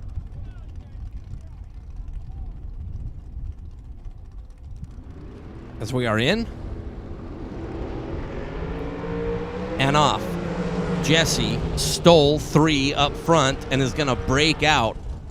Hergemuller, 49 dead on 3, will get the win. Jesse dialed 517, goes 5163, broke out by 7 thou. Was in front at the end of the 660 feet by 42 thousandths of a second. Needed to take 35 or less. Just needed a little bit of pressure on that brake pedal to get on the right side of the number, and did not do it. Shane Thompson and Tanner Theobald. Shane out of Henderson, Nevada for Silver State. And Tanner out of St. George, Theobald Motorsports team car. 485. there for young Tanner.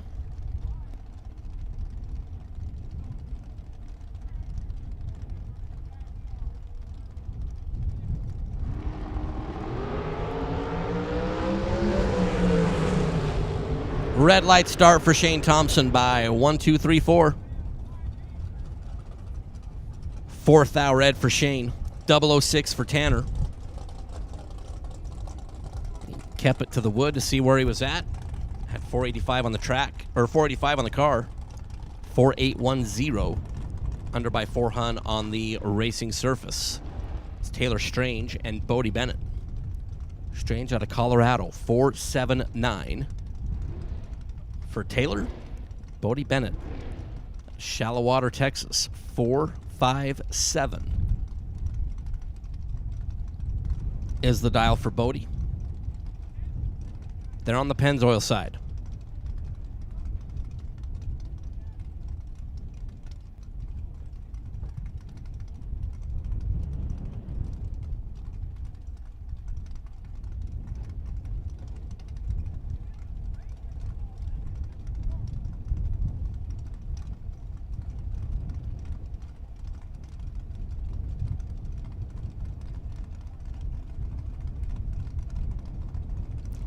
Bodie, better hurry.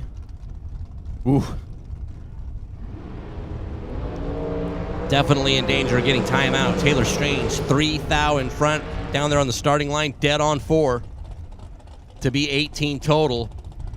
Bodie Bennett was 17 at the start, needed to be dead nothing to move the win light over into his side of the racetrack. Did not do it, was one above, and will be a third round. Runner-up is Bodie Bennett, Steve White, and Preston Pennington.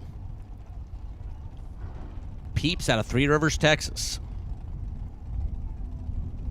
With that, imagine that paint job.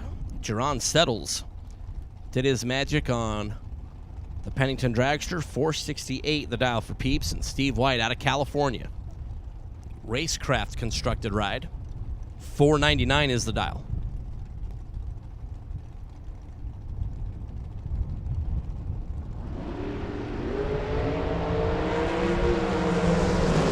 Green and green.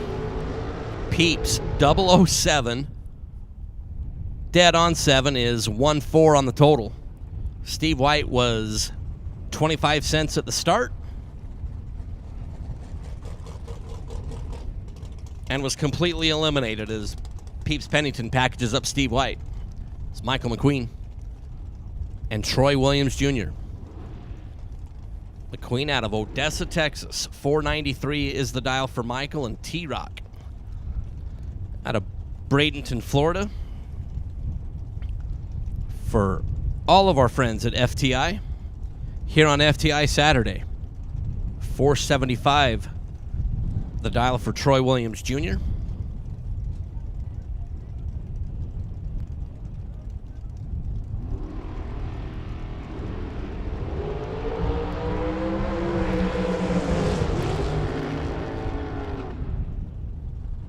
Michael McQueen is going to get the win. 005 on a double breakout to be 4 thou in front. Troy Williams Jr. was 17 green and under by 14 thousandths of a second. So Michael McQueen ends up on the right side of a double breakout there with Troy Williams Jr. Troy Williams Jr. is OUT here in round number 3. It's Trey Vetter and Diane Pettit. Trey, who lost in his other entry in round number 2, still has 1 bullet in the chamber. Here alongside Diane Pettit. Diane out of Sumner, Washington. 546 is the dial for Diane here in round number 3. Diane, better at the start and better at the end. Trey Vetter was just absolutely dominated. Diane, 003, dead on 6 is 9 total. And Trey Vetter is 3-2 on the reaction time. Diane Pettit will move on. Trey is done for the event. As Perry Como and Kevin Shear.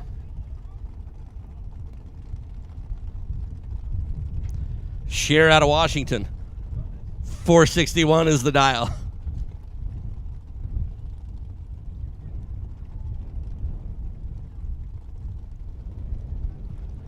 Shear.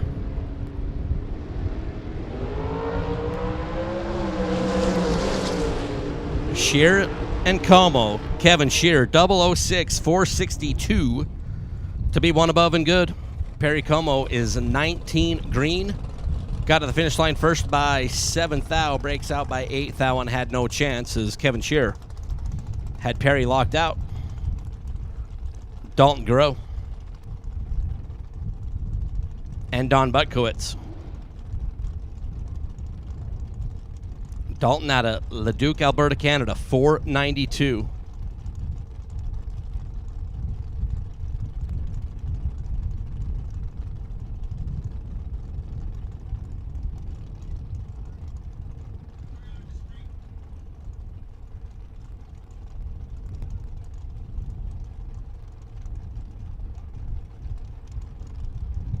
Don Butkowitz out of New Jersey. 478 the dial for Don here in round number 3. Double red lights. Dalton, not a true start situation. Butkowitz is going to get the win. Dalton left first and it was 24 red. Don Butkowitz was 003 on the red light start. And Dalton bows out in round number 3. Don Butkowitz will move on. Brianna Johnson and Stan Essery.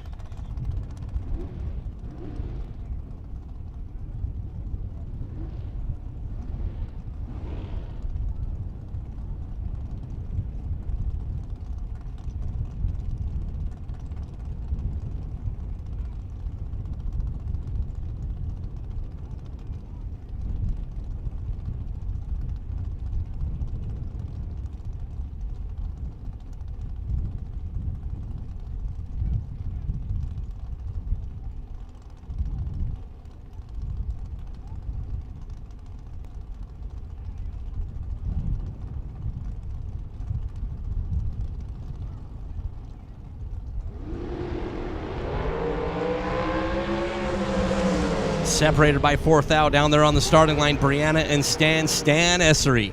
465.6 on the 465 was 5 thou in front at the finish. Brianna Johnson, 16 green, 1 above, but 5 thousandths of a second behind at 660 feet, and it'll be done for the day. Stan Essery will move on. Tristan Craig and Scott Lemon. Tristan, who a couple days ago celebrated his birthday with us.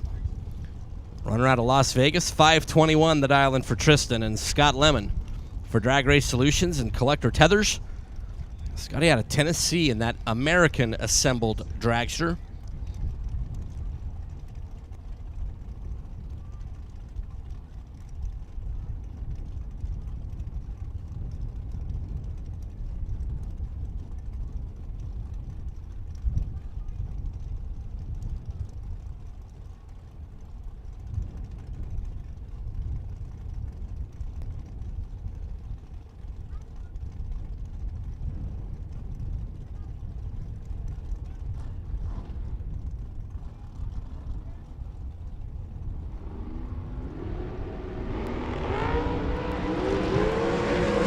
Green and green. Tristan and Scott. Tristan Craig is going to advance. 14 at the start. 521.9 to be 5 thou in front. Scott Lemon was 19 green. Dead on 9, but on the wrong side of the wind light there alongside Tristan Craig is Marco Abruzzi and Dennis Lithgow. Marco out of Ohio in one of the Galitti Rad Torque machines. 461 is the dial. Dennis out of Mansfield, Texas. 469 is the dial.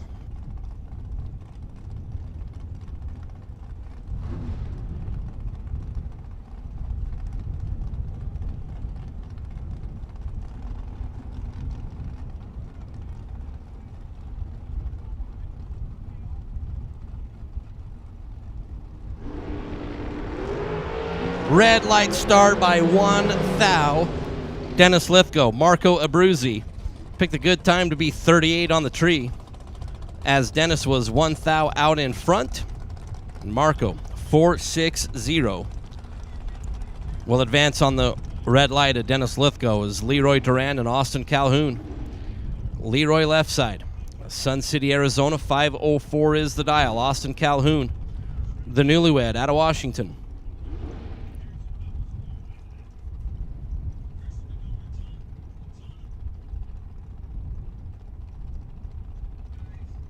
Austin will have the chance to leave second. Leroy Duran should get away from the starting line first.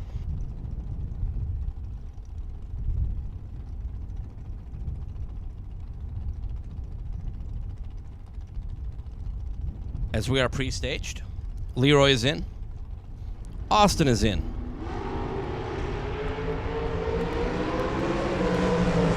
And a true start win for Leroy Duran.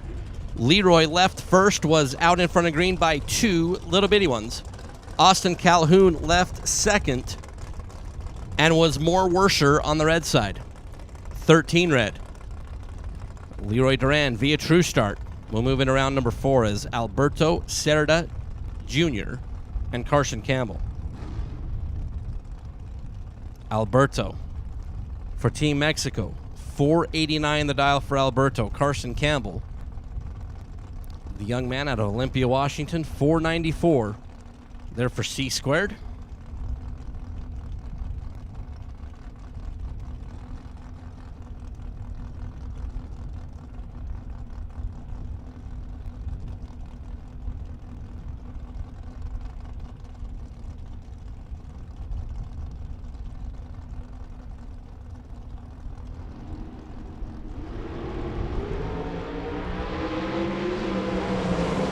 Carson a couple hundred in front at the start and will get the win. 004 and 495 on the 494 will work. Alberto was 24 green and 3 over. And those numbers will not result in a win light over on that Las Vegas side. Carson Campbell. We'll move it around number 4 is Dustin Wirtz and Keoki Desa. Dustin out of Napa, Idaho. The dragster on the Las Vegas side. 465 is the dial, be leaving first. Keoki Desa out of North Las Vegas. 459 for the wing dragster over on the Pennzoil lane.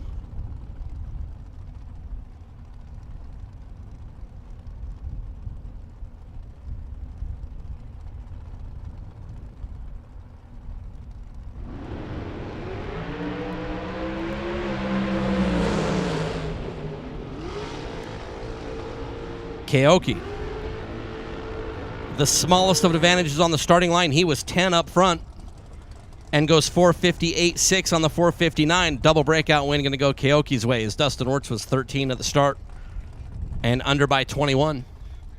And double breakout win will go to Keoki Desa as Tim Markaglu and Donnie Burleson. Team out of Staten Island. Timmy, 455 is the dial. Donnie Burleson out of Texas. Is a pretty good matchup here in round number 3.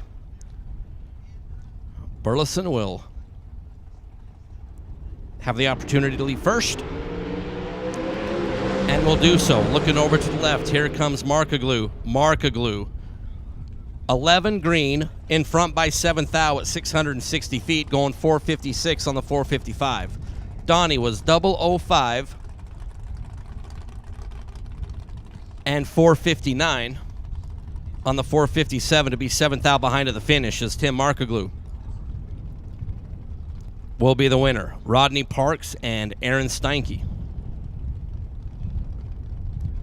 Rodney out of Venus, Texas. 461 is the dial for Rodney. Aaron Steinke, 455.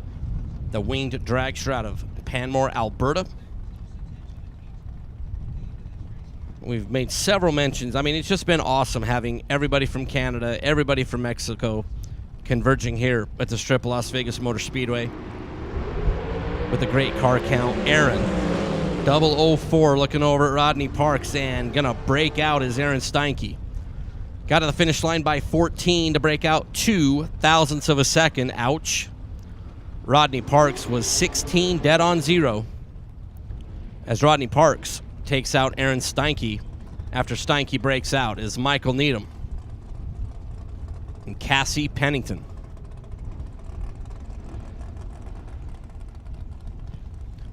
Needham out of Ohio. The rear engine dragster left side, Cassie Pennington out of Texas. 471. That's what Cassie has decided here in round number 3.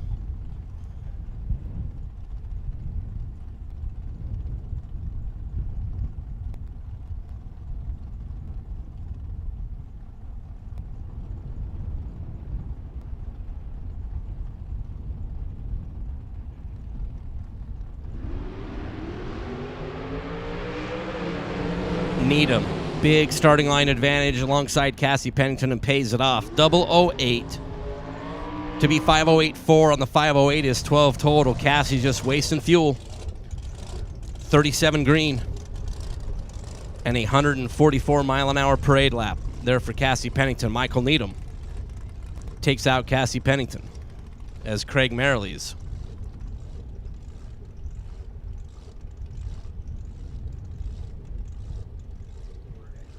So Craig Merrilees and Eric Reyes. Eric, over on the right side, stick, a incredibly talented artist, is Eric Reyes. 479 is the dial. Merrilees, the red light start. Eric's 005 and 478 to move it around number 4.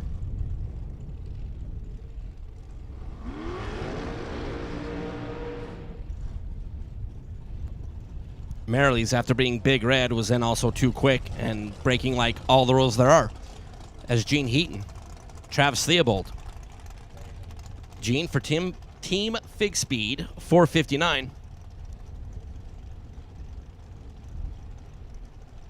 And Travis Theobald.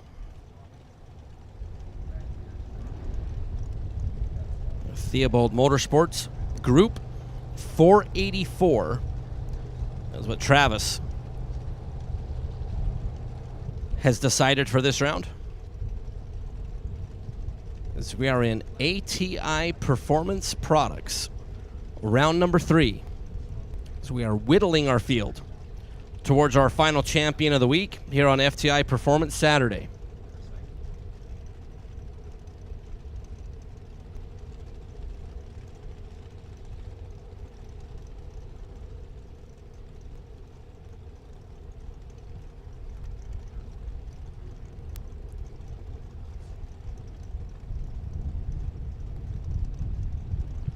In and in. Gene and Travis. Travis a little bit better right off the bat and is going to get a double breakout win. 21 green and under by 16 thou. Gene Heaton was 63, starting his run of 4.56 seconds, but the double breakout win is going to go Travis Theobald's direction as Jeff Taylor and Jimmy Lewis.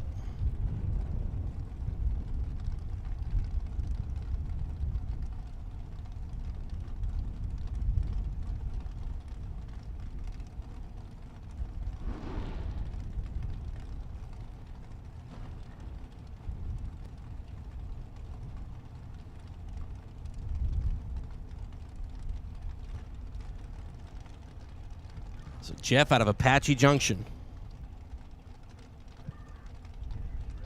472 left side. Jimmy Lewis, the winged drag strut of Washington over on the right lane. 474.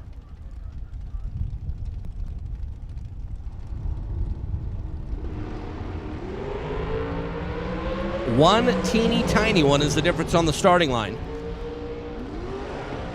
And a Hun down there at the finish line for Jimmy Lewis. 475 on the 474 will get the win. Jeff Taylor was 13 at the start and 474.6 to get a Hun behind at just 139 miles an hour. Jeff Taylor will bow out here in round number 3. Jimmy Lewis will move on. Mark Kidd and Toby Payne.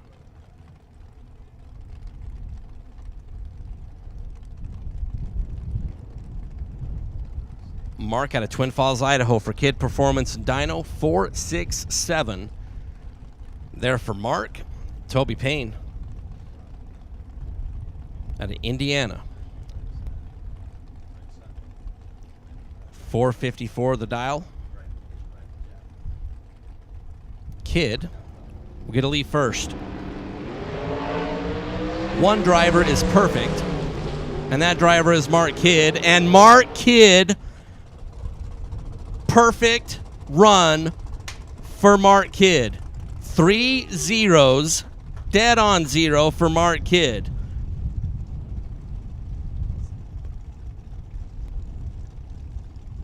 Mark Kidd cannot be any better.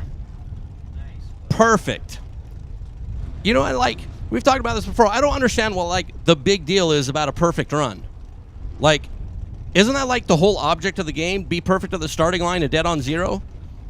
I'm being completely, like, perfect runs are awesome. Mark Kidd, trip zeros, dead on zero. And, I mean, you feel bad for Toby Payne. I mean, you're not getting inside of that.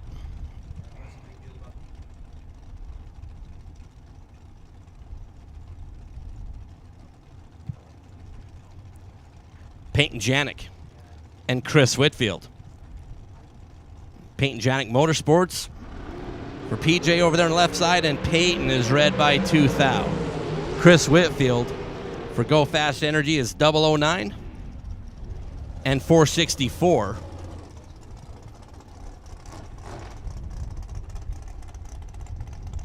So PJ red by 2,000 and one over. Tough way to end one there for Peyton as Chris Whitfield's 009 and under by 3 and good.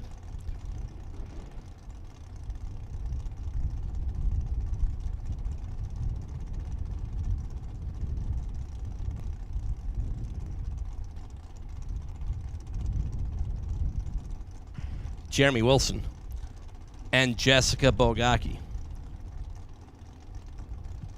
Jeremy out of Grand Junction. The wing dragster over in the left lane, 462 for Mr. Wilson. Jessica for Team Mosier, and this is Bracket Racing Elite. Jessica out of Illinois is going to take out Jeremy Wilson. Had Wilson locked out. Jessica's 18 up front, 4707 on the 470.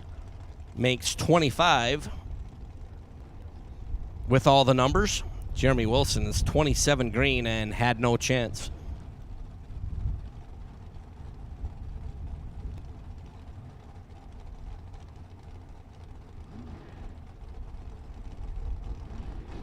Gabe Torres and Tyler Smith.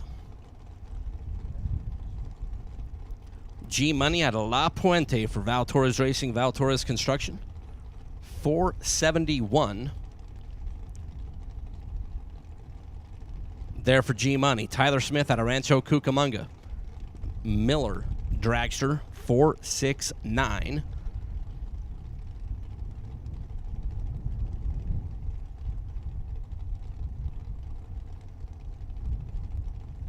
As we are pre-staged. And Tyler finally rolls in. Gabe is not going in last. These are things I know. In. Identical at the start. And Gabe Torres is going to get the win by 5,000. Both sides are 39 starting their runs. Gabe was 471.9 on the 471 to be 5,000 in front at the finish. Tyler Smith was 14,000 over the dial and 5,000 behind at the finish line. Gabe Torres. We'll come back around in round number 4 is Trip West and David Meyer. Trip at Louisiana, 509. Here in round number 3, David Meyer out of Sheridan, California. 477 for the machine.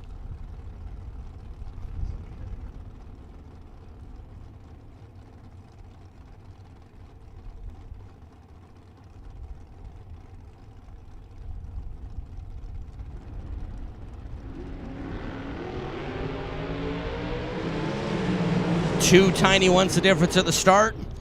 David Meyer is 8 total and freezes out Trip West. Trip is 009 at the start and just wasted $26 on race gasoline.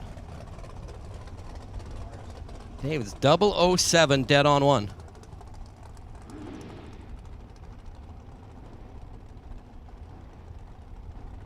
Kevin Johnson and Zach Mazier. Kevin out of Draper, Utah, left side, 472 of the dial for Kevin. Zach out of Boise for Mazier Enterprises.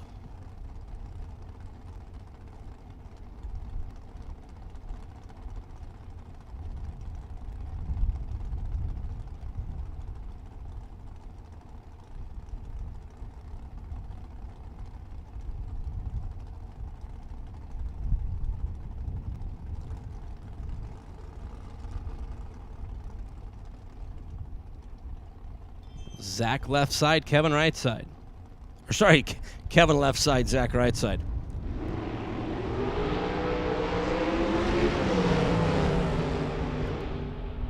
And a true start win for Zach Mazier.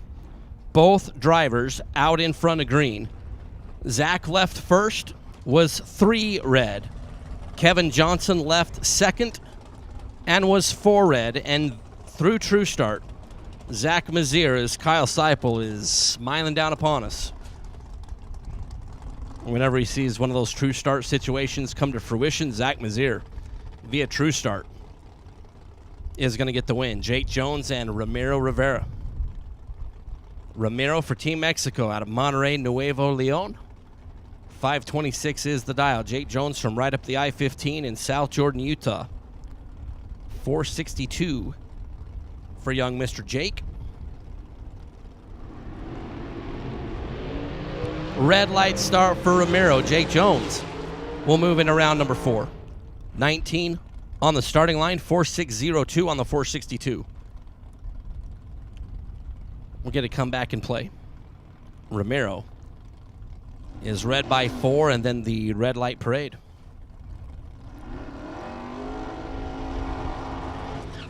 With Sean Hart and Hank Pramov.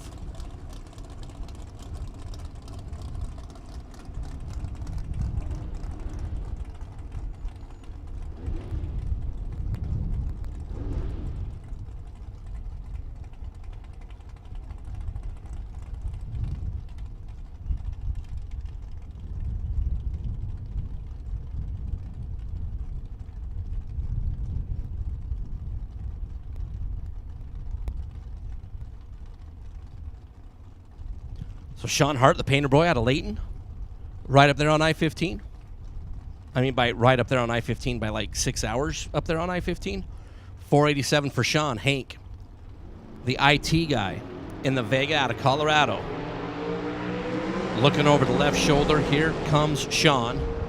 Sean Hart, 15. 487.6 on the 487 to be 21 total, and Hank was 24 at the start.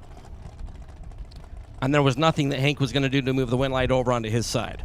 Sean Hart takes out Hank Pramov, Val Torres Sr., and Kyle Rizzoli. Hank out of Valinda. Or Val out of Valinda. For Val Torres Racing, Val Torres Construction. 475 the dial for Val. Kyle Rizzoli, 488. For the young man from San Luis Obispo. You know, it's amazing how after like 4 days, when you get to this point in the weekend, that your brain literally turns into the biggest tub of goo that you could possibly fathom. 1 is perfect. Val Torres is 24. And Kyle Rizzoli, absolutely perfection at the start. Dead on 6 is 6 total.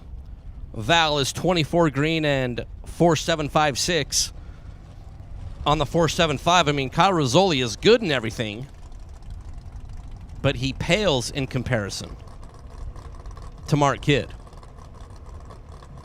who early in the round was perfect.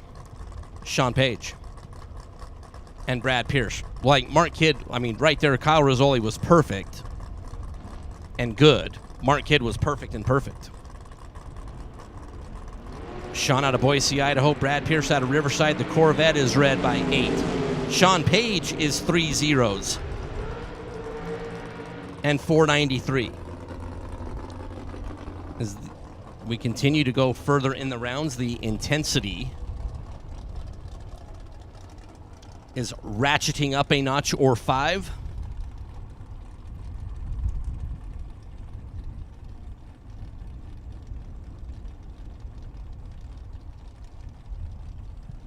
Nathan Martin and Shane Carr here in round number 3. This is pretty tasty. Martin out of Texas, 462 on each side of the racetrack. Sugar Shane, hashtag 26 out of Florida. Shane stole a little bit at the start and is going to get the win at the end. 463.8 on the 462. Shane was 008 at the start. Nathan Martin was 28 at the rip. And then 2 above as Shane Carr takes out Nathan Martin here in round number 3. We'll get to see Sugar. Back in round number 4, Paul Edens and Chris Galitti. Paul out of Rexburg, Idaho in the Toyota Chris. For Rad Torque Tools and his business, Torque Tools, which is a subsidiary of the Rad brand. Chris looking over to the left at Paul Edens, and Chris Galitti breaks out, taking a lot. Chris Galitti was 11 at the start, got to the finish line by 40 to break out 6 thousandths of a second. Paul Edens, 39 green in the pickup truck, dead on 6. But Chris Galitti just devoured the finish line down there.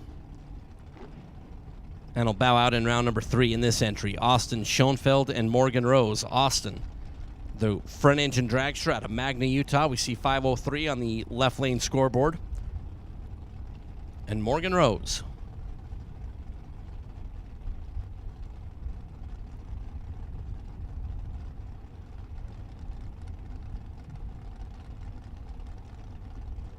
For the Silver State Camp, 463 the dial for Morgan.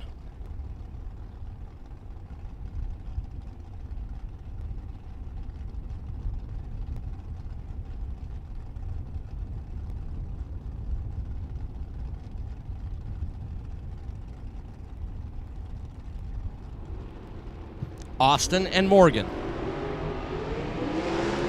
Front engine dragster, the conventional setup for Morgan Rose and Austin Schoenfeld. 33 green in the front engine car and 1 above. Morgan was 23 at the start and didn't have enough. 469 on the 463, just flat out couldn't get there. It's Alberto Cerda and Cooper Chun.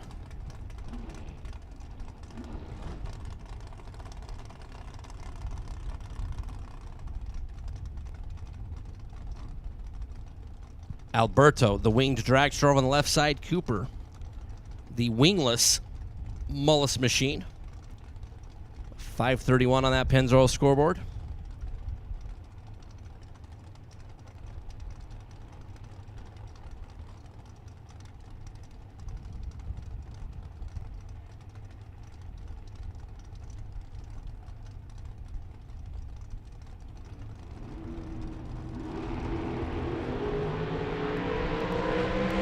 Alberto a little bit better on the starting line. Cooper gave up a little bit, and Cerda 4920 on the 492 takes out Cooper Chun. Cooper was completely locked out of the house.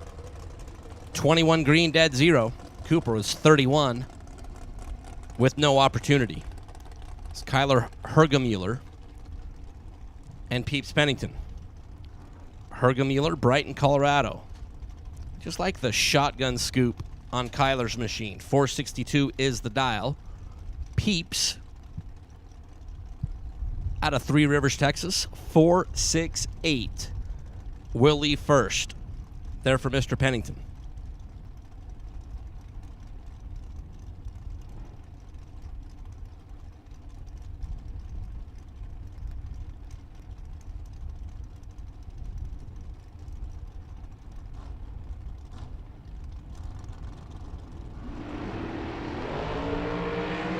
Double 01 gets off second. Kyler, perfect to take 9th thou to go 463-1 on the 462. Peeps is double 01 behind by 9th thou going 469 on the 468. Kyler Hergemuller, perfect, taking 9th thou, takes out Peeps. Here in round number 3, Alexis Thompson and Dennis Lithgow. Alexis out of Henderson, Nevada. For Team Silver State, 468. There for Alexis. Dennis out of Texas, 469. The estimated performance.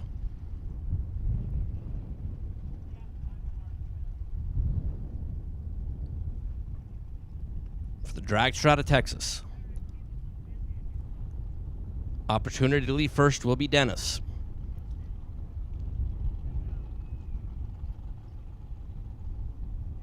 We are in and in. Dennis, a little bit better at the start. And a double breakout win for Dennis Lithgow. 17 at the start. Had 469 on the scoreboard. Goes 4-6-8-5 to be under by 5 thou. Alexis is 31 green, under by 8 thou. True margin of victory for Dennis Lithgow. 3 thousandths of a second. And that is going to wrap up ATI Performance Products round number 3. My Larice Motorsports Insurance 4th round is back there in the lanes. There's 8 left. We'll have the tractor shuffle down there on the racing surface, keeping everything in tip-top primo condition. But we'll have a few moments of quiet time here on the racing surfaces. We keep sending 2 down and bringing 1 back here on FTI Performance Saturday. The K&N Spring Fling Million, presented by Optima Batteries.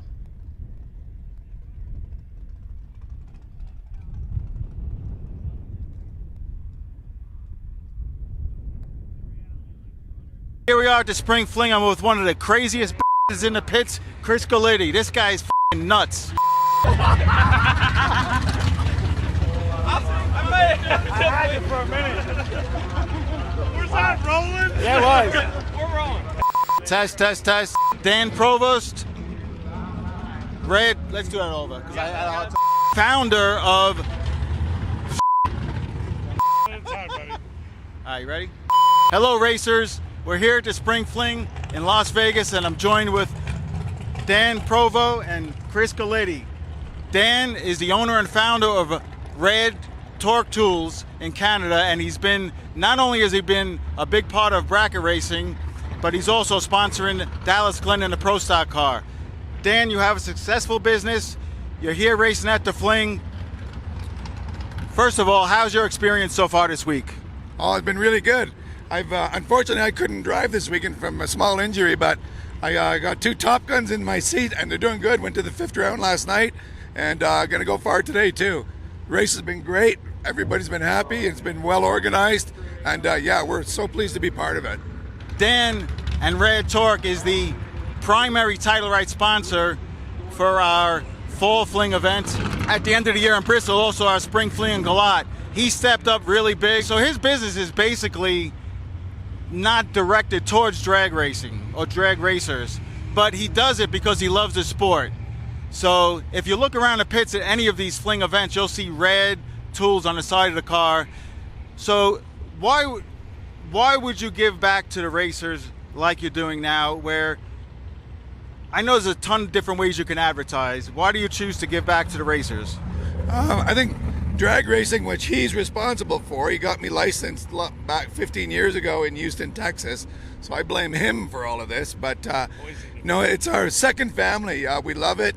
My fiance Tammy and myself love to travel and see people, and unfortunately the last few years we weren't allowed to race in the States, but we're back and we're going to put a dent in this for everybody. But yeah, so we're really thrilled to be back, and just I like the sport. Everybody that I met and know in this sport are good, solid, hard-working people, and I support them the best I can, and I'll keep doing it as long as I can.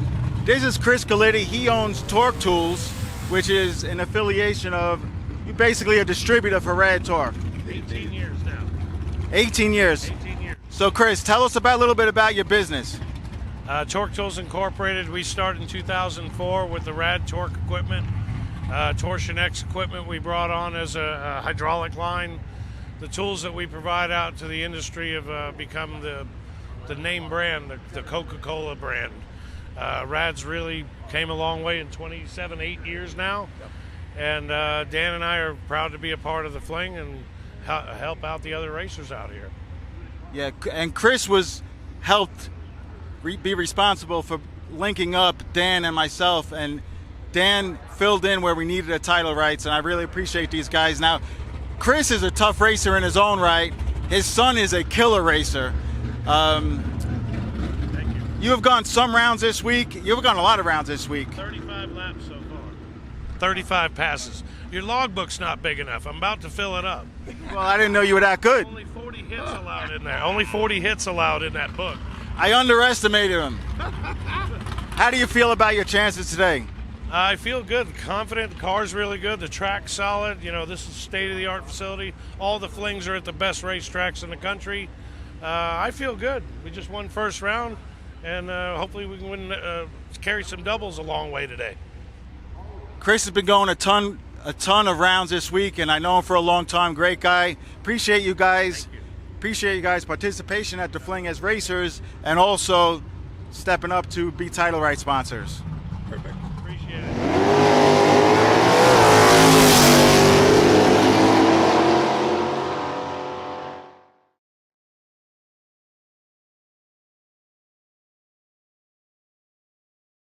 Hello racers, we're here at the Spring Fling Million in Las Vegas, and I'm here joined with Team Mexico. This is Bernie from Team Mexico. Tell us a little bit about your team, your flock of cars that you brought here this week. We're very excited to be here. This is the second time we come to the Spring Fling Million. We're a pretty close team, even though we're not from the same part of Mexico. Some guys are from Guadalajara, other guys are from Hermosillo, but yeah, I mean, it's a passion that reunites us. Racing brings everybody together, doesn't it? For certain. Who's had the hot hand this week? Who's been the best driver so far?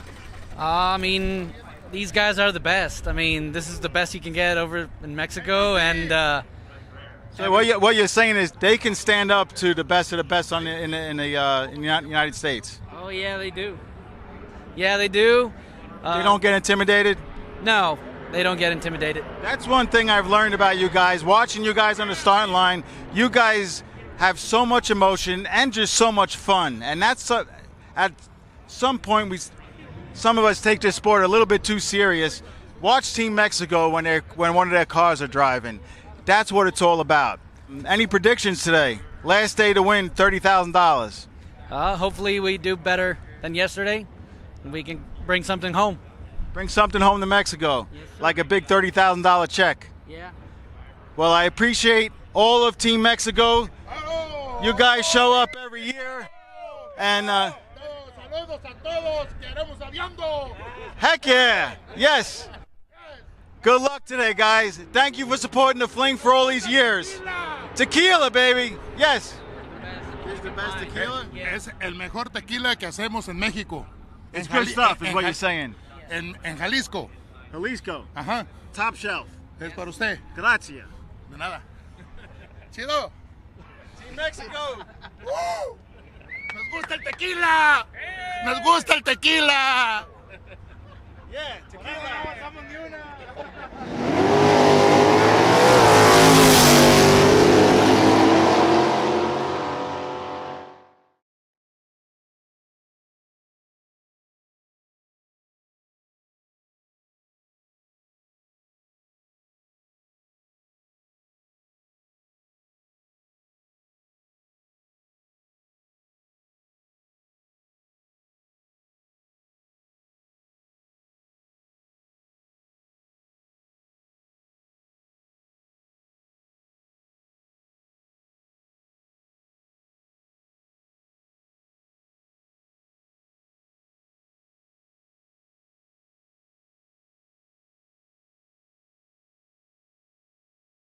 Check it out, you guys. I'm here in the lanes with Ryan Gleghorn. Ryan, you're probably not used to being on this side of the microphone. Absolutely not. I am like a fish out of water right now. We're about to go up to make probably the most high-stakes time hit you can do in this sport. What's going through your head?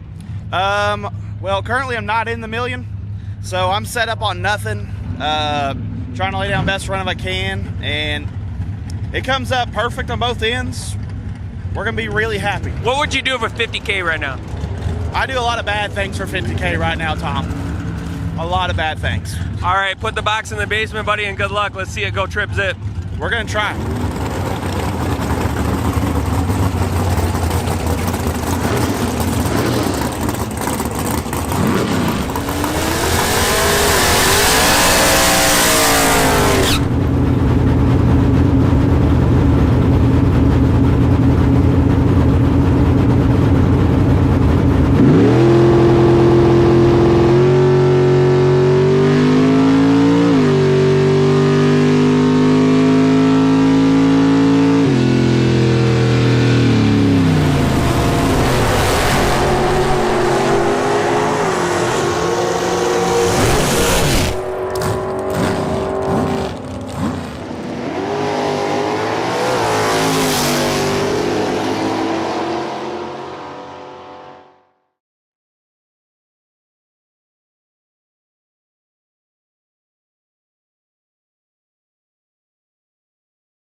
Automotive repair, heavy-duty truck repair, trailer repair, and roadside assistance. Rob's Automotive and Collision. More than just towing.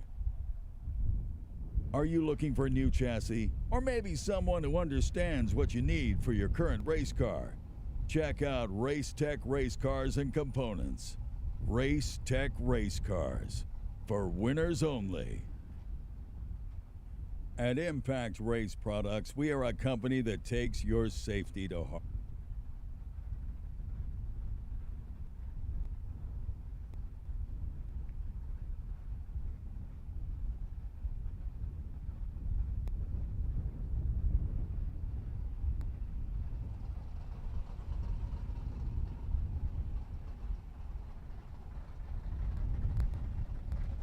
Get Super Pro dragsters up in 5 and 6, please. Super Pro dragsters, you should be making your way up in lanes 5 and 6 as we have moved out of ATI. Performance Products round number 3, and we're in Pinella Race Engines round number 4. And we're going to move over into the pro side, and Nathan Hershey is going to roll on back in. Take you through a little bit of Pinella Race Engines round number 4, good sir. Well, thanks, Mr. Mike. How about this for a matchup? We've got John Floyd Jr., kind of the distant relative, so to speak, the in-law to the Glenn family, rolling up here. Sadie Glenn's brother sitting behind the wheel of the Duramax pickup truck, dialed in at 9.29 seconds, and Brian Cerruti rolling in here in the Camaro out of Ohio, 6.57 seconds. Not the biggest head start we've seen in this class by far, but still going to be a really good matchup as we have got the pre-stage. Now stage bulbs lit on Cerruti's side of the racetrack. Floyd gets in and set, tree drops, and here we go. Floyd off and away, waiting to see the true color of the bulb, and John Floyd leaves early by 22 thousandths of a second. 0.22 on the red side for Floyd. Cerruti, 21 green, and 6.57 on a 6.57 for Cerruti. So Brian with the 0.27 light, 21, is now Ricky Duschel and Wyatt Ezel. Wyatt, 6.37 dial left side, coming in out of Louisiana. Ricky Duschel coming in out of Palmdale, California, 6.24. Head start going to go to Wyatt as we are down to just 8 cars left in our Larice Insurance Pro round number 4. Down go the lights, and here we are. 36 on the tree for Ricky, 12 green for Wyatt. Wyatt's going to go dead on 8. So 12, dead 8. Makes him 20 total for a 10 thou margin of victory. Ricky ends up with a 6.23 on the 6.24. Couldn't catch him. So Ezel is going to join Cerruti in the round of 4 in our pro category. As now Tim O'More and Monty Beagle. Beagle, who has been doing like a tour of the Southwest racetracks over the last 2 months. In the little roadster, or in the little coupe, and for Tim O'More, winner of that 50K shootout down in Tucson. O'More, 6.11.0 on the brakes, 36 on the tree. Monty Beagle was 31 green, gets to the stripe first by 19 thousandths of a second, and breaks out 4 thou. So it's going to be O'More, Cerruti, and Ezel coming back with either Howard DeVore or Craig Merrilees in the last 4 standing in pro. DeVore off the line in green with a 6.69 dial. Merrilees off the line in green with a 6.49 dial and a 6.683 for Howard DeVore on the double breakout. Will seal the deal, and it'll be DeVore with the 0.33 light coming back. Craig Merrilees had the 0.81 reaction time, and then goes 6.47 on a 6.49. Winner's going to be DeVore. So the final 4 in pro. O'More with a 36 thou light, Cerruti with a 21 thou light, Ezel with a 12 light, and DeVore with a 33 light. They'll get those ladders situated, set up, and ready to go, and we are rolling into round number 4 on the Super Pro side. Round 4. Brought to you by Pinella Race Engines. And the matchup on the starting line right now, Frank Mommsen out of Buffalo, Wyoming. 638 dial in over the left side for the milk truck, and for Luke in the Corvette, he's got the 486 dial. Luke, multiple time and reigning Super Gas World Champ, rolling in here, turns it loose. 1,000th of a second, the difference between the two in reaction time. Win light's going to belong to Luke. 486 on a 486. Luke is 10 total. Frank was 007 and ends up 19 thousandths of a second above the dial. So Luke, by 16 thousandths of a second, will return as Paul Edens and Jamie Schmall. Jamie out of Idaho. We've seen Andy going a whole bunch of rounds. Jamie bringing out the Blue Nova and working on trying to line up the board here with a 662 dial, going up against the Toyota of Paul Edens. Edens out of Idaho. This is all Idaho, all the time, on the starting line. 541 the dial for the Toyota. Head start to Jamie.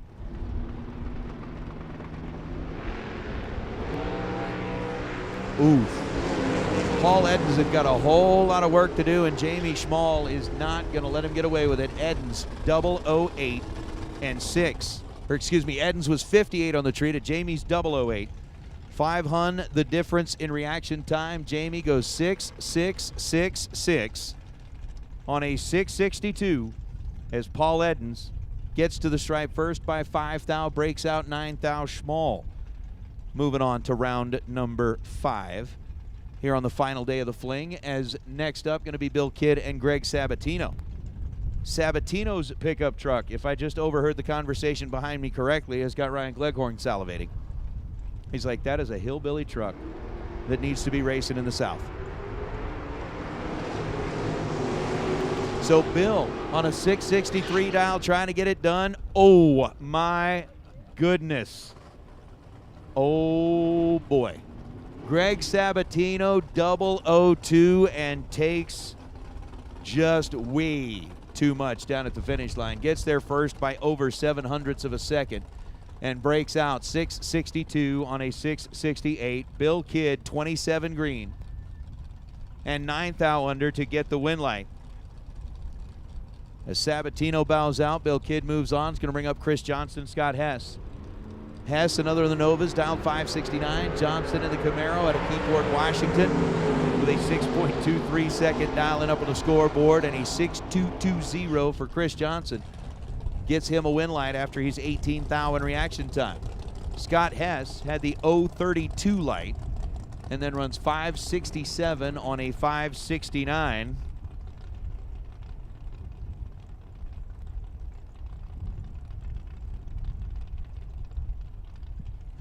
Oh, Steve Williams and Hank Pramoff.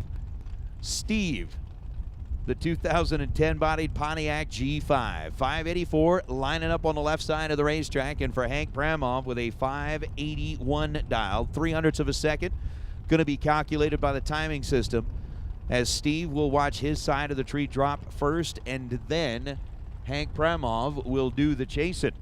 Once again, racers, we should have all of our racers for round number 4, the Pinella Race Engines round.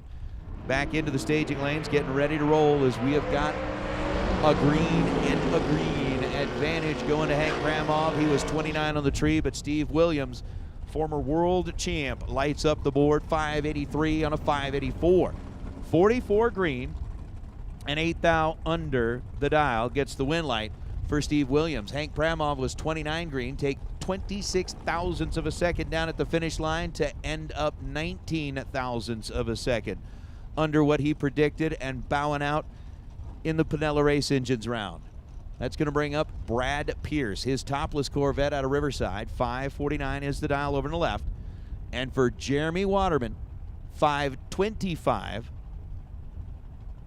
going to be the dial in on the right side. 2400ths of a second difference in the trees. Brad's off the way. Jeremy is chasing him down. And the winner's going to be Waterman on a 525 dial. Going to run 5.26 seconds at 133 miles an hour after the 0.26 reaction time.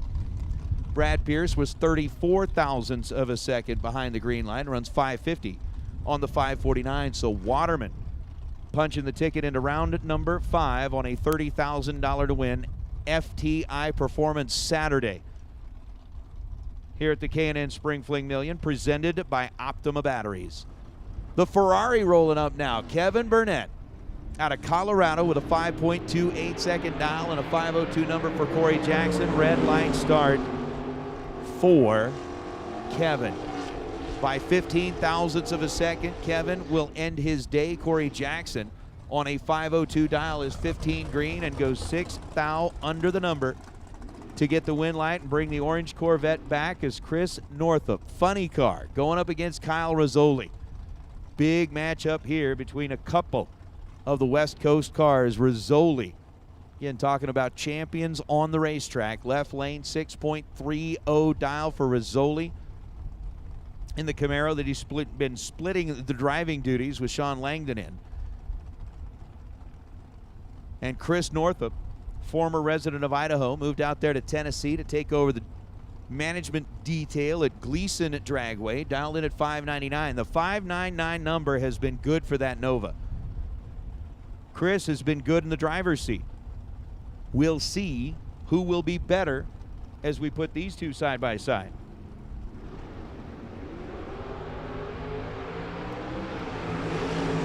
Better on the bulb was Funny Car Chris. Better at the finish line was Funny Car Chris. $5.99 on a $5.99 for Northup. Kyle Rizzoli, ouch, gave up 43 thousandths of a second reaction time and ends up with a 6:28 on a 6:30. Couldn't catch Northup. Northup moving on as we bring out Tim Markaglew and Cody Robinson. Robinson, 6.50 seconds is what Robinson thinks his Camaro will traverse the 660 feet in, and he's got Tim Markaglew. Markaglew has been going deep into each day and deep into the rounds. Markaglew's down 455. Robinson's car makes a move to the right as he leaves the starting line. Gonna have to try and wiggle it back in, and Markaglew's got him covered. Markaglew 008 and dead on 2 to get the win light. Robinson was 76 green, runs 0.03 of a second above the dial with a 653 on a 650, and Timmy on to round number 5. 480 now, the number on the scoreboard for Brian Watts. The racer out of Richland, Washington, left side, and Shane Carr flying in out of Bradenton, Florida. 462 going to be the dial on the right side. Head start belongs to Brian Watts by 18 hundredths of a second. And 1,000th of a second the difference in reaction time. Sugar Shane, a 461 on a 462. The double breakouts are just a flow in here today. Brian Watts, 478 on a 480. He's under 11 thou. Sugar Shane is under 5 thou, and the 461 on the 462 will light up the board for Shane to bring him back in round number 5 as Kioki, Desa, and Taylor Strange. Again, we are into the money rounds. Each scoreboard you lights up adds a little bit more to your paycheck. Third round win gets you $200. Fourth round win would double that to $400. Fifth round goes to $600, and it just keeps climbing until we get to that $30,000 that'll be handed out to the big winner at the end of the night. So Kioki, the engine guy from right here in Las Vegas, 4.58 second dial to Taylor Strange's 4.78 second dial. And the Jegs and Hoosier live feed still holding strong at about 1,300 folks watching along with us as we finish up the Spring Fling Million here at the Strip at Las Vegas Motor Speedway. Pre-stage bulbs are lit. Taylor and Kioki letting each other think about it here for just a moment before they roll in and light up that second half of the LEDs. Kioki is green, has an 030 reaction time, and that was enough. Taylor Strange let go of the button 0.10 of a second too quick. 479 on a 478. Taylor going up the shutdown area for the last time here is Kioki. 30 green and runs 456 on a 458. So Kyoki, as of now, at least add an extra $200 into the size of the check that will be collected by the end of the day. And we've got a couple here. Best losing package, ATI Performance. Round number 3 is Peeps Pennington. Peeps was 20 total. Wins that $500 in the fling check. Ricky Duschel, you've got the $100 cash in the Larice swag coming to you from the treasure chest of all of the 4th round runner-ups in the pro category. So Ricky, make sure you make your way up here to the tower to see the Divas. Peeps, make sure you make your way up here to the tower to see the Divas. They'll get you hooked up with your prizes as a Bruzy 19 green and 461 on a 460. Diane Pettit was 13 thousandths of a second behind the green light, had 6 thousandths of a second advantage. Takes 22 thou at the stripe, needed to take 21 thousandths or less to survive. So Marco on to round number 5. Kyler Hergemuller and Don Butkowitz. Butkowitz right side, dialed 478 coming in out of New Jersey. Hergemuller dialed 462 coming in out of Colorado. Boo Boo listening in on the chat bleach. I still see a whole bunch of really familiar names chatting along the bleacher. 3 thou the difference between them in reaction time, and the win light's going to belong to Butkowitz. 042 take 4 thou at the stripe and be dead on 4. Hergemuller was 45 on the light and then is dead on 5 for the ET. So 4 thou the difference. Butkowitz to round number 5 as Michael McQueen and Stan Essery. 2 of my favorite cities on earth. Odessa, Texas, and, well, okay, maybe, I mean Sherwood Park, but I'm just talking about Alberta. Just because there's such a great song about Alberta. So a 465 to a 492. Head start's going to go to McQueen. Speed. I am speed.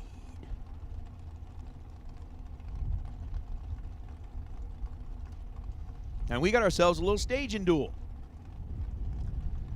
Michael McQueen and Stan Essery. Finally, Essery says, all right, I'm not going to play the game. It's the last day. Let's just go, go, go. 1,000th the difference in reaction time. 007 to a 006. Essery 006 and dead on 8 with a 3,000ths of a second margin of victory. 006 tightening up the stripe to 3 thou. Dead 8 gets the win light. McQueen was 007 and 493 on the 492 to be 1 above and 3 thou behind at the finish line. Ooh. Sean Page now and Chris Whitfield. Whitfield was Thursday's winner, not in this car, but Thursday's winner for the $30,000 worth of Mosier Engineering money. Dialed at 465. He's going to be happy to take that big check back home and share it with the wifey. As Sean Page dials it at 492, and Page is in trouble. Whitfield whomped his way down to the finish line, goes 467 on a 465, had the 026 reaction time. Sean was 0.05 of a second behind in reaction time with the 077. And then 17 thou above to get edged out down at the stripe by Whitfield.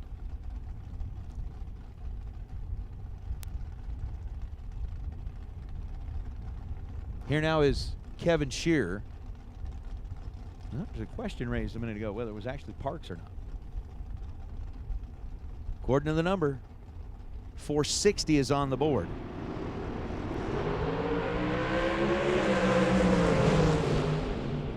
Womp, womp, womp. You saw the scoop rocking from about 300 feet on. Parks 463 on a 460. Shearer just flat out missed it at this end of the racetrack. 096, that's painful when you get this late in the day. It's just painful. That hurts terribly. But for Parks at 17 green and 463 on a 460 is now David Chun. All right, never mind, it's Cooper. Cooper with a 5:32. Tristan with a 5:22. 1/10 of a second. Going to be the head start going to Cooper. You know, Dragster Jeff, I think that may be like a reality there. Jeff Kreider's asking, like, who won the most rounds overall here so far this weekend? Or this week, I'd say. You think Chris Galiti's the one? Doubles don't count, though. Just curious. That's a great question. It's a great question. So the 5:22 to the 5:32, Tristan doing what he does. Advantage at this end of the racetrack by 13 thousandths of a second belongs to Cooper. 17 to Tristan Craig's 0:30 reaction time. As Tristan's going to run a 5:19 on a 5:22, get to the stripe first by 6 thou. David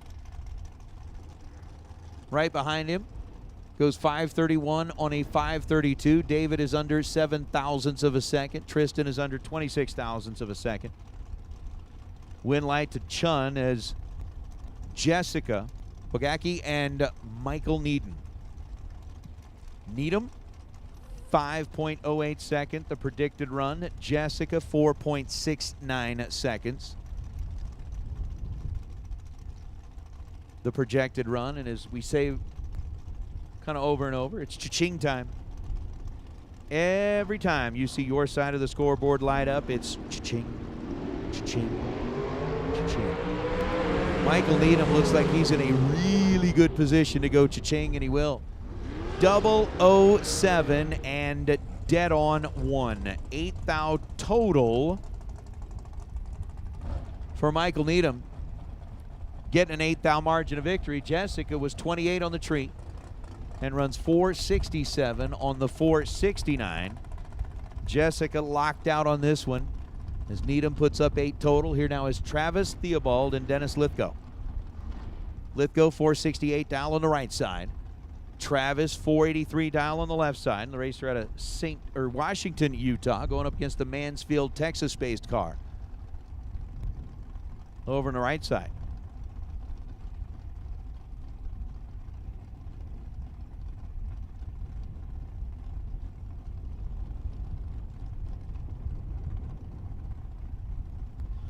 Once again, with the pre-stage bulbs lit, we wait.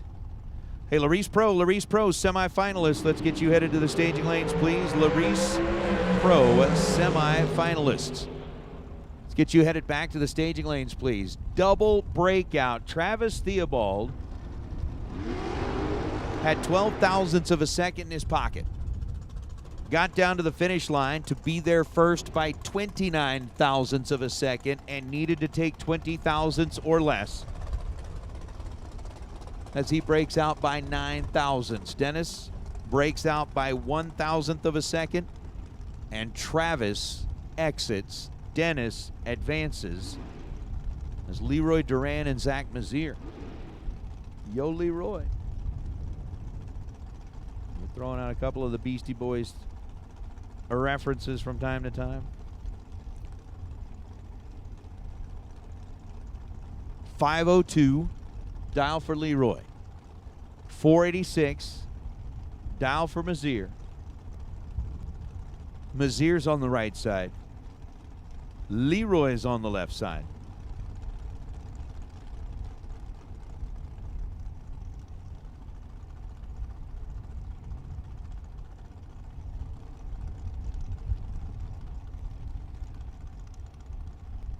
And neither one in any great big old hurry to get them staged up. Now we're set. Red light start for Zach by 11 thousandths of a second. He's going to jump out of the throttle, and we'll just kind of make a little parade lap. Ends up with a 611. Leroy legs it out, 16 green and 500 on a 502 for Leroy. Earns him a berth in the next round of competition. We're going to bring up Jake Jones versus JL Jimmy Lewis. 460 to a 474.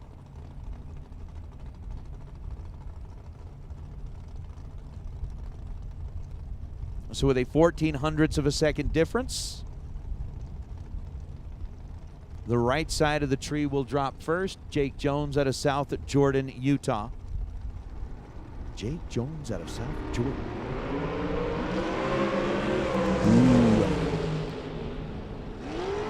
14 thousandths of a second the difference at this end. Jake was 004, Jimmy was 018, as Lewis is going to go dead on 9 to get to the finish line first by 10 thousandths of a second. Jimmy was 18 green and goes 474 on a 474. He's dead 5, no good.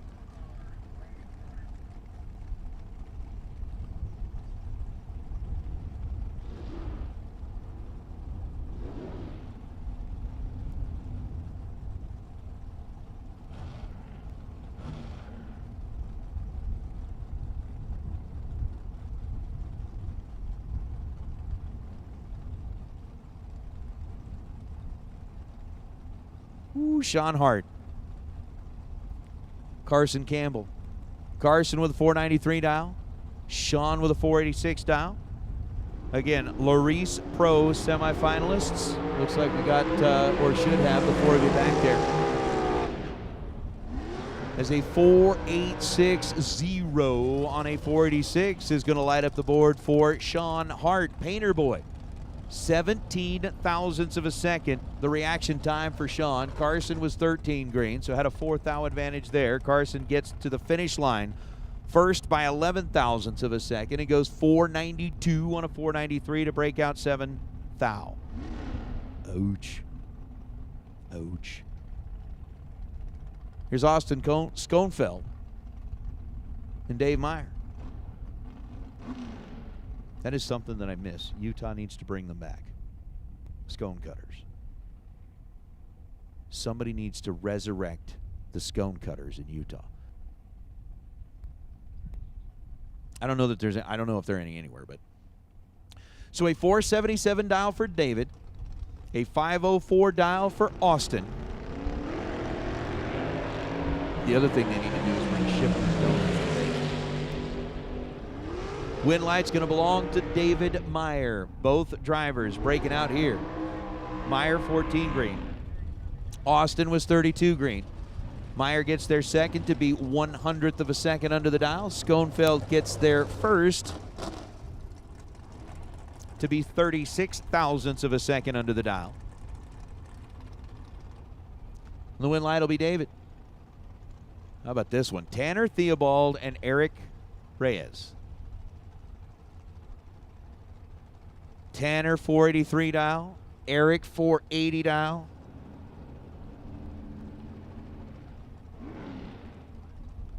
And the Tracy, California-based racer going up against the St. George, Utah-based racer.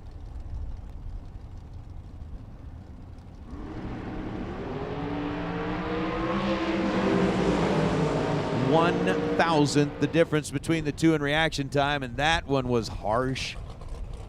Tanner Theobald dead on 0. Reyes takes 17 thou at the stripe and breaks out. Tanner Theobald pulled a parky. Grabbed the brakes hard to be dead on 0 and get around Eric Reyes. Eric was 23 green, takes 17 thou at the stripe to be 478 on that 480 dial is now Gabe Torres and Chris Galitti. Speaking of like the debate of who has won the most rounds out. Torres 18 green to Chris Galitti's 15 green. Galitti gets to the stripe first by 20 thousandths of a second. Needed to take 14th thou or less. My brain froze as he breaks out 6 thou. Gabe Torres 18 and 1 above. It went just like Tanner's brakes did a minute ago. But before we rotated, I said we're at the point where after 4 days that our brains have turned into a big tub of mush. Like goo. butter. Goo. Like butter that's been sitting out on the counter for a month. All right. So Alberto Cerda, Team Mexico, the entire group is out there, like supporting their driver. 490 is the dial for Alberto. He's got Peeps Pennington on the opposite side of the tower. And the answer to that, Alicia, is no. We don't have anything like that up here, not that I know of. Oh, no. Oh, no. Peeps Pennington had anything and everything that he needed as Alberto delivered it to him on a silver platter. Alberto was 63 green. Peeps was 009. And when Peeps is 009 and goes 471 on a 468, the scoreboard lights up on Peeps' side of the racetrack. Alberto 63 green. And for Team Mexico, I think the day has come to a close. I believe that might have been their last driver.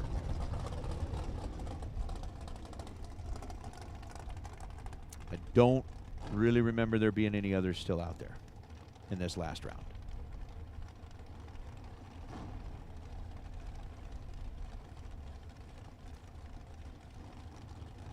We are not done yet with round number 4. Kyle Hergmuller, Shane Carr. Shane, who's still working on trying to stay alive in 2.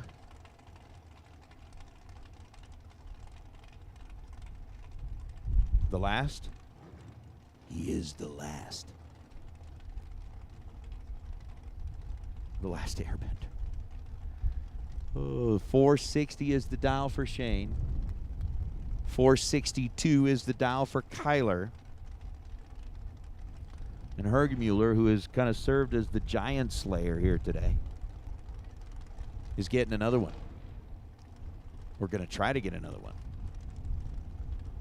So with a 200ths of a second split in the dials, set. Can Shane stay alive in 2? 2,000 the difference between them in reaction time. It's a coin toss. Nope. Shane Carr, the last double, goes down as Kyle Hergmuller, 24 green and dead on 9 by a margin of 13 ten-thousandths of a second. Hergmuller moves on. Shane Carr is 461 on a 460. And we're going to swing around and get down into the semifinals in our Larice Insurance Pro category, with just 4 left. You got Wyatt Ezel with lane choice over Howard DeVore. We've got Brian Cerruti with lane choice over Tim O'More. We will set our first final round of the day, essentially.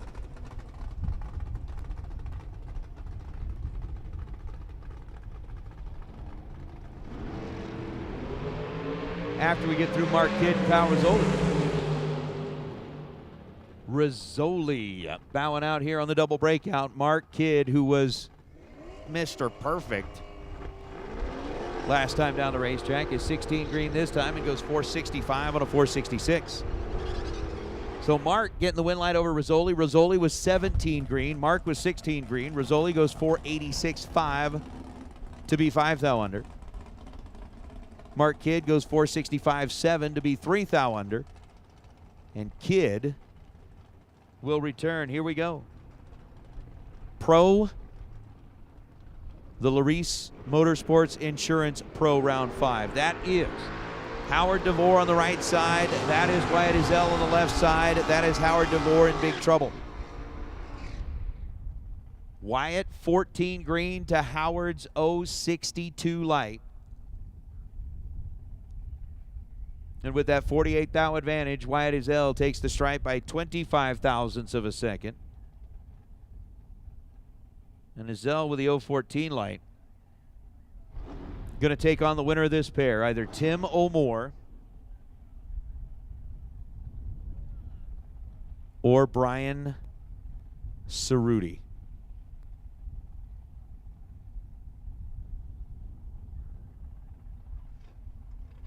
Cerruti with a 657 dial, Tim with a 611 dial.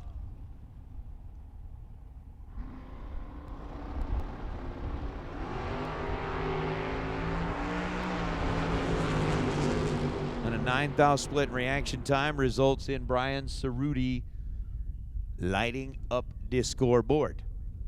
655 on a 657 for Cerruti was 15 green. Tim O'More had the 024 reaction time. And our two heading into the finals of the no box category. Izell with a 14 light, Cerruti with a 15 light.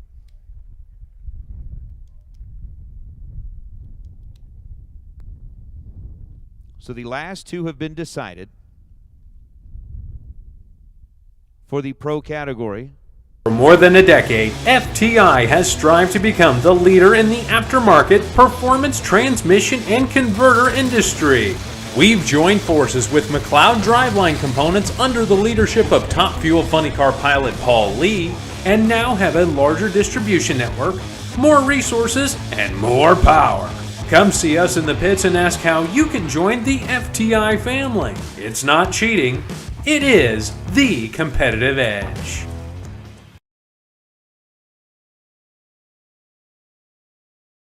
Larice Motorsports Insurance offers drag racers the broadest insurance policies in the industry. Larice Motorsports Insurance was created by racers for racers. Larice insures race cars on and off the track, trailers and equipment. Larice even pays racers contingencies at the Fling Bracket races. Don't wait until it's too late. Call Larice Motorsports Insurance today.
Hello racers, my name is Peter Biondo from the Spring Fling, and I am joined with Matt Lavonis, the NHRA Division 6 Director. Good morning, Matt. Hey, how are you doing? Doing good. I see you're in your office at the Division 6 headquarters. That's in what, Washington? That's Auburn, which is Seattle area of Washington. Yep, good old D6 headquarters. Cool. So I appreciate you taking the time, Matt. It'd be cool to go behind the scenes with the NHRA Division 6 Director. What's on your plate these days? I mean, really, so much of what my directorship or any of them is really kind of where Wally started things. Each little region of the country can really be a little bit different, and it's a lot if California tried to manage themselves, and so you kind of need little advisors and helpers in all the other areas.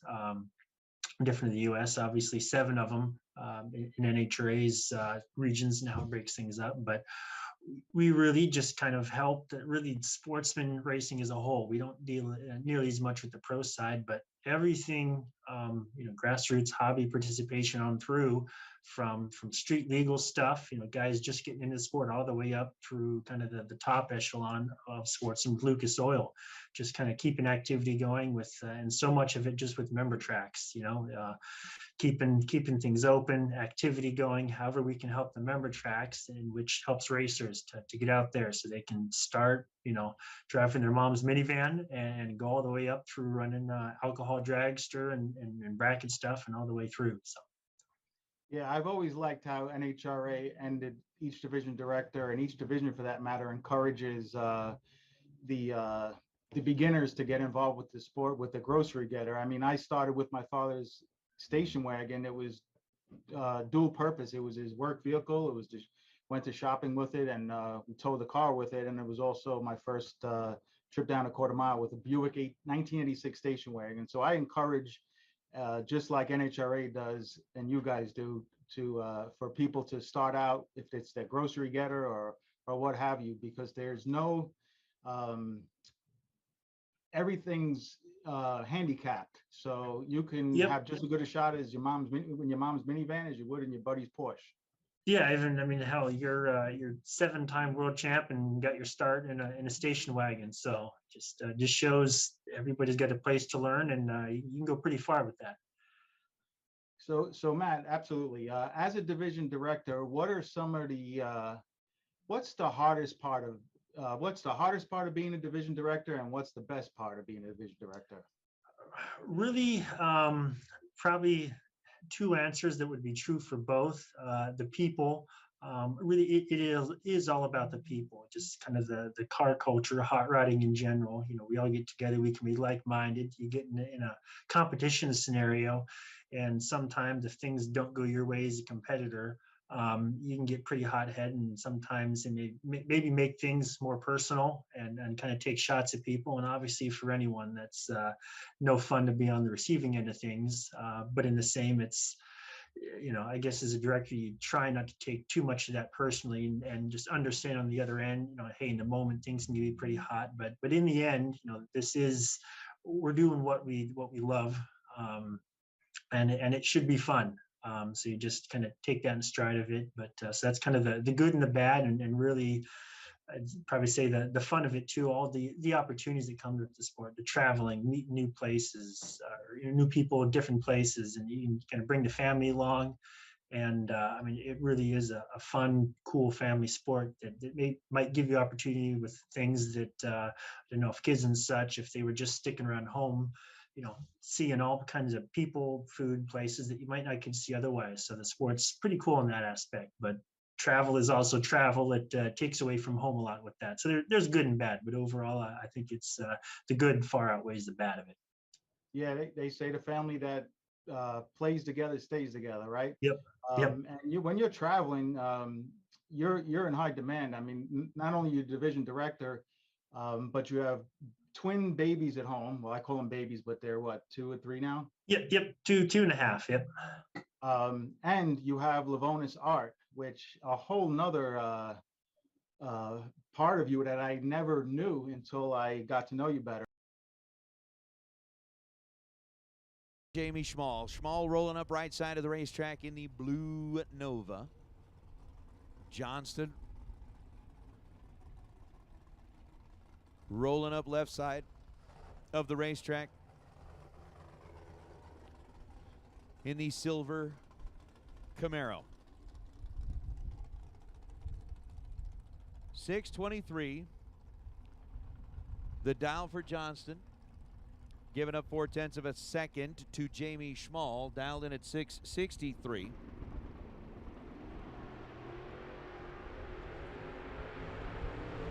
And a 27th split between them in reaction time. And Jamie Schmall on a double break. It's a good thing we decided not to do the drinking game with the double breakouts, because the way the lap rounds have gone, we would be sloshed. Completely sloshed. Jamie was 28 green. Chris Johnson was 001. Johnson goes to the stripe first by 31,000th of a second and breaks out by 15 thou. Jamie gets there second, breaks out by 11 thou, and Jamie Schmall overcomes a 27 thou deficit to move to round number 6 as Steve Williams and Bill Kidd come up now. Bill on the right dialed 663. Steve on the left dialed 582, and that's exactly what Steve Williams is going to run. 17 green and 582 on a 582 for Williams. Bill Kidd picked a bad time to be 50 on the tree. That's a bad time.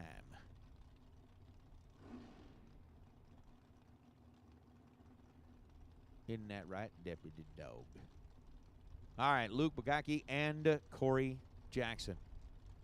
Luke, 488 dial on the right side. Corey, 5 flat dial on the left side. And the This Is Bracket Racing Elite and the Luke and Jed podcast. Oh, Corey. Corey. Corey and Bill will be breaking bread and sharing a beer, talking about what might have been. Corey was 095 on the tree and 5000 on a 500 dial. Corey 95 dead 0. Luke was 009 and runs 493 on the 488. Luke's moving on. Corey and Bill will be in therapy. Jeremy Waterman and Chris Northrup, funny car. The Novas going to battle it out.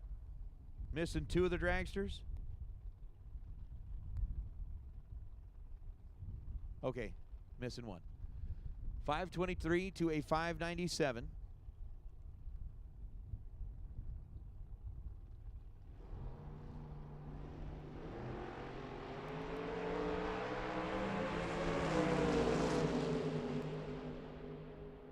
Winner is going to be Jeremy Waterman, 19 green and 524 on a 523.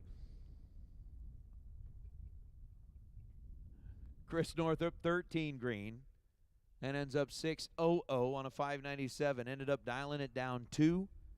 Ended up running up 1.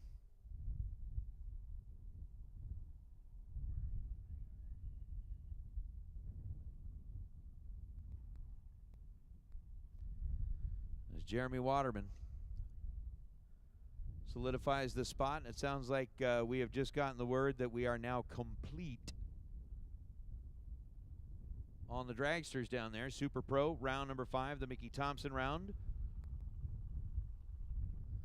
We'll be rolling it up, and we are getting down into the smaller and smaller and smaller numbers.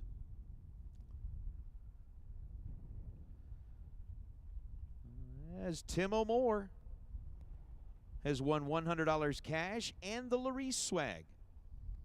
Was selected from our 5th round runner-ups. There's basically 2 of you. You had a 50-50 shot at it, right? So Tim O'More getting that $100 cash and the Larice swag from the Larice Pro Treasure Chest. So Tim, you can come on up here and pick up your prizes. Our first 2 dragsters pull out from under the arch. And I agree with you, 66. Shoot. Dang, I know you're talking about not winning the optimal battery, but there's many times in the morning I'll wake up and be like, well, poop. Oh, turds. This didn't work today. Oh, well. Michael Needham, Stan Essery. 465 dial for Stan. 508 dial for Michael. I got to kind of figure out what I want to do for for a little din. Because, you know, got a little drive ahead of us tonight, just like a lot of people do. They're already kind of starting to pack up, either make their way back towards home, trying to get home before Easter, if they can, or at least get a good jump start on it. Want something that's going to be good but not too heavy. Anyway, we're staged up, we're set. 508 the dial on the left side, stand 465 on the right. And a 9,000th of a second split will result in a win light for Michael Needham. Needham was 10 green. Dead on 9 is 19 total. Stan Essery needed to be 4650 and hope. Didn't even have to get to the hope part. He was 466 on a 465. Bring out Chris Whitfield and Rodney Parks. I like your idea, 66. But we had that the other day. So there's some stuff on the starting line there with Chris Whitfield. There is. The bounty. The bounty. Because originally it was supposed to go to Wednesday's winner. Wednesday's winner didn't race. Then we're going to say, okay, we'll put it on Thursday's winner, but Chris didn't race his regular car. And we don't care. The bounty's still alive. That advanced product design carburetor bounty. Whoever takes out Chris Whitfield at some point today will win that prize. You know, we talked about, like, if Chris wins today, he should also get the prize. I will let you discuss that with them. I'm just saying, like, I don't bounty, disagree with you. You know what I mean? Oh, yeah, I don't get it. I mean, come on, the other day when we were doing the whole cupcake thing, if you won the race, you got your own cupcake. That's right. And people were serious. Yes, they were. About getting all that done. This is Gabe Torres and Keoki Desa. G Money. You see Dad Val. I love looking down there at Val. Val in shorts and a beanie. I mean, you got to keep your head warm because, like, you know, that's where all the heat goes. Keoki Desa of North Las Vegas. 458 the dial. For Keoki over on the Pennzoil side of the racetrack, Gabe, who will stage last but leave first.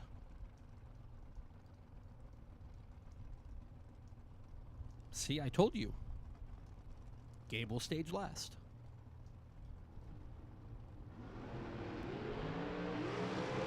Gabe, a large advantage at the start and the win. 470 on the 469 for Gabe Torres. Was 003 at the start. Keoki was 38 green and had no chance, as Gabe Torres was 15 total and Keoki was 3-8 starting his run. That's Tim Markoglu and Don Buckowitz. Like, really? Staten Island, New York, left side. New Jersey, right side. There's, what, 126 racetracks between here and those two locations that we could have just pulled over off the side of the bed? Like, 129. 129? Yep. I missed the 3, like, through New Mexico. the Midwest somewhere. I don't know. Markoglu, 454 is the dial. Buckowitz, 34 green, and Timmy Markoglu is in a dominating position and takes out Don Buckowitz. 003, one above. 455 on the 454 for Tim. Buckowitz was 34 green and wasting gasoline because there was no way he was going to move the win light over onto his side. Marco Abruzzi and Cooper Chun. Marco in the Galitti machine. 459 is the dial for Marco out of Ohio. And Cooper Chun out of Washington.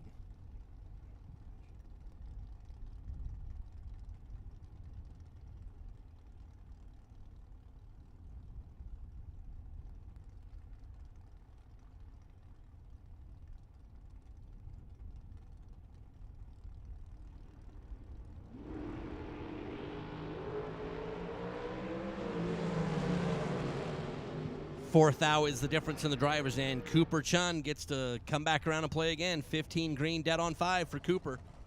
Is 20 total. Marco was 19 green, had to be dead 0 to move the win light over into his lane, and was one above. It's Cooper Chun having a pretty good day.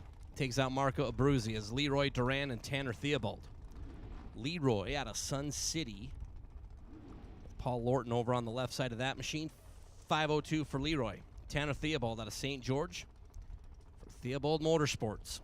483. It's Tanner. The faster of the two machines here in this pair.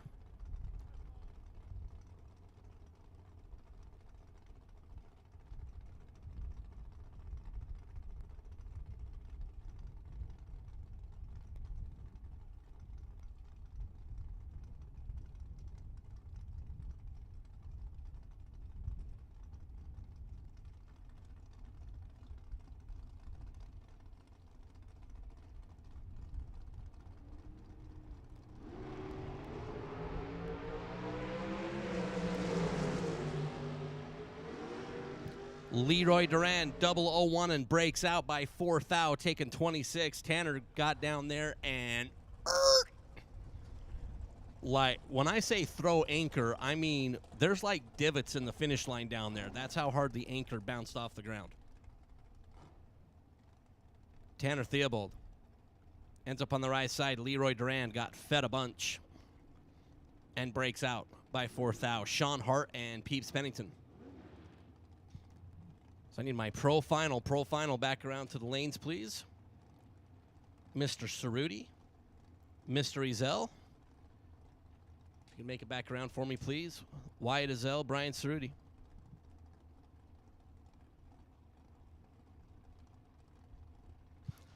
Sean Hart, Painter Boy out of Layton, Utah.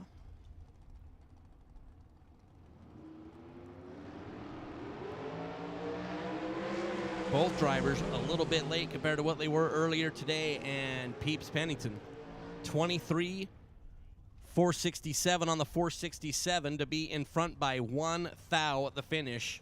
Sean was 28 at the start, dead on 3. There's 5 thousandths difference. On the reaction time, there was 4 thousandths based on how they were on the dial. And Peeps ends up 1 thou in front, will get the win. Kyler Hergemuller and David Meyer. Kyler out of Brighton, Colorado. 462 the dial for Kyler. David Meyer out of Sheridan. The machine is David Meyer. 476 is the dial.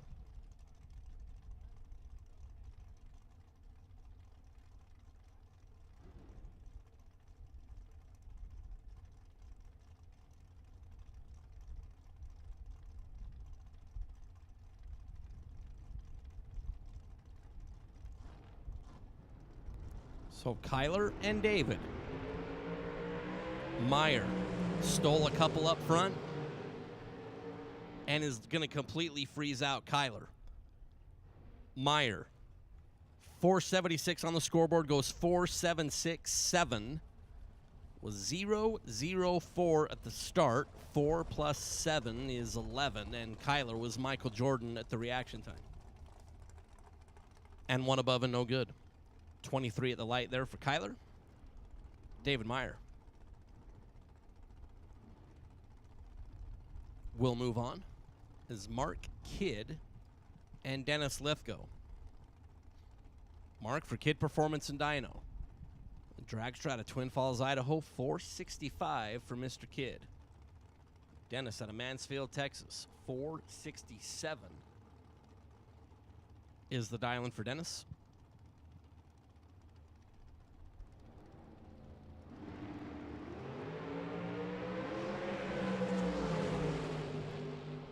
Off and away. 004 leaves second, and Dennis Lithgow takes out Mark Kidd. Lithgow is 003, one above. 468.8 on the 467 for Dennis. Mark Kidd was second off the starting line, 004. And then 468.5 on the 465 to be 18 thou behind at the finish as Dennis Lithgow is who we will see in the next round is Jake Jones and Sugar Shane Carr. Jake out of South Jordan, Utah. For the Jones family, 460 is the dial for Jake. Sugar out of Bradenton, Florida. Always entertaining there is Shane Carr and wife Carrie. Jake left side, Shane right side. Jake Jones dominates Shane Carr. 007 4605 to be 12 total and to take 1 thou at the finish line. 007 take 001 for Jake Jones. Shane Carr was 18 green, under by 5 thou, and was lacking any ability whatsoever to move the wind light over into his side, as Jake Jones was 12 total and Shane was 18 green and had no shot.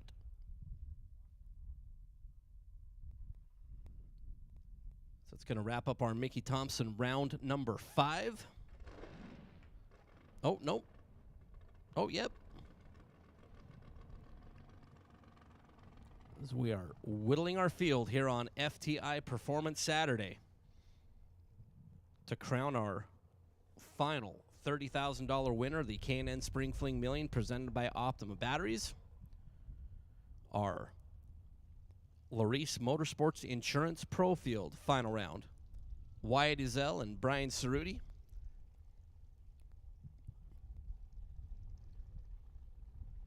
Should be headed up in the lanes after this round is complete. I believe we have 16 total left.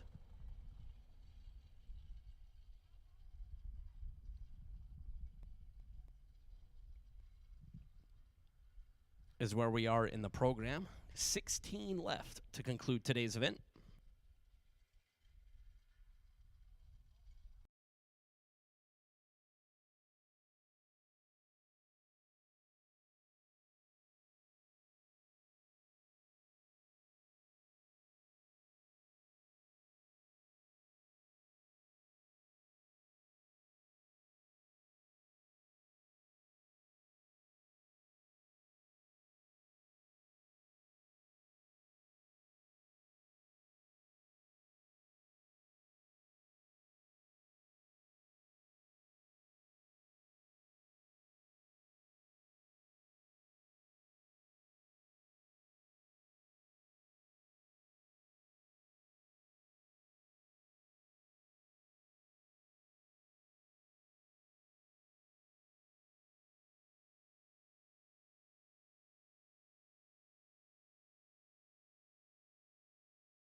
round. The winner here will continue to press on. They will get that $1,000 bonus for being the last one standing on the pro side.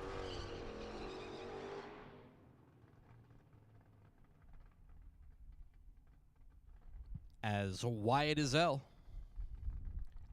and Brian Cerruti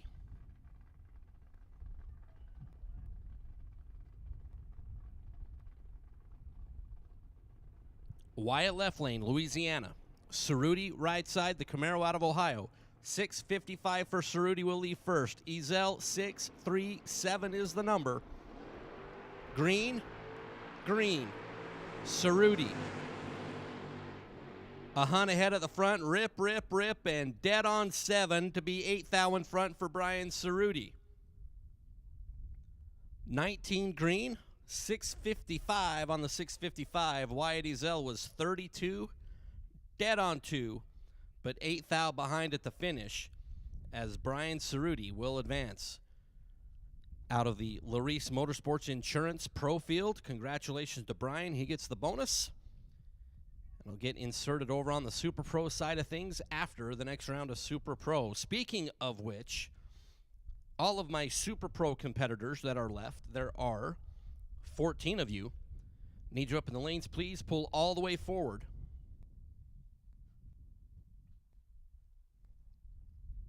In Super Pro, let's pull all the way forward if you would, please. Let's get up in the lanes. You guys are on a ladder. The pairings, Torres Whitfield, Lithgow Williams, Steve Williams, Luke and Peeps, Markoglu and Cooper Chun, Jones Waterman, Meyer Theobald, Needham and Jamie Schmall. Once again, Gabe Torres, Chris Whitfield, Lithgow Williams, Luke and Peeps, Markoglu, Cooper Chun, Jake Jones, Waterman, Meyer and Theobald, Needham and Schmall are the matchups here at 14 cars on the ladder. Let's get you guys headed up in the staging lanes, please. When you do get in the lanes, just go ahead and pull all the way forward to be paired up. Pretty please.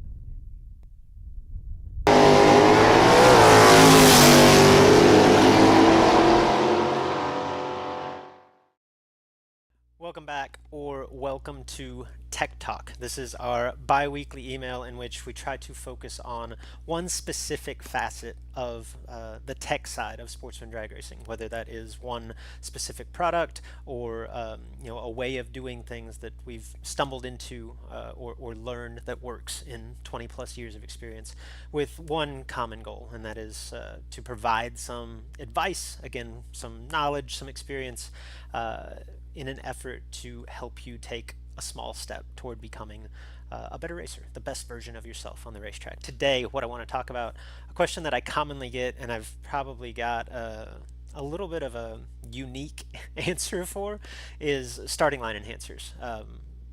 Do you run starting line enhancers? Do you recommend starting line enhancers? I hate starting line enhancers. I know, right? Shocker, because they're probably, I don't know, like 50-60% of the bracket racing world uses them. And I understand why. Like, I love the theory behind them, in that it basically maintains an RPM just above idle until, your side of the tree comes down. So you're basically on the launch chip for the same period of time, run after run. That means that you're building roughly the same amount of heat in the transmission and converter. And that's critical. Like, that's really important. I really don't like anything air, anything CO2 on my bracket car, just because I feel as though, and my experience shows, that it costs me around a year. Like, I forget to turn the CO2 bottle on, the air compressor kicks a relay, a line blows off, like whatever the case may be, that thing fails. And when that thing fails, you've got zero throttle and you can't win around unless your opponent goes red or doesn't check up or whatever. Like, it would take a very lucky break to win around when that happens. And again, in my experience, like, when I was making 800, 1,000 runs a year, like, that something related to that process would cost me around a year. And it's a funny story, I guess. It wasn't very funny at the time, but the last time that I had a starting line enhancer on my dragster, I was in a 890 IHRA race, and when I did my burnout, the like brass tube from the CO2 bottle to the regulator, like this long, it snapped in half, and all the CO2 went blowing out the dash. And so I backed up and I thought, okay, well, I don't have a throttle stop, I don't have a shifter, like I can make this work. And then I realized, like, no, I don't have a throttle. So it was at 6 cars left at a division race, and I drove back to the pits, and it took me about half an hour to get that contraption off of the throttle cable. But when I did, I threw it across the pits, and there, I assume someone picked it up at some point, but it may still be sitting in the pits at San Antonio Raceway from 12 years ago. Like it just wasn't going to cost me another round. So with that in mind, what I do in an effort to, again, kind of take advantage of the idea behind a starting line enhancer, and that's to minimize basically heat in the transmission from being on the chip for a long time, say when I'm the faster car with a long spot.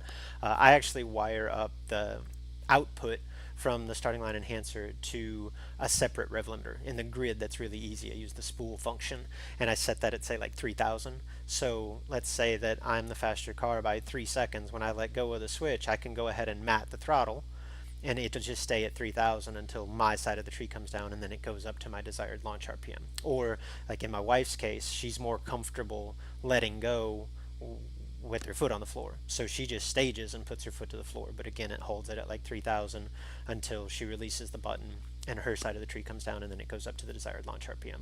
Now, you can make the argument that that's harder on the motor, and I would agree. Any rev limiter, when you're robbing cylinders, like, that is harder on internal engine components, but for me, sacrifice that over that thing failing and costing me a round or two a year, because who knows what that round or two could be worth at the level of racing that I'm doing. Like, that round or two could be worth a lot of money and a lot of heartache. So my take on that, I will link to a couple of resources and trainings on This is Bracket Racing Elite that explains precisely how to utilize that ignition related starting line enhancer, rev limiter, separate rev limiter, via a grid or 7L3 or something like that.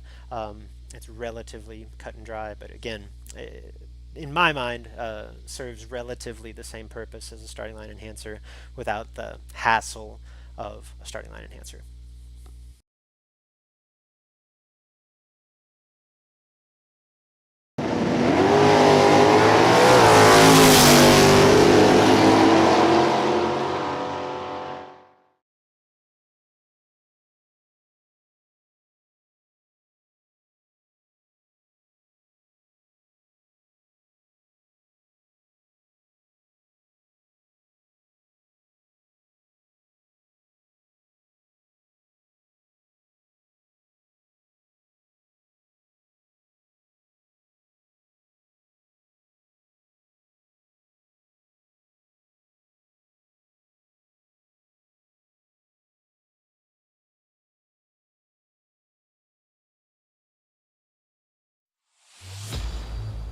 Pull in the gate and you see all these people and all these rigs, it's the feeling that you get of competition, I guess. Flames are always such great events. They're large events. You want to be a part of it. Throughout the year, we don't get to race for this kind of money. Not emotional, I ain't gonna lie. I had tears in my eyes coming around getting the time slip. Oh, it's just a great race. No other feeling than winning a big race, a Spring Fling event. It's just nothing can compare to that. Experience like what's got to be one of the best bracket races you could ever go to at what's like the Taj Mahal of racetrack.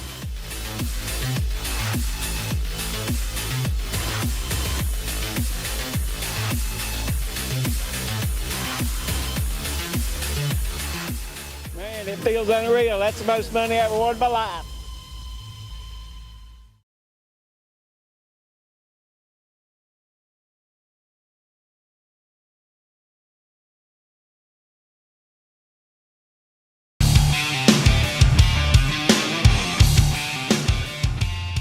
Cloud off and away first. Jerry Brewer's 002 plot is 15, and Jerry Big Brewer 002 taking 002 to be a hun above, as Jerry Brewer is going to be your winner. Does, man. You don't know how hard I've been working trying to get this thing. I've been in the flings, every fling they have. I try to make it. If my car's broke, I try to find something to drive. If I don't have nothing to drive, I watch, whatever I got to do. But this is one of the best races of the whole year for me. I don't care if it's not $1 million, but it's $1 million to me. It's $1 million to me, so.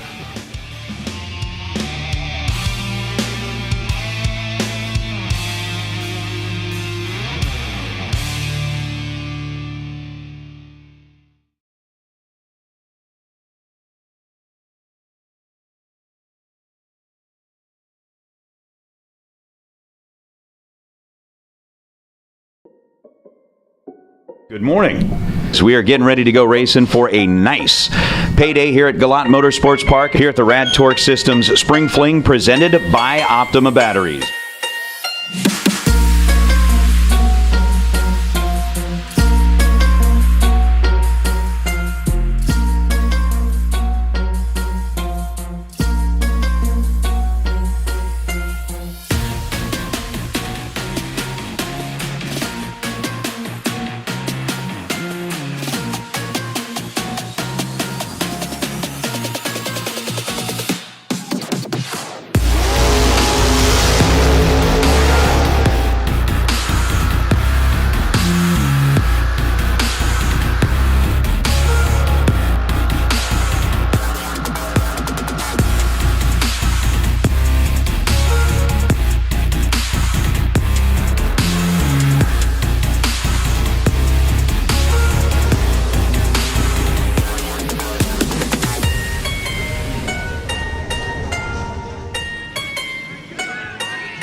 One of the best races of the whole year for me. I don't care if it's not $1 million, but it's $1 million to me.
Needham.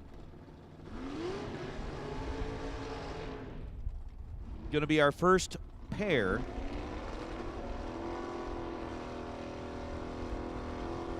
Down the racetrack, Jamie Schmall putting a lot of nice little heat in the tires of the Nova. A 662 dial is up on the scoreboard for Jamie Schmall.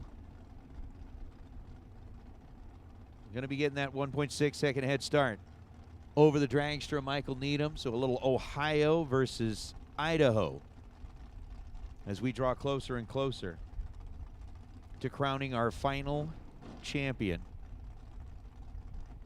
of the 2022 version of the K&N Spring Fling Million, presented by Optima Batteries. Pre-stage bulbs are set.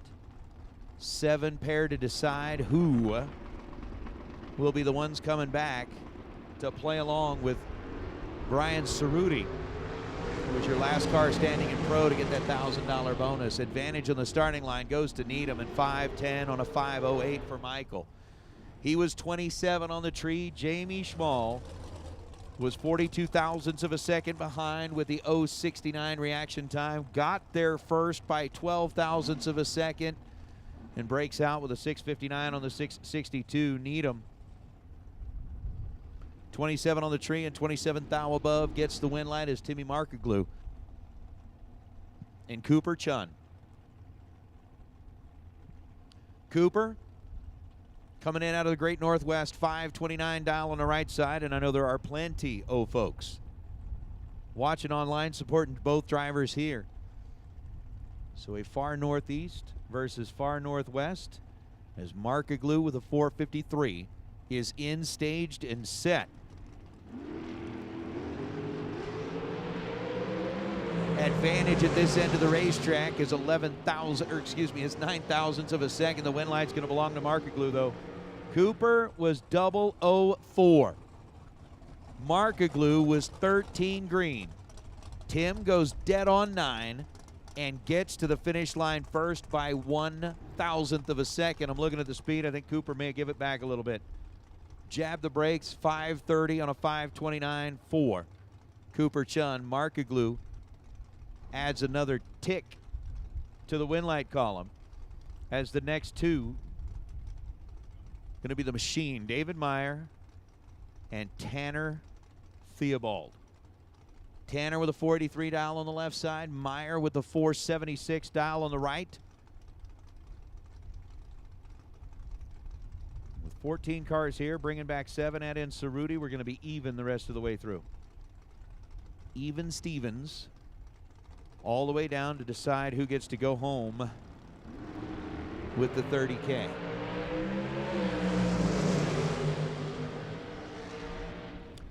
$13 green and dead on 4, David Meyer.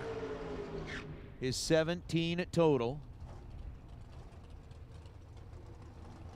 And will get the win. As Tanner Theobald exits the competition. Was 24 green. Gets there first a thou and breaks out 8 thou. Win light on the right side of the racetrack for David Meyer is now Peeps Pennington and Luke Bagacki. How about this? Battle of the former Million winners. Luke with a 486, Peeps with a 466. Neither of them in the car that they drove to the winner's circle on that day, but still, your reigning Super Gas World Champ on the right side. Peeps trying to get it done. 9 thou, the difference between the two of them. Finish line says Peeps Pennington. 19, dead 3, gets the win light over Luke, who was 10, and give it back. Ends up 3 above, 489 on a 486. Luke with a 9 thou advantage. Way down on speed, ends up bowing out here is Pennington.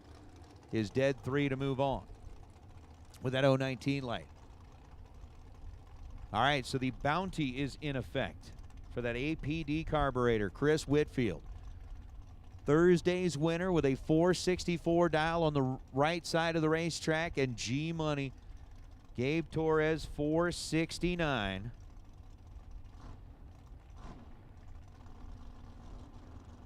Dialing in over the left side of the track. Blinkety blink blink goes the blue LEDs. Down go the yellow lights, and a 7,000 split in reaction time. Finish line says Chris Whitfield. Wow. 12 green, dead 0 for Whitfield. He whomps his way to be dead on. Gabe Torres was 19 green and dead on 6.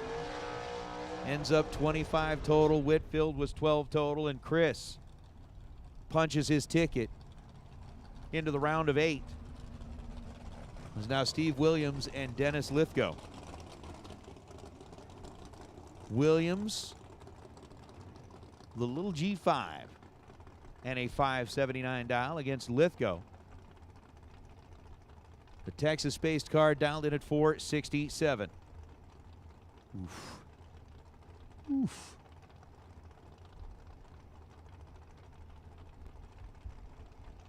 Getting down to our final 2 pair here. We'll see if the world champ, formerly, lining up on the left side, can light up the board. Dennis has got the pre-stage bulb lit. Steve's been letting him think about it here for just a moment. Now we're both in that pre-stage position.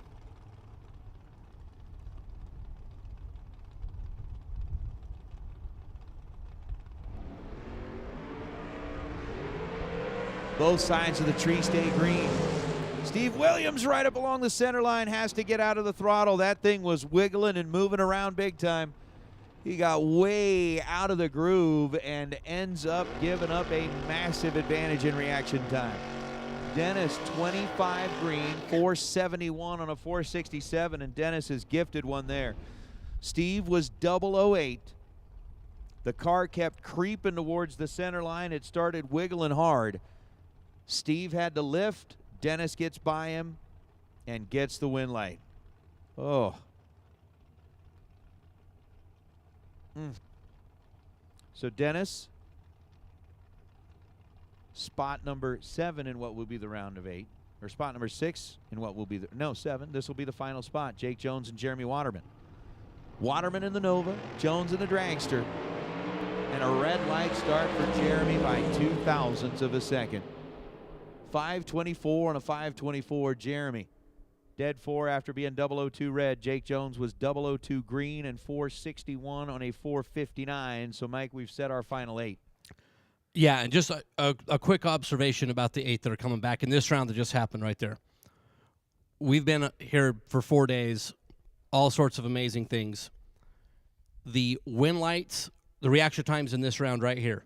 Jake Jones right there was just 002. The remainder of the winners, 12, 25, 19, 13, 13, and 27. Are you saying it's getting a little late?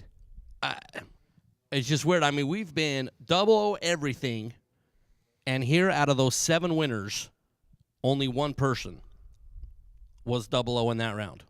It'll be interesting to see when we come back at 8 cars how that whole thing shakes out.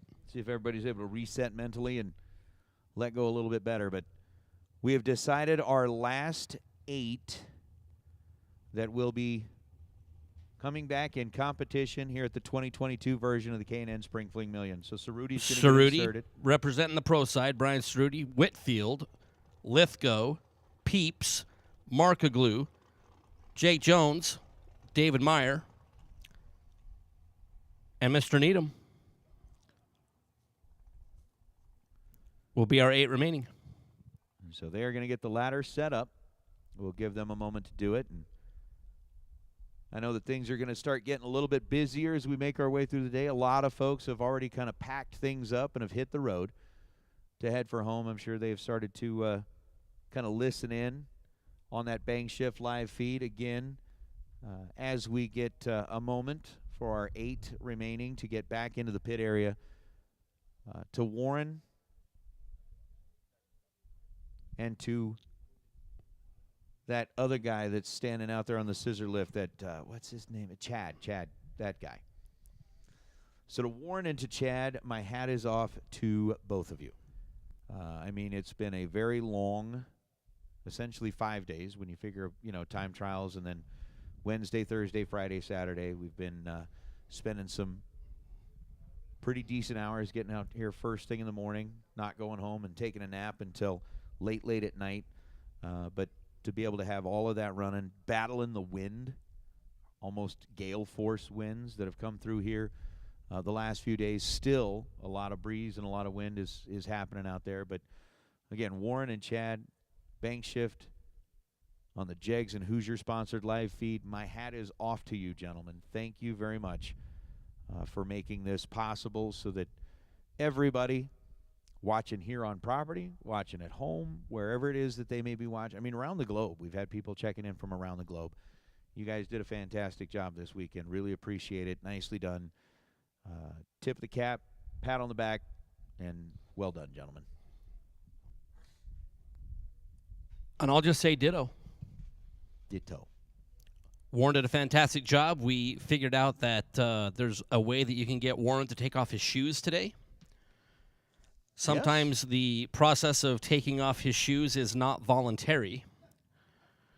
Well, we all kind of offered to pitch in and take on different roles.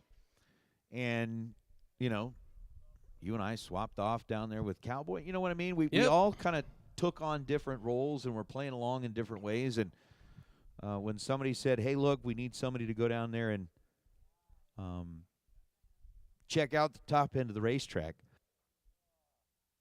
we didn't know that that's what Warren was going to volunteer to do. Yeah, Warren's like, hey, I got you. But he said, I'll go check it. I'll climb over the wall. And instead of getting on the radio and calling back and going, hey, it's good up here, he decided to show us visually that, yep, the top end of the racetrack is still rip your shoes off sticky. So it was good visual. Good visual. Thank you, Warren.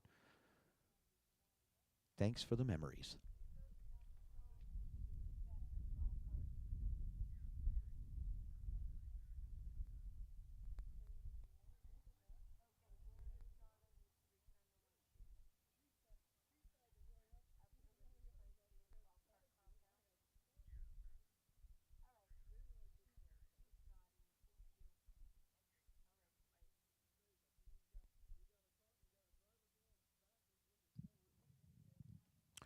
So as they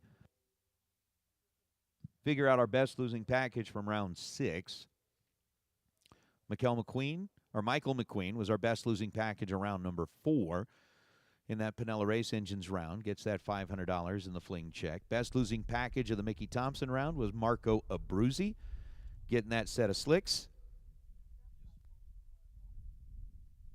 And then while we wait for our racers to get back here, the live feed, we're going to swap over to video there, and we'll have our cars back here in a moment.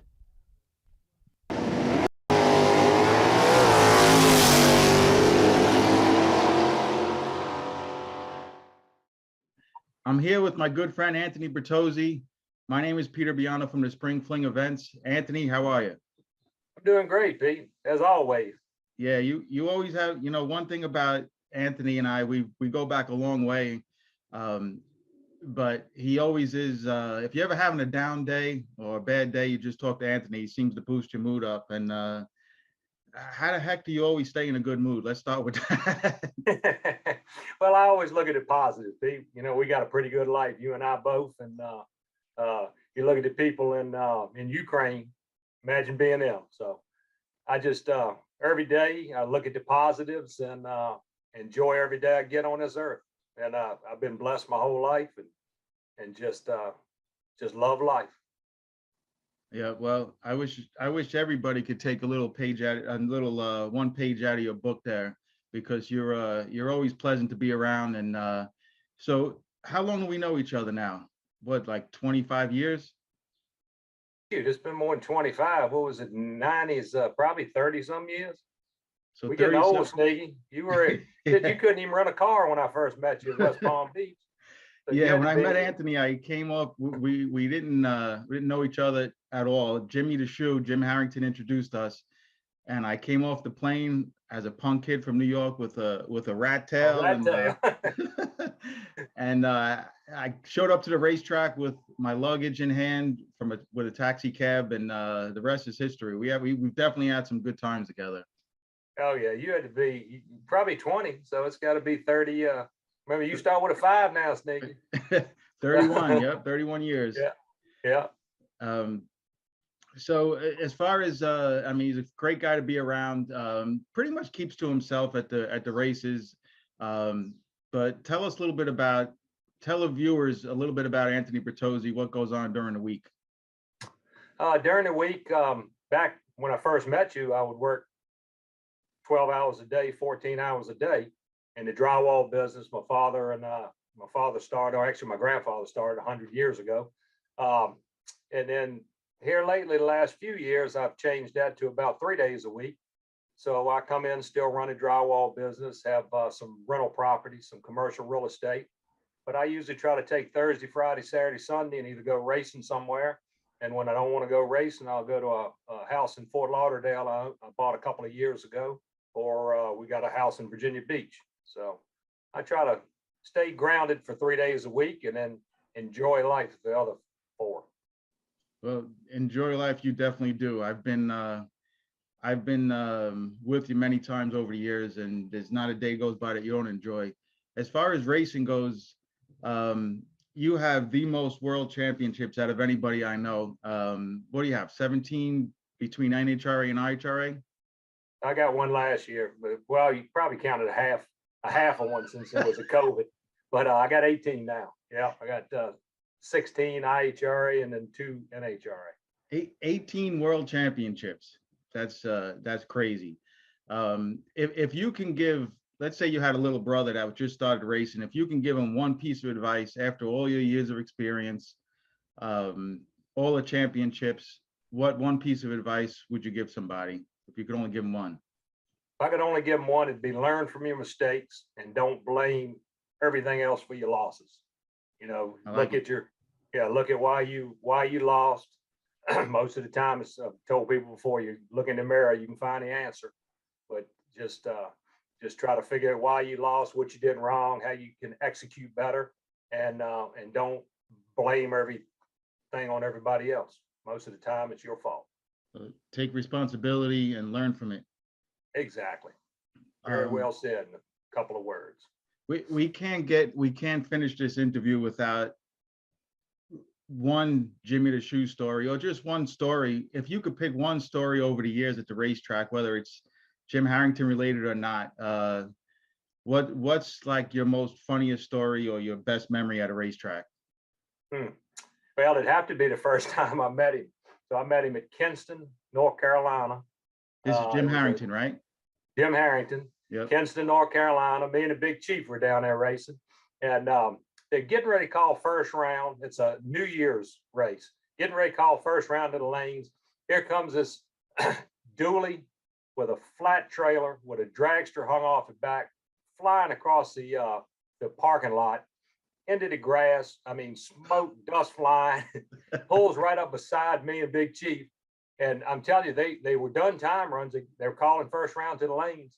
And this Jimmy the Shoe jumps out the truck. And he's like, man, can y'all give me a hand getting this car off? They said I could get a time run. And so we lift this car off. He's got on his flat trailer sticking about 6 foot off the end. Was it a dragster on a flat trailer, or? Yeah, he had the mother's dragster on a flat trailer. And I'm telling you, he's coming across this field and it's bouncing up and down, dust flying.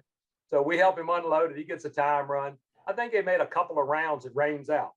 So nobody really stayed at the track. Nobody had motorhomes back then, or not many people. So there was a hotel in Kinston. So we go to the hotel. Well, I got to know him that day, and he's gonna go to the hotel with us. So we go to the hotel, bunch of racers there. All of us gonna go in to eat. They got a restaurant at the hotel. Now, of course, I just met him. I don't know Jimmy the Shoe from Adam. So we go, probably 10, 12 of us, and we finish eating dinner, had a ball. Check comes. Jimmy jumps up. He grabs it out the lady's hand. He goes, I got this. I'm like, damn, this dude from New York. I got a high roll on my hands. I'm liking him. So he takes the check. He signs it, puts the room number, puts a name on it. we all leave. We go out. They got a bar there, club there. We all go to the club and we're drinking, having a good time. They did dancing and stuff. About 1 o'clock in the morning, the DJ stops and turns the music off, and they come over the loudspeaker and they said, "Would Joe Jackson please come to the front desk?" And I'm standing beside the shoe. The shoe taps me. He goes, "We got to get out of here." He done signed a tab, Joe Jackson, to put a room number on it.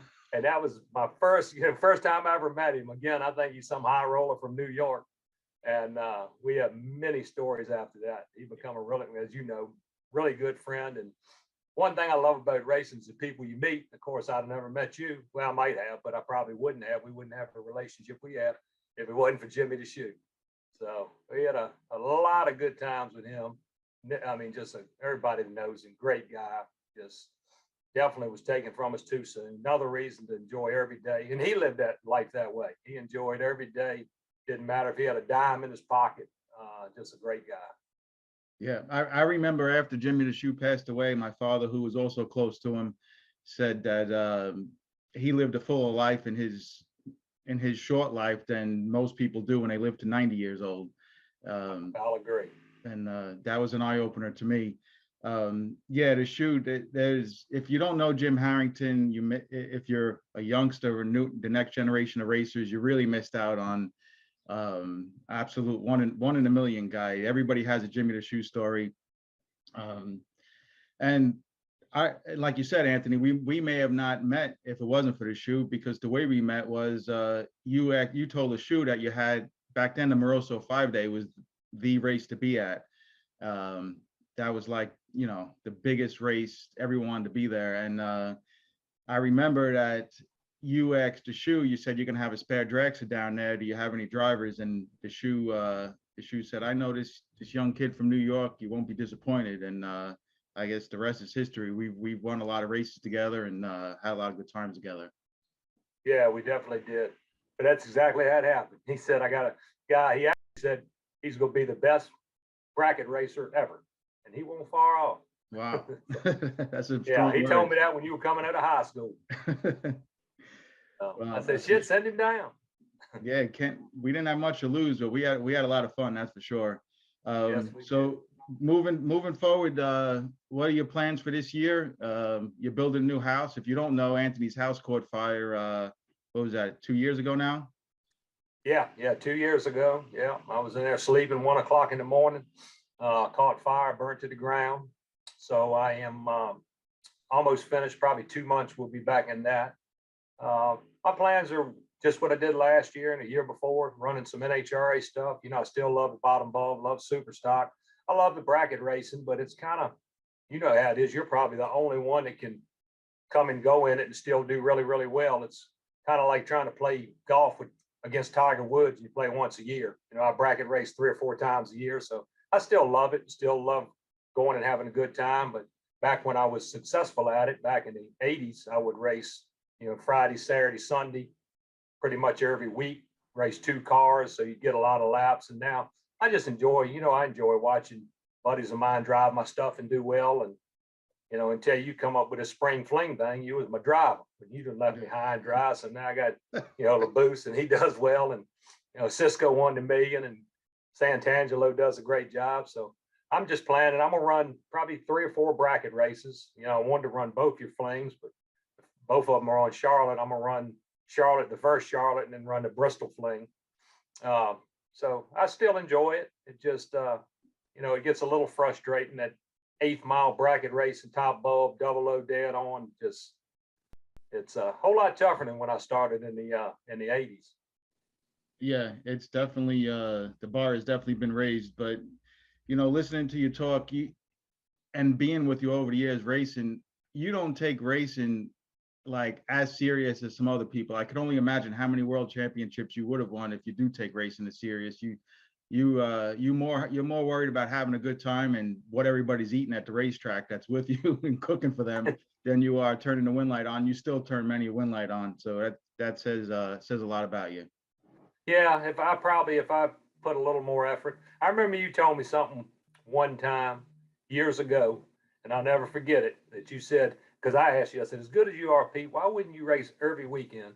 And you said, You know, if I concentrate as much effort as I put into it, I'm putting 100% when I go. I'd rather go 10 times a year, put 100%, and I'd get burnt out and do really well those 10 times than to go 40 times a year, put 80%, not quite do as well, you know, go to have a good time more or less. But I'm all about, I mean, I love to win, don't get me wrong, but you know, if I went now and just helped the guys that drive for me and cooked and had a good time, I'm just as happy with that as I am driving and trying to be competitive. I just don't spend the time I used to on a practice tree all week. And, you know, I got a couple of beach houses and a couple of boats and a couple of grandchildren and a daughter and a whole lot of other stuff that I love doing. Once you get a little older, your priorities change a little bit, but I still love it. And you know, everybody loves to win. Yeah, and you have a knack for picking winners. You mentioned some of them, Santangelo, Cisco, and now you got Johnny LaBouche driving for you. He's already won world championships, and the future is bright for Bertozzi Racing. No matter who's, you just have a winning way about you. It's hard to describe, but whether you're at a casino, rolling the dice with you, or you're racing with you, just good things happen to good people, and that shines on you strongly. Well, I appreciate that, and I believe a lot of it's that positive attitude. You know, you go with a positive attitude, and good things happen to you, and you help people. Good things happen, like you said, to good people. But I don't know if I got a knack for picking. I got a knack for listening to good advice. Let me put it to you like that. So Jimmy the Shoe give me the good advice about you, and I got to give it, pat you on the back. You give me, when you quit driving the super gas car, you're the one said, hey, you ought to talk to John LaBouche. He's really driving good. I mean, you spend a lot of time looking at everybody's runs and numbers. So you turned me on to him and Santangelo. Yeah. I think Jimmy the Shoe turned me on to Cisco. But yeah, I mean, I do listen to smart people and good advice, and then add a little bit of luck to it. Well, we wish you the best of luck in 2022, and sure you'll have more world championships down the road. And appreciate your time coming on, Anthony.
Round number 7 on FTI Performance Saturday. Cannon Spring Fling presented by Optima Batteries. Michael Needham and David Meyer will start us off. 8 competitors remain. 8 will take us to 4. 4 will take us to 2. Needham over on the left side. The dragster out of Ohio, 509 is what Needham has decided to put on that machine here in Hoosier Tire round number 7. David Meyer out of Sheridan, California. The machine over on the right side. 476. There for David Meyer.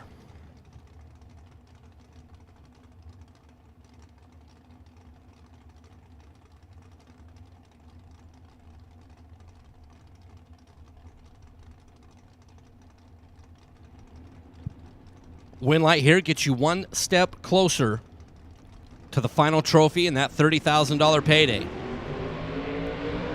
Meyer lets go perfection and is 9 total to get the win. David Meyer 0-0-0 at the rip. 476.9 on the 476 to be 9 total. Michael Needham is 14 green and just got completely dismantled by the machine. Meyer, perfect, dead on 9 to be 8 thou in front to get the win. As Tim Arkaglu, Peeps Pennington, and Chris Whitfield. Peeps left side, 467 is the dial, Three Rivers, Texas. Chris Whitfield, who already picked up 1 trophy and 1 big check on Mosier Thursday. He's looking to be a big O trophy hog here at the Fling. We are in. 4 little teeny tiny ones, the advantage for Peeps.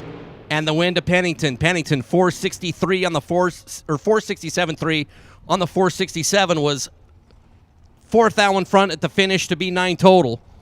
Whitfield was 10 green, and Pennington had Whitfield froze out. Peeps Pennington will also be your advanced product design carburetor winner, who took out Chris Whitfield, who had the bounty on him.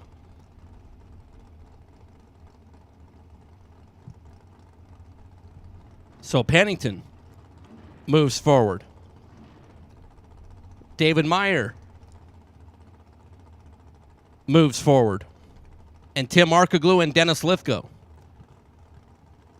Arkaglu left side out of Staten Island, New York. 453 is the dial. Dennis, Mansfield, Texas. 468.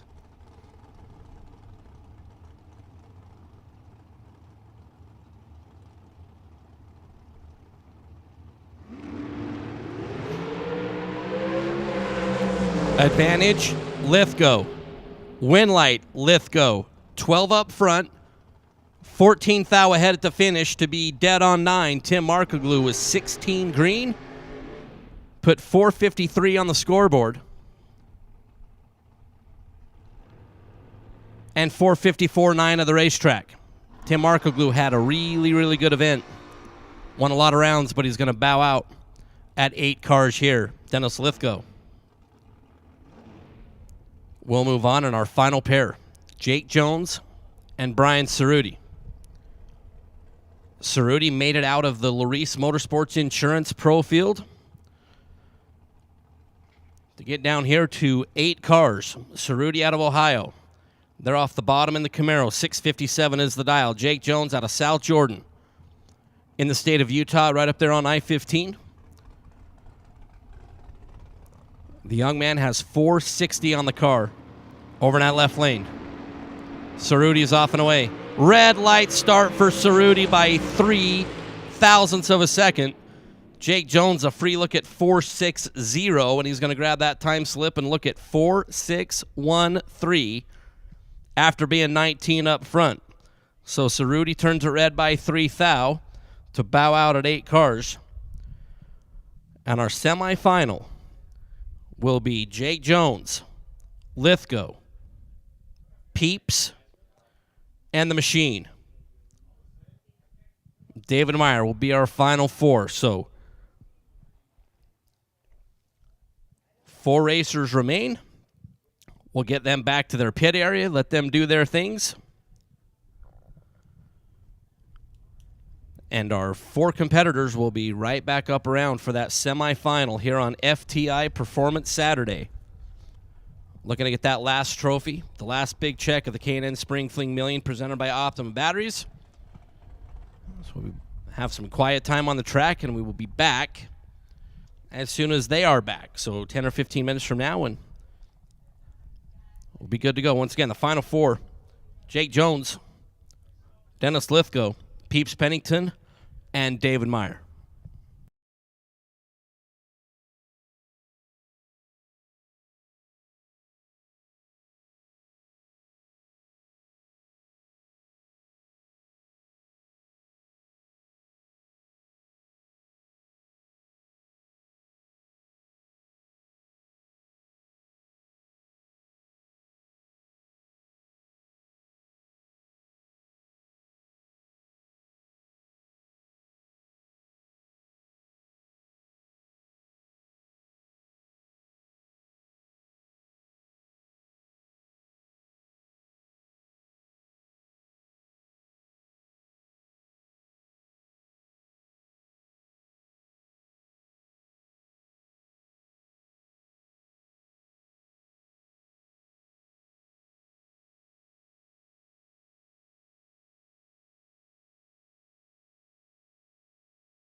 going to be Meyer with lane choice over Lithgow. Pennington with lane choice over Jones.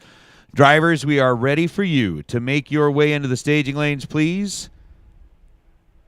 Go ahead and come on down. 4 remain in the 2022 Spring Fling Million presented by Optima Batteries. We need our final 4 to start making their way into the staging lanes, please.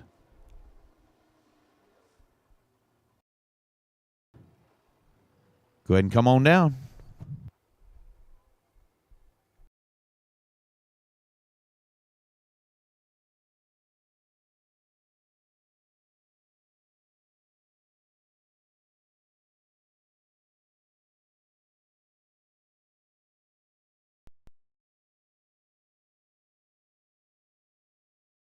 By Optima Batteries. Carson, I saw a trip zip flash on the board this morning on the run for 50K.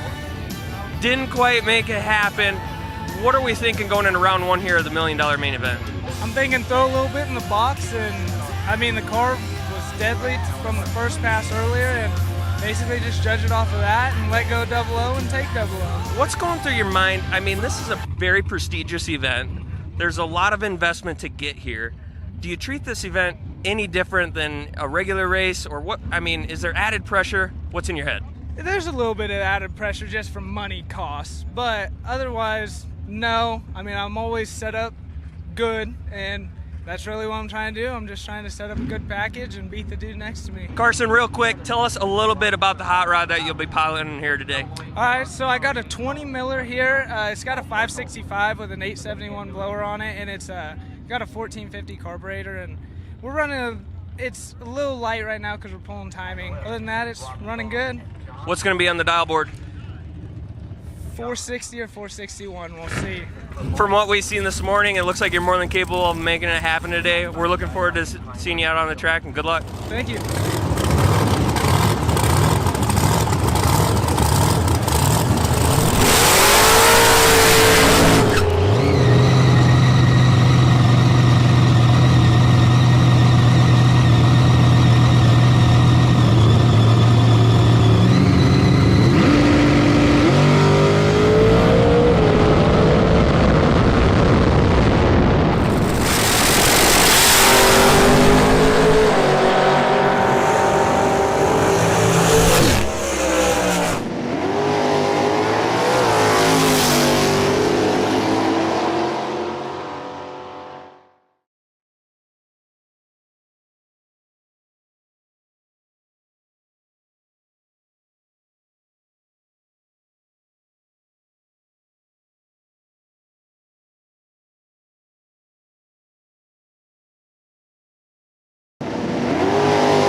Welcome back, or welcome to the Elite Insider. It is our twice monthly check-in brief designed to accomplish 2 goals. Number 1, most importantly by far, to make an effort to help you take the next step, however big or small that step may be, toward becoming the best version of yourself on the racetrack.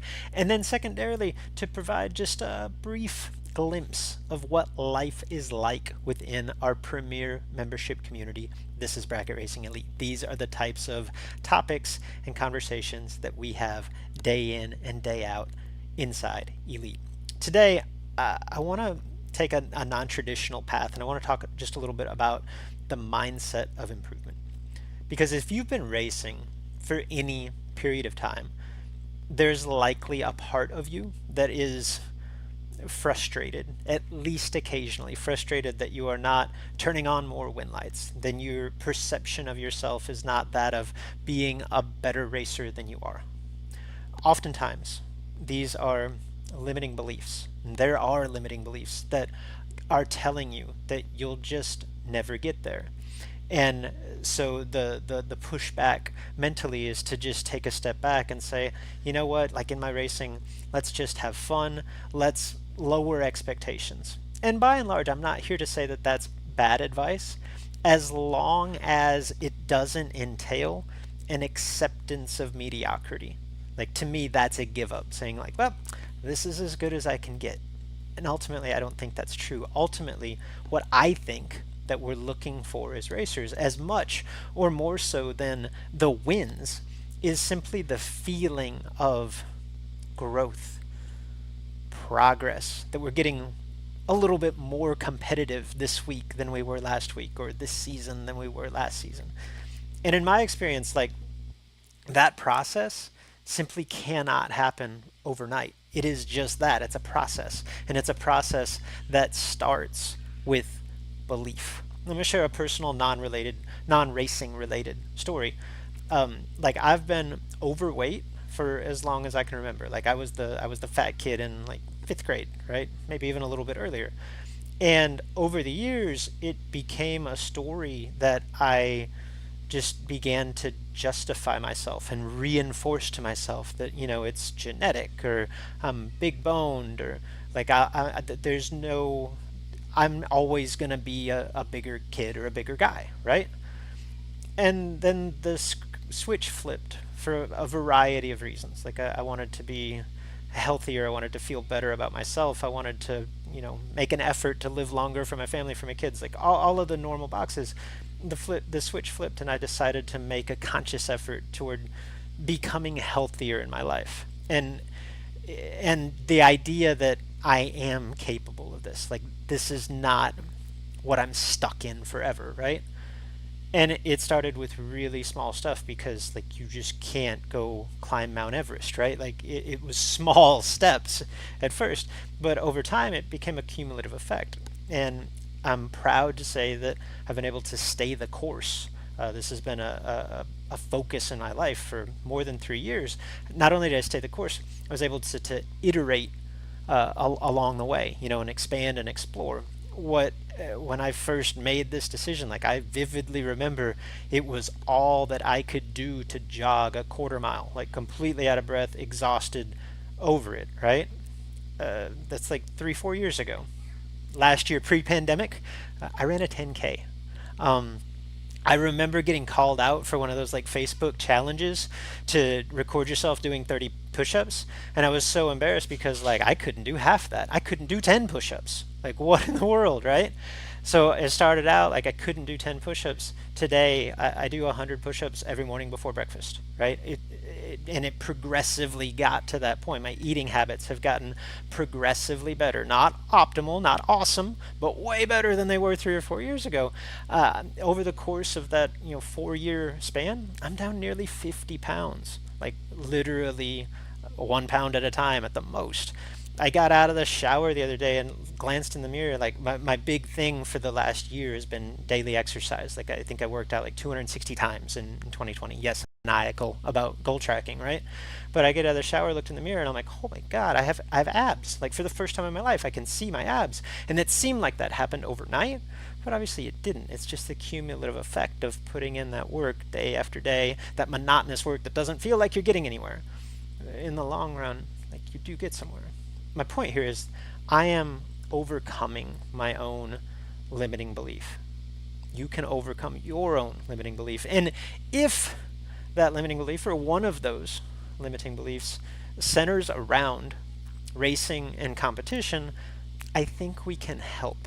Okay, within thisisbracketracing.com, we've got 9 core areas of study. The area that has the most resources, that we've spent the most time in, is what we call the mental game, that simply focuses around the mindset of improvement, the psychology of competition.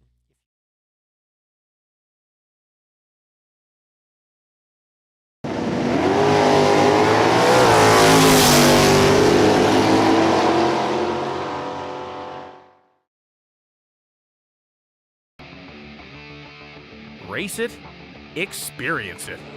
For the last decade and more, founders and legendary racers Peter Biondo, Kyle Seipel, and the Fling family have put on some of the biggest and best events in the history of bracket racing, setting the bar for what a race can be, for what a race should be. With one race, names like Jeff Birdie and Randall Reed have joined instantly recognizable icons like Scotty Richardson and Luke Bagacki as racers who have achieved on one of the biggest stages in the sport. a place where young and old alike come together not to just test themselves, but to simply enjoy some of the coolest cars, prizes, camaraderie, and competition you'll find anywhere around. Ask anyone who's come to a Fling event, and they'll tell you the same thing. You'll just have to race it, experience it.